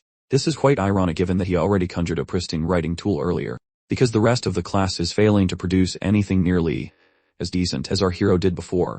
Enrego seizes the moment to start roasting the blue dragon pupils with some grade, a mockery. Rising to his feet, he mockingly inquires if Ordinez is still having a hard time manifesting a basic office supply. Our protagonist simply ignores the guy. The silence triggers Enrego into a tantrum where he begs for attention, but Yor gets bored of his antics and asks why he acts like a drama queen. Enrego snaps back that he is being perfectly reasonable, then suggests she check out the amazing thing he actually managed to create. At that exact moment, the young wizard completes the mental diagram for his spell, and mutters the secret words to summon a writing tool. Without delay, the enchanted parchment starts vibrating in response to his spoken magic. At first our hero assumes he botched the spell. Suddenly, a massive bang echoes as a blinding Zoe radiance floods every corner of the laboratory, sending the boy tumbling directly onto the hard classroom tiles. Yor and her buddies stare around, wondering if the entire room just exploded. He spots an absolutely gorgeous writing instrument manifesting right before his very eyes. As he picks himself up, he discovers that the air is thick with thousands of feathers floating like confetti. The students just stand there, completely lost for words. One person yells that Wordness somehow conjured the entire massive pile of items simultaneously. Lee took a serious look at the magic quill. He quickly figured out that despite its elegant shape, the pen was almost impossible for him to control, like trying to pour a thimble from a fire hose with his massive energy supply. His overwhelming magic reserves were making things difficult, so he started to worry the spell might be ruined for good. The item reverted to its original condition. Lee was utterly baffled as to how such a thing happened. The explanation for this phenomenon was that Lihon's command over his magic had secretly improved far more than he knew. Professor Garcia grabbed a sample of Lihon's newly materialized quill pens. She looked completely shocked. noting that the rest of the class was having serious trouble even conjuring a single writing utensil. Meanwhile, Lihon had popped out multiple pens. Garcia glanced at Professor Mila, eager to see her thoughts. Instead, she was horrified by the expression of pure disgust on Mila's features. Garcia attempted to clarify that the student's mistake was really just an overflow from his powerful magical core. Mila promptly interrupted her, arguing that it wasn't merely a simple blunder. While acknowledging Lihon's natural skill with summoning, Mila decided his behavior was completely arrogant. She specifically pointed to the excessive number of quills, which she believed were created purely for bragging rights. Garcia tried to stick up for Lihon, insisting he wasn't the type to behave in such a manner. However, a single, severe look from Mila quickly shut her up. Apparently, Garcia had previously studied under Mila in her youth. Consequently, even though she was now an instructor, Garcia felt instinctively compelled to defer to her old mentor. Mila proceeded to tell Garcia that supporting her students was fine, but she shouldn't ignore their imperfections. Once Garcia acknowledged the point, Mila quickly told her there was no need to fret. Apparently, there are numerous methods available to fix a student's swollen ego. Across the room, Lihon started pestering Enrago about his previous attempt to mess things up for him. This caused Enrago to call him a total menace, screaming the insult as loud as possible. Moments later, the White Tigers tried to cause a commotion in the classroom to protect Enrago. Luckily, Garcia managed to restore peace before the situation completely imploded. With the tension gone, Mila reminded everyone that conjuring magic was far more complex than it seemed. What they practiced today was only the simplest level of magic, and in reality, they would usually have to do it without cheat sheets like the scrolls. But, if they felt up to the challenge of mastering this skill, she extended an invitation to visit her workplace. Although a lot of people think natural skill is the main ingredient for magical success, Mila concluded by stressing that dedication and stubbornness are actually what count when trying to achieve true magical greatness. Once the speech ends, the student gets a weird vibe that the lady targeted her entire lecture right at his forehead. Once the opening session concludes, the pair dashes toward that gloomy stone spire to watch the teacher's shadow spells. Reaching the destination, the boy thinks the building looks wonderfully creepy and impressively neglected, desperately hoping a janitor might fix this absolute dumpster fire of a structure so it stops hurting his eyeballs. Since nobody likes this spooky course, he reckons the teacher should try polishing the furniture to trick some new suckers. Exactly when our hero starts assuming himself and that silly prince are the solitary pupils exploring forbidden gloom, he notices two extra people lingering like awkward statues right by the main door of the gloomy spire. It shocks him that others would volunteer for the sketchy magic usually ending in disaster. Dinando, firstly, throws a massive temper tantrum, demanding to know why those two weirdos are trying to steal their spooky spotlight. He suggests his friend pipe down, yet the prince keeps crying, claiming the teacher only picked him for his legendary skills. Our hero simply gawps at that moron, recalling when his buddy insulted shadow arts, and doubting if those old, bitter vibes remain. While they bicker, a random student labels them pathetic blue losers, ordering them to zip their lips immediately. Hearing closer, the prince realizes the brown-haired kid is actually that notorious troublemaker known as Wardness, and the protagonist spots a feline badge, though a different weird detail grabs his focus with much greater strength, specifically those shimmering colored eyeballs and the strange aura the stranger is leaking. To verify his hunch, the boy asks if the fellow has some shiny angel juice in his veins. Plus that arrogant feline named Raphael gloats over his special ancestry, claiming he owns the divine genes of his predecessors. While the blonde keeps flapping his gums, the boy thinks of Djolling, who stays humble about his own celestial family, and figures this jerk is likely just a tiny fraction angelic. Even though he is acting like a total brat, the student doubts this guy would actually take orders from a loser like Gigel, so he decides to poke the bear. The student mocks him, questioning why a person from such noble, sacred stock would choose to assist a total creep. Raphael, appearing deeply triggered, growls in response that he would never consider obeying a trashy loser like that Mary guy. Baffled by this, he wonders why the student is acting so aggressive if he also hates that slimy guy. Following another angry screech, the blondie clarifies that his grudge stems entirely from the incident involving Darudu of the Choi clan, that fancy companion, whom the hero mocked endlessly when he raided the Tiger house to snatch their favorite banner. Now he understands why the boy is so grumpy. The student concludes there is no way to fix this mess. Suddenly, his friend cuts in, rudely inquiring if the blonde actually belongs to that famous, high, and mighty Grell family. Those Grells are a southern clan of warriors, famous for their sparkly divine ancestry and an obsession with smacking evil. The student nods, so his baffled pal wonders why a sacred warrior candidate is spending time studying dark axes. Raphael mocks Blue Tower's fresh meat, claiming he only dabbles in the dark arts to stomp out future shadow sorcerers. Upon eavesdropping, Lihon predicts the instructor might cry into his cauldron once he discovers Raphael's true, purely heroic motives. He keeps his trap shut for now, allowing Raphael's mysterious companion to finally break her silence. Rising to her full height, she questions why the duo would ever want to investigate such spooky shenanigans. Her massive stature leaves poor Gainando completely stunned. Lihon slowly processes the fact that this lady is actually a formidable half-giant. This timid, oversized sweetheart uses the name Amrgard for identification. She mentions her sincere passion for necromancy, wishing for a world where they all just become best buddies. Raphael simply scoffs at that suggestion. Lee reaches out for a greeting, mirroring her desire for harmony. Yet things get spicy the second their palms touch. Lihon's entire arm explodes with agony from her truly massive power, almost pulverizing his fingers. Luckily, he had already wrapped himself in a defensive layer of mystical energy. Lee praises his fortune, because that hand would have turned to dust otherwise. Gainando, ignoring that warning, reaches out for a greeting, feeling equal agony. After arriving at the teacher's spooky office, the academic looks stunned that so many kids actually want to learn the forbidden stuff. Raphael looks remarkably eager, playing the part of a model pupil, while masking his true snarky nature. Lihon pities the poor educator for being completely clueless about the kids' actual intentions. With names exchanged, the teacher suggests they gather around the table for some gloom and doom education. The mentor inquires about any new skeletal pets prior to Lihon admitting he possesses none. Mortem suggests looking in the sketchiest, most depressing holes to find high-quality undead companions. Sensing the teacher's creepy vibe, Lee just nods along, shifting gears. The academic recap ends, as he announces the session emphasizes mastering nasty hexes. Gainando suddenly shouts that tossing hexes sounds way more entertaining than actually studying proper sorcery. Hearing talk of conjuring, the teacher asks if they explored it, which Gainando enthusiastically confirms. The mentor wonders how the other pupils felt regarding the subject. Gainando clarifies that everyone else had a blast before rushing off to the specialized conjuring lab. Lihon sneers at his friend's obliviousness. Then Mortem pivots suddenly, ditching those boring hexes to discuss raising zombie puppets. Meanwhile every other student feels totally hyped for this change. Lihon suspects the cranky instructor leaped past several basic chapters, because he felt mentally unstable today. Following that, Mortem spills a spicy secret. Flaming bone magic is the heart of all summoning. Then pauses. The brat interrupts to ask if skeletons are required, so the teacher explains that while old weirdos rob graves, current wizards utilize legal bodies to keep things classy and avoid annoying the ghosts. Right after, the annoying student wonders if shady wizards still treat cemeteries like a free buffet. Mortem notes those creeps exist, but promises he won't force his pupils to go tomb raiding today, leaving those creepy queries behind. The teacher drones on about how fragile and finicky raising the dead actually is. One tiny slit means meeting your maker, causing Lihon to wonder why rookies practice lethal arts. Although Gainando just whines about almost getting poked to death by a stationary item earlier, starting the day's hands-on practice now. The instructor pours purple essence inside those round magic rings, scattered on desks, twisting the magic until crunchy arm bones pop out from nowhere. The kids stare in awe, thinking these spooky limbs are actually neat.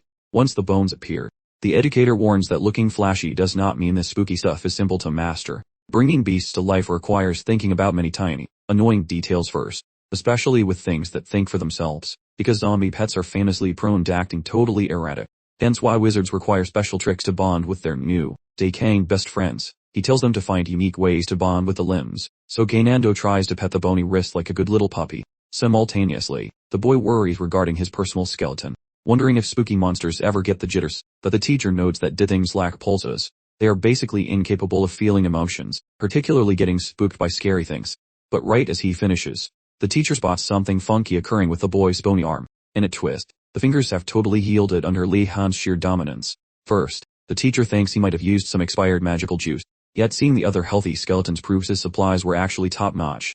The situation implies the boy is way more buff in magic than Mortem first suspected. Probing his latest theory, Mortem beckons the boy up front, ordering that student to spawn a beast alone. Feeling quite baffled, Lihon wonders whether his meager skills are truly enough to succeed, while that teacher provides some comfort, noting that dark sorcery luckily lets instructors pivot lessons based on how much a student sucks. Consequently, Lihon gingerly enters the glowing chalk ring that Mortem scribbled on the floor, getting ready to mumble some weird words. He shuts his lids tight once the teacher nods, letting the calcified splinter provided by his superior fall directly onto the ritual drawing, then starts whispering incantations. Very suddenly, a dense violet smog engulfs the entire chamber, as the calcified shard shakes wildly until that arm bone eventually appears. Briefly, the boy notices the teacher's weirdly quiet reaction and hopes this implies he actually passed. But via that master's viewpoint, he understands that conjuring spirits is basically just using invisible leashes to bully a ghost into submission. Total rookies such as Lihon usually lack the grip to handle these spiritual ropes, so if that dead limb twitches,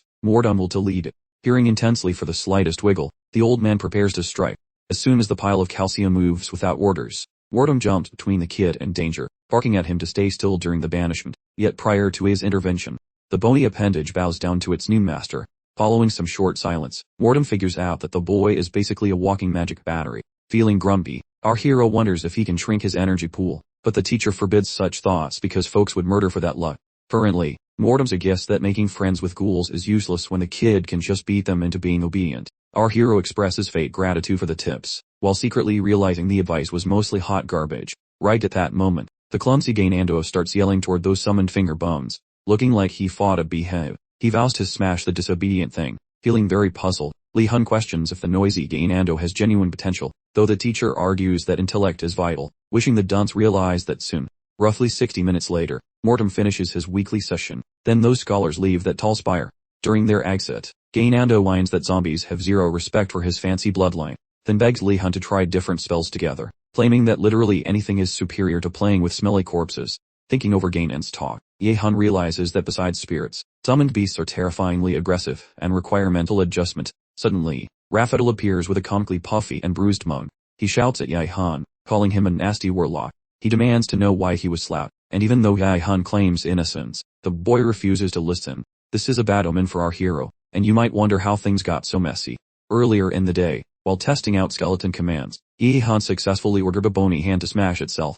While he focused on rebuilding the skeletal arm, Raphael decided to be a jerk, and shouted just to mess with his focus. Sensing the brat's malice, the ribbon-wearing skeletal hand, which was hidden inside Lihon's cloak, burst out of hiding, and ignored all his commands. It delivered a massive, stinging slap to Raphael's face. The boy screeching shook the school, as he promised to ruin whoever killed his vine. Lihon tries to explain that the rogue bone was acting of its own free will, but the angry victim leaves before hearing any excuses. Accepting that the bridge is burned, Lihon and Gainan walk together until they finally reach the Spirit Mastery Tower. They reach Milos' workshop during the evening, noting that this spire is much more inviting than the gloom of the Black Rock Tower. They knock, and apologize for being late, spinning a yarn about a very important previous meeting. Willow, not realizing who she is talking to, says that business comes first and there is no harm done. When she notices Lihon, she immediately shoots him a glare and looks away. He stands there confused about why she looks so appalled to see him. Just for a moment, he briefly wonders if Mortem told her to be nice to his favorite, but that seems impossible. Kainan ignores the thick tension. He asks where the others went, and Milan notes they already finished class and grab their work. Horrified, Gainan complains that they already have mountains of homework from their other mean professors. Mayla remains completely unbothered. She magically pulls out a giant textbook for both of them to study immediately. Lihon looks at the title, Summoning Magic Theories and Practical Cases, and sighs. He finds a chair as Mila tells them to sit, copy the text, and solve every problem inside. Lee tore into the book's pages, only to discover a genuinely delightful revelation within. It truly was an effortless read, remarkably lucid, a refreshing departure, unlike most textbooks seemingly crafted purely for time-wasting purposes. Reading on, he distinctly recalled Milas' earlier wisdom. It was about assimilation, and he silently awarded her an imaginary gold star for being such a phenomenal educator, offering her a beaming smile of thanks. However, was having a full-blown internal panic attack, utterly bewildered by his peculiar, persistent gaze. Regardless, Mela found Lihon's peculiar demeanor quite perplexing. Typically, when she handed out these sorts of assignments, a symphony of groans and grumbles would erupt, particularly from the younger crowd. But Lihon, whom she had mistakenly pegged as an insufferable snob, was the sole student meticulously adhering to her directives, not a peep of distant hurt. Witnessing his unusual cooperation, a little bell chimed as she recalled Garcia's prior insistence that Lihon wasn't, in fact, a complete arrogant jerk. Clearly, she'd have to put her snap judgments on hold and dedicate herself to some more rigorous, scientific-level observation. Several hours flew by, and finally, Mila wrapped up her riveting discourse, generously distributing a hefty pile of worksheets to the class. Of course, she then charmingly advised them to absorb every single detail before their upcoming session. Kinando, with a thoroughly unconvincing grin, received the papers, but Lei and Mila shared the unspoken certainty that his attendance was now officially a thing of the past. Lee secured his required reading material, then gracefully departed from the professor's presence. Prior to his departure, Mila's voice rang out, momentarily halting his progress. She quickly apologized for her earlier misjudgment, then cheerfully stated her anticipation of their reunion the following week. Lihon, blissfully unaware he had ever been subjected to any form of character assassination, remained utterly perplexed. He found himself genuinely pondering what on earth he might have done to initially earn such a negative impression.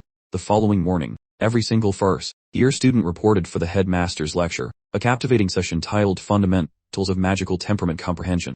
Kicking things off, the venerable headmaster graciously reminded everyone present of the unforgettable assignment he'd bestowed upon them merely a week earlier, swiftly moving to inspect the results originating from each tower. Lihon reasoned that forgetting such a memorably rigorous assignment would be utterly unthinkable, considering its completion involved deploying some truly masterful, chivalrous strategies. First up, the headmaster embarked on an examination of the findings submitted by both the august Black Turtle and the fiery Burning Phoenix Towers. Their respective delegates rose to declare that they had, with impeccable diplomacy, simply swapped their banners, thus finishing the test, utterly devoid of any hitches. The headmaster, betraying absolutely no interest in their disappointingly tame results, offered a truly uninspired, lukewarm commendation for their satisfactory performance. Next, his attention pivoted sharply toward the Blue Dragon Tower. Lihon then confidently stood to speak for his cohort, smoothly declaring that they, too, had managed to peacefully acquire the flag, confirming their assignment's successful execution. Our principal, aware of the gentle way Lihon handled things, beams and calls him a muscular miracle of nature. Eventually, the boss man turns to the feline squad and asks if they actually brought back their fancy banner. Right then, Lihon senses the kittens shooting lasers from their eyes, aimed directly at his unsuspecting skull. Losing patience, the headmaster pushes Ji-Jul to speak, who rises and through gritted teeth says sorry, confessing they couldn't snag even a single flag. Essentially, the kitty dorm failed their basic chores, and Ji-Jul is internally boiling like a tea kettle. Realizing this flop will murder their gipe, just as Ji-Jul finishes her awkward public apology, the headmaster bullies the Strike B team for their bad deals, making Lihon crave some industrial plugs. The leader starts a long, boring lecture about how the school is basically a big, Thumbaya friendship circle. Clearly, given the White Cat disaster, some students missed the memo on being nice neighbors. After that rant, the principal declares that their next assignment will be simpler than a pre-school puzzle. He mentions that if they walk toward the setting sun, they will stumble upon a massive puddle, which is basically a mini ocean, containing a lonely island sitting right in the center, where he tucked away a golden ticket that lets the lucky winner escape this academic prison. The whole room looks very intrigued, visualizing a chance to flee from this educational jailhouse. Seeing their faces light up, the headmaster kills the vibe faster than a wet blanket, mentioning that everyone must play nice and work in groups to snag the prize. Quickly, everyone's excitement totally disappears. Gainando flips out, shouting about how he cannot possibly cooperate with those smelly, incompetent idiots, while the Snowcat crew, also grumpy, starts hurling insults back at the loudmouth Gainando. The boss previously decided the fiery birds and shelled reptiles would be stuck together as one big happy family, whereas the azure drakes and snow felines are forced into the second crew. Unfortunately, he told them they could quit if they wanted to fail, then offered some sarcastic good luck. Once class ends, the phoenix and turtle groups mingle like lifelong pals, while the dragons and tigers stress out over their mandatory teamwork and the annoying new task. Lihon spots the bad energy between the rival dorms and realizes this is a recipe for disaster, chooses to intervene, waving over his reluctant buddies from the rival White Tiger squad, suggesting they stop hating each other for 5 minutes to finish this one simple job. Naturally, the tigers refuse, arguing that the school would probably crumble into dust before they ever considered cooperating with a bunch of azure lizards. Worse yet, a tiger blames Lihon for their bad marks, leaving the boy totally shocked. Oh hey, Dex, and, scrubbing his reputation clean, Lihon begs for a rethink, arguing the boss wants brains, not just mindless drums. Failure shouldn't be the reward for a tiny stumble, and as those big cats chew on that, he keeps yapping, cautioning that a single messy project shouldn't wreck their squad vibes unless they enjoy failing miserably together.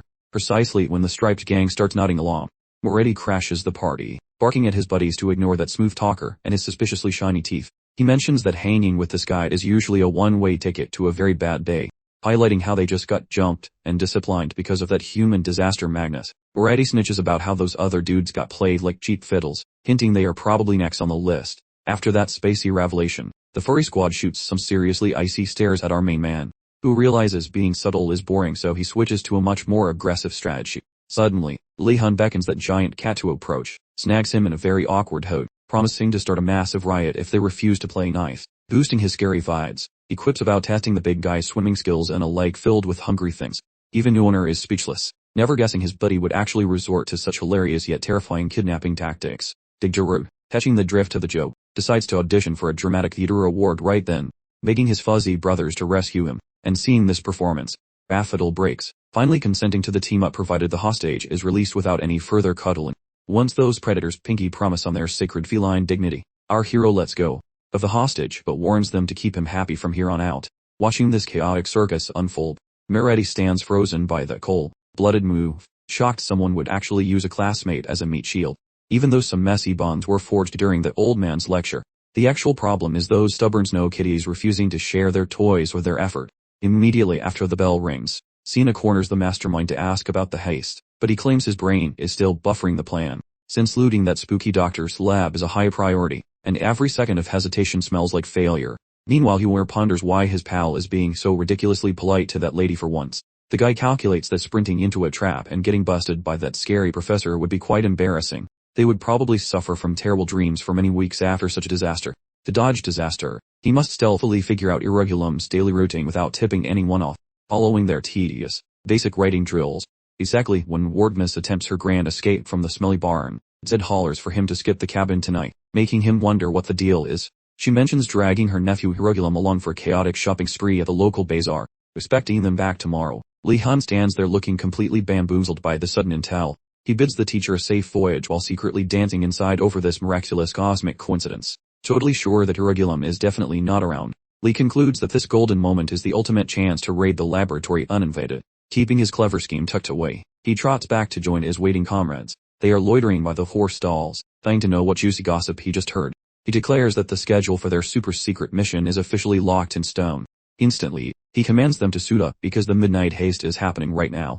Ashan, momentarily stunned, likes the idea of a chore-free weekend, while Iwer starts vibrating with excitement for the mischief ahead. After prepping, they perform an incredibly awkward group shout about surviving the term without any annoying assists. This makes Lihon suffer, so here is context. The narrator claims there are just two categories of pupils, students who frequently creep around at night, and those who are just currently part of the first group and quite comfortable doing shady things in the dark.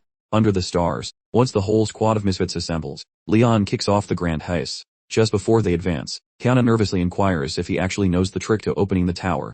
Lihon promises that problem is solved, so everyone should zip it and follow his lead. The team creeps along until they stumble upon a giant, jagged opening in the side of the masonry, big enough for a beastly creature to squeeze through. The group immediately blames Lihon for the vandalism.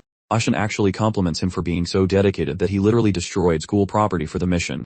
But then, a short silence followed. Lihon finally speaks the most critical words ever, wondering aloud what on earth this giant hole is.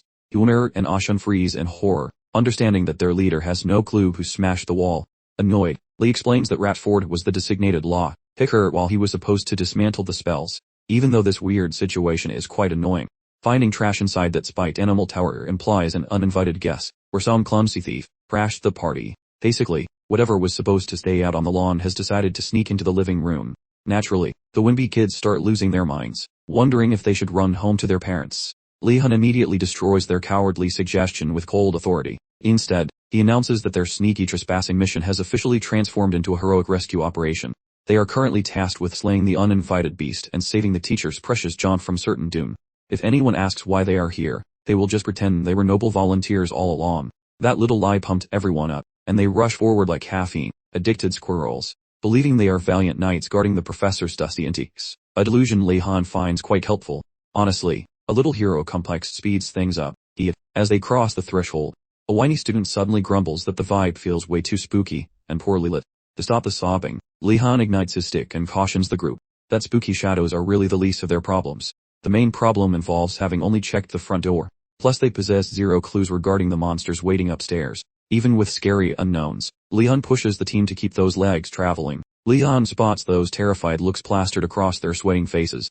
But retreat is basically off the menu at this point. While they climb the stairs toward the next level, Lihon stays on guard like a sharp kitchen knife. While the surroundings appear quiet and peaceful for a moment, some creepy thing could be hiding in the shadows. And suddenly, when they hit the second level, they stare directly at a weird, glowing cosmic drain. Everyone just gawps, imagining what kind of demonic circus is waiting inside that glowing hole. After Lihon stares at it forever, Huer asks if he's frozen, and Lihon says he feels a ton of magic chews everywhere, and really wants to see what is hiding behind the magic door.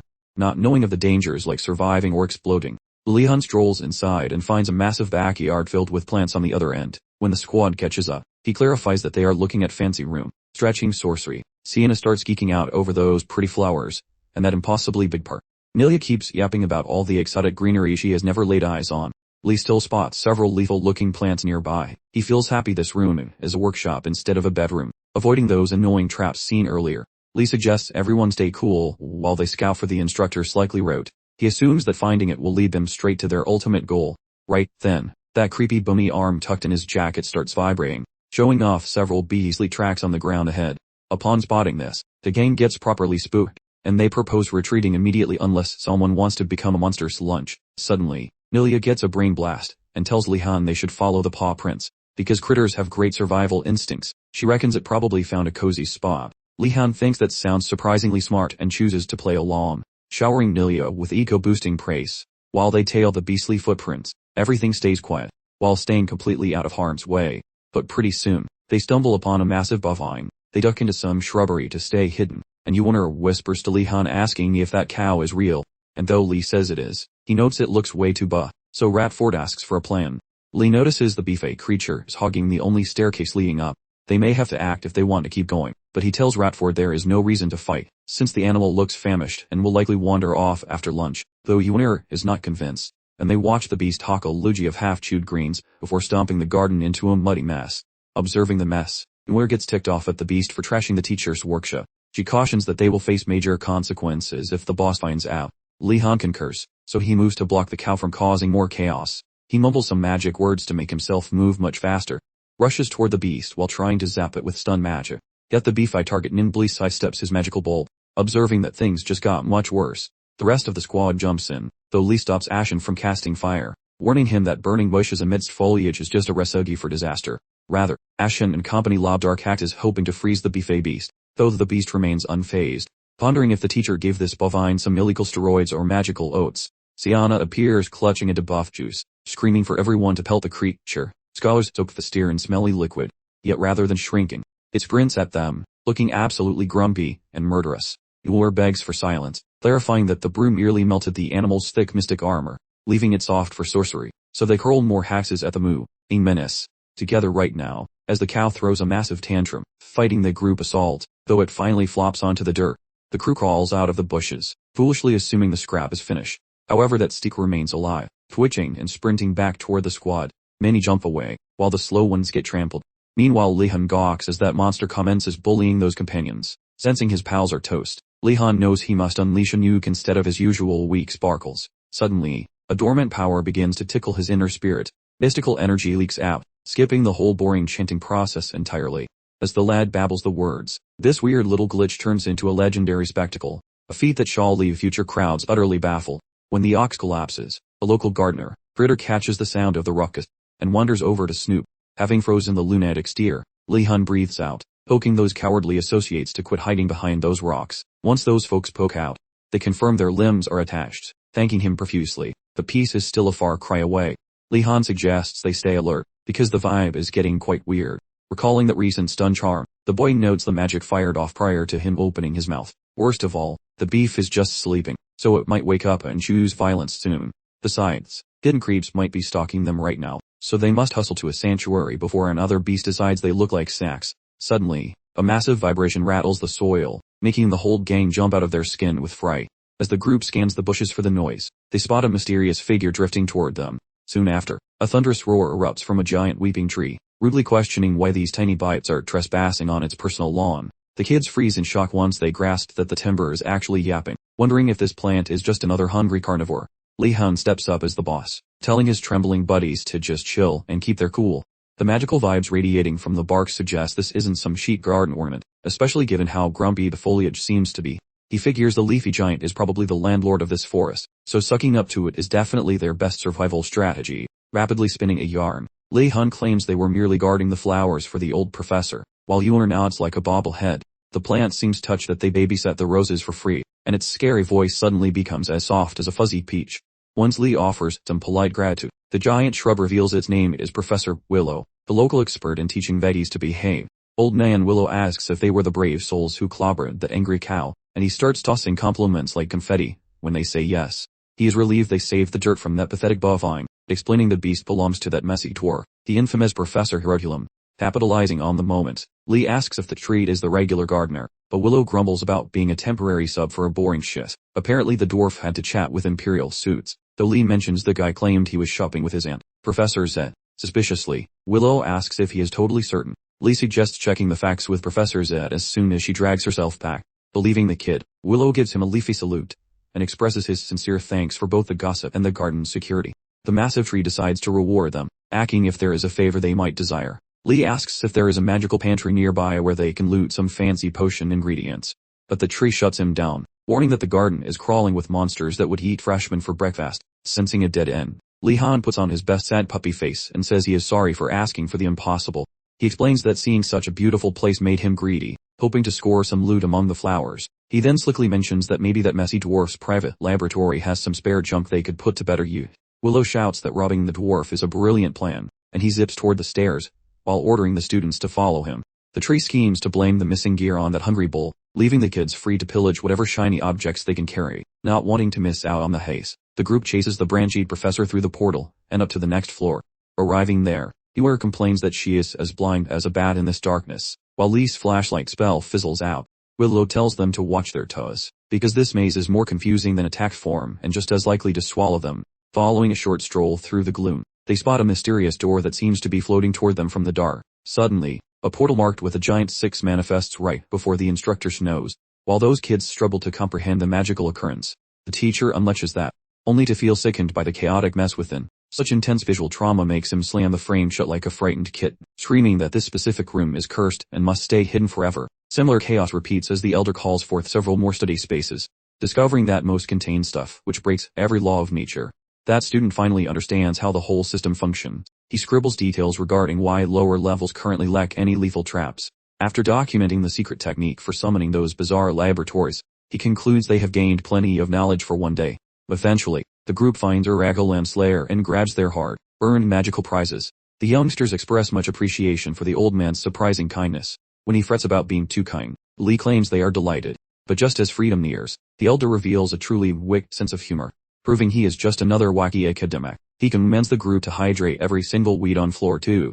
Lihon feels his spirit departing, while questioning every life decision. The misery actually began earlier at the lair, right after snatching the loot for Seona's invention. Previously, the instructor told the squad to go downstairs while he finished his chores. However, just as the boy turns to Lee, he spots the man watering some ferns. Being a nosy overachiever seeking extra credit, he asks if he can help out, thinking that sucking up to faculty members never results in bad consequences. Right then, Ewer also volunteers to perform some free labor, boasting about her superior gardening talents. Exactly as one would anticipate, this sweet gesture touches the old man's soul and moves him deeply. Consequently, he promises a gift and leads them through a hidden corridor. The hopeful pair follows behind, dreaming of legendary artifacts and gold, but stepping outside teaches them why nobody should trust an insane academic. With extreme devastation, that fellow gives those people's buckets for every nearby shrub. The young man gasps, failing to perceive any value in this reward before Chor's comments. Coveting to grill his mentor, he learns from Ewer that Willow vanished like magic. Hating his selfish nature, Lihon tells the girl he feels bad for trapping his friend, currently drenching the dirt. Ewer wonders about his mood, while he questions the difficult labor. Surprisingly, Ewer confesses she loves gardening, as these rare weeds are things she only dreamed about. Basically, this day is a dream for her, since she loves plants more than anything. Lihon quits talking, and snatches a pail, eventually choosing to aid the hydration effort. In the meantime, while the teenagers sweat near a specific pool of murky water, fizzing air starts rising, looking like a secret creature is monitoring them under the waves. After several exhausting hours of back-breaking gardening, the pair finally finishes trenching the dirt, then they start stretching their cramped limbs. Lihon discovers this labor is incredibly exhausting, feeling shame for tricking Ewer into joining. Before he can apologize, Ewer asks if the work was enjoyable, making him rethink his pity. After the chore finishes, the pair snatches their parkas while getting ready to depart. At that moment, a wet ghost in the basin awakens, becoming a massive, shaking glow. The kids named Ewer plus Lihon become statues while the strange liquid phantom starts yapping, stating that he observed their every move for a long duration. Terrified, the pair yells to find out what entity is talking, presenting its identity. This entity calls itself by the moniker of Farakis, a mystical protector assigned to this specific pool. It realizes Ewer plus Lihon are apprentices of that bearded shorty, Yahello. Lihon wavers, though he admits the truth when Ewer says the orb is harmless. Farakis agrees, mentioning his legal deal with Aragolam to manage this floor. He remarks that teenagers usually hate nature, so he feels impressed that they did such a holy, dirt-related service. Suddenly, Lihon perceives the plan of Willow to get this ghost to finally respect them. Acting quite kind, Farakis suggests granting Lihon one special wish. Before Lee speaks, the entity explains that sharing wisdom is an alternative option. Taking the chance, Lihon asks how to stop spirits from fleeing like he is a monster. Farakis ponders the situation, confessing he totally sees why ghosts escape from Lihon. Anyway, that fellow spots a leafy ghost inside the stick and inquires. The youth clarifies it arrived as a boon from some timber. That elder promises, even if the twig phantom feels spooked by such an aura, the sprout still swears this boy's a nice fellow. The hero is shocked by this news, and stares at his wood. feeling pretty guilty for acting like a complete tool earlier. Right then, the companion wonders if there exists a method for the protagonist to sign a deal with apparition. The ancient notes that bottom, so your ghost will probably keep running away like he has got terrible breath or something. To avoid this, the boy should seek elite souls instead, mostly the mean or punchy ones. He says thanks for the tip, though the guide admits there is no pinky promise the big shots stay. He is merely suggesting they might not flee in terror. The kid, squinting at the stoic face, decides to take every claim with a massive bucket of salt. Because the discussion currently involves ghosts, the friend bravely wonders if the master might personally sign an agreement with the lad. Mortified by the sudden meddling, the hero quickly shuts that suggestion down, claiming it is unnecessary. The pal argues that such golden chances do not just fall out of the sky. Yet the boy hates confessing he resembles a toddler whose tutor is attempting to assist him in finding companions. Concerning the response, that entity clarifies how creating an agreement remains unattainable, as he already belongs to another. The lad comprehends, refusing to eject the duo without providing some festive tokens. The elder offers to set them up on a blind date with a different phantom acquaintance. He cautions that this entity has a very weird vibe, but if they drop the old man's name, the spooky thing might actually bother to chat with them. Finally, prior to shooing them away, the master hopes this weird meeting ends up being useful for everyone involved. Without any stalling, the duo hops into the pawn zone and spots a secret hallway in a wall. Before walking in, they thank the spectral guy for the assist and move along. Right as the duo prepares to jump through the glowy door, the being suggests the pair hang on and reach out. When they comply, he zaps a bit of his moto right into their lower arm, praying it helps them out at some point. Both youths say thanks one last time. As the duo strolls into the magical exit, the master shouts to not forget their passion for leafy greens. Moments after stepping through the gate, the student contemplates his interaction with the elder and realizes that entity acts much kinder than those absolute dumpster fires of teachers back at the academy, lighting up the spooky tunnel system with a bit of glow. The boy ponders whether he ought to have checked if the master was secretly wetting his pants around him. Side by side, the pair march on, excited to meet the new ghost. The friend talks about the puddle dwelling habit, then wonders where this other phantom might be squatting. Lihon ponders the situation, guessing the creature lurks beneath some murky pond or stream, considering its soddy social circle. Lihon heaves upward, shoving the heavy stone plate aside like yesterday's garbage, and finds himself instantly gobsmacked by the bizarre sight before him. Upon hearing his shout, Yuna inquires about the current catastrophe. Eve, the moment she scurries up to peek with her own eyes, her face twists in absolute terror. She recognizes they just crashed a forgotten part of the principal's legendary punishment chamber, which is definitely not ideal. Based on this creepy real estate choice, Lihon figures this ghost is no simple water nymph. Panicking about more detention, Yuna asks if this spooky dungeon is where Lee spent his previous time out. Upon investigating every crusty chamber nearby, Lihon guarantees their safety, because this one appears completely abandoned for now. These words soothe Yuna's anxiety briefly, yet she pleads for an immediate departure, though Lihon admits all paths are sealed.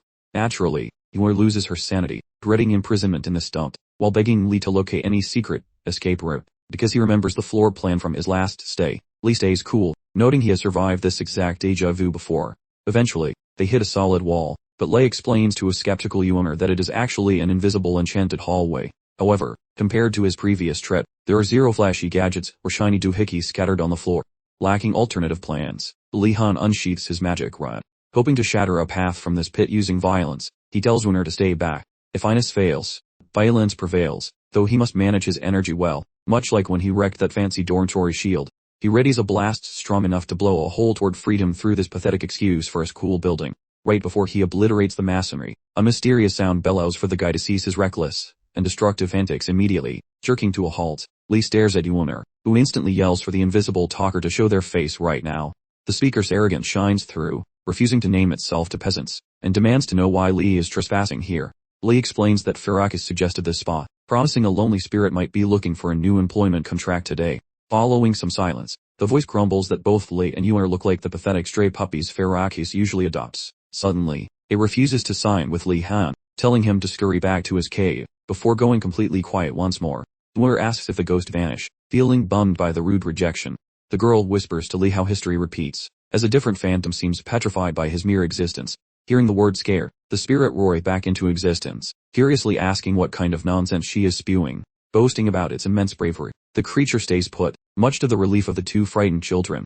Yuna retorts, wanting to understand this evasion, assuming the creature isn't trembling with intense fright at the sight of Lihon. Farak has already mentioned how ghosts usually wet their pants around Lee, and this spook appears equally petrified by him. Lihon keeps his trap shut, wondering why this specific phantom is playing hard to get and acting thicky. Following a short silence, The disembodied voice claims it just finds pointless brawls rather tacky and beneath its noble dignity.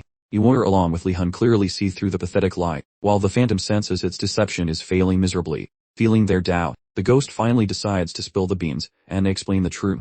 The phantom admits its refusal to sign any magical deal stems from the fact that it was lately tricked into a deal by the schoolmaster, even though its ego normally forbids serving an undead lich. After wrestling that undead school director for 7 days, it surrendered on the promise that its future chores would be simple.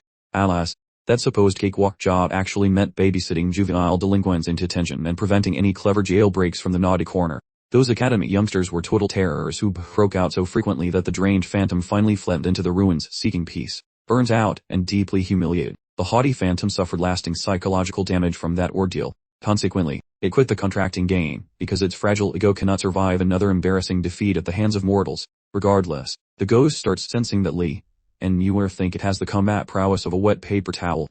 It attempts to flex by demanding Lihon gather every drop of mana he can find and mold it into the most terrifying element imaginable. Because Lee considers arson the peak of destruction, he prepares to unleash some serious heat for this little spectral audition. He first recalls that messy incident involving a certain rock monster throughout his previous stay within the freezing highlands and vows to never permit such a disaster to strike once more. Bends his caution. He swashes his magical power into a tiny, concentrated flame, hoping this pocket-sized inferno will satisfy the judgmental floating entity. Considering those memories, Lee squeezes his energy, mumbles the spell, and produces a modest fire orb upon his catalyst. Immediately following the spell, Lee breathes out, feeling relieved that his volatile magic is not currently blowing up in his face. Moments later, the ghost puts off flashy show by crackling with intense lightning magic, expecting its thunderous display to easily snuff out Lihon's punny spar. Right then, Yuer is absolutely baffled that the creature dared to unleash a massive electric strike inside such a cramped, tiny stone room. Directly following that flashy exhibition, Yuer stares in disbelief, because Lihon's flame is still flickering away, as if nothing had even happened to it. Lihon subsequently inquires what that floating entity intended to accomplish with those flashy sparks. The entity remains totally mute. It struggles to grasp how it failed to transform Lee's stubborn little fire spell. Essentially, changing elements is a classic flex used by ghosts to prove their superiority by turning one magic type into something else. To put it simply, messing with magic spells is basically their whole personality, a way to prove they were powerful. Yet, this particular spirit, which usually had no problems wadding away the elements cast by even the most experienced mages, suddenly found itself completely incapable of changing the fire magic produced by a young rookie. The spirit paused for a second, starting to wonder if Lee's magic wasn't quite what it seemed. It gave the spell a quick once over, trying to diagnose the problem. When the truth hit it like a ton of bricks, the spirit quickly understood that even though Lee's flame appeared completely harmless on the surface, it actually contained an absolutely ridiculous amount of mana inside, basically rivaling the fiery breath of a dragon. The notion that this fresh-faced beginner, Lihon, somehow conjured such a dangerous conflagration was genuinely alarming, especially since new mages typically have zero control. The spirit basically saw a toddler holding a hand grenade with the pin pulled, or maybe even worse, accidentally setting off an explosion. At this point, the spirit realized its pride was completely irrelevant. It needed to cancel the spell immediately before Lihon freaked out and lost command of the fire. Meanwhile, Lihon, oblivious to the high stakes, paid the spirit a compliment on its lightning abilities, then casually requested if it could just make a path for them to escape. The spirit, now operating at maximum panic level, immediately snapped at Lihon, instructing him specifically not to move his magic staff. Pace, understandably confused by the sudden outburst, slightly shifted the staff, causing the spirit to shriek at him to absolutely stop moving it. As Lihon asked what in the world was going on, the lightning spirit understood that if it actually explained how dangerous the fire really was, the young mage would probably panic, leading to an almost certain explosion. Therefore, the spirit lied and claimed it simply found it rude when people waved staffs around in its personal space. Upon hearing this truly bizarre excuse, both Yuer and Lee agreed that the spirit was acting incredibly weird. Meanwhile, the spirit continued to obsessively fret over how exactly to shut down Lee's spell, reasoning that Lee's shaky magic control meant he couldn't possibly cancel such a powerful enchantment himself. Should he panic when the magic refused to disappear on command, the resulting explosion would probably level the entire area. After carefully calculating all the potential outcomes, the spirit concluded it had absolutely no other option but to resort to the one thing it had sworn never to do. Keeping this plan in mind, it informed Lee that it had completely changed its perspective, and was now willing to enter into a contract with him. Lihon, naturally bewildered, was completely baffled by the spirit's sudden and extreme change of attitude. Eventually, he simply asked the spirit for an explanation. The spirit responded by claiming it had finally seen his truly boundless potential, and, just to top off the flattery, continued praising Lihon excessively. It declared that his mana was so spectacular that other mages would struggle to ever catch up to him. But Lihon, completely unconvinced by this transparent manipulation, again challenged the abrupt shift in demeanor. The spirit strongly insisted the real reason was simply that it hadn't correctly assessed Li's power right away, but now that it fully understood, it wanted to seal the contract immediately before the unpredictable flame decided to go completely haywire. Dronzer, witnessing this entire spectacle, asked Li what he was planning to do next. Although Li continued to consider the spirit truly exceptional, because Farakis had recommended it personally, he couldn't help but feel concerned about the spirit's current mental condition, which seemed slightly unhinged. Nevertheless, Li realized that he was definitely not in a position to be choosy about which spirits he decided to partner with. Li signs the soul, Li's, and the spooky ghost applauds his surprisingly high height today. Once the atmosphere is ready, the entity commands Lihon to unseal his inner essence for their union. Thus the spectral ceremony commences, where throughout their binding, the phantom provides Li with emergency calling rights. However, the entity insists on being a business associate rather than some lowly magical butler. While the supernatural agreement finally ends, Lihon finally clicks on the color ID for this mysterious floating entity. He is just a grumpy lightning spirit. People call him Furcontra, or simply Fur. After sealing the deal, a sparkly lightning bolt tattoo gets slapped right onto his face. Li suspects that being made of pure voltage explains why this ghost acts like a caffeinated toddler. With the pack done, Furk tells Li to behave, because he can smell his smelly human thoughts now. Lihon, having watched the whole show, applauds the boy for recruiting a ghost, while Lihon mumbles some gratitude. Switching gears, Furk decides to flex his sparky muscles, while Li asks why things are getting weird. Furk hitches a ride inside Li's arm, specifically the limb clutching the magic stick, and promises to babysit the flames, until his partner stops being such a magical immature. Next, Furk barks at his partner to quench those flames before things get way too spicy, which makes Lihon wonder why this lightning cloud is suddenly so terrified of a little matchstick. The very second the embers finally stop glowing, Lihon remains confused regarding why the floating entity is behaving with such frantic energy. Furcontra screams at him, demanding to know if Li has any brain cells regarding the danger. Li simply stares back with total, utter bewilderment. Furcontra bellows about why Li squashed so much mana into such a tiny, ticking bomb. Without that timely intervention, this detention chamber would have turned into a smoking crater, and while still clueless, Li nods along. Watching Furk panic makes Li realize he almost exploded, leading him to conclude that fire magic is far beyond his current control since he lacks mana. Furcontra nags him that despite his raw talent, he is still basically a magical toddler. Then he points out that the giant yellow ball in the sky is already shining, hinting that school starts soon, which causes the pair to shriek in absolute horror upon noticing the time. About to completely miss their opening morning lecture, Yuer abruptly recalls their upcoming math and geometry session, while Li remembers a scroll needing urgent delivery. Some mystical diagrams he spent the whole evening perfecting, since skipping the submission would render his fatigue pointless. Lonely text, and braving the safety of their soft mattresses, Li pleads with the electric eye to reveal the escape route. After a tiny pause, the lightning ghost mentions that he is totally unable to offer assistance, because he signed a contract to guard this dungeon, which is really quite frustrating. Li doubts they can reach their lecturer before the bell, regardless of the spirit help. Under massive stress, Li loses his cool and calls the ghost useless, wondering why they signed a deal at all, since the Zat master is failing him right when things get really spicy. Defensively, the Sparky dude argues that this jail is a weird case, but if they were outside and called him, he would flex his massive cosmic muscles, though for now, he just unseals a secret stone door, requesting that they leave him locked in this brick box. Since his shift is not over yet, he begs them to tell someone he is trapped so he can get help, and Li accepts with a relief-filled sigh, then exits the chamber with Yuer through a glowing hole the spirit just opened. While they vanish, the Zap man shouts for them to call him once they are finally free, so he can prove his actual strength, right before they sprint down a long stone staircase together. Lihon rapidly scribbles a messy floor plan on a scrap of paper, and he and Yuer squint at the chaotic lines, though the doodle is impossible to navigate, because it looks like a toddler drew it. Abruptly, the detached arm bones fall out of Li's jacket, and take off like a tiny race car. Briefly, Li hopes the pile of calcium found a shortcut, but then the bones freeze in place. He realizes this whole area is a confusing bug colony, a giant maze designed to make finding the way out almost impossible. While Li proposes trying a new hallway, a random voice echoes from a dark cage nearby, mentioning that wandering is useless and inquiring if they are actually hunting for the front door. Startled, Li requests that the stranger tell them their name. The inmate remembers Li's tone, wondering if he is that freshman who got busted while tunneling through the basement last time. Stunned, Li figures out this is the older kid who failed at robbing the principal's private storage room. Yuer wants an identity check, so Li clarifies it is the older student who shared a cell wall with him during his previous stint in this dungeon. Just a bit further, the detached limb discovers a fresh pile of ribs lying on the ground. The cage chief cautions that escaping is tough, especially when the restless arm starts sniffing around. Li commands the bones to relax for a bit while he chats with the captive neighbor. The hand Bones then zip back to the messy pile of discarded anatomy, organizing the remains into a spotted feline's crunchy, dead structure. At that moment, the inmate wonders why she should help, and Lee realizes he is out of snacks to use as bribes, so he must find another way to bargain, which is when he spots his lively limb, currently looking like a goofy dog, acting quite silly. Terrified, Ewan mistakes the beast for a horror, though Lee promises the thing is merely his own conjured buddy. Observing the feline frame, Lee questions if the pile of ribs just clicked back together.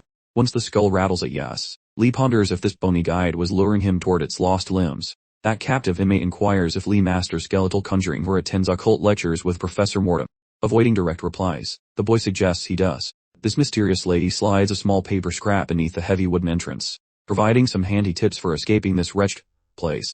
Bidding them some fortunate vibes, she observes the duo walking away into the distance. While the pair fades away, the inmate chuckles at the absurd notion of a fresh recruit tackling forbidden necro magic. Should freedom finally find the lady, she desires a future reunion with that peculiar boy. Several clock cycles afterward, the duo eventually flees their prison cell to arrive at the math lecture on time. Unfortunately, upon reaching the door, they discover the lesson has concluded without them, and the teacher is departing, so the heartbroken pair ducks away as assignments hover behind the walking instructor. An anxious friend wonders how they might submit their papers now that time has expired. This student, cognizant the mentor usually ignores student absences, suspects attempting to hand in tasks late will likely result in total rejection just for missing the designated deadline. Confronted by this mess, the protagonist chooses bravery, dismissing his companion's suggestion to just give up. The boy draws his magical wand and aims it directly at the unsuspecting educator. His pal panics, pleading for sanity, convinced he is about to magically blast their teacher. The wizard calmly explains he has no intention of committing any physical assault. That youth is merely targeting the levitating pile of papers trailing behind their teacher. The boy claims he will stealthily insert their work, making his friend doubt such a sneaky feat can ever succeed. Yet the boy boldly snatches her notebook too with absolute certainty. Since everything is ready, the boy recalls the misery gifted by Professor Valad, feeling his whole life built toward this grand heist. Following a quick spell, those heavy volumes start to drift through the air, and his companion feels stunned seeing such expert handling of basic telekinetic charms. While the duo performs a maneuver, the boy understands that merely shoving the pages inside will not suffice. Avoiding the dreaded capture, he squeezes his lids shut while channeling his inner Zen master, suddenly emerging. A vocal tone mimicking Professor Valadi warns the boy against losing his mental concentration. Breaking his concentration, Lee halts, questioning whether he truly detected that familiar vocal tone. That instructor finally speaks, ridiculing the youth, because placing manuscripts onto the heap is essentially child play. Wardenez whirls to discover Professor Greg Valadi lurking alongside a different golden-haired educator. The man insists he lock in and stop acting like a flighty insect. Red-faced from the surprise, Lee feigns total innocence while mentally guessing the identity of the golden-haired stranger. The blonde scholar pipes up, mentioning the math teacher protected the assignments with a magical high-security fence. This touchy force field screams like a banshee of Poe, necessitating a level of stealth usually reserved for ninjas. Armed with determination, Wardenez enters hyperfocus mode, barely spotting the shimmering dome guarding those academic papers. While that fair-headed academic asserts no mere pupil could potentially crack a defense of that complexity, Wardenez moves ahead, pouring extra magical energy into that wooden stick.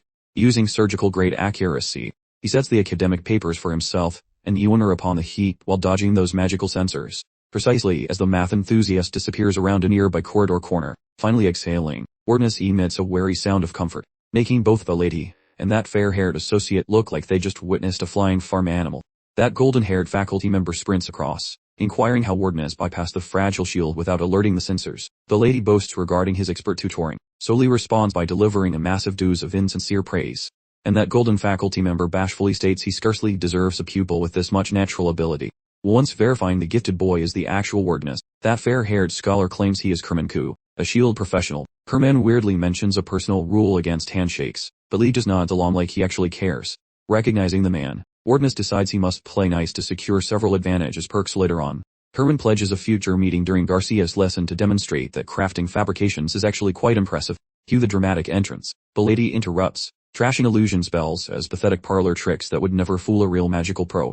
The young mage observes Velady attempting to insult Kerman, anticipating a fiery response from the golden-haired academic. Surprisingly, Kerman dismisses the slight, questioning Wardenez about his attempt to surreptitiously add those journals to the mound. The student confesses the duo totally whiffed the deadline for their school assignments, making the feat leave Kerman feeling significantly further stunned. The man informs the lad that he personally would have ignored that crusty old Alpen's busy work once the reason is requested.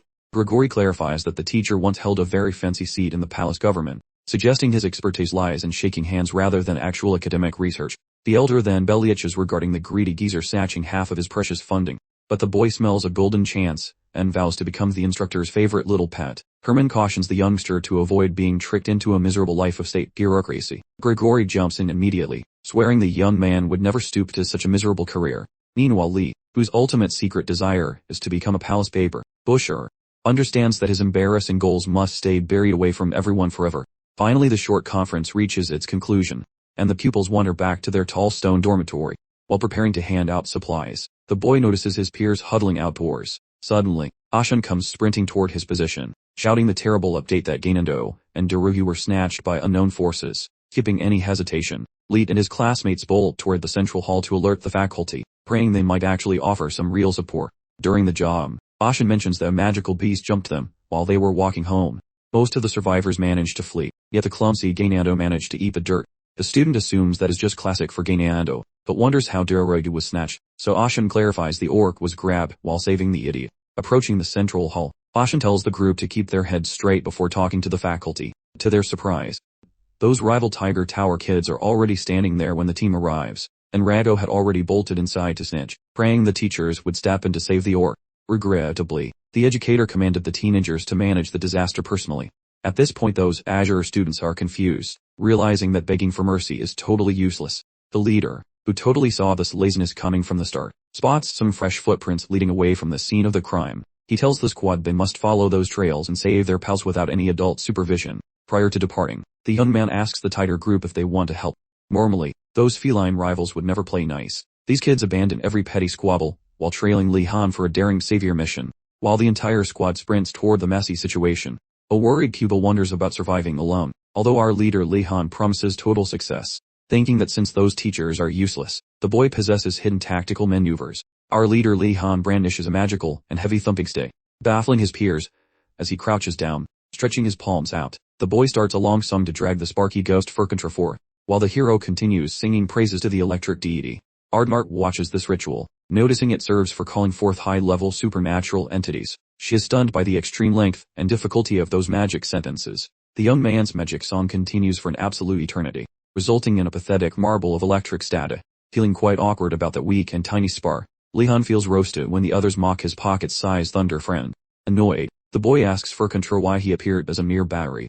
The ghost claims he remains stuck because of previous commands, but the boy feels scammed since Furcontra acts like a flake during emergencies. Furcontra, grumpy from the nagging, misses the era when he fried cocky wizards into crispy snacks. Dismissing the whining, the spirit signals that a threat approaches.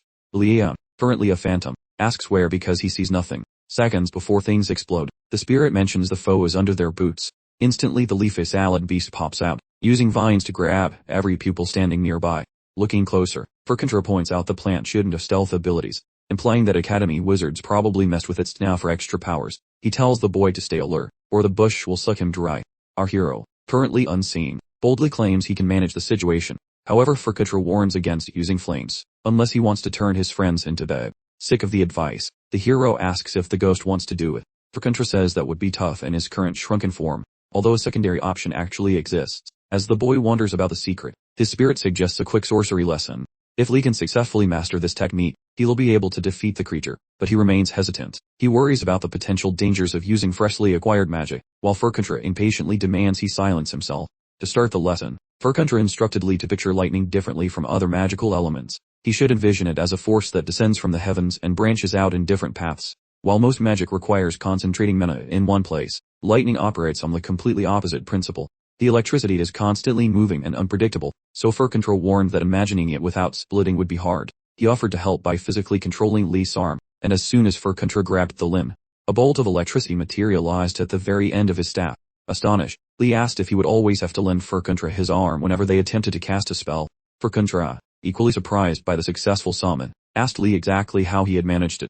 Lee nonchalantly answered that he had just thought of a bunch of charged batteries. Furcontra was thoroughly impressed by Lee's natural aptitude for lightning, but Lee himself seemed underwhelmed. With that minor point resolved, Furcontra instructed Lee to begin reciting the incantation he would teach next. Despite the remarkably wild and chaotic nature of spirit magic, Lihon, under Furcontra's expert direction, was about to cast a particularly powerful spell. Before the counter attack, it was disclosed that the second circle magic was a low-grade lightning spell. fortunately aimed at a monster unstable from previous experiments. Since the current lightning spell should be enough to take down the unstable creature, Lihon made a decision to proceed right away. Furkantra gave a final instruction: carefully bring to life everything he had just pictured, and Lihon began reciting the magical chant, strike Furkantra's lightning. Exactly when the lightning was about to burst forth, Furkantra detected a strange, large amount of condensed energy on the staff. Realizing the unmage, Lihon was completely oblivious to the extremely dangerous situation surrounding him. Furkantra started to worry intensely, but alas, it was far too late. Lihon had already successfully cast the spell. At that precise moment, Professor Garcia and Digiling raced toward the location to figure out the source of the noise.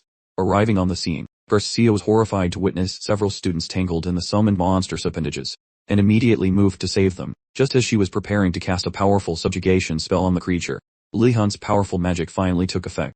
An absolutely huge bolt of electrical energy descended from the sky. The bolt kept continuously pounding the monster for several long seconds.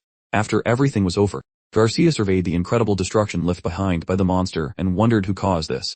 Released a truly massive sorceress explosion. Right then, Digiling mentions the kidnapped scholars are currently plummeting, likely heading for a very painful impact. Zipping along, Garcia halts their descent with sorcery, placing them down like fragile glass ornaments. After they land safely, she inspects their bodies for any scratches needing a quick fix. Looking closer, she notices the kids only got a spicy tingle from Furkantra's overzealous electric show. Not a single soul is truly damaged. Meanwhile, Lihon looms over the beast's crispy corpse. Stunned, his thunderous trick turned it into charcoal. Soon, he asks Furkantra if that blast was intentional, since it felt like an uncontrolled nuclear bomb. Furkantra promises the unintentional barbecue was not entirely his own fault. Eventually, Garcia spots Lihon, throwing a sarcastic remark about the massive fireworks he just ignited. Lihon, glad she appeared, asks if the formerly kidnapped victims are still breathing correctly. Garcia explains that although she felt quite nervous, everyone is safe aside from some very frizzy, shocked classmates. Hearing this, Lihon pauses, observing Garcia get ready to patch up the toasted group. Though, based on her chill attitude, he assumes the tragedy is much smaller than his frantic brain first imagined. Also, watching her perform Dr. Sorcery catches him by surprise, since he realizes that many teachers rarely study any sorcery beyond their own specific subjects. Regardless, Garcia mends every single pupil, making them feel as fresh as garden daisies. When they stop shaking, they shower her with praise for their sudden, magical rescue. But Garcia points toward Lihon, noting he was the hero who actually smacked the beast to save them. Viewing the scowling white tiger squad, Lihon anticipates a wave of teenage saltiness, particularly because his thunderbolt hurt them far more than the monster's nana. Sipping straw. Oddly enough, Enrago marches up and offers a stiff thank you for the whole group. Although clearly annoyed, Enrago says that ignoring Lihon's bravery would stain his fancy knightly reputation. Next, sounding almost nice, Enrago admits he finally understands why Dorohu bothers to hang out with him. But, just as Lihon begins feeling happy, Enrago kills his joy by flatly refusing camaraderie, though he respects the courage shown, and pledges his team will assist with the lake assignment. After that, the tigers walk away, leaving Lihon to realize their thanks was strictly business.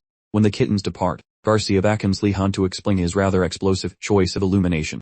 Sniffing out a crisis, Lihon immediately endeavors to dump all the blame upon Furkantra, acting like it is a live grenade, begging the spirit for some clarity. Nonetheless, Furkantra, braving zero drama, the phantom fibs about his shift ending, and vanishes before Lihon can even spot her, abandoning the poor lad to face the music solo. Prior to ghosting him, Furkantra actually merged, vowing to reveal his actual muscles during their next chaotic brawl. Bereft of his ghostly buddy, Lihon fumbles for a half-decent excuse. Just as Garcia starts prying, a random intruder cuts in, bluntly inquiring if he toasted that beast with some spicy electric zaps. Rotating their necks, the duo spots the Lady Greg clutching a fried monster stick, bumming with static energy, shutting their traps. They hear Greg musing about the fascinating mass before them. Instantly, Garcia puts the brakes on the chat to query the interest and shocks, while Greg calmly claims it is for purely academic reasons. Stunned, Garcia pivots to the boy to check if he actually joined the lady's madhouse. After he nods yes, the girl turns ghost white thinking about Greg's terrifyingly quirky reputation. Though she admires the faculty, she recognizes that the lady's curriculum is a one-way trip to Crazy Town, acting way too savage for normal kids to survive. Nevertheless, Lihon, a mere freshman, decided to sign up for this torture, and somehow stayed alive, a feat Garcia finds totally bonkers and weird. Spotting the woman's absolute terror, Greg promises that her friend is doing just fine, since the boy has remarkably kept pace with his insane drills. As Garcia stares back with her jaw hitting the floor, Greg clarifies that Wardness actually grasped much more than just the basic curriculum. He also whipped up a liquid barrier without any help, showcasing a hunger for study so wild that Greg must keep him on leash. Nab, Garcia cops at the boy, exhaling a wary breath, while begging the lady to keep him safe, as Greg vows his instructional style remains unchanged. Hearing that, she faces Lihon, and suggests he try his hardest, leaving Lee confused about her sudden shift in vibe. Yet the lady keeps mum, leaving Lihon even more terrified of his upcoming appointment with the mad professor. Several ticks later, Ashan and Gainando trot off toward the shady underground bazaar, managed by the Black Turtle Squad, while they haul a giant basket of snacks. Strolling along, Ashan notes they should toss some snacks to Lihon since he fed them first, picking the illegal bazaar for the fancy treats. Gainando gripes, complaining that the shelves were basically naked during his previous visit to the stalls. Ashan chuckles drily, noting a weirdly huge pile of goodies just appeared, probably because some folks sold their souls to the local Tiger gang. Upon hitting the bazaar front door, the gang gets a shock when a nosy official starts poking through everyone's private knickknacks and baggage, particularly since those two chaps belong to the Blue Dragon Clubhouse, which usually makes people want to hide their wallets. Could be banned, given that weird pointy-eared short guy acting as the gatekeeper identifies as a representative of the Chunta clan, a famous group of rock-smashing builders who basically own the imperial construction scene. Ashan remembers that the crew usually features short, bearded craftsmen, making this tall, elegant elf look like a total identity crisis. Still, he acts polite and clarifies that their small group simply wants to swap some random junk sitting inside their woven container. Lihon arrives, asking why his pals are loitering outside instead of entering the shopping zone like normal human beings. Gainando whines that the official won't let them swap their items for better loot. Lihon eyes the strange hybrid fellow, and demands answers. The short, tall guy explains that some annoying fresh policies just started. JD sellers here are suddenly acting all holy, refusing any merchandise that wasn't earned through actual blood, sweat, and tears. Grasping the logic, Lihon ponders if this short fellow might be the head turtle. Either way, he shows off his veggies, and claims he did all the dirty gardening work, asking for permission to pass. Once the food gets checked, the official waves him in, so Lee says catch ya later to his two stranded bodies. Observing him vanish within the trading stalls, Ashan feels like a total loser, annoyed that he missed yet another chance to pay back his debt to his friend. Indoors, the elven short guy starts walking alongside Lihon as his personal guide, doubts that a fancy rich kid actually touched her, since high society types usually think a shovel is some kind of weird spoon. Lihon shrugs it off as trivial, mentioning he plans to feed those slow-moving turtle students with his home-grown snacks for free. The weird official looks stunned, wondering if the boy really intends to hand out his hard-earned groceries without charging a dime. Lihon agrees. So next, the small guy yanks a dusty tuber from his pocket and shoves it toward Lihon as a potential peace offering, bragging that even the royal brat who hates everything actually thought this specific vegetable was delicious enough to eat twice. Lihon pauses, thinking this guy might be a fanboy for the princess, but the fellow confesses he has zero other gifts. However, Lihon keeps smiling, saying he is perfectly fine giving stuff away without getting a single gold coin back. Hearing this charity talk again, the fellow gets cranky and tells Lihon to stop being so incredibly rude. He shouts that his whole family follows a strict rule about equal trades, meaning nobody takes a freebie without paying up. The guy stomps away angrily, leaving Lihon wondering why a dude with elven ears keeps pretending he is a short dwarf. Tossing the thought aside, Lihon heads over to Ratford's place to get the latest gossip on the local trading scene. Getting cozy, Ratford whines that life currently stinks for professional property redistributors like themselves. Intrigued, Lihon nudges him to spill more tea. Ratford clarifies that although the bazaar expanded since Salco started playing boss, some annoying pupils began stirring up big heaps of drama. Because the turtle spire couldn't punch its way out of a soggy wet paper bag, Salco enforced harsh laws to keep the peace. Rule 1 mandated sweating for snacks, whereas Rule 2 bans fencing hot items to keep the local economy from exploding. Upon processing this, Lihon flips, shouting that nice guys finish last, because of some loudmouth clowns who never learned how to stay quiet. Should these morons remain unpunished, Imbull, Thing-herd folks will go hungry, causing Ratford to bob his head like a dashboard toy. Voting, Ratford highlights a betting den that Salco grumpily allowed just to keep the shoppers from dying of pure boredom. Watching from afar, Lihon spots Emer, a massive teddy bear hailing from the dark stone citadel. Deftly flipping decks, she lets pale striped felines gamble on choices hoping to multiply their meager stashes of cash. As they predictably fail, they sob about losing 72 hours worth of delicious snacks. Observing the madness, Ratford cautions Lihon to avoid tangling with that scary giant lady, since her manual dexterity is terrifyingly fast and precise. Lihon heeds the warning and keeps blabbing away. Suddenly, that pointy-eared short fellow makes a comeback, appearing with two recognizable faces. Looking grumpy, he asks if it is factual that these two moochers gobbled Lihon's grub without paying a single copper. Lihon quickly identifies the duo pair as the hungry folks he once served a big pot of red soup, then queries the hybrid dude about the consequences of identifying them, while the tiny guy promises no finger-pointing is happening, claiming he is only visiting to say sorry for them, mentioning that being a lazy bum is totally uncool. while they desire to buy their meals. Their financial situation is currently a total dumpster fire. Lihon, feeling weird for taking thanks from strangers outside his circle, tells them to relax because it is all cool. Progressing, the small man declares he wanted to ignore this debt and promises to settle their bill himself. Baffled, Lihon wonders exactly how he intends to pull that off. The fellow mentions hearing rumors regarding Lihon's tendency to creep around the school grounds after dark. Knowing this, he suggests possessing juicy secrets that might help, making Lihon eager for the shorty to start spilling everything, rather than spilling the beans. The fellow suggests a spooky midnight rendezvous for more gossip. At nightfall, the boy encounters the small guy at the headquarters and trails him up several spiraling steps. Only the rhythmic thumping of their shoes disturbs the creepy quietness of the vacant hallways. Following a quiet stroll that felt like forever, the magic man spills a juicy secret. Fresh meat at the academy typically lack any clue regarding how to reach the higher level. Whenever a rookie climbs, the architecture does a little dance to confuse their tiny human brains. Luckily, through countless failures, folks found a sneaky trick involving 5 separate hallways that eventually reach the stairs. He explains, yet simply spotting them won't cut it, because opening the door requires checking 3 very specific boxes. Initially, both of the pointy hands on the wall clock need to point at funky odd numbers. Next, the giant night orb must be shining bright without any annoying clouds blocking the view. Finally, the magic user needs to grip the air wooden stick exclusively with their clumsy left hand. Should those 3 weird stars align, the hallway to the higher level will finally pop into existence. Exhibiting his talents, the wizard completes the magical hocus pocus, and suddenly, a doorway once hidden from sight decides to pop into view. The student, staring like a fish, admits that this school has some pretty clever architectural wizardry. Though impressed, he wonders aloud to his companion if this trip was just a fancy flex. The pint-sized fellow objects, clarifying that they are merely preparing to go meet a mysterious stranger. When the teenager tries to dig for more info, the guide stays vague and tells him to chill. Becoming wary of all the secrecy, Lihon starts to feel like a trap is being set. The tiny instructor casually drops that he did a background check by chatting with other local scholars. This makes our hero worry about what kind of spicy trash talk is circulating the campus. He assumes the feedback was terrible, and his internal alarm bells begin ringing quite loudly. For a moment, he thinks that this whole situation might just be a giant setup, a scheme cooked up by those irritating striped bullies to attack him in the dark. He attempts to ignore the bad vibes, telling himself that life is not that much of a nightmare. The little fellow spots his worried face and inquires if he just swallowed a sour lemon. Weaving off the concern, the youth pivots and asks for the tea on his student reputation.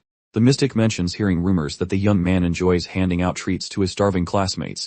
Worriedly, he suggests stopping, because folks who never work for their pants or pizen never truly appreciate them. Quite unexpectedly, the boy nods immediately, confessing that idle individuals never truly cherish physical exertion, particularly the lazy faculty members.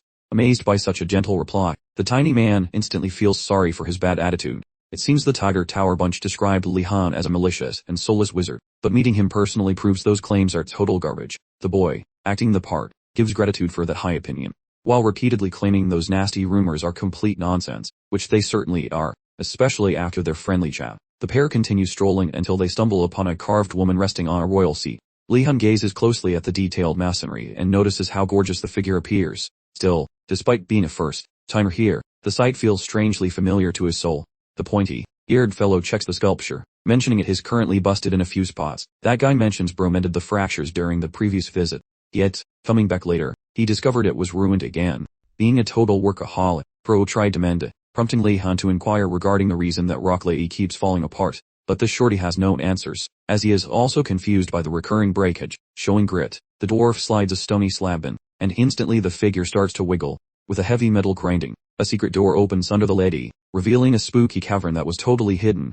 The little guy looks at Lihon, and tells him to enter solo, claiming someone inside is eager for a meeting. Lihon stalls, staring into the pitch-black abyss, wondering what kind of trouble is lurking. But relying on Tantha, he finds his guts and marches into the gloom. With the stubby man's shouting of encouragement fading away in the distance, the young man wanders further inside the damp grotto. While he travels forward, a secret entity in the blackness begins moving. A mysterious critter, hiding in the shadows, instantly notices the arrival of a fresh face. Shortly after, Lihon encounters the strange beast and feels quite baffled by the situation. Noticing Lihon, the animal acts friendly and says its name is the Forgotten Monster Sculpture. It calls Lihon the handy student who mended the Rock Lady and begs for a vow of silence regarding its hideout, which Lihon grants before questioning why a statue lives in a gloomy grotto. The stone guy says he is just wasting time since his old duty station was deactivated 187 years ago. Lihon, even more puzzled, asks why staying hidden is such a massive priority. The creature explains that those bossy professors would likely assign him more chores if they caught him. Understanding the vibes, Lihon respects the lazy wisdom and asks for a way out of this school. To stay on his good side, Lihon quickly sucks up to the beast, praising its huge brain and asking for some guidance. The boy then asks if the rocky beast knows where the horse stalls sit atop the plenary structure. Wearing a punchable grin, the stone figure boasts of its vast intellect. Pumped up, Lihon prepares to demand those coordinates, but the rock shuts him up with a dare, testing him via playful games.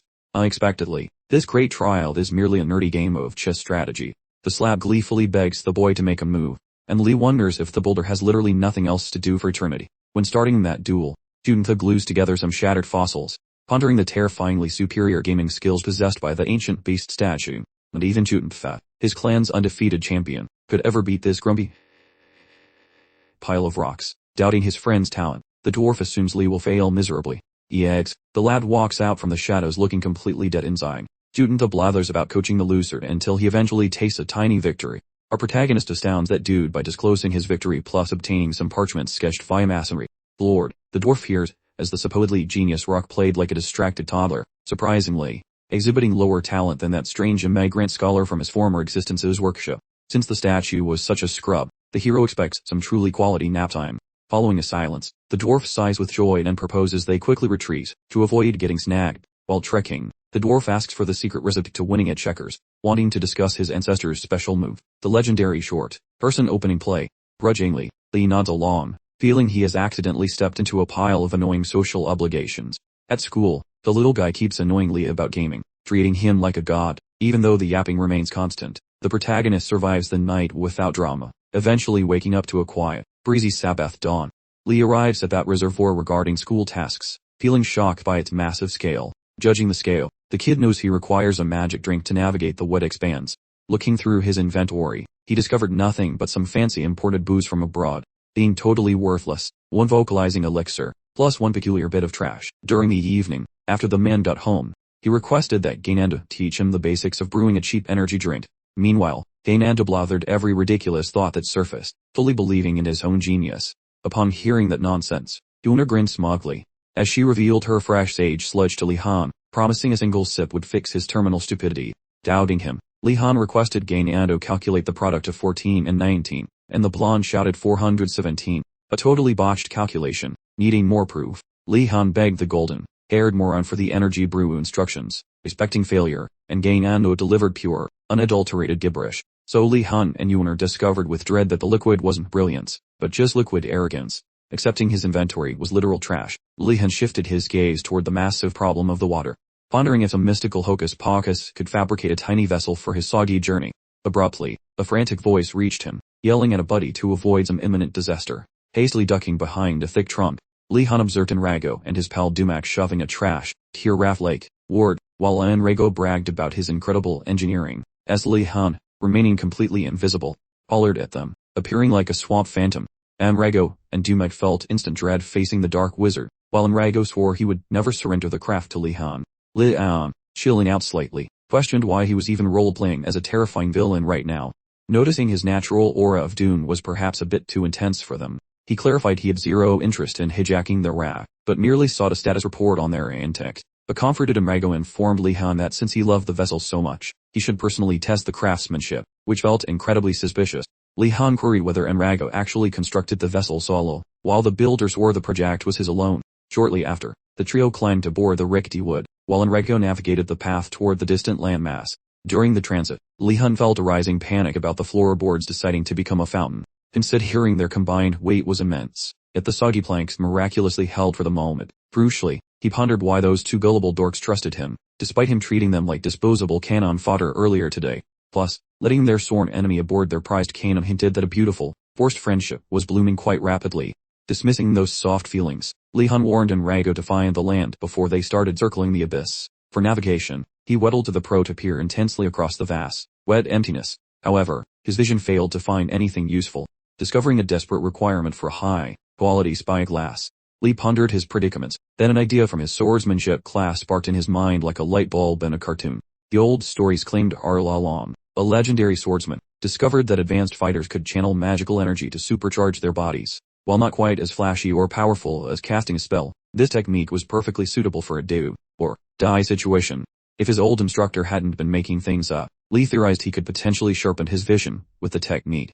Lihon attempted to replicate the method, drawing on his effectively unlimited supply of magical power, and after a short effort, successfully fine-tuned his vision. Armed with this fresh perspective, he quickly identified the island a substantial distance away, then alerted his confused companions.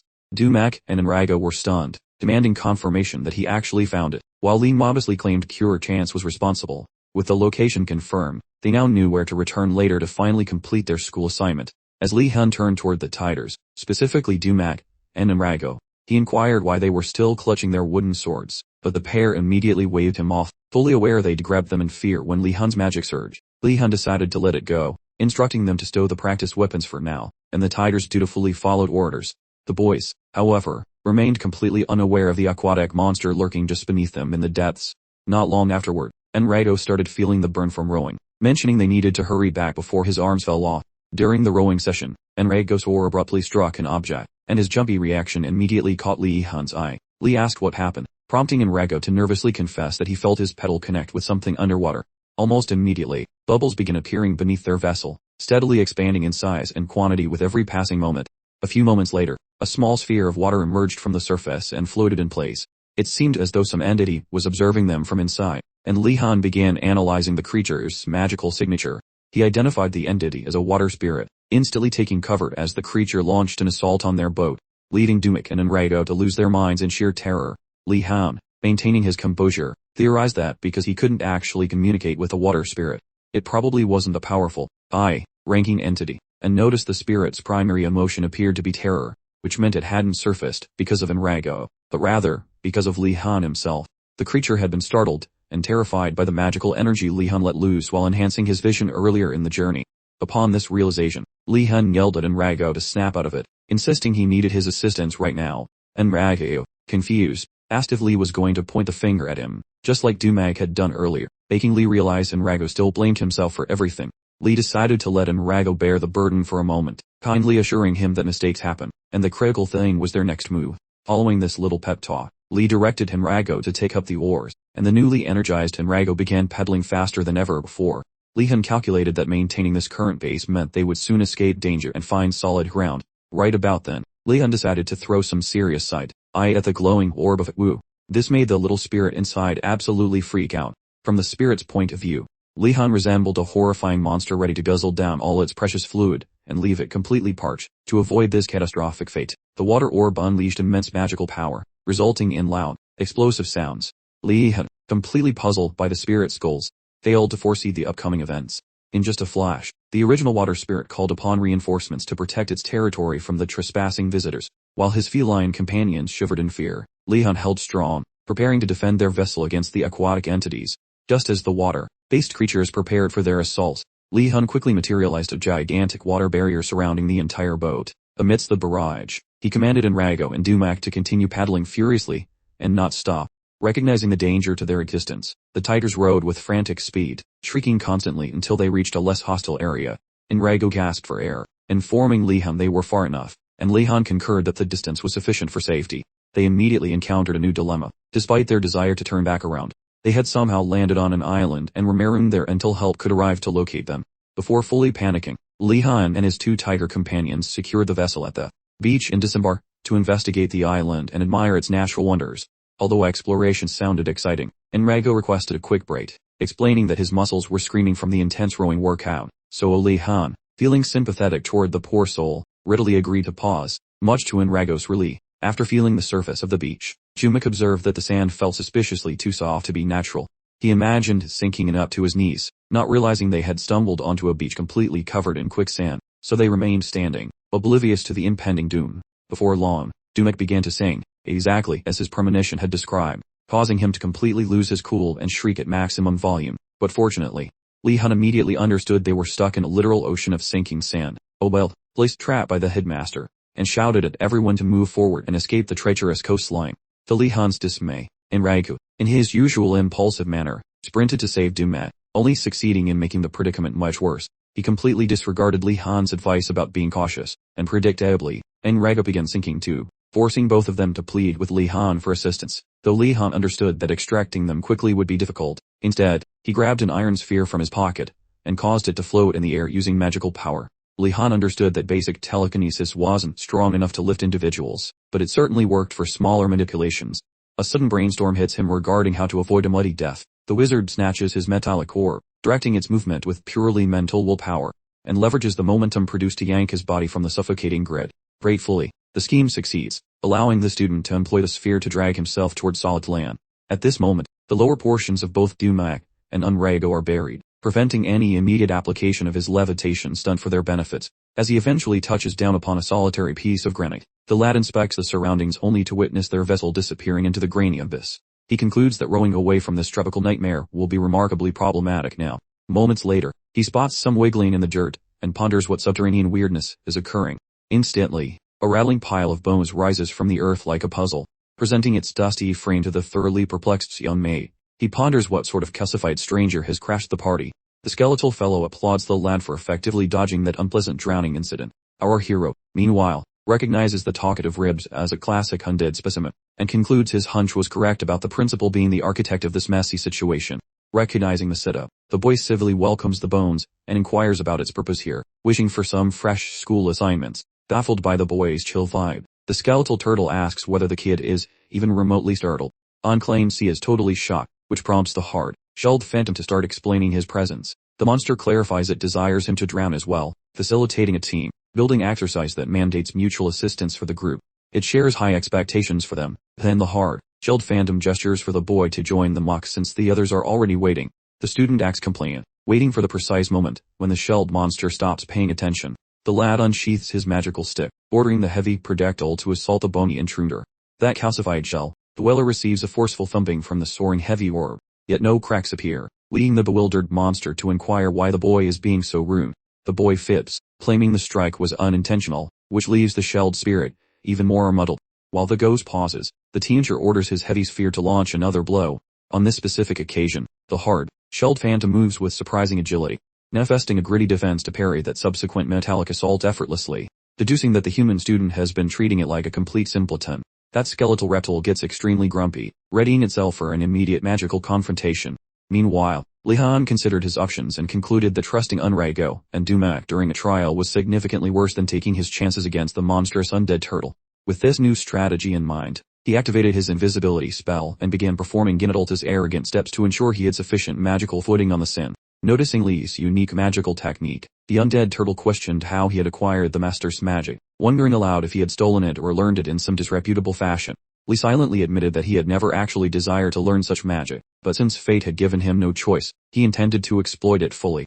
The brawl commenced, and Lei immediately sent his skeletal leopard pet to engage the giant turtle first. The undead turtle easily batted the skeletal leopard aside, but immediately began to feel a sense of unease when it realized that Lee had used the sudden summon as a convenient distraction to conceal himself with invisibility magic. The turtle, though begrudgingly impressed by Lee's tactics, found itself becoming even more enraged. It loudly declared that Lee's clever games were over, warning the young man that he was now hopelessly cornered on the island like a trapped field mouse. While the undead turtle was busy dramatically giving its monologue, Lee took advantage of the opportunity to strike it with a morning star. The turtle was astonished. Not only had Lee failed to flee, but he had also successfully absorbed a substantial portion of its magical mana during the hit. As it turned out, Lihon had specifically equipped the Morning Star, a legendary sword crafted from black obsidian by the anti-magic faction, in order to both inflict damage and rapidly drain the turtle's mana, leaving the undead creature helpless on the ground. As it struggled to regenerate its mana supply, the skeletal turtle cursed Lee, calling him a bastard for using a blade specifically designed to counteract magic. The monster also questioned Lee's integrity as a practitioner of magic. Lihon, completely unfazed by the moral opinions of a talking undead monster, attacked again, but this time the turtle narrowly managed to avoid the strike. Lihon internally blamed the headmaster for turning him into this ruthless version of himself, suggesting the turtle direct its complaints toward the headmaster instead. Moments later, the undead turtle attempted a counter-attack, but Lihon effortlessly dodged with ease. This further infuriated the turtle, which suddenly realized that its current summoned form was in danger of being dispelled at this rate. The turtle decided it could no longer justify going easy on Lihon simply because he was a new student, slamming its forelimb onto the sand. The furious turtle announced that from now on, it would treat Lihon as a true enemy. It then started invoking the honorable glory bestowed upon it by its master, immediately initiating a transformation into a four-legged, flat-armored undead turtle monster. After completing its transformation, the turtle, now calling itself Jorvan I, dramatically sought to absolutely destroy Lihon. Lee immediately began to regret his failure to go easy on the creature from the beginning. After all, if such a bizarre monster had been given a name, the summoning ritual must have been quite complex and time-consuming. As the angry turtle demanded that Lihon reveal himself, Lee ignored the taunts and focused entirely on preparing his next move. He completely disregarded the creature's challenges. Suddenly, the undead turtle unleashed a devastating wide-area attack, sending sharp sand spearheads hurtling toward Lihon's presumed invisible location. Remaining a sneaky ghost, Han frantically avoids every incoming strike while desperately trying to keep his secret spot hidden. But he's certain that if this massive wave of destruction keeps going, he is going to have a bad time. Noticing the seconds ticking away, Han checks out the shelled freak and decides that shock therapy is a terrible plan. This grumpy reptile is way less polite than the rock monster who allowed him to prep his spinny spells earlier. Han effectively has just a single move left. He shows magic power into his wooden stick and chucks a spicy fireball at the cranky turtle's face. Right as that burning magic explodes, the beast sells him but totally ignores the basic hacks, thinking it is just a tiny little candle flicker.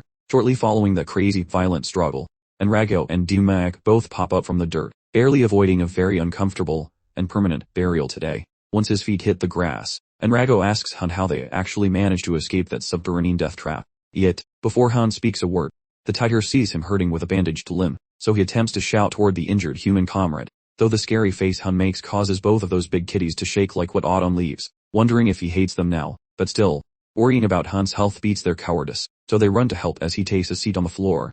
Looking lost, Dumak asks Han what kind of mess happened to him. Han says he ran into the principal's creepy zombie pet, but insists they are totally fine and should just chill. Believing him, Dumak wants to touch the arm to check for breaks, and despite Han's skepticism, the tiger won't quit, mentioning that he's a legit doctor with school training, so fixing up a tiny scratch like this is barely a challenge. Following the checkup, Dumak gives Han a gold star for being a pretty decent self-taught nurse with that bandage. Next, Enrago asks if Han actually beat the crap out of that scary zombie thing from the head honcho, and Han proudly says that he did.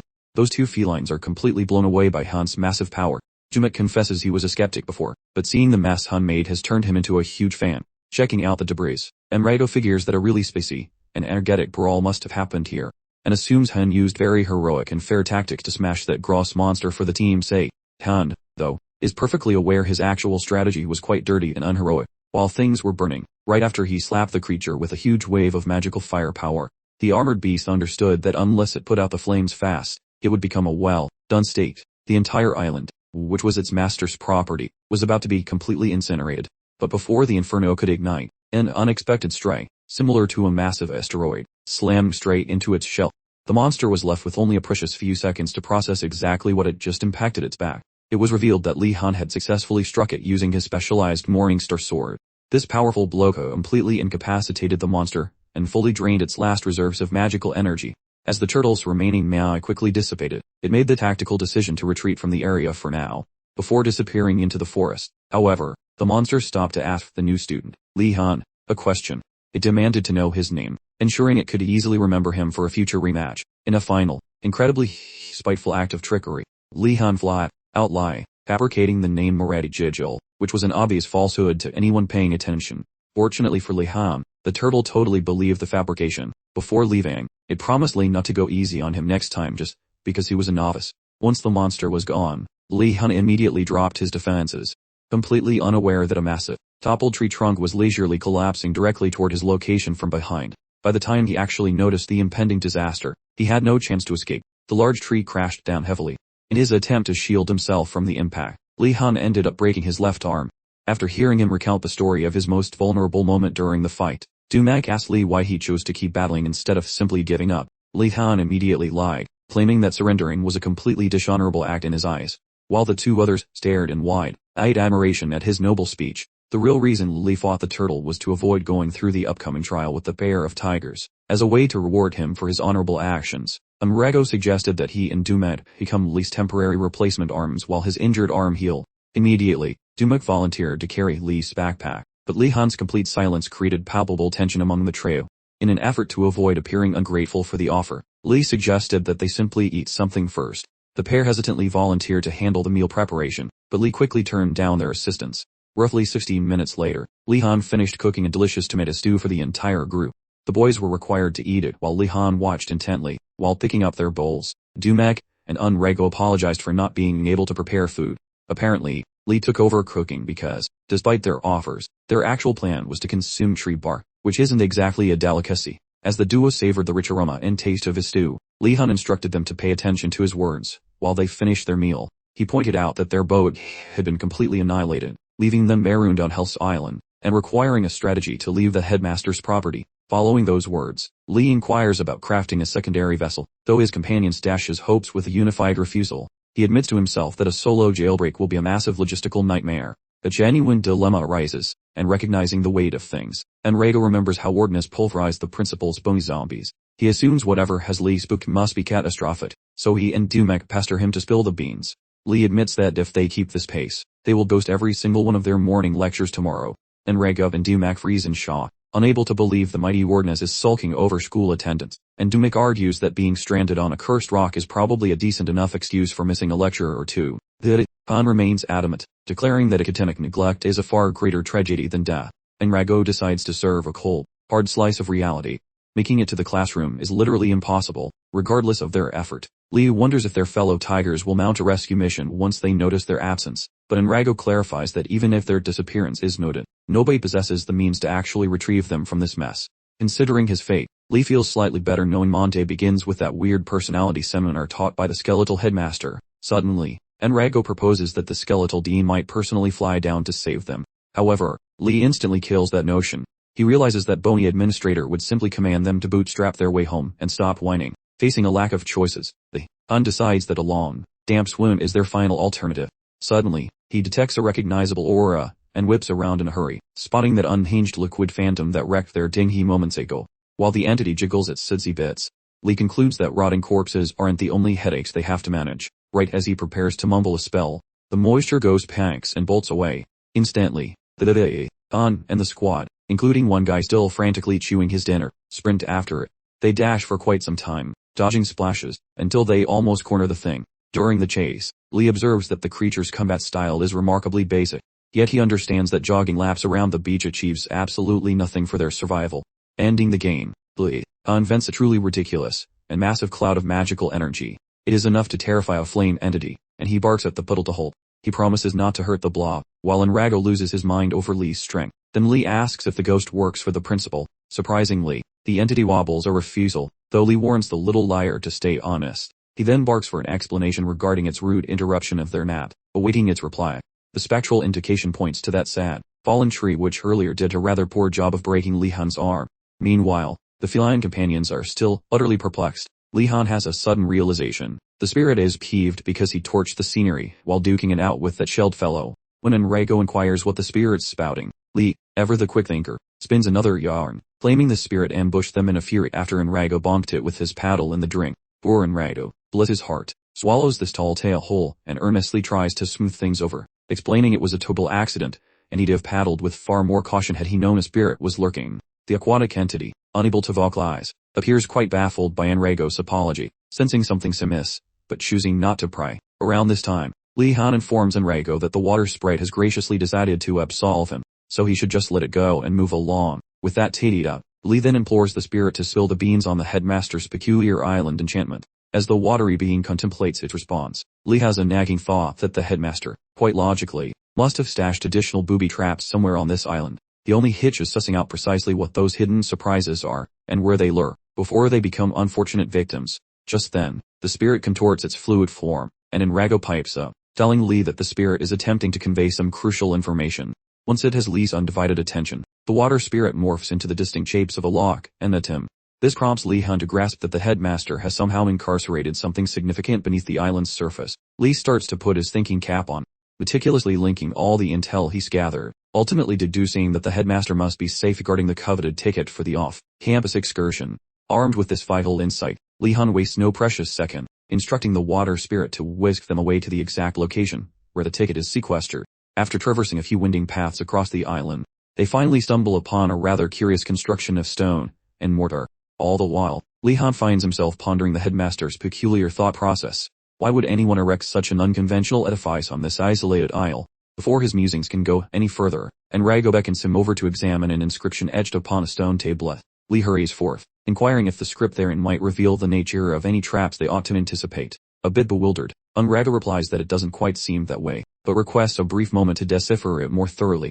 Once fully prepared, Enrego articulates the headmaster's message, which extends congratulations to the new students for their progress, and playfully inquires if the trials came as a complete shock to legitimize the elaborateness of the traps and challenges. The headmaster expounds that the sheer intensity of his testing regimen is purposefully designed to foster the development of aspiring mages like them. He voices his fervent hope that the students have mastered the art of collaboration with the various towers encountered thus far. The community further suggests cultivating robust relationships with the towers, emphasizing its paramount importance for a final, critical undertaking. Should they venture into the sealed chamber, the headmaster posits, they will encounter an altar positioned centrally amongst the stone columns. In order to dissolve the seal binding the altar and bring forth the off-campus triptych, one individual must be placed upon the altar and offered as a sacrifice for the greater good. Having absorbed the inscription, Lee contemplates the potential fate awaiting the person designated for the altar.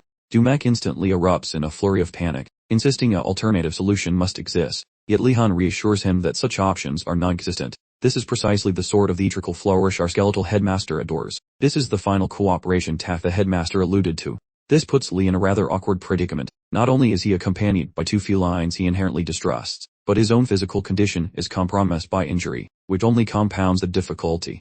Just as he starts plotting a sneaky victory, Enrego streaks by like a caffeinated cheetah, sparking fears in Lee that his rival is finally pulling a betrayal stunt. Yet, looking closer, the student sees his companion is actually being surprisingly helpful. Dumek wonders aloud about his friend's bizarre behavior. Enrego claims that, despite the warden's jerk behavior, helping everyone is the only heroic choice. Without the early assist from the mage, those guys would still be running away. Enrego lets his pal keep the vacation pass, swearing to grab the following prize using pure muscle. Moved by such rare nobility, Dumek jumps onto the martyr weapon, bidding to get his own heroic fix-it. Watching this scene, the protagonist wonders if these beasts finally developed a moral compass. Before he can enjoy the show, a wet phantom starts tugging on his sleeve, begging the mage to prevent these idiots from throwing their lives away uselessly. Instantly reacting, the boy snaps his fingers and binds those feline warriors with soggy liquid ropes. Both furry warriors screech at Warden as like triggered toddlers, claiming he ruined their big moment. They demand a very good explanation for the interference. Protecting his fragile reputation, Lihon orders the aquatic phantom to clarify its weird objections. Through interpretive dance, the spirit shows that dying on the stone slab fixes absolutely nothing. Luckily, the protagonist speaks ghost, and explains this situation towards those confused beasts. Those cats are baffled by the sheer insanity of the principal's schemes. The boy feels completely stunned upon discovering that this entire ritual is just a prank. Because of that, he orders the group to pivot toward a strategy involving less suicide. Since dying is pointless, that suspicious rock table must be the primary problem. The slab always looked like bad news, making it the perfect target for investigation. That altar looks suspiciously shiny, like it is begging for a heavy thumping, the boy thought. He levels that wooden weapon towards the fancy furniture while planning a total demolition. Just like his previous demolition of the Tiger Tower, he prepares his magical arsenal. The mage stuffs a ridiculous amount of energy into his stick, ignoring Dumek's frantic screaming. The boy launches a massive beam of pure magic directly towards that annoying stone. Yet, despite the overkill explosion, the stubborn rock does not have a scratch, prompting Lee to realize this weird table is definitely not for Sunday brunch. After the blast, Enrego asks about the chaos, and Lee admits his magical troubleshooting failed to fix the cursed furniture, proving magic is quite stubborn. He guesses this spell is a different flavor than the dorm variety, meaning his usual tricks simply won't work here. Only Greg's spicy forbidden moves remain as a backup, though he knows they come with a side of danger. Being discovered with these forbidden charms could lead to him permanently checking out of existence. Regardless of the lethal risks, Lee chooses to complete the annoying task without further delay. Thus he tells the squad to retreat for their own safety. Channeling power through his wand, the boy creates an enormous sphere of hydration through his damp sorcery talents. That one teacher, Talada, claims putting a spin on spells is just asking for a spectacular magical explosion. However, provided he dodges the authorities, the wizard intends to remain sneaky, while violating the usual mystical regulations. Once the splash settles, the two sidekicks go over to check if the stone table survived the soaking. Dumbfounded by the mystical commotion, supposedly, that fellow Hun generated a massive liquid orb, and hurls it directly into the antique table, causing massive wreckage. And while Enrego is used to Warden's Saudi tricks, this raw power is terrifyingly new, leaving him stunned by Lee's overwhelming magical muscles. Enrego questions how insanely strong this absolute madman has actually become lately. In the meantime, Lee wobbles like a jelly, shocked that just one cast drained his batteries so completely and quickly. The boy finally comprehends why this particular maneuver is not ready for actual battlefield scenario, promising to play it safer next time, even as he tries to stop tipping over sideways. That dusty spellbook from Gunadalt slips out of his pocket. Just as Lee grabs for it, the tome flips itself open. The thin glowing emerald text starts downloading directly into his brain like a weird magic iris. Seeing the light show, the two friends dash over to ask if his head is still attached properly. Lee waves them away, insisting he is not currently dying or turning into a toad, telling them to hunt for that golden permission slip for their vacation instead of hovering. Once the pair vanishes, Lee inspects the book, curious about what lesson the sentient paper is forcing on him. The pages showcased a second-tier trick for making limbs dangerous, essentially turning his hand into a sentient kitchen knife. Lee ponders if the paper is laughing at his clumsy smashing attempts, or if there is some hidden wisdom in these sharp instructions. Right then, Amrgard discovers the travel pass and flaunts it toward Wardenas with a big goofy grin, assuming that fellow would keep the prize. Lee feels floored when his companion gifts the pass away generously, confirming they plan to stick to their deal. Lee grabs the pass, noticing its design matches his other piece of paper perfectly. Intrigued by the field trip passes, he questioned if they all looked identical. To conduct his highly scientific investigation, he ordered Unrago and Dumek to retrieve a mill rock from the area. A bewildered Unrago immediately wanted to know exactly how Lee intended to use a giant rock for this task, while Dumek proposed they simply take a small nap first to recharge their batteries. However, slammed his foot down, adamantly refusing their plea, and stressing that his incredibly important work had to happen right now, all while casually holding a tiny feather pen. Meanwhile, back at the academy during the early morning hours, the rest of the students gathered for the basic magic personality education class, which sounds incredibly boring. In the headmaster's lecture hall, before things kicked off, a mob from the Blue Dragon, Phoenix, and Turtle Towers quickly cornered Jijiel. They immediately began grilling her about where Lihon had run off to. Jijiel looked completely startled, and demanded an explanation. So Ashan revealed he witnessed Wardenas vanishing near the lake, taking several other Tiger Tower students with him. Jijiel immediately jumped to the conclusion that Lee had been kidnapped, completely losing her mind and shouting for them to quit spouting such ridiculous nonsense. Yet, deep down, she suddenly remembered that Enrago and Dumak had also vanished without a trace, which only piled up more difficult questions in her already spinning head about their location. While Jijiel attempted to make sense of the situation, the headmaster suddenly materialized from thin air, cheerfully welcoming the students. Their faces all displayed expressions of absolute horror, prompting him to inquire why they were making such a racket so early in the morning. Immediately, the students snapped to attention, bowing and offering polite greetings while claiming they were just happy to reunite after the long weekend. In reality, however, they were all secretly panicking that things would spiral out of control if the headmaster got involved, firmly believing that inter-student conflicts should remain exactly that, between students. Luckily, the headmaster bought their flimsy excuse, though he did condescendingly mention how incredibly dull they all were first. He then proceeded to ask if they had remembered to retrieve the field trip pass. The students immediately realized they had completely forgotten it. The headmaster displayed his disappointment by giving them a lecture about how their older classmates always managed to complete their assignments without fail. He begrudgingly granted them a second chance, and upon seeing their expressions light up with hope, he began leading them toward the nearby lake. During the walk, the students from White Tiger Tower chatted nervously about how they initially feared punishment, but the headmaster was actually being surprisingly kind. Jill, though, was far more cynical than that. There simply wasn't a universe where the headmaster acted this lenient without some kind of sinister, hidden agenda up his sleeve. Even though she was absolutely positive he was plotting something evil, she couldn't quite put her finger on the exact details of his plan. She begrudgingly found herself wondering if Lihon would have already figured out this whole charade if he hadn't mysteriously disappeared. At the same time, the headmaster carefully scrutinized every single student walking behind him. He specifically wondered why Lihon Wardenas, the so-called little dragon of the Wardenas family, was conveniently missing from the lineup. He mused that Lee might get off scot-free if he simply overslept and missed class. However, if he actually went to the island, he was definitely in deep trouble, probably stuck in the underground dungeon since Friday. The headmaster, a man who truly enjoyed watching people suffer, was eagerly looking forward to seeing Lee struggle helplessly and beg for mercy. As they reached the lake, the headmaster casually conjured a smooth, icy path right across the surface of the water using a little ice magic. This allowed the students to walk safely over to the island. Once finished, he told them to form pairs for the journey across the ice path. He officially changed a homework assignment into a group class activity, revealing he never genuinely believed the students would actually manage to complete the task on their own. He figured some students would try to escape if sent to the island by themselves, so he meticulously created this elaborate scenario to completely thwart any potential runaway attempts. By feigning helpfulness, even the brightest students wouldn't suspect his true intentions. As they finally reached the island, the headmaster began to practically vibrate with excitement at the thought of hearing them scream during the trial. Instead, when the children trek across the soil without plummeting, the director begins sweating through his robes. Something feels wrong. The magical signature of Jovan II has vanished, appearing completely deleted. Reflecting deeply, he concludes that a single troublemaker named Lihon Wardenas could orchestrate this chaos. Suddenly right now, the boy limps from the greenery, nursing a mangled limb, and leaning on a sturdy rod. Seeing the student alive rattles the boss, who wonders how his deadly obstacles were bypassed. Just as the administrator readies a lecture about depriving classmates of a grueling academic experience, his panicked peers, ecstatic he survived, dash forward to examine his many injuries.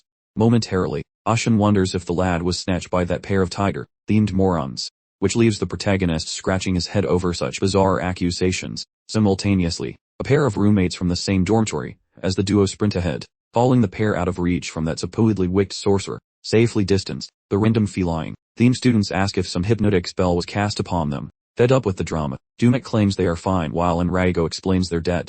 Without his intervention against the principal's monster, they would currently remain buried in the dirt. Truly, hearing this makes the feline duo suspect their friends have been mentally hijacked. Surely, they assume, the school leader would never commit such an unhinged act. Immediately, the administrator publicly declares that the student triumphed, stating that defeating a boss alone confirms his superior skills. Realizing the boss is fuming, Lihon says sorry for destroying the creature, but the man describes how it should have buried everyone, inflicting a brutal lesson, which the listening tiger clowns realize proves their companions were actually telling the truth.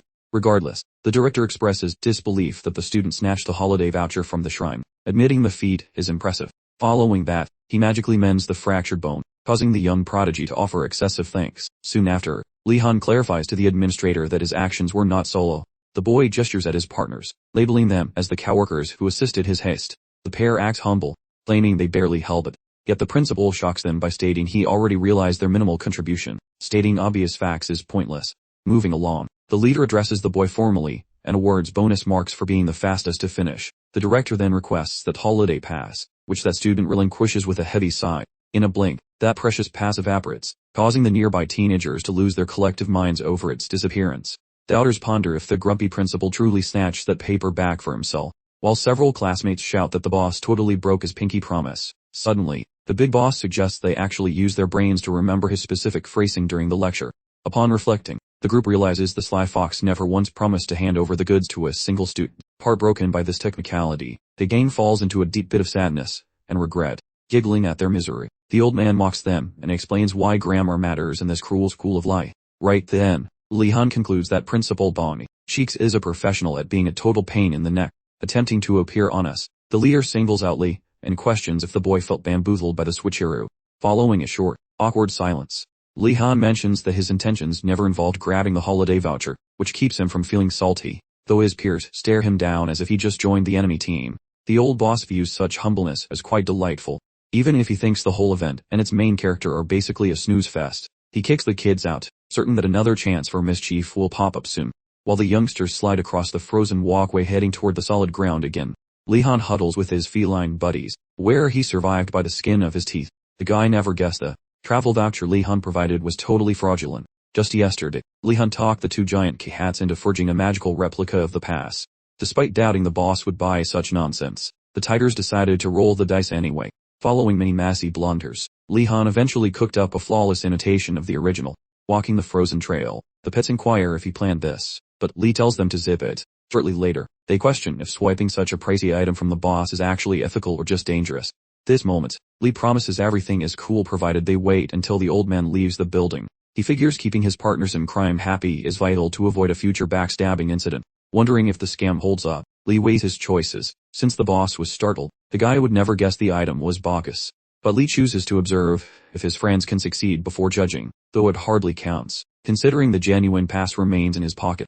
When the entire class reaches the shore, the frozen crossing simply vanishes into thin air. Lihon offers his gratitude to the liquid ghost for its helpful service. The spirit, clearly not prepared for such high praise, suddenly looked embarrassed and became incredibly shy. Lee pondered if his relationship with the water spirit had just become uncomfortably close. The water spirit, spotting Nilia from afar, immediately bolted over to give her an enthusiastic embrace. Alia initially stared, completely baffled by the small creature's sudden show of affection, but then she grasped that this wasn't just a casual hug, it wanted a full, unbinding contract. Nilia quickly turned down the spirit's offer, suggesting it go bother Wardeness with the commitment instead. No sooner had the students returned to the academy than Lihon began his long, dread walk through the basement towards Greg's lesson. As he walked, he grumbled, still thoroughly irritated that the water spirit had chosen Nilia, which felt like a personal slight. He tried to put aside his grievances, reminding himself that surviving Veladi's impending class was the immediate priority. Worrying about such things was counterproductive, especially with the class looming. He arrived a moment later. Lee entered the empty classroom to find the notoriously icy instructor already present. holding a thick book and fixing him with an intense stare. Lee started to greet his teacher, but Greg interrupted before he finished, immediately declaring that he was aware of Lee's unauthorized lightning magic use. Since lying was futile, Lee simply confirmed the fact, bracing himself for the inevitable consequences from the terrifying instructor. Having been caught using lightning magic on that monster last week, Lee had strongly suspected this conversation would happen today, so he had prepared for it thoroughly. What he hadn't prepared for, however, was the lady being fully informed about everything that transpired during their trip to the island. It seemed the headmaster had already broadcast the news to most professors about Lihon defeating his powerful summon. Jorwadi, shocked by this lack of discretion, Lihon internally cursed the headmaster, wondering if a town crier had been hired to spread the news. After a moment, Greg abruptly changed direction, asking for details about the injury on Lihon's hand. Lee offered a vague explanation, stating that it was the result of certain unforeseen complications. Greg, completely unfazed by the excuse, responded by saying injuries are just part of fighting, but enemies won't wait for your apologies. Once again, Lee found himself forced to agree with the harsh logic of Greg's statement. This realization, however, only served to further aggravate him toward the crazy professor. After taking a critical look at the condition of Lee's injured hand, Greg retreated to his table and informed Lee that he had put together a truly special, customized lesson for the day. Lihon took a deep breath and mentally steeled himself for what he knew would be extremely harsh training. The second he witnessed the dark lightning energy begin to surround Greg, he quickly conjured water in front of himself, hoping to launch his first attack while simultaneously preparing to block any counter move.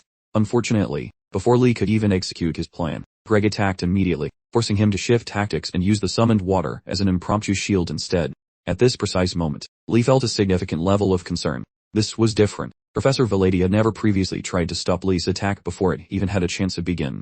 After carefully analyzing the attack patterns, Lee realized the crazy professor was intentionally attempting to force him to dodge, rather than passively blocking. Pure terror grips him when an immense blast pulverizes the mercenary located inches from his skull.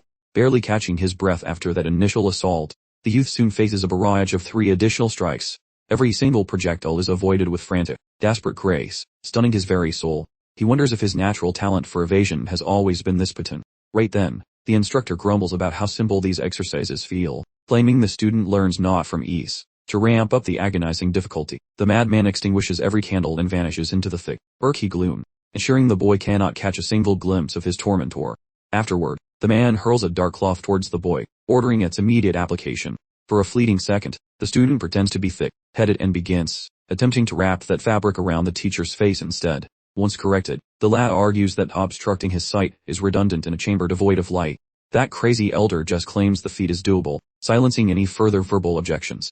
He uses enchantments to fasten the eye, cover securely, sunk into a secondary abyss. The main character admits that his vision is officially non-existent, lacking alternatives. The boy utilizes spiritual awareness and sharp ears to navigate his environment. Meanwhile, the professor's radical view that failures deserve no mercy only intensifies upon meeting such a pupil. When he first saw the kid conjuring bolts of lightning, a notoriously stubborn and volatile element, his heart swelled with teaching glee. Though the headmaster's report of a broken arm changed his mind, he momentarily empathized with the wounded boy and decided that dodging was a safer form of suffering. Through a sequence of truly unhinged mental gymnastics, the pair reached their current predicament. Regrettably, by surviving the shadowy onslaught, the student accidentally proves that his mentor's sadistic methods are effective. Watching this rapid evolution in a mere beginner, the old wizard finally grasps why people actually enjoy ruining lives in the name of education. Having seen the results, he finds the act of instruction to be a delightful new hobby. As the teacher glows with pride, the boy detects a shift and asks why he smells the distinct residue of various elemental powers. Getting no reply, the boy realizes that expecting sanity from this lunatic was a foolish dream. Lee currently recognizes that avoiding every single obstacle in this messy scenario is about as likely as finding a unicorn in a library. Therefore, he concludes his best bet is to brace himself and try to make the inevitable blow sting slightly less than a bee sting in a wasp nest. When Professor Greg wraps up the lecture, he notes that Lihon's magical power supply is truly impressive, like a bottomless soda cup at a buffet. However, his real genius is a sponge-like brain that soaks up new information instantly. Greg didn't anticipate this level of mastery on day one, but Lee delightfully made him eat his words. After surpassing every benchmark set for him, a very sleepy Lihon mutters a grateful thanks to Greg for the instruction. Observing how absolutely drained his star pupil appeared, Greg resolves to offer him a little something to help ease the tension in his weary mind. Lihon, finding it a tad alarming that the notoriously eccentric professor would actually express concern for his well-being, accepts the package gratefully, and then quickly unwraps it, secretly wishing it contained some much-needed pain medication. He finds instead a textbook discussing the fundamentals of lightning magic and its practical uses. Following the exchange of the book, Greg orders Lihon to memorize every single page before they meet again for their next session. Despite being thoroughly stunned by the command, Lihon nods and confirms that he comprehends the new homework assignment. Right then, Lee recalls that the Academy's exams are looming next week, which means he'll be so overwhelmed with studying that sleep will likely become a distant, beautiful memory. Suddenly, he notices some jarring noises echoing down from somewhere above him. He inquires of Greg about the commotion occurring outside. Greg clarifies that the instructors are currently handling the runaway summoned creatures. Lee wonders aloud why on earth the faculty waited so long before addressing the issue. Greg responds that the beasts are only being subdued now to make sure they don't cause any disruption during the imminent examinations. Lee, deeply let down by the professor's priorities, excuses himself and departs, simultaneously chiding himself for posing such an incredibly simple question. As he exits the underground chamber, Lee pulls out the volume that the lady had presented to him just minutes before, and much to his relief, he quickly realizes the contents are far more insightful than he originally assumed. This tome doesn't just explain magical theories.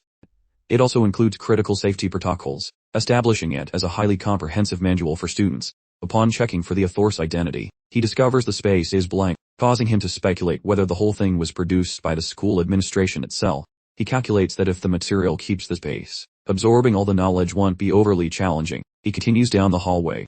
A figure abruptly materializes behind him, scaring him half to death by cheerfully shouting hello. Lee spins around and breathes a sigh of relief, realizing the culprit is Professor Kerman, easily one of the kindest faculty members he has encountered. Kerman inquires if Lee is headed toward the Foundational Magic Comprehension lecture, and Lee affirms that he is.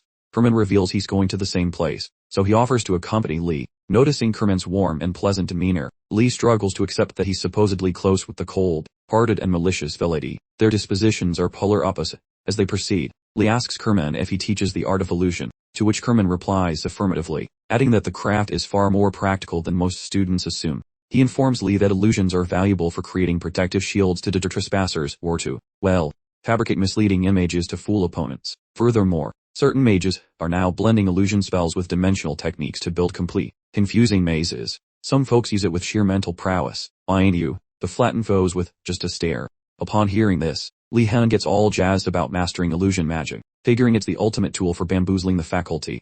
With a chuckle at Lee's eagerness, Kerman remarks that he appears to have a knack for illusion spells and inquires if he fancies learning them.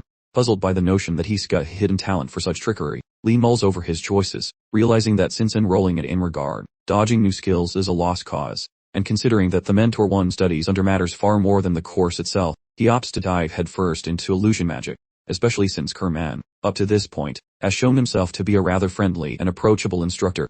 Just as Lihon is about to spill his decision, Kerman throws in a query about whether any other professors are providing him with extra tutoring aside from Velady. Lee admits that he's also getting coached by the esteemed Professor Hirugulum. Then there's Professor Zed, along with Professor Willow, the plant wizard, and Professor Mile, the summoning specialist. Herman's jaw drops upon discovering Lee is under the tutelage of so many educators. Then, his leopard familiar leaps from his coat, and Lihon scrambles after the runaway creature. Herman pipes up, inquiring if that's a summoned being. Lee casually mentions that Professor Mordum is the one who bestowed it upon him. At this juncture, Herman feels utterly swamped, suddenly comprehending that Lihon is even dabbling in the dark arts. He can't help but wonder how many people are keeping tabs on this freshman. Just the thought of the professor roster makes him feel utterly drained. Noticing Kerman's peculiar demeanor, Lee inquires if he's feeling quite alright. Still making their way, Kerman contemplates the sheer exhaustion Lee must endure with Felady's lectures, not to mention all the extra tutoring on top. He decides to let the student call the shots. Just as Kerman is about to pop the question about Lee learning illusion magic, Lihon unfurls the headmaster's ancient spellbook and requests assistance in unraveling its secrets. Realizing that the headmaster himself, the big cheese, had entrusted Lee, a mere first year, with his personal grimoire, Kerman instantly concludes that Lee really doesn't need to bother with illusion magic after all. Keen to make a sterling impression, Lihon calls out to Kerman, hoping to pose a question about illusion magic. But alas, Kerman cuts him off, declaring there's absolutely no need for him to learn it. Perplexed, Lee attempts to question the sudden change of heart, but by then, they've reached the classroom where the one and only Professor Garcia waits. As Kerman makes his entrance, Lihon is left scratching his head, puzzled as to why Kerman abruptly shifted his stance when he still needs him as an illusion magic mentor. A few minutes later, the lecture commences, and Kerman assumes his position in Professor Garcia's class. The instant he steps onto the platform, the students unleash a barrage of utterly preposterous inquiries about illusion magic. A few students debated if they could dispel illusionary staircases, while others pondered the true life question, could magic make plain bread taste like ani? Kerman clapped loudly, halting their magical daydreaming, and telling them to settle down. He admitted their enthusiasm was cute, but announced that now they would officially begin their introduction to the truly fascinating realm of illusion magic. To begin, Kerman insisted they first grasp the fundamental definition of illusion magic. For the demonstration, he instructed everyone to give him their undivided attention. Abruptly, and without explanation, he simply fell silent. Lee's friends exchanged confused glances, wondering about the professor's sudden quietness. Lee, however, immediately felt that something wasn't quite right with the situation. He couldn't put his finger on it, but the professor standing before them seemed oddly absent, like he wasn't really there. Ruminating on the odd feeling for a few moments longer, Lee concluded that the professor must have pulled a fast one and cast an illusion during the time everyone watched him freeze up.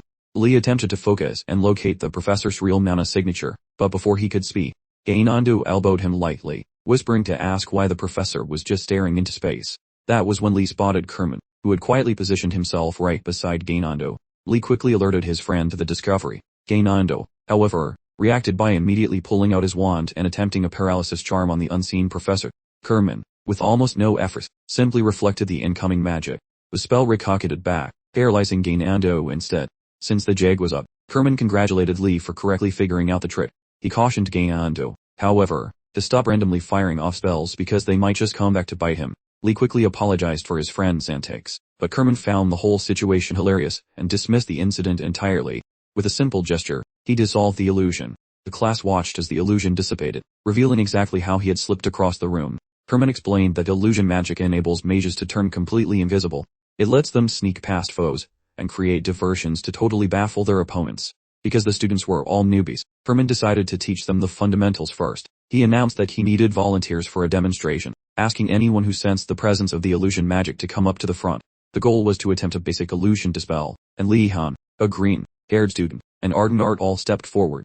Kerman told them that before they started, they first had to find where he had hidden an illusion somewhere in the room. Right away, Lee noticed a stack of wooden crates that absolutely had not been there when they walked in. The graybeard instructor selects a mossy, topped cubble for the opening act. Tremulously, the girl attempts to pop the mirage, yet merely succeeds in clicking open a single padlock on those crates. Giving her a jolt, the mentor suggests keeping your eyes peeled, since phantoms usually mask nasty stings for the unsuspecting. Following that, the young prodigy steps forward, hoping to earn a gold star. The boy gives those fake containers a judgmental squint. The youth spots the fakery instantly, while believing the existing gritty style constitutes their genuine essence. Focusing hard, the lad mutters the spell, "Begun you silly spirits," while leaking mana like a broken pipe, causing those wooden objects to simply evaporate. The room goes wild, because the boy wonder just finished the trial on his maiden attempt. The teacher, instead, shrugs. The master admits the victory, but suggests that sweating over basic phantoms is totally overkill. Hearing that, the youth seems a bit bummed. Historically, not one faculty member has responded in this specific manner. During the remaining period, his brain goes on a long vacation, attempting to decode why the teacher used such a strange tone with him. Once the session concludes, the mentor tells the group to keep waving their wands at home. While the man packs up, the student blocks the exit to inquire about his errors. That instructor promises everything is fine, though he admits the entire faculty is basically stalking the boy. Motionless and baffled, the hero hears the man theorize that while possessing massive energy stores makes sense, some secret sauce must explain why the faculty are. The professor then suggests hitting the hay, proving he actually cares about the kid's pulse.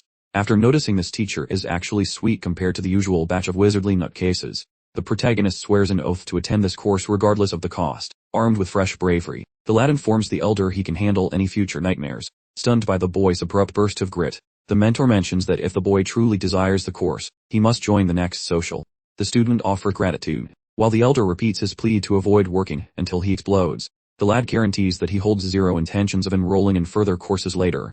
In that very instant, Herman's gut twisted, confirming Lihon's tale was as solid as a house of cards in a hurricane. Still, to spare Lee's fragile ego or perhaps just his own sanity, Herman wisely opted to let the whole charade go. The next week, when Tuesday rolled around, Lihon found himself among his peers, poised to face Professor Zed's dreaded assessment. Mere moments before the ordeal officially kicked off, Lihon's mind, however, drifted to Professor Garcia's looming quiz. A beast of an exam Garcia had warned would encompass every single nugget of wisdom, or lack thereof, absorbed since day one. A true academic marathon featuring Mortem, Bolo, and even fresh-faced Professor Kerman. Just as Lee's brain decided to take another vacation, Nuenger, ever the diligent friend, delivered a firm pat and a curt instruction to rejoin reality. Lee quickly rebooted his focus, acknowledging that ruminating on future academic nightmares was utterly counterproductive, particularly with the all-important basic writing training quiz commencing right now.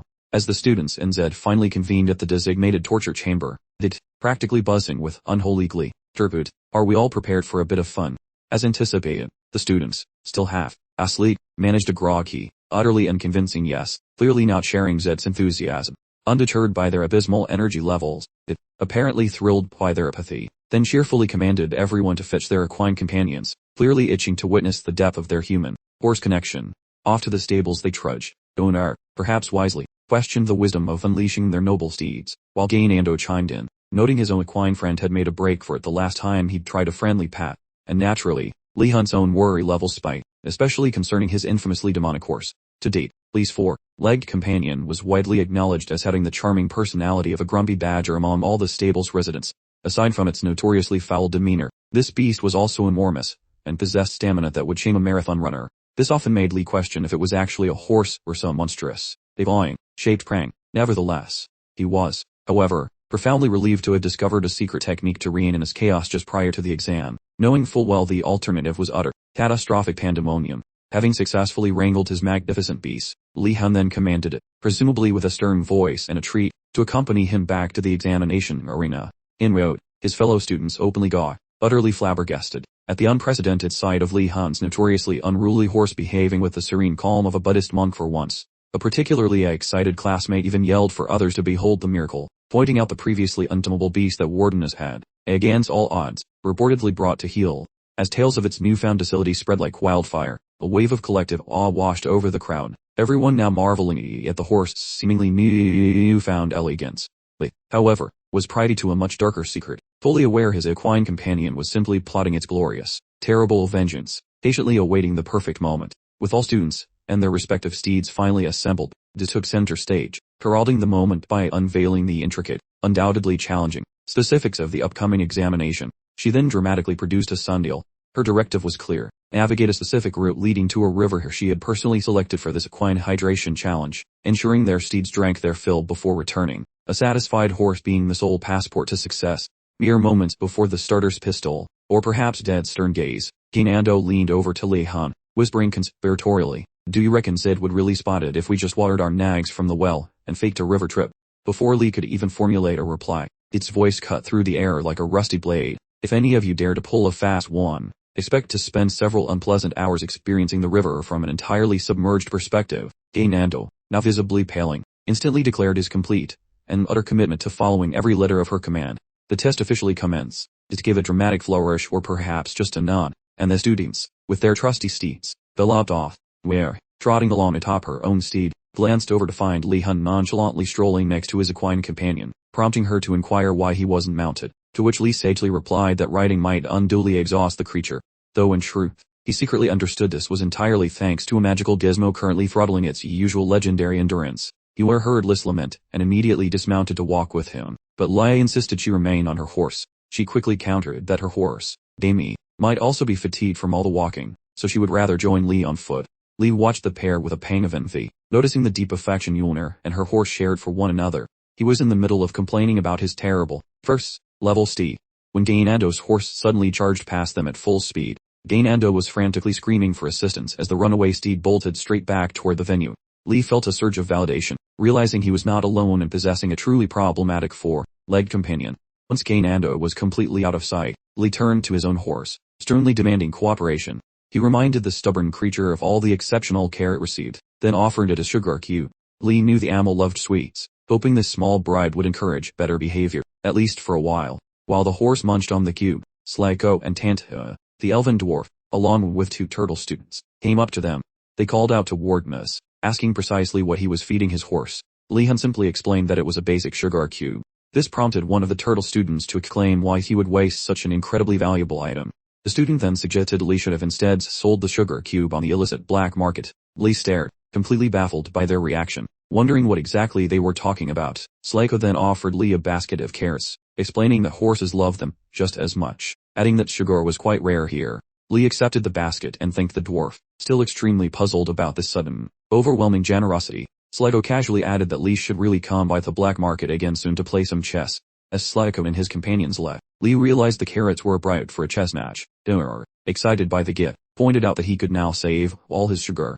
However, Lee's horse displayed a profound lack of interest in the carrots. This made Lee seriously consider swapping to a less demanding horse. purely for the preservation of his own sanity. When they finally reached the river, Lee spotted Rowena kneeling near the water's edge, carefully examining the surroundings. Rowena warned Lee to be cautious, because there was something decidedly strange about this river. Lee asked for specifics, and Rowena immediately directed his attention toward a green-haired student. The student was trying to offer water to her horse.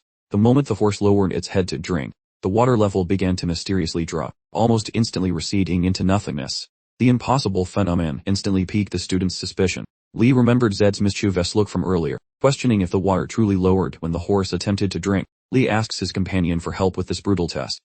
Yet Rowena sighs, because every attempt to reach those waves fails as the liquid scurries away, while the princess wanders past. Rowena remarks how the girl seems thrilled at spotting Lee. However, the boy notices her hungry eyes are locked on his basket of snacks rather than his own face. Guessing she wants a treat for her stallion, he holds out some produce, praying this bribe earns him royal favor.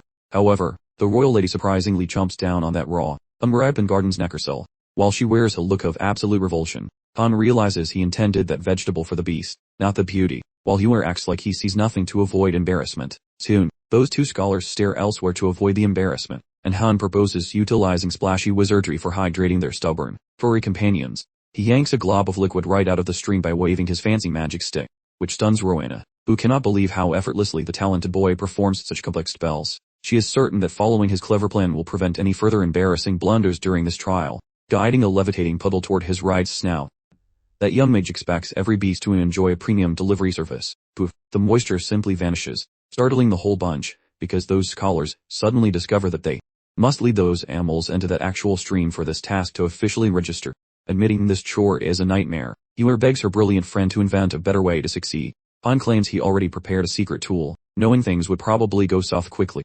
He reaches inside his pack and brandishes a shimmering cord for his friend to inspect, who identifies the item, but hides its secret from the others to keep the mystery alive. Soon after, that apprentice employs the shimmering cord previously shown to his friend, to forge a sturdy safety connection amongst those frustrated kids, and those uncooperative steeds. While Hua is baffled by his endless supplies, Han explains they will act as human weights to fight the rushing current. After sending Rowena in as a brave guinea pig, Lee shouts to check if his invention functions properly. Fortunately, she confirms the setup holds, noting they won't have to go deep since the river level remains steady. This update settles his nerves, making him confident they can finish, so he begins the grueling process of dragging his horse toward the waves. That stallion refuses to sit, yet once Han offers those tiny sweet white treats, the beast eventually yields. Precisely when the boy expects a breather, an eerie intuition suggests those circumstances are definitely suspicious. He smells the teacher's prank, guessing this exam has way more layers than a suspicious, enchanted onion. Unexpectedly, a thunderous boom vibrates across the distant horizon. Moments later, our hero and his peers, lingering mid-stream with their four-legged mounts, behold a wall of water barreling down upon them. Seething at their instructor for orchestrating such a lethal prank, the young wizard bellows for the crew to scram pronto. While his terrified associates scramble for dry land, the brave lad conjures a liquid ore to stall fate. Through the mayhem, a pal cheers his bravery, yet highlights that he and his pony are literally drowning. He fights to keep his magic steady and retreat, though during his defensive stance, the surging torrent grabs his steed's ankle, yanking the creature from his protective zone. Noticing his favorite hairy friend in jeopardy, our guy opts for extreme tactics to rescue it. He permits the waves to carry him off, horrifying everyone. A girl offers to dive in, but her friend blocks her path, cautioning that she would just get flushed too. A classmate attempts to unfasten the tether he used for safety, but it remains knotted. She signals her friend to tug the cord, but alas, the heavy pressure snapped the string. Amidst this nightmare, a lady screams for him to forget the nag, and prioritize his survival. Fearing he met a watery grave, the maiden loses her cool, until, unexpectedly, the stallion's head pops up. It turns out the dude manually hauled the beast from the depths, blowing everyone's gaskets. His aquatic dome, albeit quite flimsy, remains intact, sheltering himself and his mount.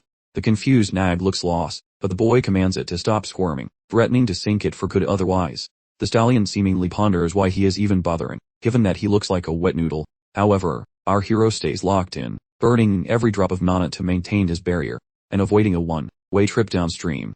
Finally, he scales the gorge with his pony, and dumps it on the mud upon reaching land. Once he regains his lung capacity, he furiously bellows the name of that crazy teacher. His fellow students looked on in utter confusion, completely perplexed as to why he kept calling for her. They remained blissfully ignorant of Lihon's annoyance, failing to understand the significance of his desperate plea. As soon as the equine companion reverted to its original demeanor, it immediately took a moment to inspect Lihon, verifying that he hadn't suffered any injuries. He specifically told the beast that its sudden display of affection wouldn't work, assuring it he would never take off the cursed restraints it was currently wearing. The animal immediately freaked out upon hearing this news, trying to sink its teeth into him. Lihon clamped onto its snout, acknowledging that he always suspected the horse was problematic, questioning whether the creature truly believed it could deceive him. Rowena and Yuna observed the commotion, finding Lihon's wrestling match with his horse to be thoroughly bizarre. However, their main feeling was just relief that he was still in one piece, and hadn't been hurt. As Lihon worked through his issues with his unruly steed, the remaining students voiced their anger regarding the life-threatening danger posed by the examination to both them and their animals. One student specifically lamented how disappointed she was, having once revered Professor Zed and studied her past expeditions. Now she felt cheated, realizing the professor wasn't nearly as amazing as she believed. If she'd known Zed possessed this level of irresponsibility, she wouldn't have bothered looking up to her at all. While the students were thoroughly occupied complaining, a gigantic black crow suddenly emerged in the sky and touched down at the location. Nilia and Professor Zed were riding the giant bird, and Zed looked thoroughly taken aback, realizing Nilia hadn't embellished the account of events. Fortunately for everyone involved, it wasn't too late to intervene. One student quickly told Zed that they were withdrawing from the examination, clarifying that they preferred to fail rather than endanger their companion's life. Zed replied by saying she hadn't anticipated the river spirit having a meltdown and trying to cause them physical harm. But having heard the students express their concern over the near-fatal condition of their mount, she instructed them to pause, informing them that she arrived specifically to halt the examination. Following a short interval, it requested the students detail precisely what had transpired. With complete silence in return, he chose to disregard their lack of answers, and move forward with her original objective. In the meantime, Nilia noticed the horse's display of warmth toward Lihon, and inquired if he'd developed a closer relationship with the animal. Lihon remained furious with his horse, explaining to Nilia that it was merely trying to deceive everyone, assuring her that its actions were not to be trusted. Nilia maintained that she could plainly observe the creature's sincere affection. However, Lihon absolutely rejected her interpretation. Right at that precise second, Zed listened in on their chat and asked incredulously if Nilia truly claimed that the pale horse, which was actually a magnificent griffin in disguise, had bonded with Lihon as its new master. For context regarding Zed's astonishment and exasperation, it must first be understood that griffins are extraordinarily vain animals, combining the defining features of a noble eagle and a powerful lion. A griffin would literally prefer death over accepting submission to someone considered either unworthy or inherently malicious. Even Zed, with all her experience, failed to guarantee the griffin's allegiance despite attempting to bond with it for many years. Completely perplexed by this development, it requested Lihon provide a full explanation. Lihon, equally mystified by her intense reaction, simply asked what the issue was. Yuna stepped forward to clarify the situation for Zed, explaining that the horse had fallen into the river during the river spirit's outburst, but Lihon had carried it on his back, and successfully saved it from certain drowning. To add insult to injury, Lihon pretended his courageous actions were just a regular Tuesday, brushing off the whole ordeal as nothing special. It was absolutely fuming, realizing the feathered beast, which everyone kept calling a horse for some reason, absolutely did not share Lihon's dismissive sentiment about the heroic act. She finally grasped why the griffin had chosen Lihon as its handler, realizing that sacrificing oneself to save a mythical creature is a much better bonding technique than offering it carrots or a shiny new saddle. While some stuck-up mages believed exceptional intelligence and arcane prowess were the secret to mastering these fantastical beasts, it turns out that selfless acts of bravery are actually the only way to earn their loyalty. Effects Zed quietly pondered as she watched the situation unfold. Meanwhile, Lihon continued to try and shoo the enormous bird thing away from him, which forced Zed to step in and brand him a completely frustrating nincompoop. Then, Lee inquired about the creature's moniker, but Zed clarified that it had apparently scoffed at every suggestion they'd offered thus far. After a few moments of contemplation, used cleverly enagrammed Griffin to invent the name Finferg for the high-strung animal. Lihon declared the new title truly original and then asked the Griffin if it was pleased to finally reclaim its identity.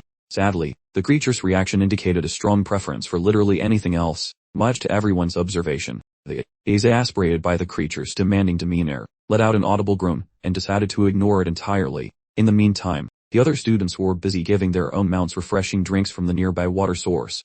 Lee suddenly shouted in her direction. Assuming he was about to complain about his grades, he was completely flummoxed when he instead inquired about a beast named Sarkhan. He responded that there wasn't much information to share, beyond the fact that Sarkhan held the prestigious title of King of the Leopards. According to ancient lore, Sarkhan's lineage involved a mystical union between a formidable mountain and a regular leopard. Lee immediately followed up by asking if this Sarkhan creature posed a serious threat, to which Zed drily commented that since standard leopards were already quite menacing, a king leopard born from a mountain was likely to be even worse. Lee continued the interrogation by asking Zed's opinion on raising Sarkhan from the grave and then attempting to command the newly zombified beast. He looked utterly bewildered and cautioned him that simply being undead doesn't automatically remove a creature's inherently ferocious temperament. If the reanimated Sarkhan were to find an opening, or grow unhappy, it could easily break Lee's magical leash and decide to turn him into a snack. Upon understanding the true level of danger, Lee determined that Mortem's so-called gift was turning out to be significantly more problematic than anything the headmaster had ever pulled. Changing the subject, he inquired if Lee was already planning to raise an army of walking corpses, and upon hearing a negative answer, she suggested he conduct thorough research to pick something actually beneficial to him. She then pointed out that the third most common cause of death among black mages in the Empire involved accidentally summoning a zombie that didn't play well with their personal power set. After receiving this morbid statistic, Lihon promised himself to handle future undead minions with a significantly higher degree of care and paranoia. Shortly after, he rounded up all the remaining students for a closing address to wrap up the lecture. She delivered her standard spiel, explaining that cutting corners now would result in serious consequences later, while diligent students would certainly see great returns on their investment. She advised anyone feeling inadequate in both magical ability and animal handling skills to stop moping and instead focus on redoubling their efforts for self-improvement. Lihon observed her diligently scribbling down notes, and although he agreed that Zed's suggestions were generally sound, he decided the lazy students likely hadn't even bothered showing up to listen in the first place. They were probably still lingering at the starting line, fighting with their mounts about which direction to run. The lecture ended, and Lihon prepared to make a quiet escape, when Slako approached him with a rather desperate proposition. Lee knew Slako possessed an abundance of pride, so for him to sincerely ask for assistance, things must have reached critical mass. Lee gave the go-ahead, prompting Slako to take a deep breath before revealing his need for Lee's exceptional cooking skills. Completely baffled, Lee demanded a more thorough explanation. Slako clarified that the dwarf Mujahideen, a Shosenja order priest, valued knowledge and academia above all else, in keeping with his religious tenets. However, the issue was that the priest spent all day immersed in books, and completely refused to eat, which Lee initially blamed on the magic academy's dismal living conditions. Slako countered that wasn't the case. The priest had never been a huge eater, and back in the order, other priests basically babied him, which no one did here, much to Slako's growing concern. Lee felt slightly let down, wondering if this genuinely mundane problem was why the proud dwarf came pleading for help. Slako then explained that after hearing about Lee's superior cooking from the Phoenix priests and Langiak, a guy from a prominent chef's family, confirmed that Lee was undeniably the perfect person for the task. Lee considered why they couldn't just cook for themselves, but quickly realized having the priest owe him a favor might prove useful later on. He asked Slako if he had secured the necessary ingredients. Slako excitedly confirmed they simply needed to grab everything from the kitchen located in the main building's basement. Lee's face fell as he remembered his terrible encounter with the pantry attendant in that exact basement. He quickly told Slako he was busy with other things and had to leave immediately, causing a panicked Slako to plead desperately. Slako practically begged him to stay, insisting he truly required Lee's help, but an annoyed Lee questioned why he was overcomplicating things when he just asked for cooking assistance. To sweeten the deal, one of Slako's companions presented Lee with a small box. Intrigued, Lee wondered what treasure they were offering to persuade him. Slako revealed that the container held a forbidden volume of black magic, but as Lee reached for it, a dark curse emanated from the book itself. Lee instantly ordered the box sealed shut, and once the lid was fastened securely, Lee demanded a full account of the curse. Instead of answering quickly, Slako gazed at Lee admiringly and labeled him a curse enthusiast. This further exasperated Lee, especially when Slako claimed the white tigers told him Lee enjoyed such things, causing Lee to curse the tigers for spreading such nonsense. He made a vow to lock them in the punishment room once they returned. Lee asked about the book's source, and Slako claimed they discovered it in an endless chasm on the library's 4th floor. Lee realized the library contained far more dangers than its peaceful facade suggested. The first 2 floors offered tranquil serenity, yet the upper levels were a chaotic mess, packed with more dungeons and twisty labyrinths than a goblin's treasure map. Lee pondered why anyone would bother exploring the library's more treacherous obsession. Slako then clarified they were mapping the entire academy, hoping to simplify everyone's lives, a level of selfless dedication that left Lee genuinely rather impressed. Lee contrasted their admirable dedication with his own tower's rather impressive laziness, seriously considering a transfer, which made Slako sigh about Lee's apparent disinterest in the book. Lee, ears distinctly overheard their hushed whispers, realizing the curse absorbed mana like a sponge. Alarmed, he promptly asked them to repeat their shocking revelation. Slako confirmed the curse drained mana, making previous readers faint from depletion, proving it was a real page turner in the worst way. Following a brief mental deliberation, Lee, with a touch of recklessness, opted to read the book. He reopened the box, intentionally letting the curse siphon away some of his mana, like a magical charity. Despite feeling the mana drain, it wasn't strong enough to actually overwhelm his impressive magical reserves. As he read, 2 unexpected revelations absolutely floored him. Firstly, the book discussed not black magic, but rather blood magic, a dangerous technique amplifying mana using one's own blood, quite a messy business. It was a top secret, extremely hazardous practice. Second, to his astonishment, the writing and cover looked remarkably similar to the professor's SPO, quite a startling coincidence. Intrigued, Lee relentlessly continued his reading adventure. Slayko then abruptly interrupted, asking if Lee was now finally interested in their mysterious deal.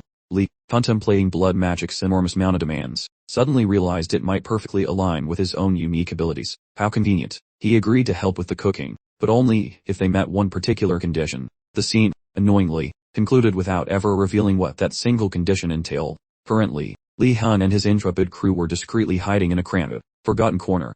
They were observing a salmon, a gift from the headmaster to the pantry guard. After witnessing the decidedly robust new security measures, Lee finally grasped why the pantry path had been such a suspiciously easy stroll earlier. The headmaster had, quite clearly, beefed up security significantly since their last list guarded the scout.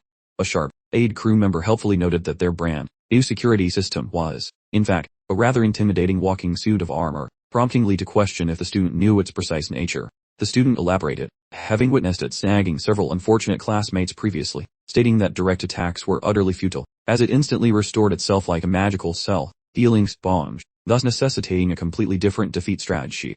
Upon closer inspection, Lee sagely identified the entity as an inorganic type of summon, a mechanical monstrosity. Similar to Jorvanite, this meant the summon could be banished if it simply sustained enough damage, like a magical punch bag. However, Lee knew using lightning magic, though highly effective, was impossible, as the headmaster would instantly recognize his signature, blowing their cover entirely. He then queried his crew if the skeleton relentlessly followed targets, but they, unhelpfully, weren't quite sure.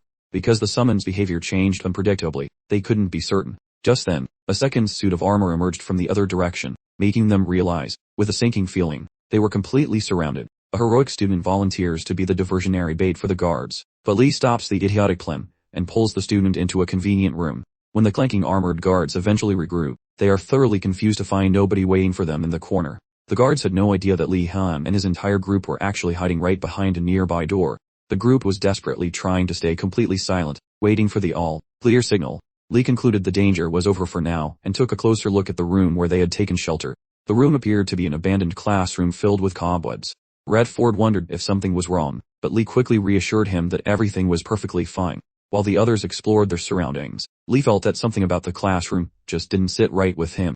Although he dismissed the feeling as mere paranoia, the room's surprisingly pristine state continued to unnerve him. Regardless, he informed his companions that they wouldn't be able to stay hidden there for very long. He stated that when the armor inevitably entered the room, he would fight it with magic, allowing everyone else to escape.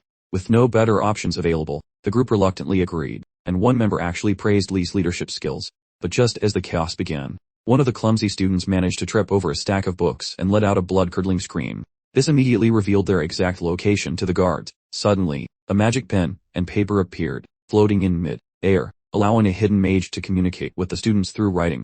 The first message instructed the group to be quiet, causing one student to immediately assume the writer was a ghost. The mage clarified the situation, writing that they were actually just an older student, and not a spirit. As Lee processed this new development, another crew member demanded the senior show themselves immediately, but the senior explained that even talking about their location was risky, and revealing themselves would guarantee a trip straight to the punishment room. Lee figured out that the headmaster must have instituted a pointless rule where seniors would get in trouble for interacting with new students. The senior instructed everyone to keep their voices down and specifically warned them not to use magic to fight the armor because they were all just newbies. Sensing an opportunity for guidance, Lee immediately asked the senior for advice on how to avoid the armor altogether. Before the senior could answer, Radford asked for directions to the cafeteria, while another student interrupted to ask about a test. The senior was frustrated and told them to focus on the immediate danger, reminding them that they didn't even know what kind of armor they were dealing with. Lee took control of the situation, urging his crew to calm down, before specifically asking the senior to explain the nature of the armor. The senior revealed that the walking armor was a magical summon created by the headmaster, designed to move continuously and detect heat signatures. This made the armor infamous among the students, leading Lee to conclude that simply running away from it was not an option. Fortunately, the senior informed them that students had learned to fight back by confusing the armor with fire magic or by creating heat illusions, explaining that if they could conceal their own heat signatures, they could trick the armor completely. The senior was completely surprised when Lee confidently declared that he had already figured out the solution. Wasting absolutely no time, Lee immediately began reciting the magical formula, effortlessly conjuring a perfect illusionary enchantment. The senior's jaw basically dropped to the floor in surprise. As soon as the illusion settled, Lihon promptly asked the senior for his score. eager for feedback. Instead of giving a simple score, the senior started to stutter uncontrollably, leading Lee and his group to believe he was just being ridiculously picky for no reason. After much hesitation, the senior finally conceded that Lee possessed genuine potential with fire magic, then inquired if Professor Garcia had noticed this skill as well. When Lihon explained that Professor Garcia had expressly forbidden him from ever using fire magic, the spectral senior started to question exactly who Lihon was, speculating why a feared figure like Garcia would take such an intense interest in him. Ignoring the mystery for now, the senior informed the students that the reanimated armored skeleton guards might return without warning. Their next move was to sprint toward the kitchen immediately, while the path was still unoccupied by the undead patrol. Lee and his crew wasted no time, rushing toward the kitchen at maximum velocity. Reaching their destination, the senior immediately pointed Lihon toward a certain cupboard, advising him to keep quiet when he peered inside. Lihon opened the doors to reveal a collection of meat sausages, remaining totally unfazed by the discovery. The senior fully expected the new arrivals to immediately begin drooling in desperation at the presence of fresh meat. Instead, the senior was absolutely floored when Lee calmly expressed gratitude and even complimented the sausages, like a food critic. The completely bewildered senior continued his mental interrogation, unable to comprehend Lihon's coolness, or his casual evaluation of the ingredients. At that very moment, Slago appeared, and announced it was Lee's turn to assist with preparations, as they had gathered everything required. Having prepared the large pot, and its initial liquid contents, the senior, still scratching his head, asked Lee exactly what they were trying to cook up. Lee responded that they were creating a very nutritious meal for a friend. The senior became very worried, commanding them to cease their activities immediately, arguing that their actions resembled alchemy rather than simple food preparation. Upon hearing this accusation, Lee glanced at Slago, seeking guidance, but Slago simply promised him that there was absolutely nothing to worry about. Relying completely on Slago's confident judgment, Lee chose to press on with the experiment. Just before they proceeded, Slago presented Lihon with his family's highly confidential recipe, explaining the instructions thoroughly. Lihon looked at the dwarf in complete disbelief, astonished that Slago genuinely believed his complicated method would actually produce results. Ignoring the senior's frantic advice, Lee simply skimmed through the details of the recipe. To quiet the constantly fretting senior, Lee casually promised him that absolutely nothing would go wrong. This answer only made the senior view Lee as incredibly arrogant. Annoyed, the senior resolved to simply let Lee fail, provided he kept his tears to himself once the cauldron's solution was completely ruined. After a brief period had elapsed, against all odds, Lee and his companions perfectly executed the recipe, resulting in a dish that was remarkably delicious and highly nutritious. Stunned by the unexpected outcome, the senior aggressively confronted Lee about the results. He flatly demanded to know if Lee was actually a new student. Lee affirmed his status, yet the senior absolutely refused to believe that someone so inexperienced could be this competent. Brushing off the senior's astonishment, Lee turned to Slago to confirm whether their objective had been fully accomplished. With a flourish of the spoon, Slago happily confirmed the success of his concoction. He proudly announced that this strange liquid was a secret family recipe passed down through generations, humorously named beer candy. Lihon, thoroughly perplexed, inquired about this beer candy, prompting Slago to explain it was a powerful, preserved superfood with remarkable restorative properties. It lasts for months without refrigeration, and a mere 2 spoonfuls provide enough sustenance for 48 hours. So an intrigued Lee cautiously sampled it, and was shocked by how truly delicious it actually tasted. Munching happily, Slago casually added that the candy restored mana, then recounted how his ancestors developed it when they were stuck underground, and desperately needed a substitute for their beloved beer. Having completed their mission, Lee immediately insisted they make a hasty retreat before they were discovered by the authorities. Just as he spoke, the senior whacked Lee on the back of the head with a roll-up scroll of parchment. The senior grimly predicted impending doom, causing a bewildered Lee to ask what in the world was happening now. The senior immediately told him to keep quiet. He then whispered the terrifying news that the pantry guard was quickly heading towards the kitchen. This revelation sent a wave of quiet terror through the entire group. The senior directed everyone to pile into a corner while he attempted an illusion spell, prompting Lee to silently question its effectiveness. But the senior, equally unsure, only responded by demanding absolute silence. When the pantry guard finally reached the doorway, he stopped dead in his tracks, fussing with an object in his hands instead of entering. Securely concealed, Lee puzzled over why the guard hesitated to enter the kitchen, considering he was standing right outside the threshold. Before long, the guard initiated a magical chant aimed at the door, which Lee, to his own surprise, picked up on immediately. Lee inquired about the guard's spell, prompting the senior to react with shock that Lee was even capable of sensing the magic in the first place. The senior confirmed the guard was indeed using magic but was genuinely perplexed by how Lee could tell, since the senior's own awareness was based only on a hidden magical trap he had previously set outside the kitchen door. When Lee confessed he could simply detect the guard's mana directly, the senior was absolutely floored by his ability to perceive magical energy from so far away. The group quickly realized the pantry guard was serious about catching them. which was especially confusing given that the guard was usually apathetic and never this careful. After a moment of observation, the senior determined the guard was applying magic not only to the kitchen but also directly to the door, realizing it was actually sophisticated dimensional magic. This particular kind of magic was incredibly complex and difficult to execute, causing the senior to immediately freak out, drop his pen and paper, and then instantly disappear, leaving Lee and the others wondering what had just happened. Suddenly, the kitchen entrance doors burst outward, leaving Lee's entire group frozen in a state of stunned disbelief. For a split second, Lee wondered if the disappearing senior had been responsible for opening the doors. However, to everyone's relief, the senior materialized again, frantically instructing everyone to flee through the back door, even as Lee was still trying to process the situation. Sleko, ignoring the senior's frantic pleas, chose to investigate the danger firsthand. However, when he pushed open the door that was supposed to lead to freedom, he discovered he was magically transported right back into the very same kitchen. Sleko, thoroughly confused, asked what in the world was going on, since he had just walked in the door. The older student explained that the pantry security guard had used magic to fundamentally twist the room's dimensions. When Lee inquired if there was a way to reverse the spell, the senior sadly admitted he couldn't think of a single solution. With no other choices remaining, Lee sighed and informed his friends that they were probably heading for the punishment room, as surrender seemed unavoidable, while the rest of the group complained like toddlers. Lihon reminded them that they had planned for this exact scenario from the beginning, stating that as long as they kept their word, he would keep them from getting into additional trouble. Meanwhile, the senior noticed Lihon didn't look scared or nervous at all, despite being on the fast track to the punishment room, which made the senior feel foolish for trying to prank him just to feel better about himself. In an attempt to make up for his actions, the senior announced to everyone that there actually was a way out of their hopeless situation. However, before he could do anything, he needed their help to restore his magical energy. To accomplish this, the senior had the freshman hand over some of his bear candy so he could quickly eat them and recover his strength. After munching on several of the sweet sticks, the senior declared he was feeling significantly better. Sleko, still clutching his bear candy bag, skeptically asked the senior if this plan of his would actually work. The senior responded with supreme confidence, instructing everyone to prepare themselves to witness what he, a third year bearing the prestigious symbol of pure silver, was truly capable of achieving. With that, the invisible senior began chanting 3 different magical incantations. The first spell enhanced his perceptions, the second conjured a fiery arrow, and the third spell expanded his spatial awareness. Lihon watched in disbelief as the senior easily cast all 3 incantations simultaneously. When the senior finished, he commanded the flame arrow to destroy the enchantment on the kitchen door. Radford, watching the impressive display of magic, compared it to Lihon's own skills and hoped for a successful outcome. Nevertheless, as Lihon analyzed the senior's flame arrow, he noticed its form was incomplete, and that the senior had completely lost control of it as it flew. While reflecting on the senior's need for more training, Lee immediately chastised himself for thinking exactly like Professor Lotte would in this scenario. Eventually, the senior's flame arrow struck the kitchen door, causing a loud, booming explosion, only for absolutely nothing to happen. The senior, now completely out of mana, began begging the juniors for help, making it clear to everyone that he had failed spectacularly. He ate more bear candy and apologized profusely for showing them such a pathetic side of himself.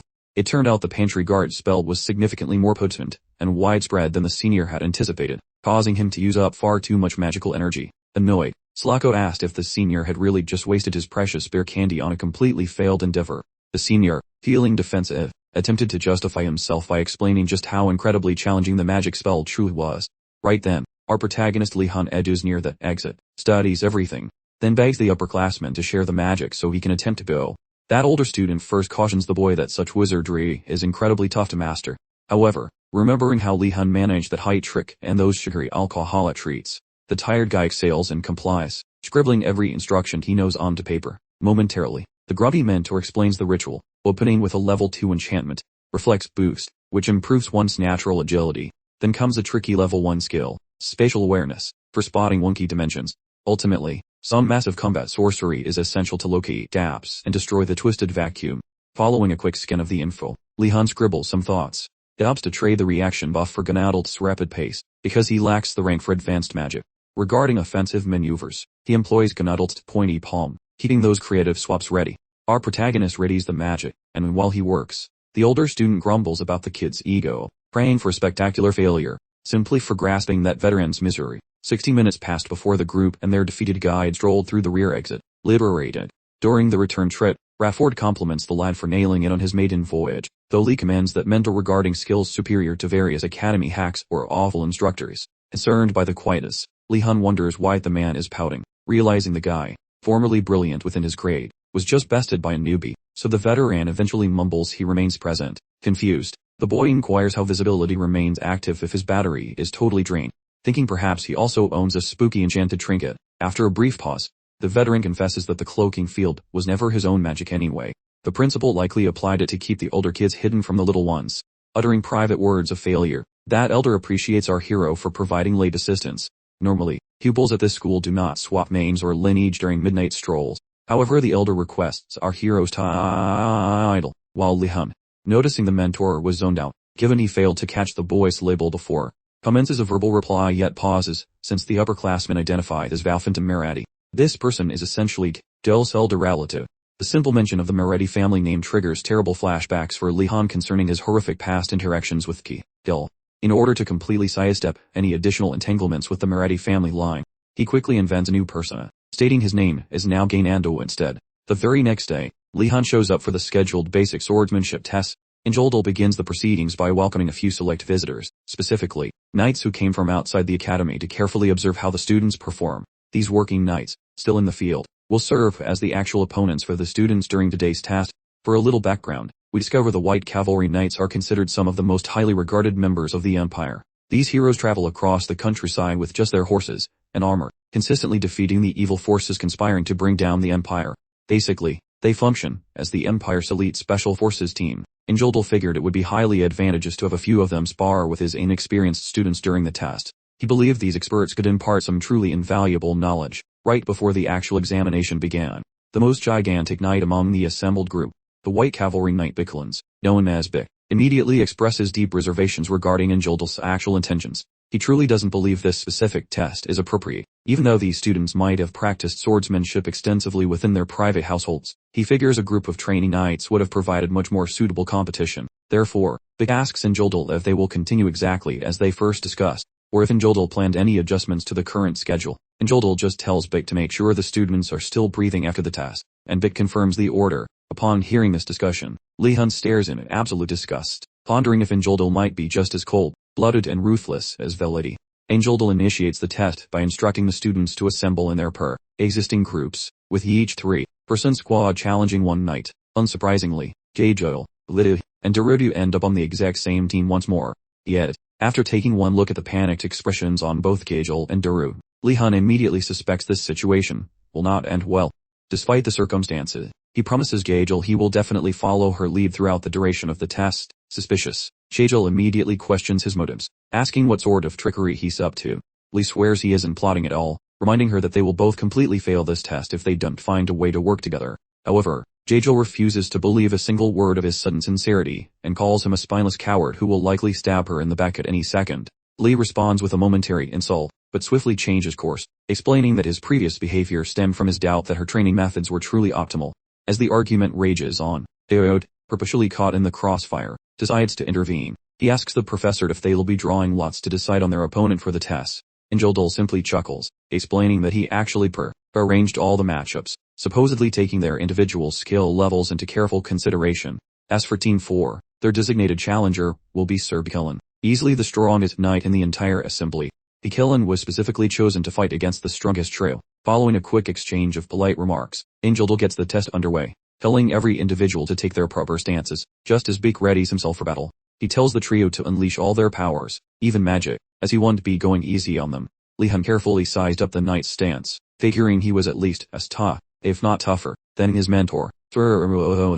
Right now, he couldn't spot any weak points in Sir Beak's ironclad defense, but before he started to sweat, he reminded himself that whipping Beak wasn't the main event. Getting top marks was. So, with that in mind, he decided to deploy absolutely everything in his arsenal. Lee unleashed gun-addled Sakaki saps, channeling some of that mojo to his buddies. Dorota and Jill instantly got a sensory upgrade, their minds sharper than attack. Even though they chirped their thanks, Lee just brushed them off. He knew there were some wacky side effects lurking that they didn't need to fret about just yet. What happened next left everyone, including his own crew, utterly gobsmacked. He conjured a space scanning trick, and that phantom weaving enchantment he nabbed from a senior in the school's cafeteria. As if that wasn't enough to raise eyebrows, he then threw in a fourth spell, Gnadled Snimble Digits. This would supercharge his attack speed. He wasn't entirely sure how well these tricks would fare against a seasoned knight, but he was all in. Over in their corner of the arena, Sir B, watching Lee's spell, slinging blitz, started to fret that if the kid burned through his magic too fast, this whole test could turn into a real pickle for him. What was really gnawing at him, though, was Envladel's silence, letting this whole thing play out despite seeing the youngster's raw talent. Just as Beak's mind wandered, Lee struck with a blinding flash of lightning, totally catching the knight flat. Bloated, Jill and Dorogi wasted no time, pouncing on the opening. They launched simultaneous assaults from opposite flanks, cornering Beak good and proper. Mid-air, poised to land a crushing blow. Jill suddenly felt strangely nimble, her every move lighter than air. She had to admit, Lihon's magic was actually giving them a boost, which was pretty neat. Sir Beak, realizing the sticky situation he was now in, flickered out of sight, only to reappear behind Dorogi, leaving the poor guy utterly baffled. Before Dorogi could even twitch a muscle, Beak landed a serious wallop on his back, sending him tumbling right onto Jill, effectively squashing her. Just as Beak prepared to finish them off with another whack, Lee countered with a watery blast called Surge. Beak scoffed at the seemingly basic water spell, easily sidestepping it, and turning back to deal with Dorogi and Jill. However, just as he was about to deliver another finishing move, the water spell did a bizarre turn and came hurtling back his way. The knight saw it coming, instantly. Sir Beak stopped his strike short, using his shiny armor to fend off the splashing return wave. Genuinely taken aback, Beak admitted that the kid actually had skills. Lihon simply wouldn't quit, instantly launching another barrage. He conjured additional spheres of Wu, sending them directly towards Sir Beak's location. Mentally, he gave a shout out to his spatial awareness for making the simultaneous handling of various water assaults feel effortless. Beak, whose jaw was practically on the floor, started questioning if every first-year student at the academy was this ridiculously skilled. He quickly dismissed the thought, knowing that chances were slim. Finding this level of magical prowess was incredibly uncommon. This particular talent, he concluded, must be specific to Lihon Wardness. Meanwhile, Angeldal understood that a chat with Professor Velady was absolutely necessary. The training regimen Velady was imposing on Lihon was drastically more advanced than standard first-year curriculum. Angeldal was convinced that Lihon's fighting style stemmed directly from Professor Velady's excessively brutal and hazardous teaching methods. Nevertheless, Angeldal's assumption was incorrect, since Velady's instruction had actually helped Lee reach new levels of personal strength. Meanwhile, the intense fight raged on between Sir Beak and the members of Team 4, including Dorogi. Jill and Lihon put everything into trying to defeat the powerful knight, unleashing a barrage of water spheres and coordinated strikes from teammates. Lihon soon understood their assault wasn't even leaving a dent in Sir Beak. He watched helplessly as Beak sank, Jill flying into Dorogi, who was already lying defeated. Despite his allies being knocked out cold, Lihon failed to identify a single weakness in Beak's seemingly impregnable defenses. The situation drove him crazy, leaving him pondering exactly what kind of strategy could possibly take down this knightly juggernaut. While desperately trying to think during the heated fight, a new plan suddenly popped into his head. Lihon suddenly recalled a specific maneuver from his repertoire that would effectively stop it. With a fight narrowed to just the two of them, they carefully observed Lihon and questioned why the kid kept using identical spells from the exact same position. Receiving no response from Lee, Beak decided that regardless of the gossip about the Wardness family, Lee was ultimately still just a basic first-year student. Precisely when Beak decided to lower his guard, a bright spark of electricity manifested directly behind him. Suddenly, in the blink of an eye, Lihon materialized directly at his back, charging up the electricity. Before striking Beak's exposed spine with Furcontrast's lightning attack, Beak paused for just a second, completely perplexed about how Lihon had managed to sneak past him. Upon rapidly assessing the circumstances, Beak understood that Lee had created an imitation using the simple illusion of height, then used invisibility to be ignored. Overjoyed that his strategy had succeeded, Lee put complete faith in Furcontrast, hoping the electrical strike would inflict significant harm on Beak. Beak, however, recognized the attack as a fairly basic circle level spell. He actually admired Lee's raw combat instincts, realizing that perhaps the gossip surrounding the Wardness household had actually underestimated their family's potential. As the lightning approached, Beak effortlessly deflected it using his sword's spiritual energy, making the attack completely useless. Dispirited by the failure of his special lightning attack, Lee made an internal promise to distrust Furcontrast forever. Beak, surprisingly impressed by Lee's unique fighting style and skill, yelled out to him, complimenting his abilities, and scolding him for standing still disrespectfully while Beak was fighting seriously. Beak then announced that he would fight Lee without restraint for the remainder of the examination. Unsurprisingly, Lee was completely flabbergasted. Before Lee could even respond, Beak dashed toward him in unbelievable speed. Maintaining his composure, Lee quickly chose his next spell before Beak could close the distance between them. Without wasting a moment, Lee began chanting, "Amass, compress, and detonate." Envladel, upon hearing this, recognized the incantation for a forbidden and highly dangerous technique for students and wondered who could have possibly taught Lee such a thing. The funny part is that nobody taught him, thanks to Lihon's obsession with reading advanced textbooks like Basic Blood Magic and its practical applications. He had successfully deciphered the spell, the impressive and powerful magic missile of Vivlicus, entirely on his own.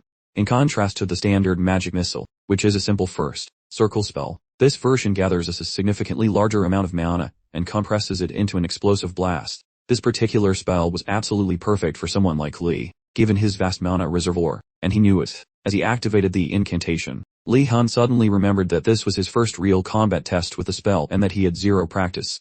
As the spell approached completion, Lee felt a strange vibration and worried that the technique had already failed before he even finished casting it. After quickly analyzing the sensation, he realized that while it was technically forming correctly, the spell's resulting energy signature was incredibly unstable, almost as if it were about to detonate right in his face. At this precise moment, Vic was already positioned directly behind him, ready to strike the seemingly undefended student. Lee knew his final grade was riding entirely on the success of this spell. With time rapidly running out, Lee finally comprehended the true nature of the magic missile. It wasn't actually meant to be fired as a projectile, but rather to explode at point-blank range. Armed with this realization, Lee stayed put and allowed the forbidden technique to detonate directly in front of him, catching the completely unsuspecting Surbik in the resulting eruption. Shortly after the massive explosion, Dorothea and Jijal, having regained their footing, began to worry about Lihon's condition. He was quite annoyed that the textbook hadn't bothered to explain the full details of the spell's functionality. Lihon, surprisingly intact, let out a massive sigh of relief, clearly delighted he had wrestled the explosion's reach under control just in the nick of time. Just as he prepared to gloat about launching his rival an impressive distance, Surbik materialized from thin air directly behind him, delivering a rather rude sword whack to his unsuspecting spine. Lihon crumpled to his knees, finally confessing his loss, a sight Vic carefully observed. With his guard completely down, Vic casually inquired if Lihon harbored any aspirations of enlisting in the esteemed White Cavalry Knights, as if they were discussing the weather. But before the last syllable of his question had even settled, with a blur of motion, unsheathed his blade and precisely aimed it at the knight's throat. After a short, bewildered silence, Vic fully understood he had been completely played. He readily confessed his blundering error, having dropped his vigilance simply because Lee had inconveniently misplaced his weapon. Vic conceded defeat, concluding the match with his own unexpected loss. Sir Bicklins, their esteemed instructor, commended the students heartily for showcasing such a magnificent performance against him, highlighting that 3 individuals had absolutely aced the challenge. The instructor especially praised Lihon, whose sharp instincts truly distinguished him throughout the entirety of the lively skirmish. He further notified the apprentices that the knights, having already vanished to fulfill their urgent assignments, vowed to regale their fellow soldiers with exciting stories of today's thrilling practice bout. Prior to their departure, the knights eagerly inquired about future invitations, demonstrating beyond doubt that their enthusiasm wasn't merely polite pretense. They were absolutely thrilled by the spectacle they had just witnessed, likely craving more action. With his final comments delivered, the instructor then officially released his diligent students.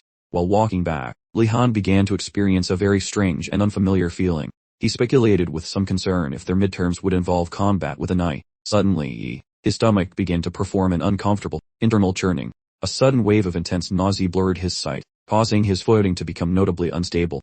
Naturally, Doomed, ever observant of his comrades' sudden decline, instantly recognized that their main character was clearly not having a good day. Concerned, Brodu placed a comforting hand on Lihon's shoulder, only for the unexpected touch to entirely disrupt his already fragile equilibrium. He then quite ungracefully collapsed to the earth with a distinct thud, leaving the nearby students utterly aghast and thoroughly unnerved. They frantically speculated about the unexpected predicament.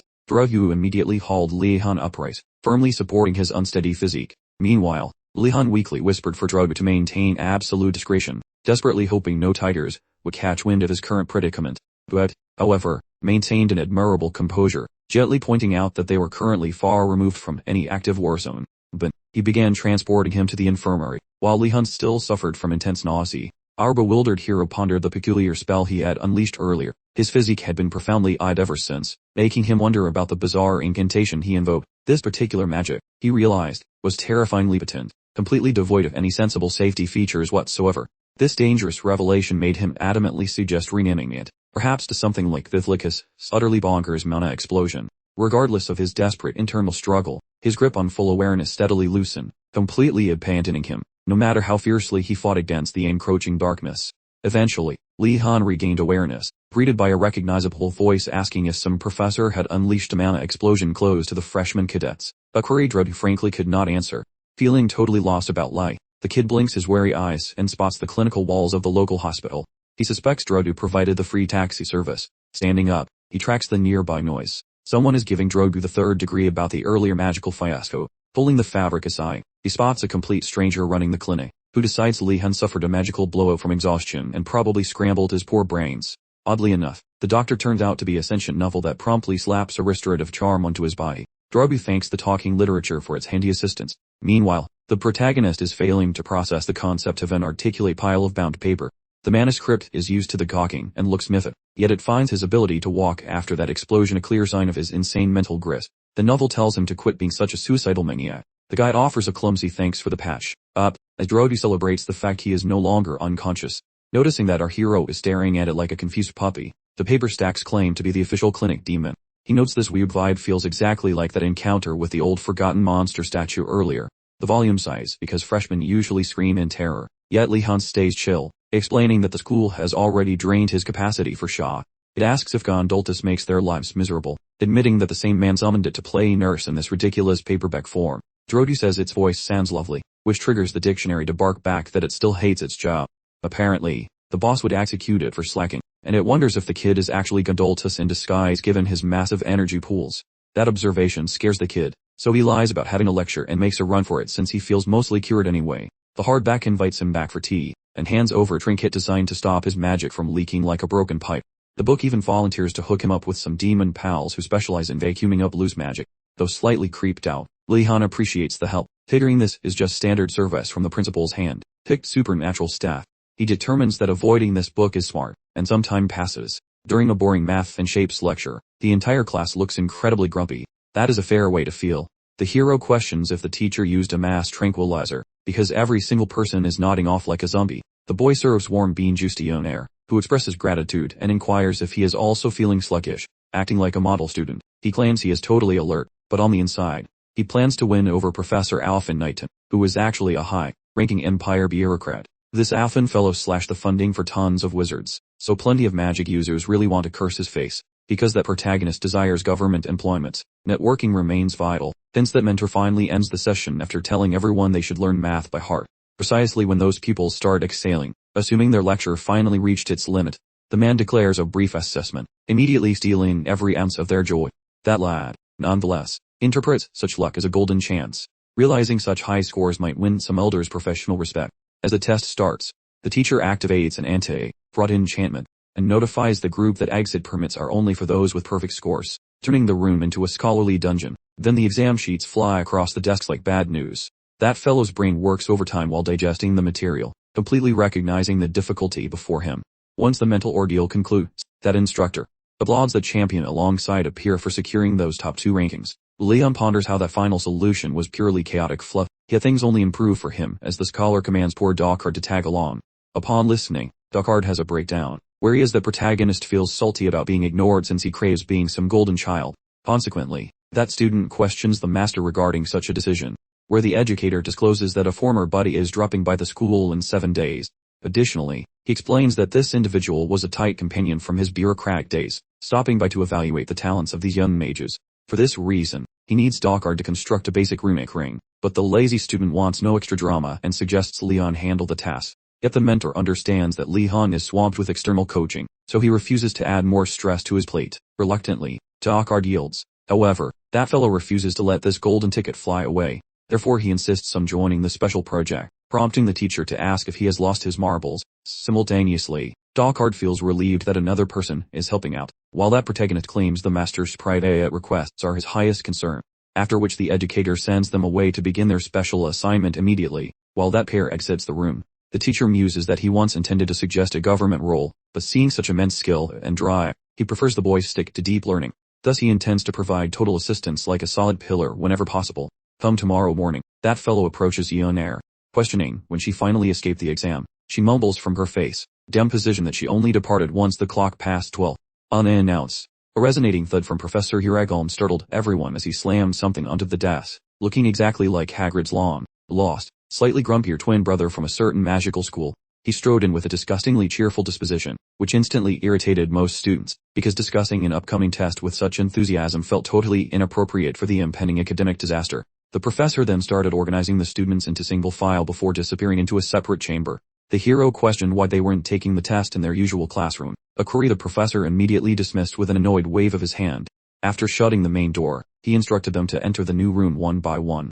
This setup made the hero extremely nervous, especially since he feared monsters might be inside, having already dealt with an attacking boar on the first day of class.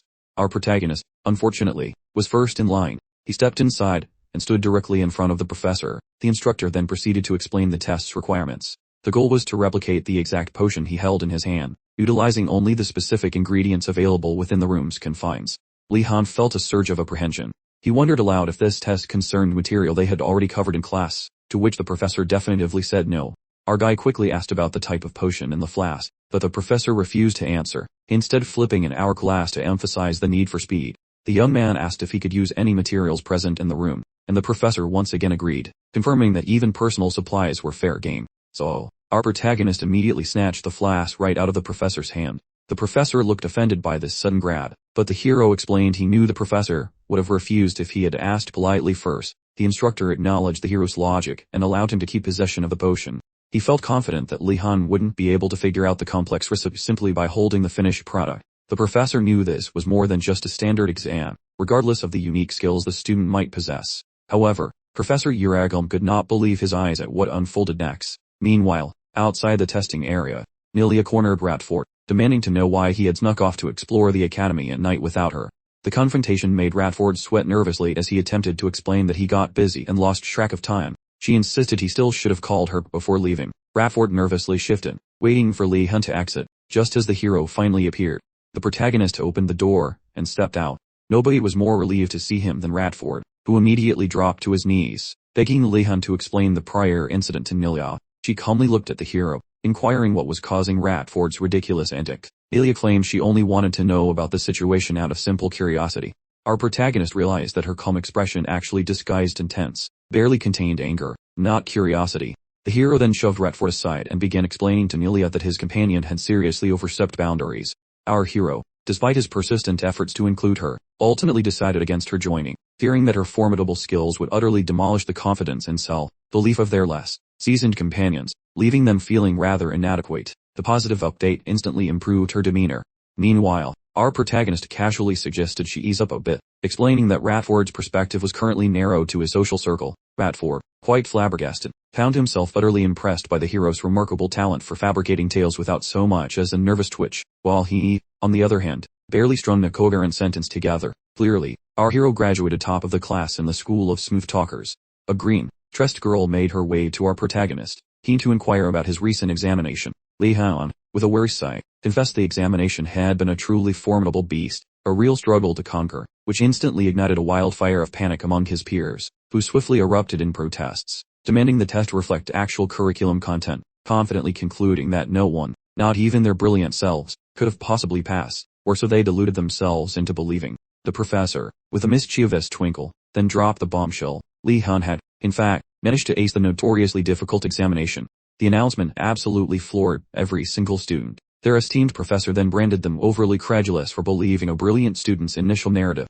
This served as a truly unforgettable, albeit slightly cynical, lesson for the Greenhorn cadets, trusting anyone within the allowed, yet apparently deceitful, halls of Amrgard was simply not an option. With students openly lamenting their supposed failures, the instructor mused, quite puzzled, about Argos' source and method for such arcane abilities. Throughout the intense assessment, Lihon astonishingly applied the division enchantment for various ingredients. This feat rather surprised the professor, as it involved an enchantment considered standard knowledge among all alchemy practitioners. The professor had deliberately omitted teaching this particular enchantment, hoping it would ignite a fiery passion for independent study and self-discovery within his students, a crafty little trick that constituted Yahello's initial shock, but the true jaw-dropper was still lurking just around the corner. Lihon, peering keenly into the flask, then casually asked if this was, in fact, the legendary potion of confidence. Oh, the professor's utterly dumbfounded expression alone was a tell-all sign, a clear indicator that Yahello had certainly not foreseen this particular turn of events.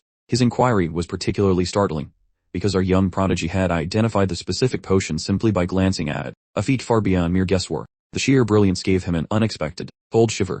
Afterwards, the scholarly group made their exit. Nada, beaming from ear to ear, expressed her delight that they had all convened, a sentiment Yonir quickly echoed, declaring it felt as if eons had passed since their last collective stroll. Kanando was also included. Arkea, with a keen eye, deduced Kanano had, in fact, masterminded this little outing purely to escape his own studies, and when confronted, Kanando, visibly flustered, vehemently denied the accusation on the spot, though Argus' astute observation proved entirely correct. Their grand assembly, it turned out, served the noble cause of pinpointing the elusive tower stable's location, an architectural marvel slated to materialize sometime this weekend, a prospect that filled our protagonist with hopeful anticipation of a future rendezvous there. Afterwards, our hero positioned himself before the imposing stairway. He was aware this path ascended to the elusive third level. Our hero then faced Ratford. He then indicated their destination was the third floor, a level Ratford had, in fact, stumbled upon previously, though they had certainly explored the third level with him on a prior occasion. This specific route had been radically reshaped, leaving them utterly clueless about potential dangers, making constant vigilance not just advisable, but absolutely mandatory.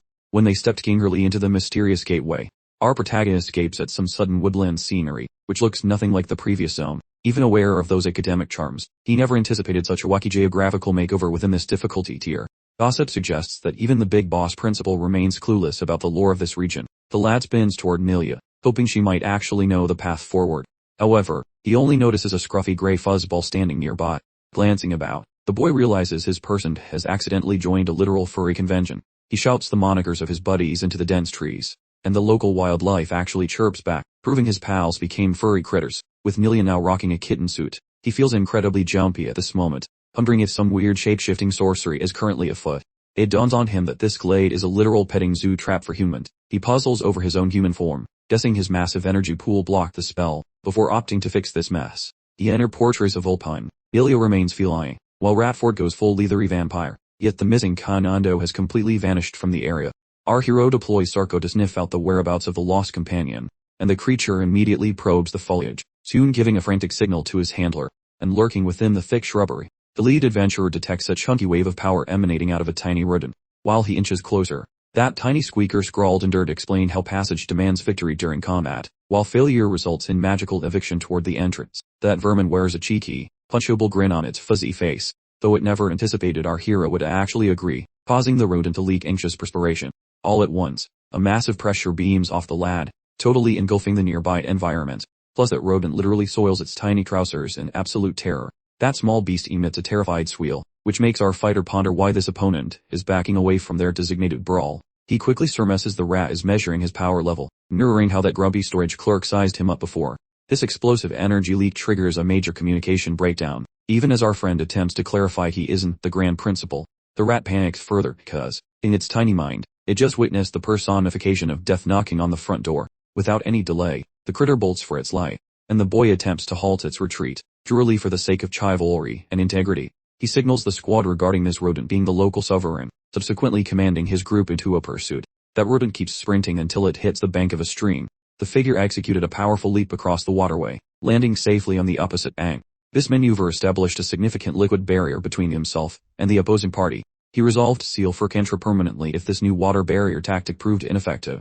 With a decisive gesture, he raised his staff, preparing to engage in further combat. He then issued a command for Furkantra's lightning to strike the barrier with full force. The hero observed that Furkantra's lightning attack did not appear to inflict any visible damage on the watery construct.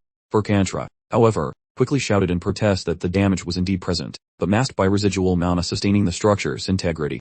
Taking matters into his own hands, Lihon drew his sword and cleanly sliced through the aquatic blockade. This action resulted in a considerable splash, as the water scattered dramatically. As he sheathed his blade, he commented that Igor must have been swindled by this boastful spirit, prompting Furkantra to immediately yell a defense of its capabilities. Meanwhile, the mouse remained hidden, observing the chaos from the safety of the bushes. It worried intensely that it would be discovered and recalled the water slime instantly annihilated in a single strike. This memory led the mouse to speculate Lihon was actually the headmaster in disguise, condemning him for appearing abruptly and causing mayhem, a habit characteristic of the headmaster. An unwelcome surprise awaited directly behind the mouse, Sarko's severed spine resting on the ground nearby. Lihon immediately detected the rodent's presence. The hero, using his magic, snatched the mouse, which began to emit high-pitched squeaks of sheer panic. The man noted that the small creature was visibly trembling. He deduced that the mouse still maintained its belief that he was the disguised headmaster. Lihon considered correcting the misconception, then decided against it, realizing the mouse would probably challenge him to a duel anyway. Adopting a grim expression, Lihon confirmed that he was, indeed, the headmaster. He proposed a bargain. If the mouse would allow him and his friends to return home, he would simply ignore the rodent entirely, all while squeaking loudly. The mouse instantly agreed and opened a return portal, which immediately revealed the familiar school hallway. Suddenly, A new loud squeak startled them all. It sounded like a desperate cry for help. A brown mouse scrambled onto Lihon's shoulder, weeping, which allowed the hero to recognize it as none other than Kanando. The hero then offered a farewell to the forest mouse. Although the hero intended it as a casual goodbye, the mouse interpreted it as a lethal threat, believing it would soon be meeting its demise. The terrified rodent squeaked hysterically and desperately tried to burrow into the ground, intending to bribe the youngster with a tribute in exchange for avoiding death. It digs up some enchanted skeletal remains from the soil, absolutely saturated with dense magical vibes. Lihon tries clarifying his complete mystification about these calcified bits, since he truly lacks any interest in skeletal collections. However, Sarkhan simply strolls toward those fossils, and abruptly the structural parts start clicking onto its frame, fitting like they were original factory equipment. The kid's peepers light up when he sees that Sarkhan has finally finished his custom full-body puzzle, while immediately plopping its bony rump down before the main character.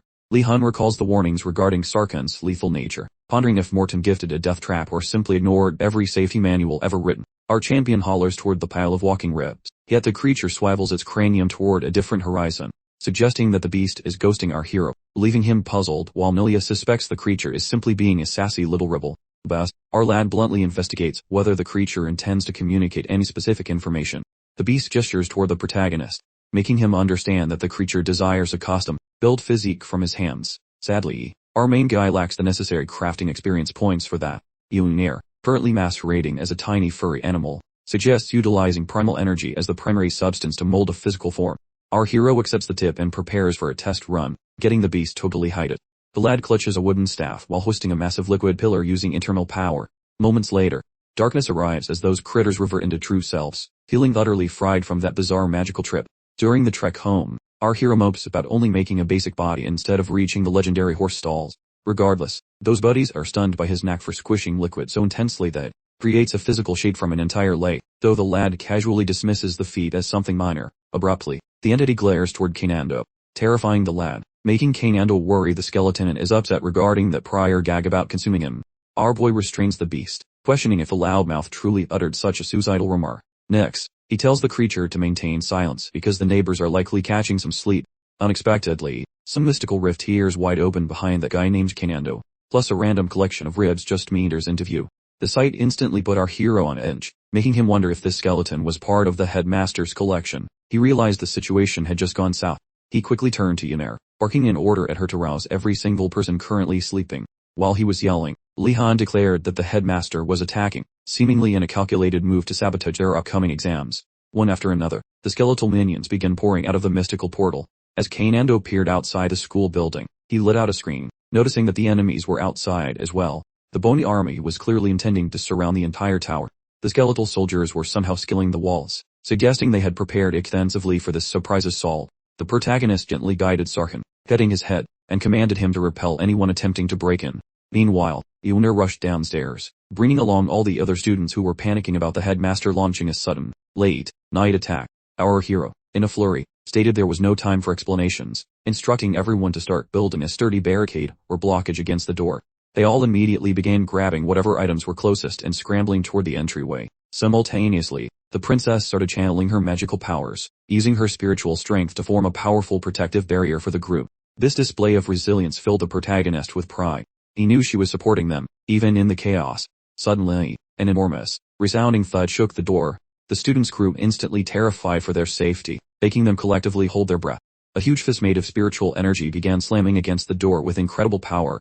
It was none other than the headmaster, calling them foolish children, and demanding they open the door instantly. The sound was so alarming it nearly sucked the breath from the students' bodies due to fear. Meanwhile, the other students continued piling items against the entrance, determined to keep it from giving way. Outside, the headmaster grew curious, wondering why they hadn't unlocked the door. A student inside shrieked in desperation for the headmaster to stop, having run out of other options. The students were taking the concept of communication far too literally. The protagonist was also confused that the headmaster appeared personally rather than sending the undead, finding this highly significant. This sent him into deep contemplation regarding the motives for such an ambush. Suddenly, a thought occurred to him. Our hero suddenly realized something and announced to everyone that this might actually be their magical ethics examination. The headmaster overheard this, and confirmed that it was, indeed, the exam. A student yelled out, questioning what on earth this had to do with ethics. The headmaster explained in response that they needed to avoid being apprehended by the soldiers through any means necessary. They would fail if caught. and they needed to survive until the morning light for the examination to be successfully completed. As Kanando clutched his survival kit, the student kept up his vocal protests. He yelled again that they had other tests tomorrow, arguing that this sudden assessment was probably not even allowed. The headmaster calmly informed them that every dorm was currently undergoing this exact same examination. Inexplicably, this realization fills Kanando with pure joy, given that everyone's grades are suffering equally tonight, though Appear shouts that failing collectively is definitely a pathetic reason to start a party.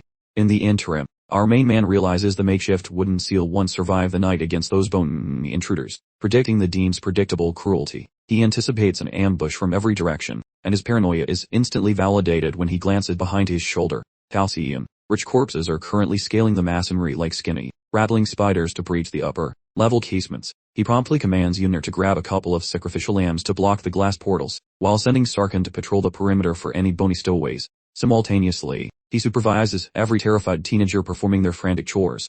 The grumpy principal seethes with rage at Lihon, mentally preparing a particularly nasty surprise for him during the following trial. Thanks to that meddling kid, the pupils are disturbingly composed, which really grinds the old man's gears. Nevertheless, he spins this chaos as a golden opportunity for character development and spiritual maturity. Without warning, a calcium-filled fist violently erupts via the makeshift wooden wall. The creature lunges, grabbing Kanando by his skull. Classmates lose their minds, certain their friend is toast. Luckily, our protagonist has a brain, barking at Kanando to move. Hit low, he screams, before cleaving the bony intruder into many smaller pieces. Following that close shave, he cautions the group to keep their distance from the entrance. One bespectacled teenager frantically signals our protagonist toward the view beyond the glass. Peering through the dusty glass, the mob fears a fresh swarm of skeletons is flanking them, which causes a significant amount of pants-wetting terror. However, after focusing his vision slightly, actually, these are desperate survivors fleeing the nearby birdhouse, weeping and wailing for sanctuary. Our lead recognizes those poor souls opted for tactical retreat from their masonry. Those nearby pupils contemplate their next move, initially deciding against granting entry since unlocking the entrance implies inviting a certain death sentence. Interrupting their bickering, he commands the gates opened for the stragglers immediately. Everyone is stunned that Lihon would actually play the saint during this apocalyptic magic school dumpster fire. Specs suddenly realizes being a jerk is bad for her, so for the sake of his blue-blooded reputation and family crest, that bespectacled boy plus a classmate sprint forward to retrieve the incoming refugees alone. Our hero finds this abrupt moral pivot extremely suspicious, yet concludes they likely fear flunking their virtue assessments more than death itself. He remains quiet for the moment, mostly because the current situation is already a massive headache without adding any complex psychological analysis to the mix. In the distance, the administrator watches our protagonist, speculating about whatever thoughts might be rattling around inside his skull. That administrator finds it peculiar that this youth assists rival factions without any ego. As such, cross-dorm cooperation wasn't part of the intended curriculum for tonight's disastrous examination. He cannot ignore how Lihon mirrors his youthful days, yet the lad is a total mystery. While our hero brawls with those rattling boneheads, he shouts for the pupils to sprint into the spire to dodge any fines. Then they offer gratitude for his generous path clearing. Just when Lihon and Speckles start their entry, Glasses suddenly stumbles with a seized calf and stays frozen, screaming about some dark magic hexing his limbs, triggering a frantic reaction, while the calcium warriors charge straight toward them. Lihon snatches a sin around the middle and demands the others retreat indoors immediately. Concurrently, the four-eyed chap feels like a dainty damsel during this heroic bridal carry. Out of nowhere, a jinx flies toward our protagonist. However, he utilizes a sen as a fleshy barricade to evade the spell before hoisting him back up. The bespectacled lad starts giggling like a maniac, signaling he was definitely zapped by a diggle hex. Thanks to his wiggly friend, he pinpoints the sneaky assailant. He gives a quick nod then pivots to smack those grumpy piles of rips. This skirmish forces him to realize they have dealt with too many pesky interruptions. While lingering amidst the chaos, he ponders his subsequent strategic maneuver. Other classmates emerge from the stone structure, hoping to assist Lihon in this messy situation. They mention that every resident from the alternate halls has successfully fled to safety. Yet Lihon becomes ensnared by the bony brigade, fearing his final moment has finally arrived. A dinger-topped kid abruptly roasts the bone goons with scorching heat, and those clattering corpses notice the blaze. The skeletons retreat hastily, desperate to avoid becoming mere piles of grey soot. Amidst his snickering, Asen marvels that a mere rookie possesses the skill for such fiery magic. This prompts him to suspect the youth might be a blended flame, phantom creature. At that moment, the boy screams for the crowd to enter the keep and seal it. Shortly thereafter, the entire group is now gathered within the fortress. Appear praises our protagonist, since his bravery rescued all their fellow companions. Our dude acts modest, insisting the gratitude should actually flow in the opposite direction. They grip palms, then the other guy's fingers start sizzling just by contacting Lihon's skin. Lihon also perceives the stinging heat. yet he sees no physical marks remain behind. Glancing down at his hand, he noticed a faint glow, realizing his body had automatically activated a mana shield without his brain's permission. The other student immediately launched into a flurry of apologies, worrying he'd caused harm to Lihon, but Lihon waved him off, perfectly fine and more interested in why this guy was discussing fire spirits. The student, seeing the opportunity, formally introduced himself as a priest representing the Afa order. He introduced himself as Nigasor, explaining that his family, the Flame Worshippers, got their fiery lineage from an ancestor who apparently signed a contract with a fire spirit. Lihon finally understood why Nigasor's fire skills were so precise, realizing the guy wasn't just faking it. The fire spirit bloodline was real.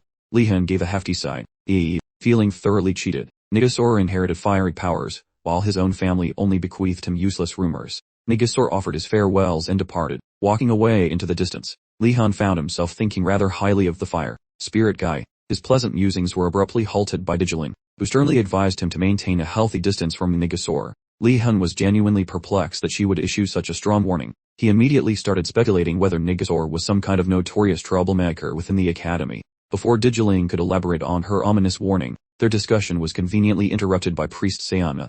Sayana, by the way, was quickly becoming a big deal in the Flamen order. He quickly turned his attention to the new arrival, completely disregarding Diliging. Following a quick conversation, Lihon immediately brought up Nigasor again, asking if he was known for causing harm.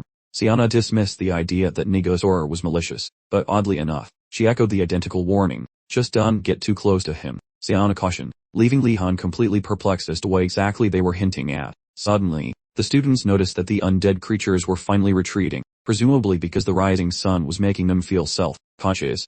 Everyone immediately began to cheer and celebrate their hard-won victory. Then Kanando felt a sudden, possibly lethal, urge to step outside for a breath of fresh air. The protagonist immediately stopped him in his tracks, instead ordering Sarko to perform a quick perimeter check first. As Sarko scanned the area, he discovered an undead creature still lying in wait, prepared to ambush them. Fortunately, Sarko managed to successfully drive the remaining creature away. It turned out the headmaster had left traps active until the very last moment, purely out of spite.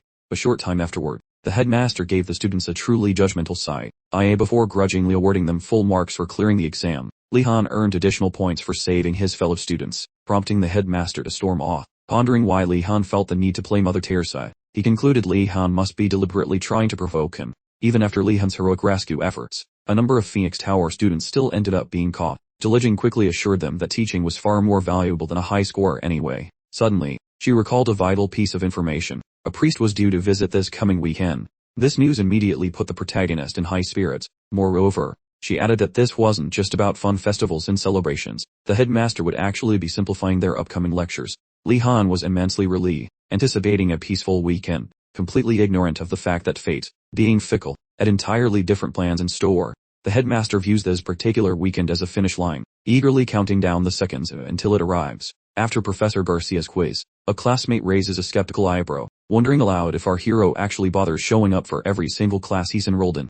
The weekend finally hits, prompting Yuner and Lihon to escape the campus grounds. As they stroll, they realize they haven't seen any priests recently. Lihon then casually asks Yuner if she plans on visiting the Flamen order. In response, she unzips her bag and pulls out a collection of potions, admitting she has absolutely no idea what half of them do. The hero worries that these strange mixtures might raise some eyebrows, but she calmly insists she'll claim she grabbed them by accident. Besides, she argues, those priests are too polite to actually confiscate anything from her. The moment the hero holds the potion, Sarkin lets out a low growl, causing the hero to immediately question the dragon's strange reaction. He wonders why Sarkin would suddenly start behaving so unusually. Pulling the suspicious bottle away, he sternly informs Sarkin that these magical fluids are most definitely not meant for consumption.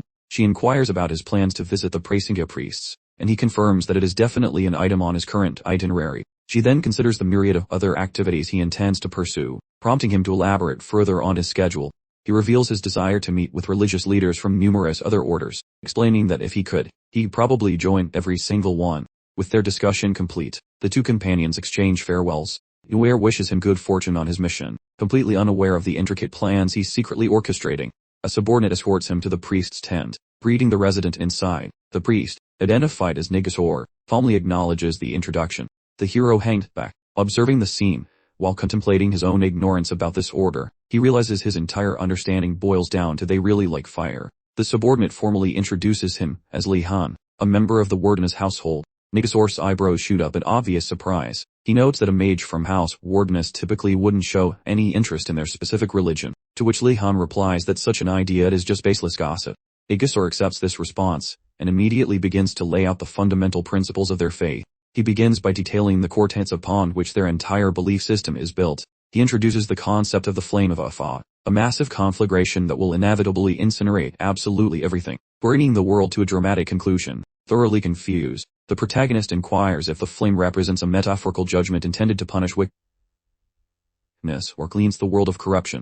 Nigasor shakes his head, explaining that the fire will consume everything and everyone, without exception. The Han then asks if this destruction results in rebirth or a new world. The priest offers a gentle smile, calling that idea pleasant, but ultimately false. The fire simply marks the end of all existence. While speaking, he subtly inspects the strange inner fire residing in Lihon's soul. The protagonist, understanding, simply nods to himself in response. He internally speculates if this apocalyptic worldview is why Digiling and Sayana cautioned him against getting involved with Nigasor. He then asks if the followers are expected to spontaneously combust to help burn down the world. Nigasor chuckles, noting that many people often jump to that exact same ridiculous conclusion about their religion. He explains that they aren't trying to cause the flame of Afa. They simply anticipate its eventual arrival, and therefore choose to live their lives without any lingering regrets.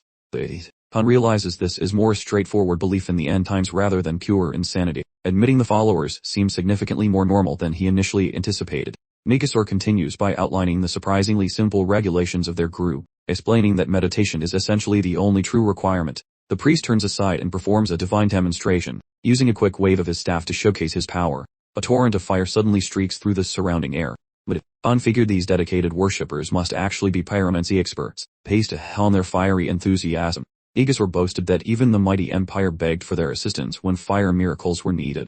Han, who couldn't light a match if his life depended on it, wondered if he could get a similar discount on assistance. Nigasor announced it was time to put Lihon's internal bonfire to the ultimate test. He unveiled an ancient-looking chalice, claiming this mystical contraption could somehow extract a person's inner inferno, then instructed Lihon to place his hand on the object. The instant Lihon made contact with the relic, the chalice erupted in flames, causing Lihon to glance around with a mixture of bewilderment and slight satisfaction. Nigasor explained that this test specifically evaluated resistance to external magical tampering. Despite the attempts, Lihon's internal fire stubbornly refused to be snuffed out. The priest started a barrage of inquiries and instructed his assistant to quickly fetch the bishop, but before the man could take a single step, a different character emerged from behind the canvas structure, announcing that the required bishop was present, having arrived ahead of schedule to conduct discreet observations of the potential recruits. Understanding the immense power held by a bishop, Lihon offered a greeting that demonstrated impeccable deference and protocol. The bishop smiled warmly and remarked that such an intense and potent inner fire had not been observed in quite some time. He also suggested that Lihon must have endured significant hardship just to keep this powerful force from completely overwhelming him. The bishop inquired if Lihon had received training in fire suppression magic from his family, and Lihon responded with a clear negative gesture. The bishop insisted that Lihon needed to stop depending on his family's magical tricks, and discover how to manage this inner heat independently. Lihon offered a small smile, since obtaining mastery over fire magic was precisely the reason for his pilgrimage to this institution. The bishop cautioned that the required training methods would be extraordinarily intense for a normal cadet, but Lihon firmly stated that he was prepared. He reflected that this might resemble his professor's tough instruction, recognizing that shying away from the ordeal now would only lead to a greater degree of suffering in the future. He dramatically discarded his outer garment and adopted a ready position. Then he challenged the bishop to unleash his full fiery power. The bishop only smiled in response, then offered a peculiar request for pardon. The senior priest advised Lihon to utilize deep meditation techniques to enhance his command over the volatile fire magic. Meanwhile, a younger priest quipped that actually using direct flames for practice would probably be considered excessive force. The hero concentrated deeply, successfully completing an entire hour of meditation without accidentally snuffing out the nearby candle. This earned the high priest's approval, although the priest still questioned whether pyromancy genuinely aligned with Lihon's abilities. The senior priest gave Lihon a blunt assessment, describing his natural aptitude as thoroughly average. He then supplied the boy with protective rings, specially crafted to soak up errant flames in case Lihon's own magic went haywire. Lihon was astonished by the sheer quantity of rings presented to him, and the priest completely misread the source of his surprise. The senior priest piled on additional bracelets and necklaces, clearly convinced that the rings alone wouldn't be sufficient to protect Lihon from himself. The high priest had actually sworn to the headmaster to keep Lihon far away from religious involvement, but the boy's surprising potential was quickly rendering that pledge completely void. Messing with these magical trinkets gives our protagonist jitters, sparking a funny internal crisis over his status as a student or fire-starting fugitive. Following the cleric exit, the youth and Nigasor wander into the sunshine. During their little hike, Lihon shares some hearty thanks with Nigasor for debunking those wacky myths regarding the religious sect. The mom gives a gentle grin, insisting that his fellow brothers are actually total sweethearts with golden spirits. Furthermore, he claims he surely would have died already if those monks had decided to shun him back then. The guy ponders the heavy bias against hybrid folks seen as spicy hazards, noting his warm friend Nigasor suffered way more hate than average. Han dismisses the gossip about monks wanting to toast the plants, while his companion agrees that nobody in the church actually wants a global barbecue. Minis his own cell. Our champion halts instantly, noticing a slight whiff of smoke within that weird statement. The monk described how every flame spell makes him feel like the big boss is hovering closer, muttering throughout his daily quietude. On that note, he jokes about how wild the kid's natural combustion skills are and hopes he does not explode prematurely. Our hero finally grasped why Dajiling and Shiana suggested avoiding Nigasor, prompting him to depart with significant poise. Yet a creepy vibe remains because getting cheered on by a potential arsonist is a new kind of social awkwardness. Afterward, near the Prizengast stall, a cleric voices appreciation toward Lihon for supporting Dajiling. However, he just waves it away, claiming he merely performed his basic civic duties without needing a parade. The holy man asks concerning the girdle, and our champion verifies everything functioned flawlessly, practically bragging that he desired to haul even more loot. They hand him a shiny energy-sucking trinket, which he scrutinizes like a suspicious pawnshop owner, noting it allows for respiration beneath the tides. He muses about the school's randomness and perceives how just strolling within a corridor involves lethal risks. Thus being equipped is mandatory. Donning the jewelry, he observes the minimal energy drain, which provides comfort during his perpetual state of paranoia. The cleric eyeballs the pile of loot the boy possesses, cautioning that items might clash, but our protagonist intends to swap them out frequently. A witness stares in confusion at the walking hardware store, while our hero gets drafted for festival duty and accepts with genuine interest. He discovers that sect is arranging theater shows and hexing games, which immediately sparks his darkest fears of a total dumpster fire. Quickly considering if he should call for a military escort from the local Tider fortress just in case. Across the campus, Leah scurries to find Garcia. The teacher appreciates her volunteer work, as the eager star student ponders if her rival will be joining the festivities too. Garcia lamented his schedule had recently become more packed than a clown car. Right on cue, the headmaster sauntered in. They pointed out, with a straight face, that cadets ought to dedicate themselves to keeping their educators blissfully content. The professor, demonstrating admirable parental instincts, hastily clapped hands over Nelia's ears, saving her from such utter nonsense. Upon inquiry concerning the assisting cadet, the headmaster, with a flourish, designated none other than Lihon. Garcia's brow furrowed, contemplating his overwhelming schedule. However, the headmaster waved away his concerns like a pesky fly, then smoothly inquired if she held any cadets in particular fiction, which left Garcia seething inwardly. The table resembled a paper tornado as Lihon and Asan scrutinized the intricate magic circle, with Asan affirming that upon completion, glowing orbs would illuminate the hull precisely, culminating in a central illusory sculpture, a concept Lihon heartily endorsed. Asan, after a thoughtful nudge to his glasses, finally concluded. Professor Knighton, it seemed, had gone full on bonkers, and Lihon mentally winced at the newfound crudeness in his vocabulary. Her Royal Highness and her accompanying entourage swept towards the workstation, extending pleasantries to Lihon, who instantly knew their faces. They announced their grand intention of a group study session, then looked utterly bewildered that he was toiling away on a precious weekend. Our protagonist clarified he was merely executing a chore given by the professor, diligently crafting a mystical circle for some imminent, presumably significant, visitor. A member of the entourage gushed with praise, evidently quite dazzled by his efforts. Meanwhile, the princess subtly floated the idea of lending a royal hand to the task. Our hero jumped slightly at the unexpected proposition, then managed a gracious but firm refusal. He understood the genuine, unspoken reason why such assistance was utterly unthinkable. The royal prestige accompanying her involvement would completely overshadow his painstaking labor, a private musing he guarded closely while scrambling for a less perilous justification. Just then, with impeccable comedic timing, Professor Knighton materialized to inspect their advancement and probe into the peculiar state of affairs.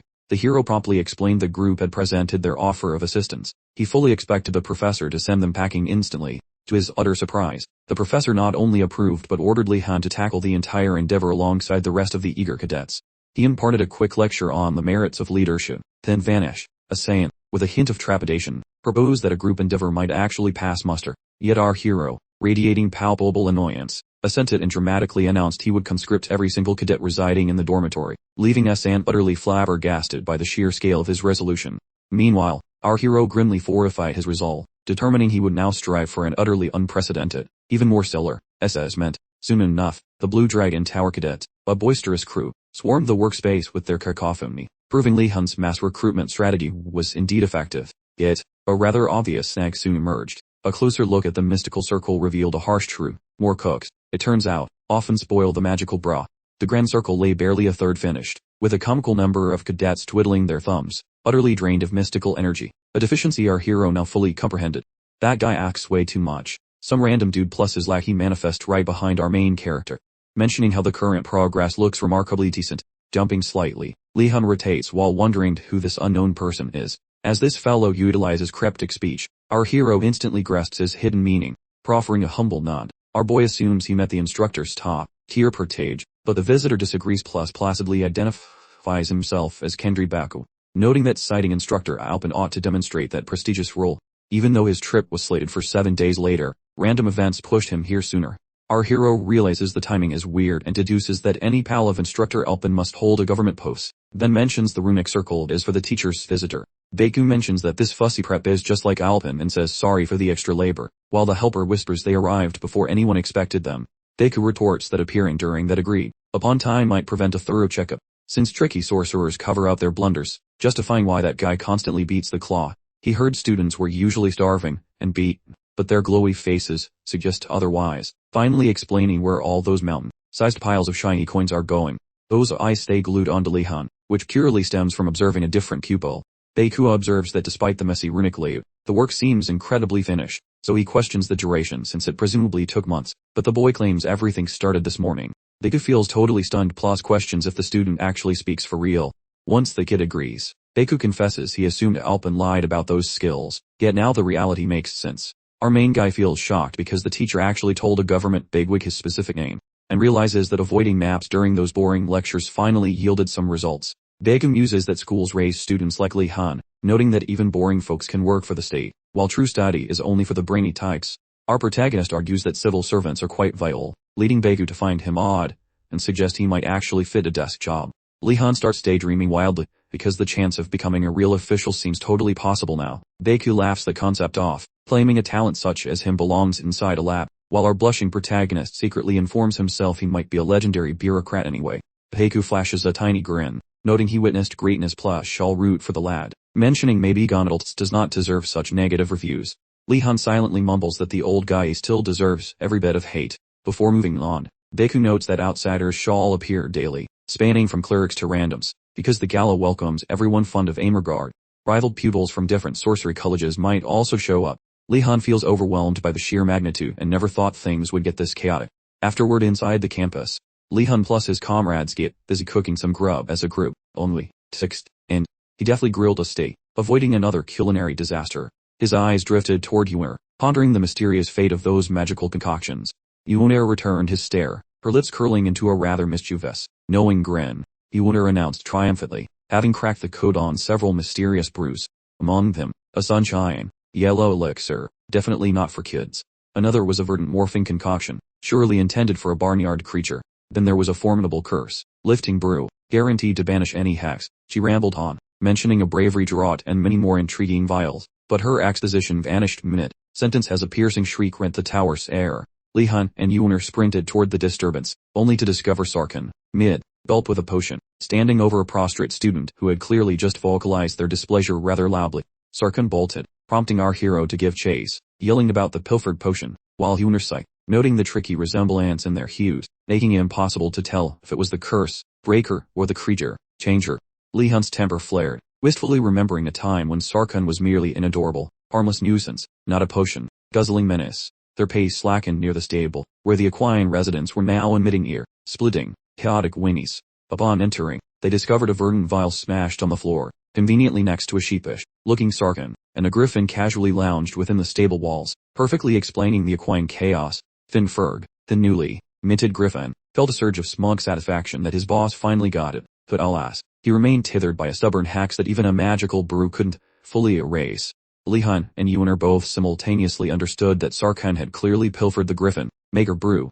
Our hero, however, pondered whether a different concoction had been snatched by accident, so they resolved to inspect the leftover green liquid with meticulous caution, fretting over the perils of haphazard potion chugging, particularly if it ended up with someone less responsible, or, Sirkun. He then mused upon the rather odd moniker, Finford, a name that made him start connecting some very peculiar dots. The weekend slipped by without a hitch, and promptly, Monday materialized. Lihon ventured into Professor Bloody's domain, immediately noticing the formidable, nonsense aura of the academe. The professor issued a crisp warning about the hazards of biting off too much, especially after Lihon's recent stunt involving multiple water orb manipulation.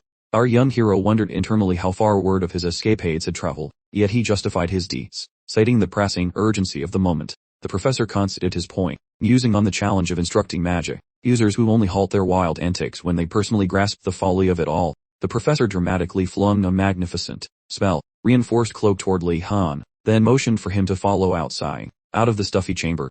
Lihon donned the enchanted garment, understanding this wasn't going to be another sedentary lecture, and pondered their mysterious destination.